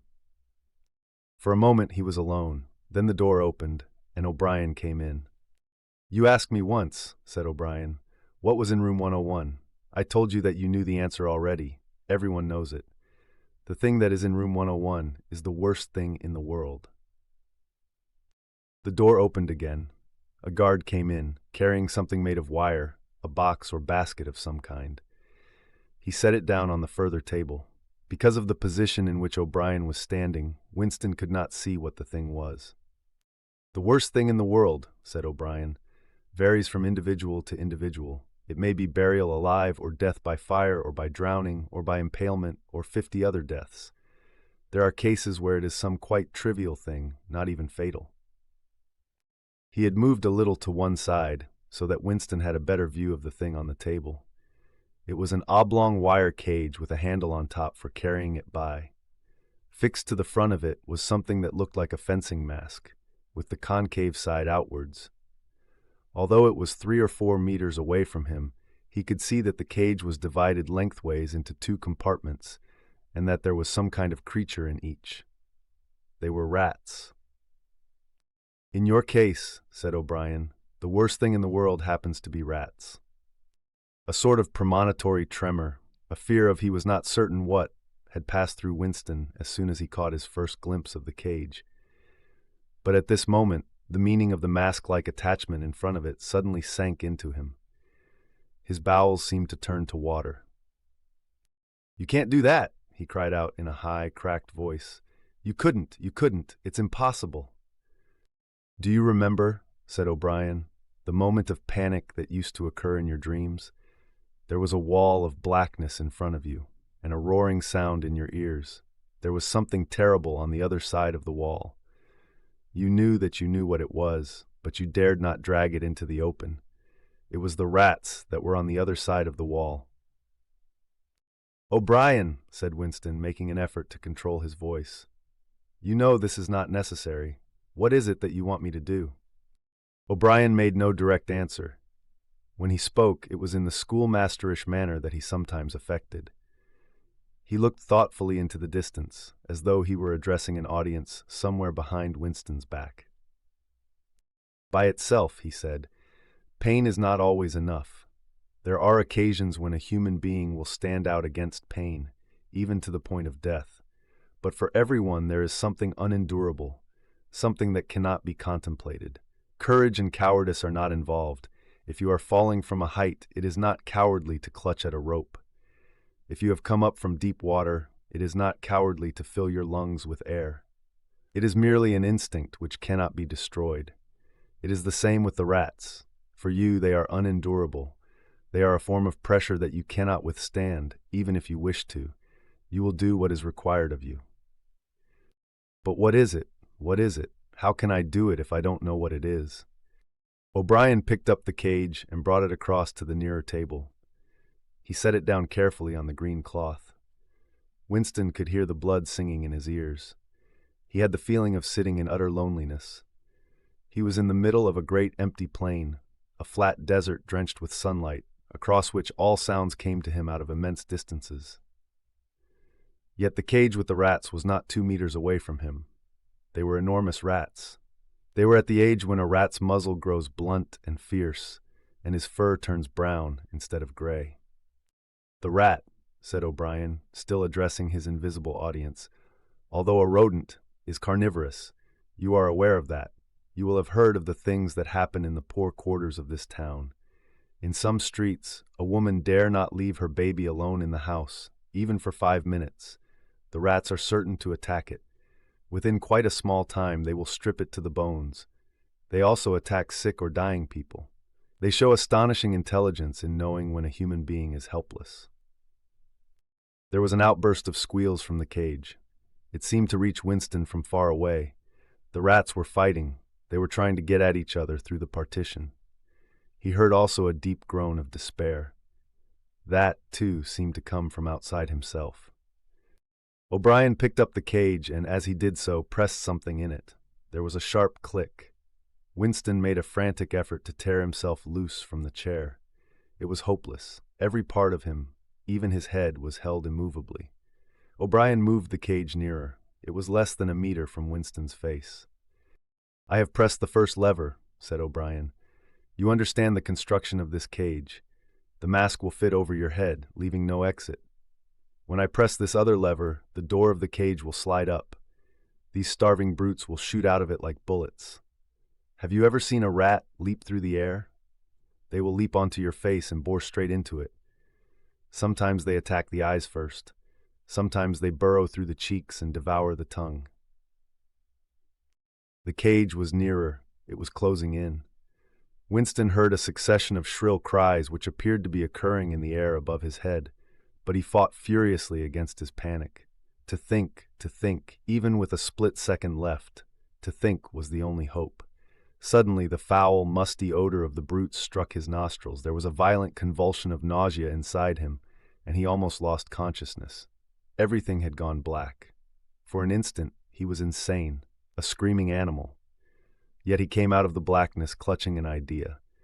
There was one and only one way to save himself. He must interpose another human being, the body of another human being, between himself and the rats.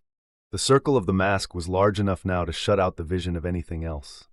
The wire door was a couple of handspans from his face. The rats knew what was coming now. One of them was leaping up and down. The other, an old scaly grandfather of the sewers, stood up with his pink hands against the bars and fiercely sniffed the air. Winston could see the whiskers and the yellow teeth. Again the black panic took hold of him. He was blind, helpless, mindless. "It was a common punishment in Imperial China," said O'Brien as matter-of-factly as ever. The mask was closing on his face. The wire brushed his cheek, and then, no, it was not relief, only hope, a tiny fragment of hope. Too late, perhaps too late. But he had suddenly understood that in the whole world there was just one person to whom he could transfer his punishment, one body that he could thrust between himself and the rats. And he was shouting frantically, over and over. "Do it to Julia! Do it to Julia! Not me, Julia! I don't care what you do to her. Tear her face off, strip her to the bones. Not me, Julia! Not me!" He was falling backwards. into enormous depths, away from the rats. He was still strapped in the chair, but he had fallen through the floor, through the walls of the building, through the earth, through the oceans, through the atmosphere, into outer space, into the gulfs between the stars, always away, away, away from the rats. He was light years distant, but O'Brien was still standing at his side. There was still the cold touch of wire against his cheek. But through the darkness that enveloped him, he heard another metallic click and knew that the cage door had clicked shut and not open. We will now begin the final chapter of Part 3, Chapter 6. The chestnut tree was almost empty. A ray of sunlight slanting through a window fell on dusty tabletops. It was the lonely hour of 15. A tinny music trickled from the telescreens. Winston sat in his usual corner, gazing into an empty glass. Now and again he glanced up at a vast face which eyed him from the opposite wall. "Big Brother is watching you," the caption said. Unbidden, a waiter came and filled his glass up with Victory gin, shaking into it a few drops from another bottle with a quill through the cork. It was saccharin flavored with cloves, the speciality of the cafe. Winston was listening to the telescreen. At present, only music was coming out of it, but there was a possibility that at any moment there might be a special bulletin from the Ministry of Peace. The news from the African front was extremely worrying. On and off, he had been worrying about it all day. A Eurasian army, Oceania was at war with Eurasia. Oceania had always been at war with Eurasia, was moving southward at terrifying speed. The midday bulletin had not mentioned any definite area, but it was probable that already the mouth of the Congo was a battlefield. Brazzaville and Leopoldville were in danger. One did not have to look at the map to see what it meant. It was not merely a question of losing Central Africa. For the first time in the whole war, the territory of Oceania itself was menaced. A violent emotion, not fear exactly, but a sort of undifferentiated excitement, flared up in him, then faded again. He stopped thinking about the war. In these days, he could never fix his mind on any one subject for more than a few moments at a time. He picked up his glass and drained it at a gulp. As always, the gin made him shudder and even retch slightly. The stuff was horrible. The cloves and saccharin, themselves disgusting enough in their sickly way, could not disguise the flat, oily smell. And what was worst of all was that the smell of gin, which dwelt with him night and day, was inextricably mixed up in his mind with the smell of those. He never named them, even in his thoughts, and so far as it was possible, he never visualized them. They were something that he was half aware of, hovering close to his face, a smell that clung to his nostrils. As the gin rose in him, he belched through purple lips. He had grown fatter since they released him, and had regained his old color, indeed more than regained it. His features had thickened, the skin on his nose and cheekbones was coarsely red, even the bald scalp was too deep a pink. A waiter, again unbidden, brought the chessboard and the current issue of the Times, with the page turned down at the chess problem. Then, seeing that Winston's glass was empty, he brought the gin bottle and filled it. There was no need to give orders. They knew his habits. The chessboard was always waiting for him. His corner table was always reserved. Even when the place was full, he had it to himself, since nobody cared to be seen sitting too close to him. He never even bothered to count his drinks. At irregular intervals, they presented him with a dirty slip of paper, which they said was the bill. But he had the impression that they always undercharged him. It would have made no difference if it had been the other way about. He had always plenty of money nowadays. He even had a job, a sinecure, more highly paid than his old job had been. The music from the telescreen stopped, and a voice took over. Winston raised his head to listen. No bulletins from the front, however. It was merely a brief announcement from the Ministry of Plenty. In the preceding quarter, it appeared, the 10th three-year plan's quota for bootlaces had been overfulfilled by 98%. He examined the chess problem and set out the pieces. It was a tricky ending, involving a couple of knights. White to play and mate in 2 moves. Winston looked up at the portrait of Big Brother. White always mates, he thought, with a sort of cloudy mysticism. Always, without exception, it is so arranged. In no chess problem since the beginning of the world has black ever won. Did it not symbolize the eternal, unvarying triumph of good over evil?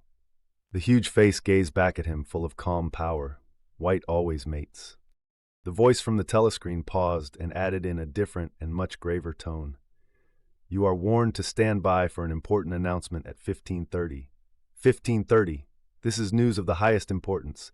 Take care not to miss it. 15:30. The tinkling music struck up again. Winston's heart stirred. That was the bulletin from the front. Instinct told him that it was bad news that was coming. All day, with little spurts of excitement, the thought of a smashing defeat in Africa had been in and out of his mind. He seemed actually to see the Eurasian army swarming across the never-broken frontier and pouring down into the tip of Africa like a column of ants. Why had it not been possible to outflank them in some way? The outline of the West African coast stood out vividly in his mind. He picked up the white knight and moved it across the board. There was the proper spot. Even while he saw the black horde racing southward, he saw another force, mysteriously assembled, suddenly planted in their rear, cutting their communications by land and sea. He felt that by willing it, he was bringing that other force into existence. But it was necessary to act quickly. If they could get control of the whole of Africa, if they had airfields and submarine bases at the Cape, it would cut Oceania in two. It might mean anything. Defeat, breakdown, the redivision of the world, the destruction of the party. He drew a deep breath. An extraordinary medley of feeling, but it was not a medley exactly. Rather, it was successive layers of feeling, in which one could not say which layer was undermost, struggled inside him. The spasm passed. He put the white knight back in its place, but for the moment he could not settle down to a serious study of the chess problem. His thoughts wandered again. Almost unconsciously, he traced with his finger in the dust on the table. 2 + 2 was 5. They can't get inside you, she had said, but they could get inside you. What happens to you here is forever, O'Brien had said. That was a true word. There were things, your own acts, from which you could never recover. Something was killed in your breast, burnt out, cauterized out. He had seen her, he had even spoken to her. There was no danger in it. He knew as though instinctively that they now took almost no interest in his doings. He could have arranged to meet her a second time if either of them had wanted to. Actually, it was by chance that they had met. It was in the park, on a vile, biting day in March, when the earth was like iron and all the grass seemed dead, and there was not a bud anywhere, except a few crocuses which had pushed themselves up to be dismembered by the wind. He was hurrying along with frozen hands and watering eyes when he saw her not 10 meters away from him. It struck him at once that she had changed in some ill-defined way. They almost passed one another without a sign. Then he turned and followed her, not very eagerly. He knew that there was no danger. Nobody would take any interest in him. She did not speak. She walked obliquely away, across the grass, as though trying to get rid of him, then seemed to resign herself to having him at her side.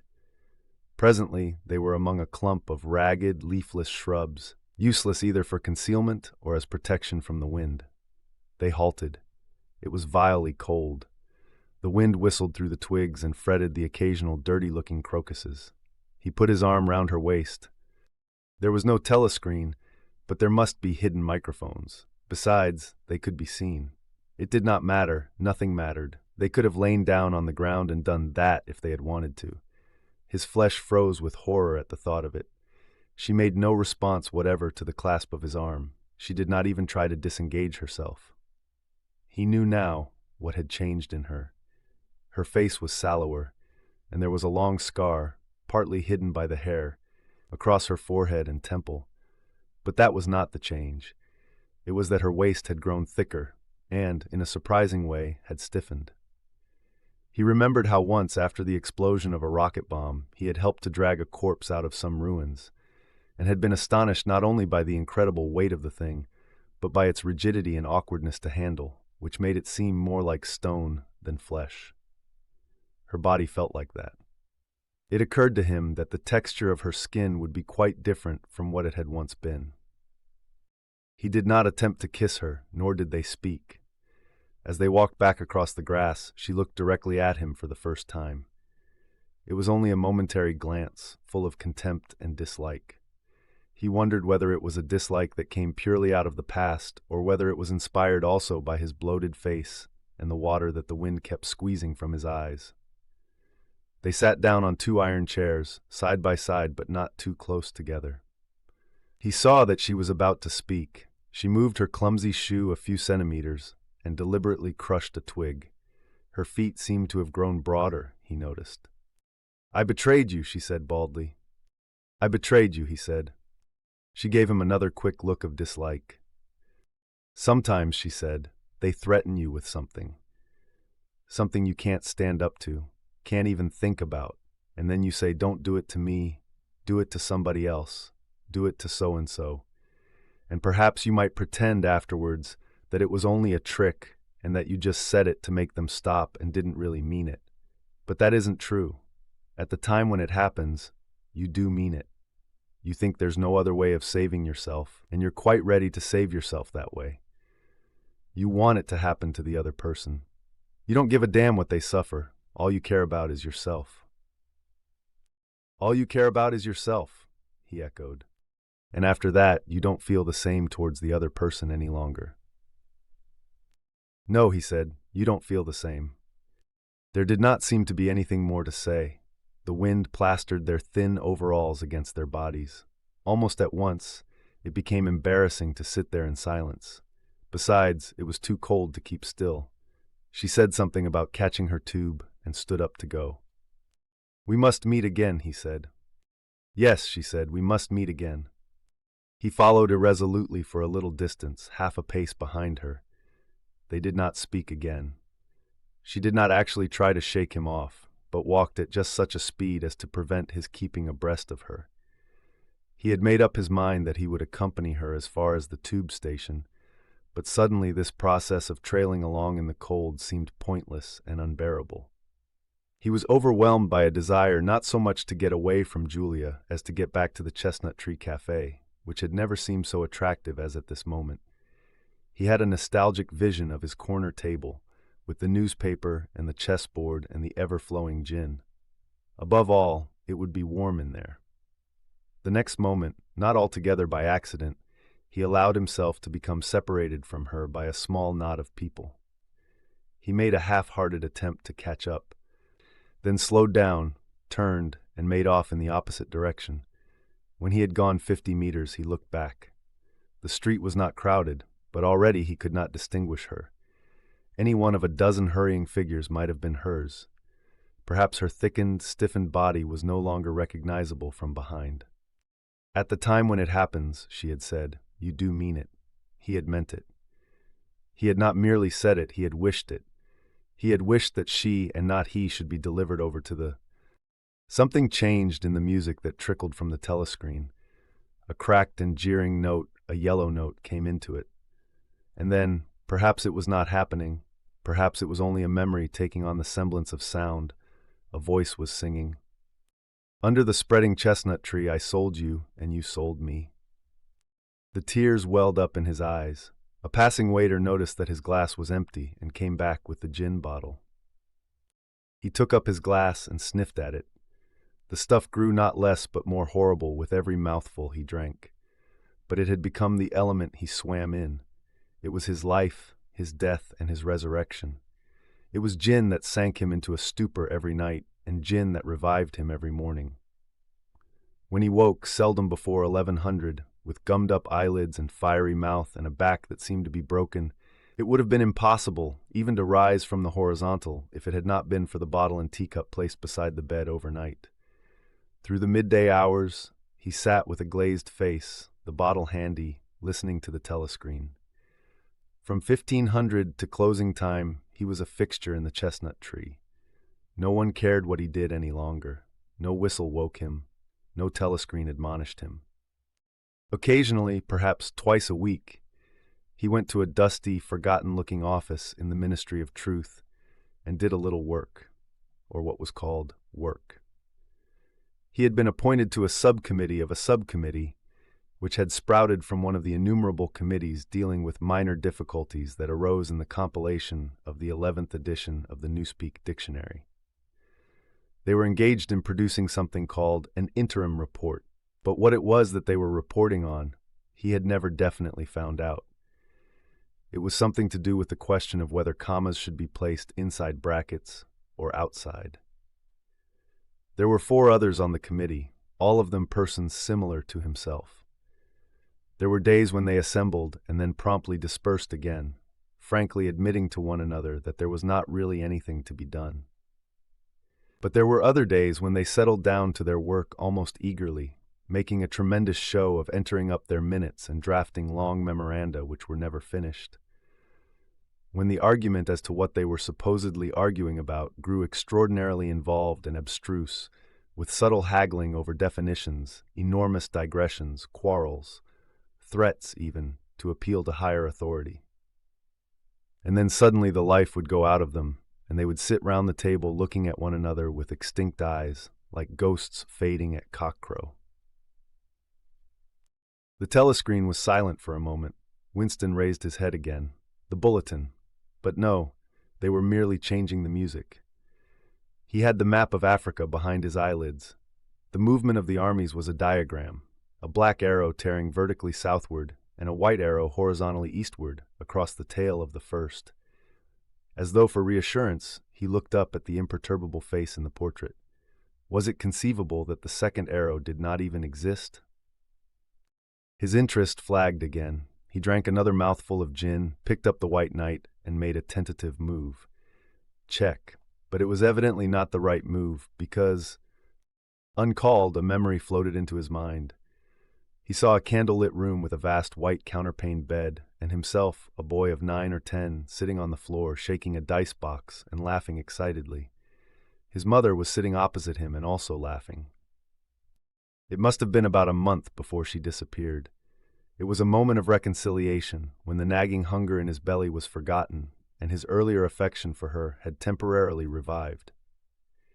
He remembered the day well, a pelting, drenching day when the water streamed down the window pane and the light indoors was too dull to see by. The boredom of the 2 children in the dark, cramped bedroom became unbearable. Winston whined and grizzled, made futile demands for food, fretted about the room pulling everything out of place and kicking the paneling until the neighbors banged on the wall, while the younger child wailed intermittently. In the end, his mother said, "Now be good, and I'll buy you a toy. A lovely toy. You'll love it."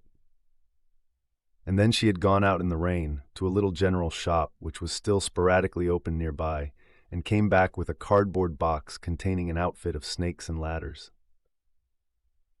He could still remember the smell of the damp cardboard. It was a miserable outfit. The board was cracked, and the tiny wooden dice were so ill cut that they would hardly lie on their sides. Winston looked at the thing sulkily and without interest, but then his mother lit a piece of candle, and they sat down on the floor to play. Soon he was wildly excited and shouting with laughter as the counters climbed hopefully up the ladders, and then came slithering down the snakes again, almost to the starting point. They played 8 games, winning 4 each. His tiny sister, too young to understand what the game was about, had sat propped up against a bolster, laughing because the others were laughing. For a whole afternoon, they had all been happy together, as in his earlier childhood. He pushed the picture out of his mind. It was a false memory. He was troubled by false memories occasionally. They did not matter so long as one knew them for what they were. Some things had happened, others had not happened. He turned back to the chessboard and picked up the White Knight again. Almost in the same instant, it dropped onto the board with a clatter. He had started as though a pin had run into him.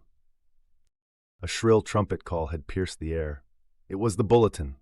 Victory. It always meant victory when a trumpet call preceded the news. A sort of electric drill ran through the cafe. Even the waiters had started and pricked up their ears. The trumpet call had let loose an enormous volume of noise. Already an excited voice was gabbling from the telescreen, but even as it started, it was almost drowned by a roar of cheering from outside. The news had run round the streets like magic. He could hear just enough of what was issuing from the telescreen to realize that it had all happened as he had foreseen. A vast seaborne armada had secretly assembled, a sudden blow in the enemy's rear, the white arrow tearing across the tail of the black. Fragments of triumphant phrases pushed themselves through the din. Vast strategic maneuver, perfect coordination, utter rout, 500,000 prisoners, complete demoralization, control of the whole of Africa, bring the war within measurable distance of its end, victory, greatest victory in human history, victory, victory, victory. Under the table, Winston's feet made convulsive movements. He had not stirred from his seat, but in his mind, he was running, swiftly running. He was with the crowds outside, cheering himself deaf. He looked up again at the portrait of Big Brother, the colossus that bestrode the world, the rock against which the hordes of Asia dashed themselves in vain. He thought how 10 minutes ago, yes, only 10 minutes, there had still been doubt in his heart as he wondered whether the news from the front would be of victory or defeat. Ah, it was more than a Eurasian army that had perished. Much had changed in him since that first day in the Ministry of Love, but the final, indispensable healing change had never happened until this moment. The voice from the telescreen was still pouring forth its tale of prisoners and booty and slaughter, but the shouting outside had died down a little. The waiters were turning back to their work.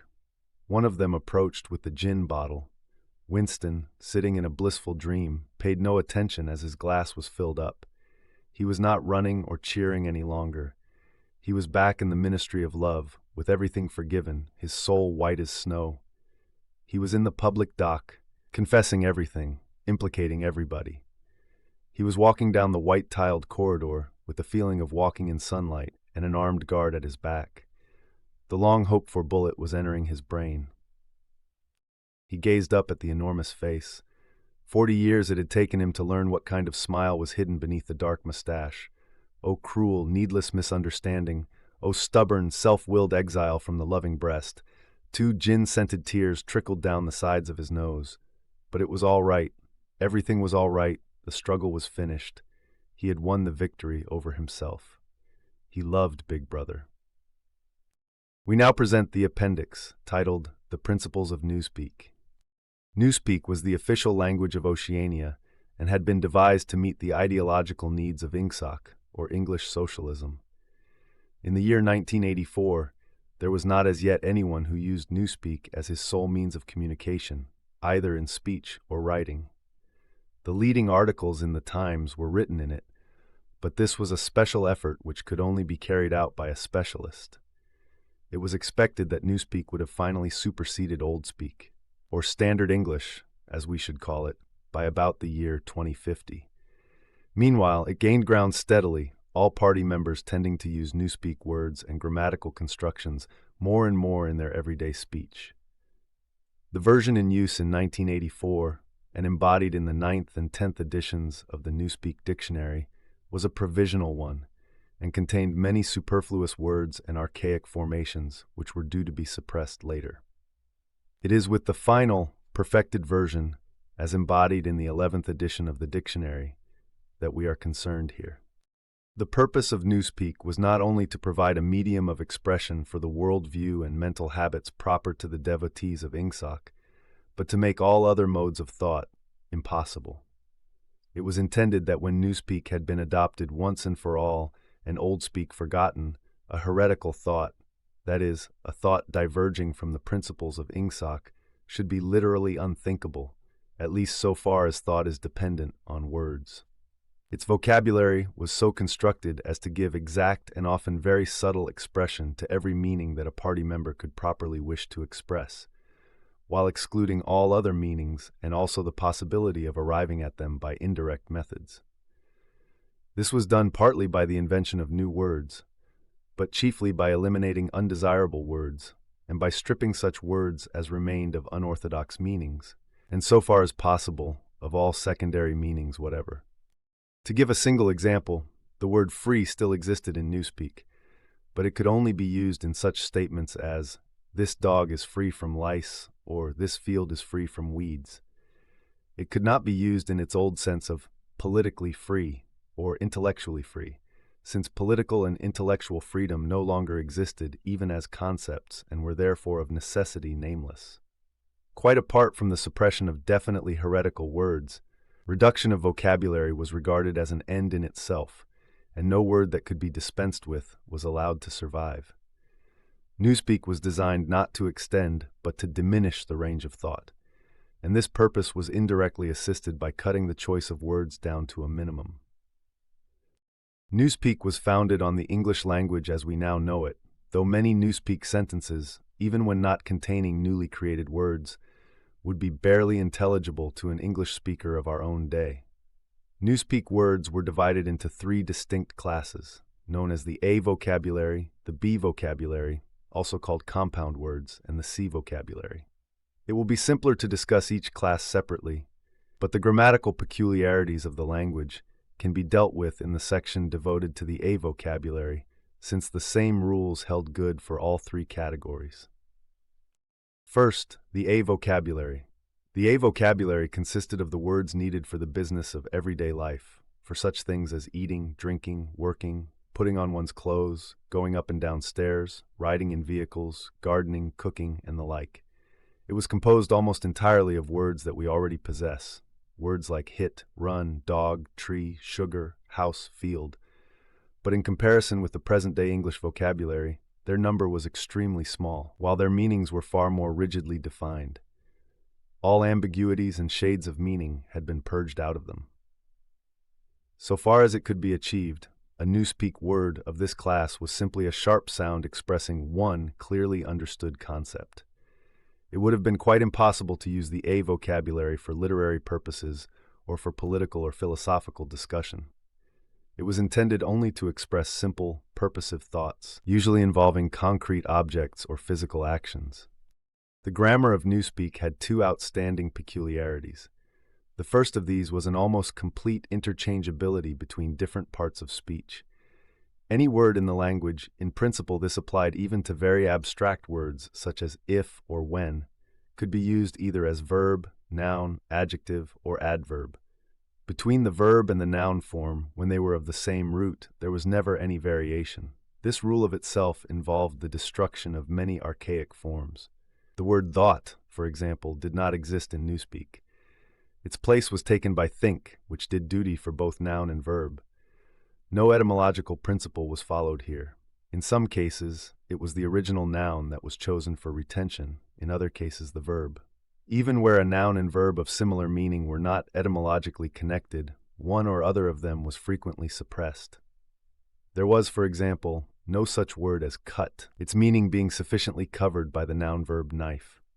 Adjectives were formed by adding the suffix full to the noun verb, and adverbs by adding wise. Thus, for example, speedful meant rapid, and speedwise meant quickly. Certain of our present-day adjectives, such as good, strong, big, black, soft, were retained, but their total number was very small. There was little need for them, since almost any adjectival meaning could be arrived at by adding full to a noun verb. None of the now existing adverbs was retained, except for a very few already ending in wise. The wise termination was invariable. The word well, for example, was replaced by goodwise.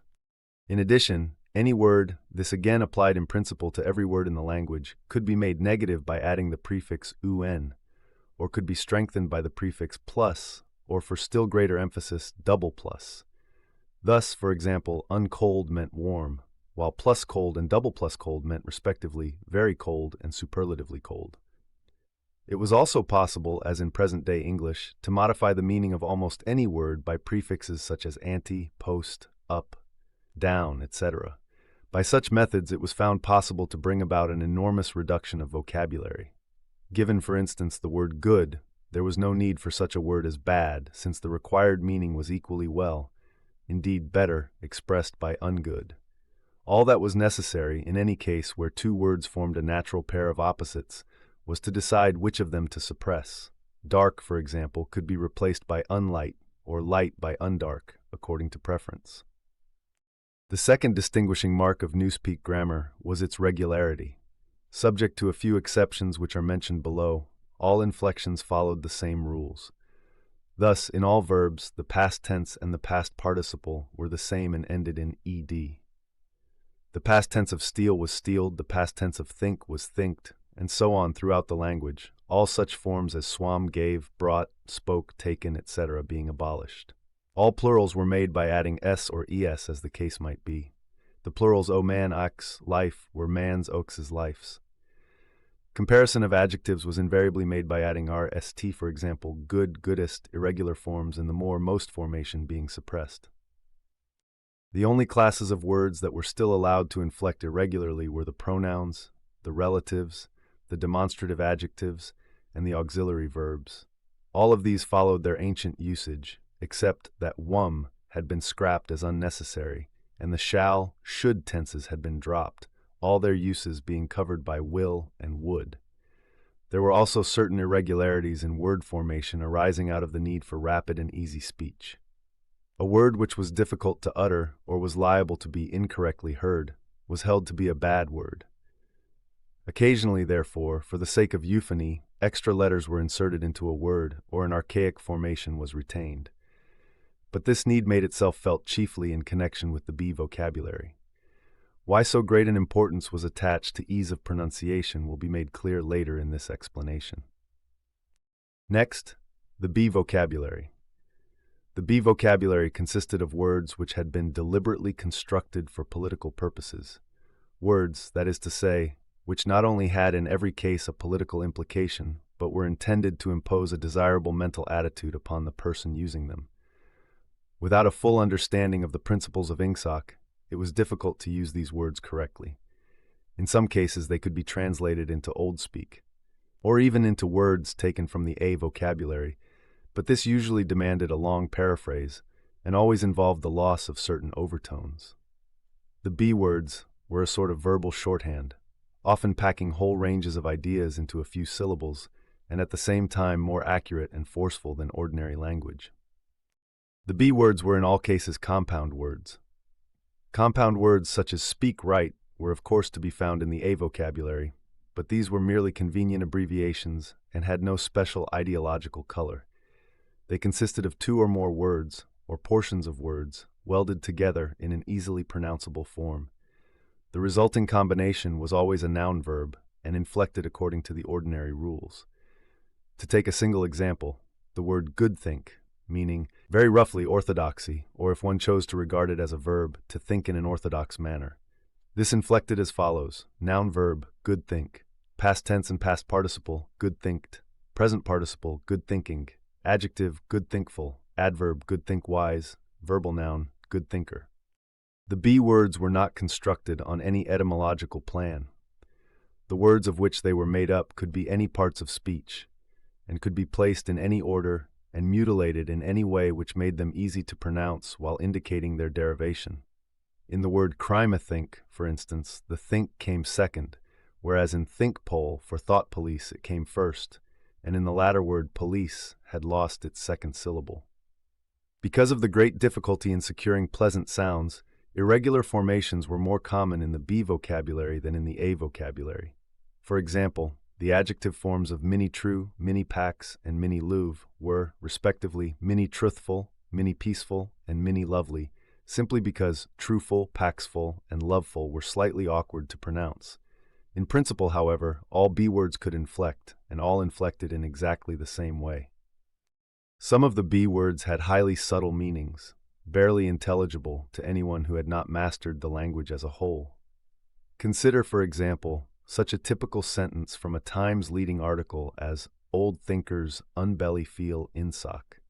The shortest rendering that one could make of this in Old Speak would be, "Those whose ideas were formed before the Revolution cannot have a full emotional understanding of the principles of English socialism." But this is not an adequate translation. To begin with, in order to grasp the full meaning of the Newspeak sentence quoted above, one would have to have a clear idea of what is meant by Ingsoc. And in addition, only a person thoroughly grounded in Ingsoc could appreciate the full force of the word belly feel, which implied a blind, enthusiastic acceptance difficult to imagine today, or of the word old think, which was inextricably mixed up with the idea of wickedness and decadence. But the special function of certain Newspeak words, of which old think was one, was not so much to express meanings as to destroy them.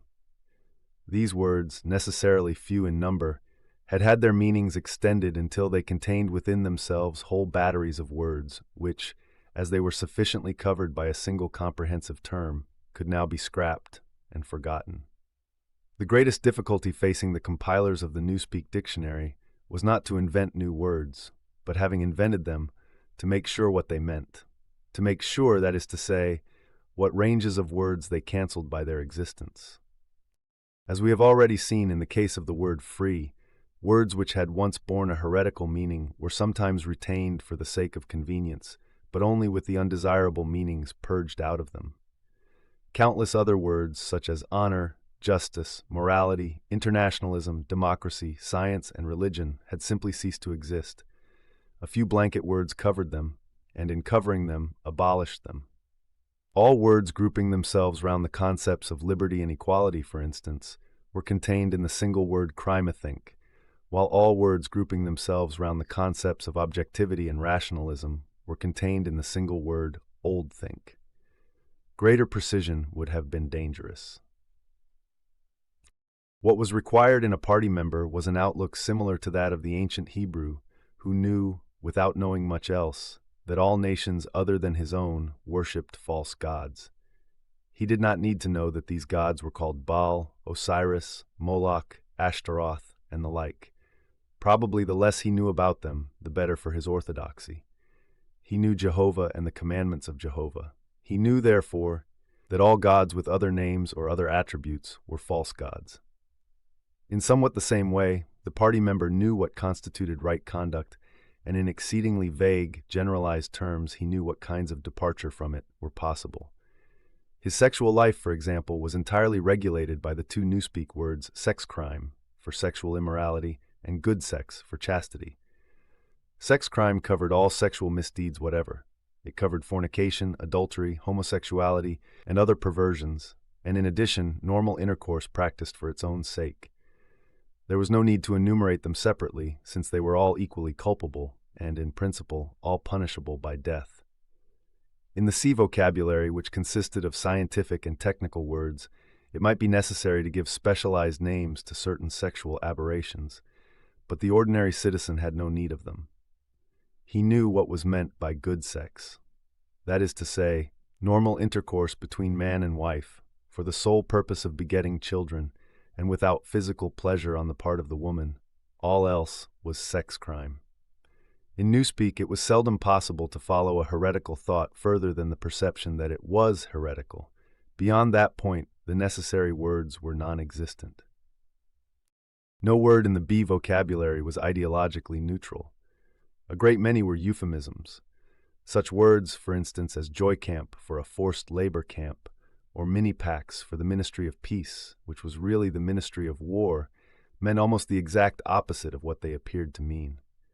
Some words, on the other hand, displayed a frank and contemptuous understanding of the real nature of oceanic society. An example was prolifide, meaning the rubbishy entertainment and false news which the party handed out to the masses. Other words, again, were ambivalent, having the meaning good when applied to the party and bad when applied to its enemies. But in addition, there were great numbers of words which at first sight appeared to be mere abbreviations, and which derived their ideological color not from their meaning, but from their structure. So far as it could be contrived, everything that had or might have political significance of any kind was fitted into the B vocabulary. The name of every organization, or body of people, or doctrine, or country, or institution, or public building was invariably cut down into the familiar shape, that is, a single, easily pronounced word with the smallest number of syllables that would preserve the original derivation. In the Ministry of Truth, for example, the Records Department, in which Winston Smith worked, was called RecDep. The Fiction Department was called FCDep. The Teleprograms Department was called Teledep, and so on. This was not done solely with the object of saving time. Even in the early decades of the 20th century, telescoped words and phrases had been one of the characteristic features of political language. It had been noticed that the tendency to use abbreviations of this kind was most marked in totalitarian countries and totalitarian organizations. Examples were such words as Nazi, Gestapo, Comintern, Imprecore, Agitprop. In the beginning, the practice had been adopted, as it were, instinctively, but in Newspeak it was used with a conscious purpose. It was perceived that in thus abbreviating a name, one narrowed and subtly altered its meaning by cutting out most of the associations that would otherwise cling to it. The words Communist International, for instance, call up a composite picture of universal human brotherhood, red flags, barricades, Karl Marx, and the Paris Commune. The word Comintern, on the other hand, suggests merely a tightly knit organization and a well-defined body of doctrine. It refers to something almost as easily recognized and as limited in purpose as a chair or a table. Comintern is a word that can be uttered almost without thinking, whereas Communist International is a phrase over which one is obliged to linger at least momentarily. In the same way, the associations called up by a word like Minitru are fewer and more controllable than those called up by Ministry of Truth. This accounted not only for the habit of abbreviating whenever possible, but also for the almost exaggerated care that was taken to make every word easily pronounceable. In newspeak, euphony outweighed every consideration other than exactitude of meaning. Regularity of grammar was always sacrificed to it when it seemed necessary, and rightly so, since what was required, above all for political purposes, was short, clipped words of unmistakable meaning which could be uttered rapidly and which roused the minimum of echoes in the speaker's mind. The words of the B vocabulary even gained in force from the fact that nearly all of them were very much alike. Almost invariably, these words, good think, mini-packs, prolifeed, sex crime, joy camp, insoc, belly feel, think Paul, and countless others, were words of 2 or 3 syllables, with the stress distributed equally between the first syllable and the last. The use of them encouraged a gabbling style of speech, at once sharp and monotonous, and this was exactly what was aimed at. The intention was to make speech, and especially speech on any subject not ideologically neutral, as nearly as possible independent of consciousness. For the purposes of everyday life, it was no doubt necessary, or sometimes necessary, to reflect before speaking. But a party member called upon to make a political or ethical judgment should be able to spray forth the correct opinions as automatically as a machine gun spraying forth bullets. His training fitted him to do this. The language gave him an almost foolproof instrument, and the texture of the words, with their harsh sound and a certain willful ugliness which was in accord with the spirit of Ingsoc, assisted the process still further. So did the fact of having very few words to choose from. Relative to our own, the newspeak vocabulary was tiny, and new ways of reducing it were constantly being devised. Newspeak indeed differed from most all other languages in that its vocabulary grew smaller instead of larger every year. Each reduction was a gain, since the smaller the area of choice, the smaller the temptation to think. Ultimately, it was hoped to make articulate speech issue from the larynx without involving the higher brain centers at all. This aim was frankly admitted in the newspeak word duck-speak, meaning to quack like a duck. Like various other words in the B vocabulary, duck-speak was ambivalent in meaning. Provided that the opinions which were quacked out were orthodox ones, it implied nothing but praise, and when the Times referred to one of the orators of the party as a double-plus good duck speaker, it was paying a warm and valued compliment. Finally, the C vocabulary. The C vocabulary was supplementary to the others and consisted entirely of scientific and technical terms. These resembled the scientific terms in use today and were constructed from the same roots, but the usual care was taken to define them rigidly and strip them of undesirable meanings. They followed the same grammatical rules as the words in the other 2 vocabularies. Very few of the C words had any currency, either in everyday speech or in political speech. Any scientific worker or technician could find all the words he needed in the list devoted to his own speciality, but he seldom had more than a smattering of the words occurring in the other lists. Only a very few words were common to all lists, and there was no vocabulary expressing the function of science as a habit of mind or a method of thought, irrespective of its particular branches. There was, indeed, no word for science, any meaning that it could possibly bear being already sufficiently covered by the word ingsoc. From the foregoing account, it will be seen that in newspeak the expression of unorthodox opinions, above a very low level, was well nigh impossible. It was of course possible to utter heresies of a very crude kind, a species of blasphemy. It would have been possible, for example, to say Big Brother is ungood. But this statement, which to an orthodox ear merely conveyed a self-evident absurdity, could not have been sustained by reasoned argument, because the necessary words were not available.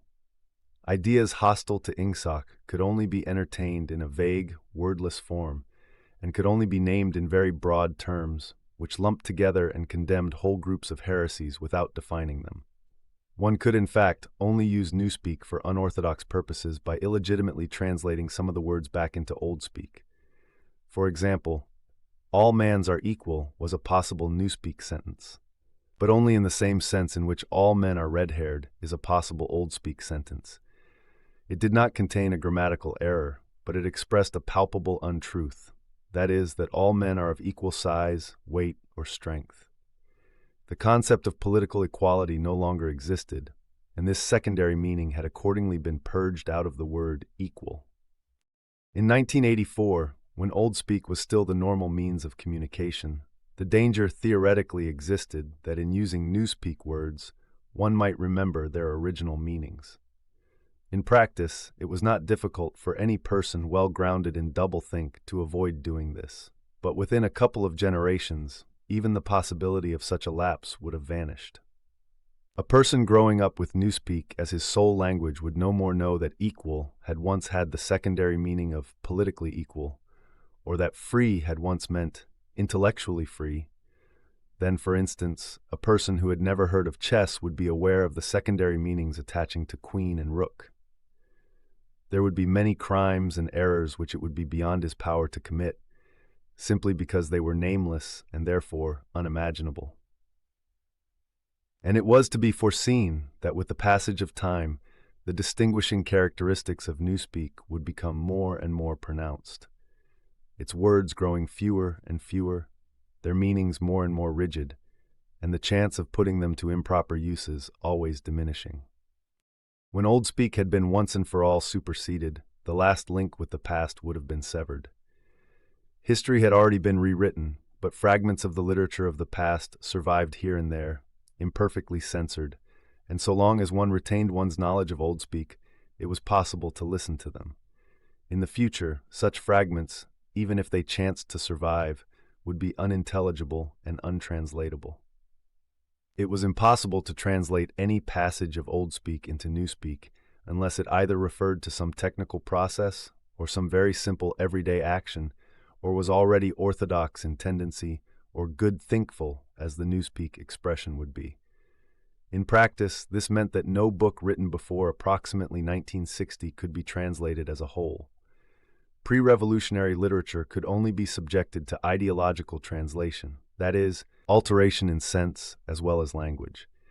Take, for example, the well-known passage from the Declaration of Independence. We hold these truths to be self-evident, that all men are created equal, that they are endowed by their Creator with certain inalienable rights, that among these are life, liberty, and the pursuit of happiness. That to secure these rights, governments are instituted among men, deriving their powers from the consent of the governed. That whenever any form of government becomes destructive of those ends, it is the right of the people to alter or abolish it, and to institute new government. It would have been quite impossible to render this into Newspeak while keeping to the sense of the original. The nearest one could come to doing so would be to swallow the whole passage up in the single word, crime-think. A full translation could only be an ideological translation, whereby Jefferson's words would be changed into a praise of absolute government. A good deal of the literature of the past was indeed already being transformed in this way. Considerations of prestige made it desirable to preserve the memory of certain historical figures, while at the same time bringing their achievements into line with the philosophy of Ingsoc. Various writers, such as Shakespeare, Milton, Swift, Byron, Dickens, and some others were therefore in process of translation. When the task had been completed, their original writings, with all else that survived of the literature of the past, would be destroyed. These translations were a slow and difficult business, and it was not expected that they would be finished before the first or second decade of the 21st century. There were also large quantities of merely utilitarian literature, indispensable technical manuals and the like, that had to be treated in the same way. It was chiefly in order to allow time for the preliminary work of translation that the final adoption of Newspeak had been fixed for so late a date as 2050. Thank you for listening to this audio adaptation of the book. To support the author, you can purchase the original work through the Amazon link provided in the description.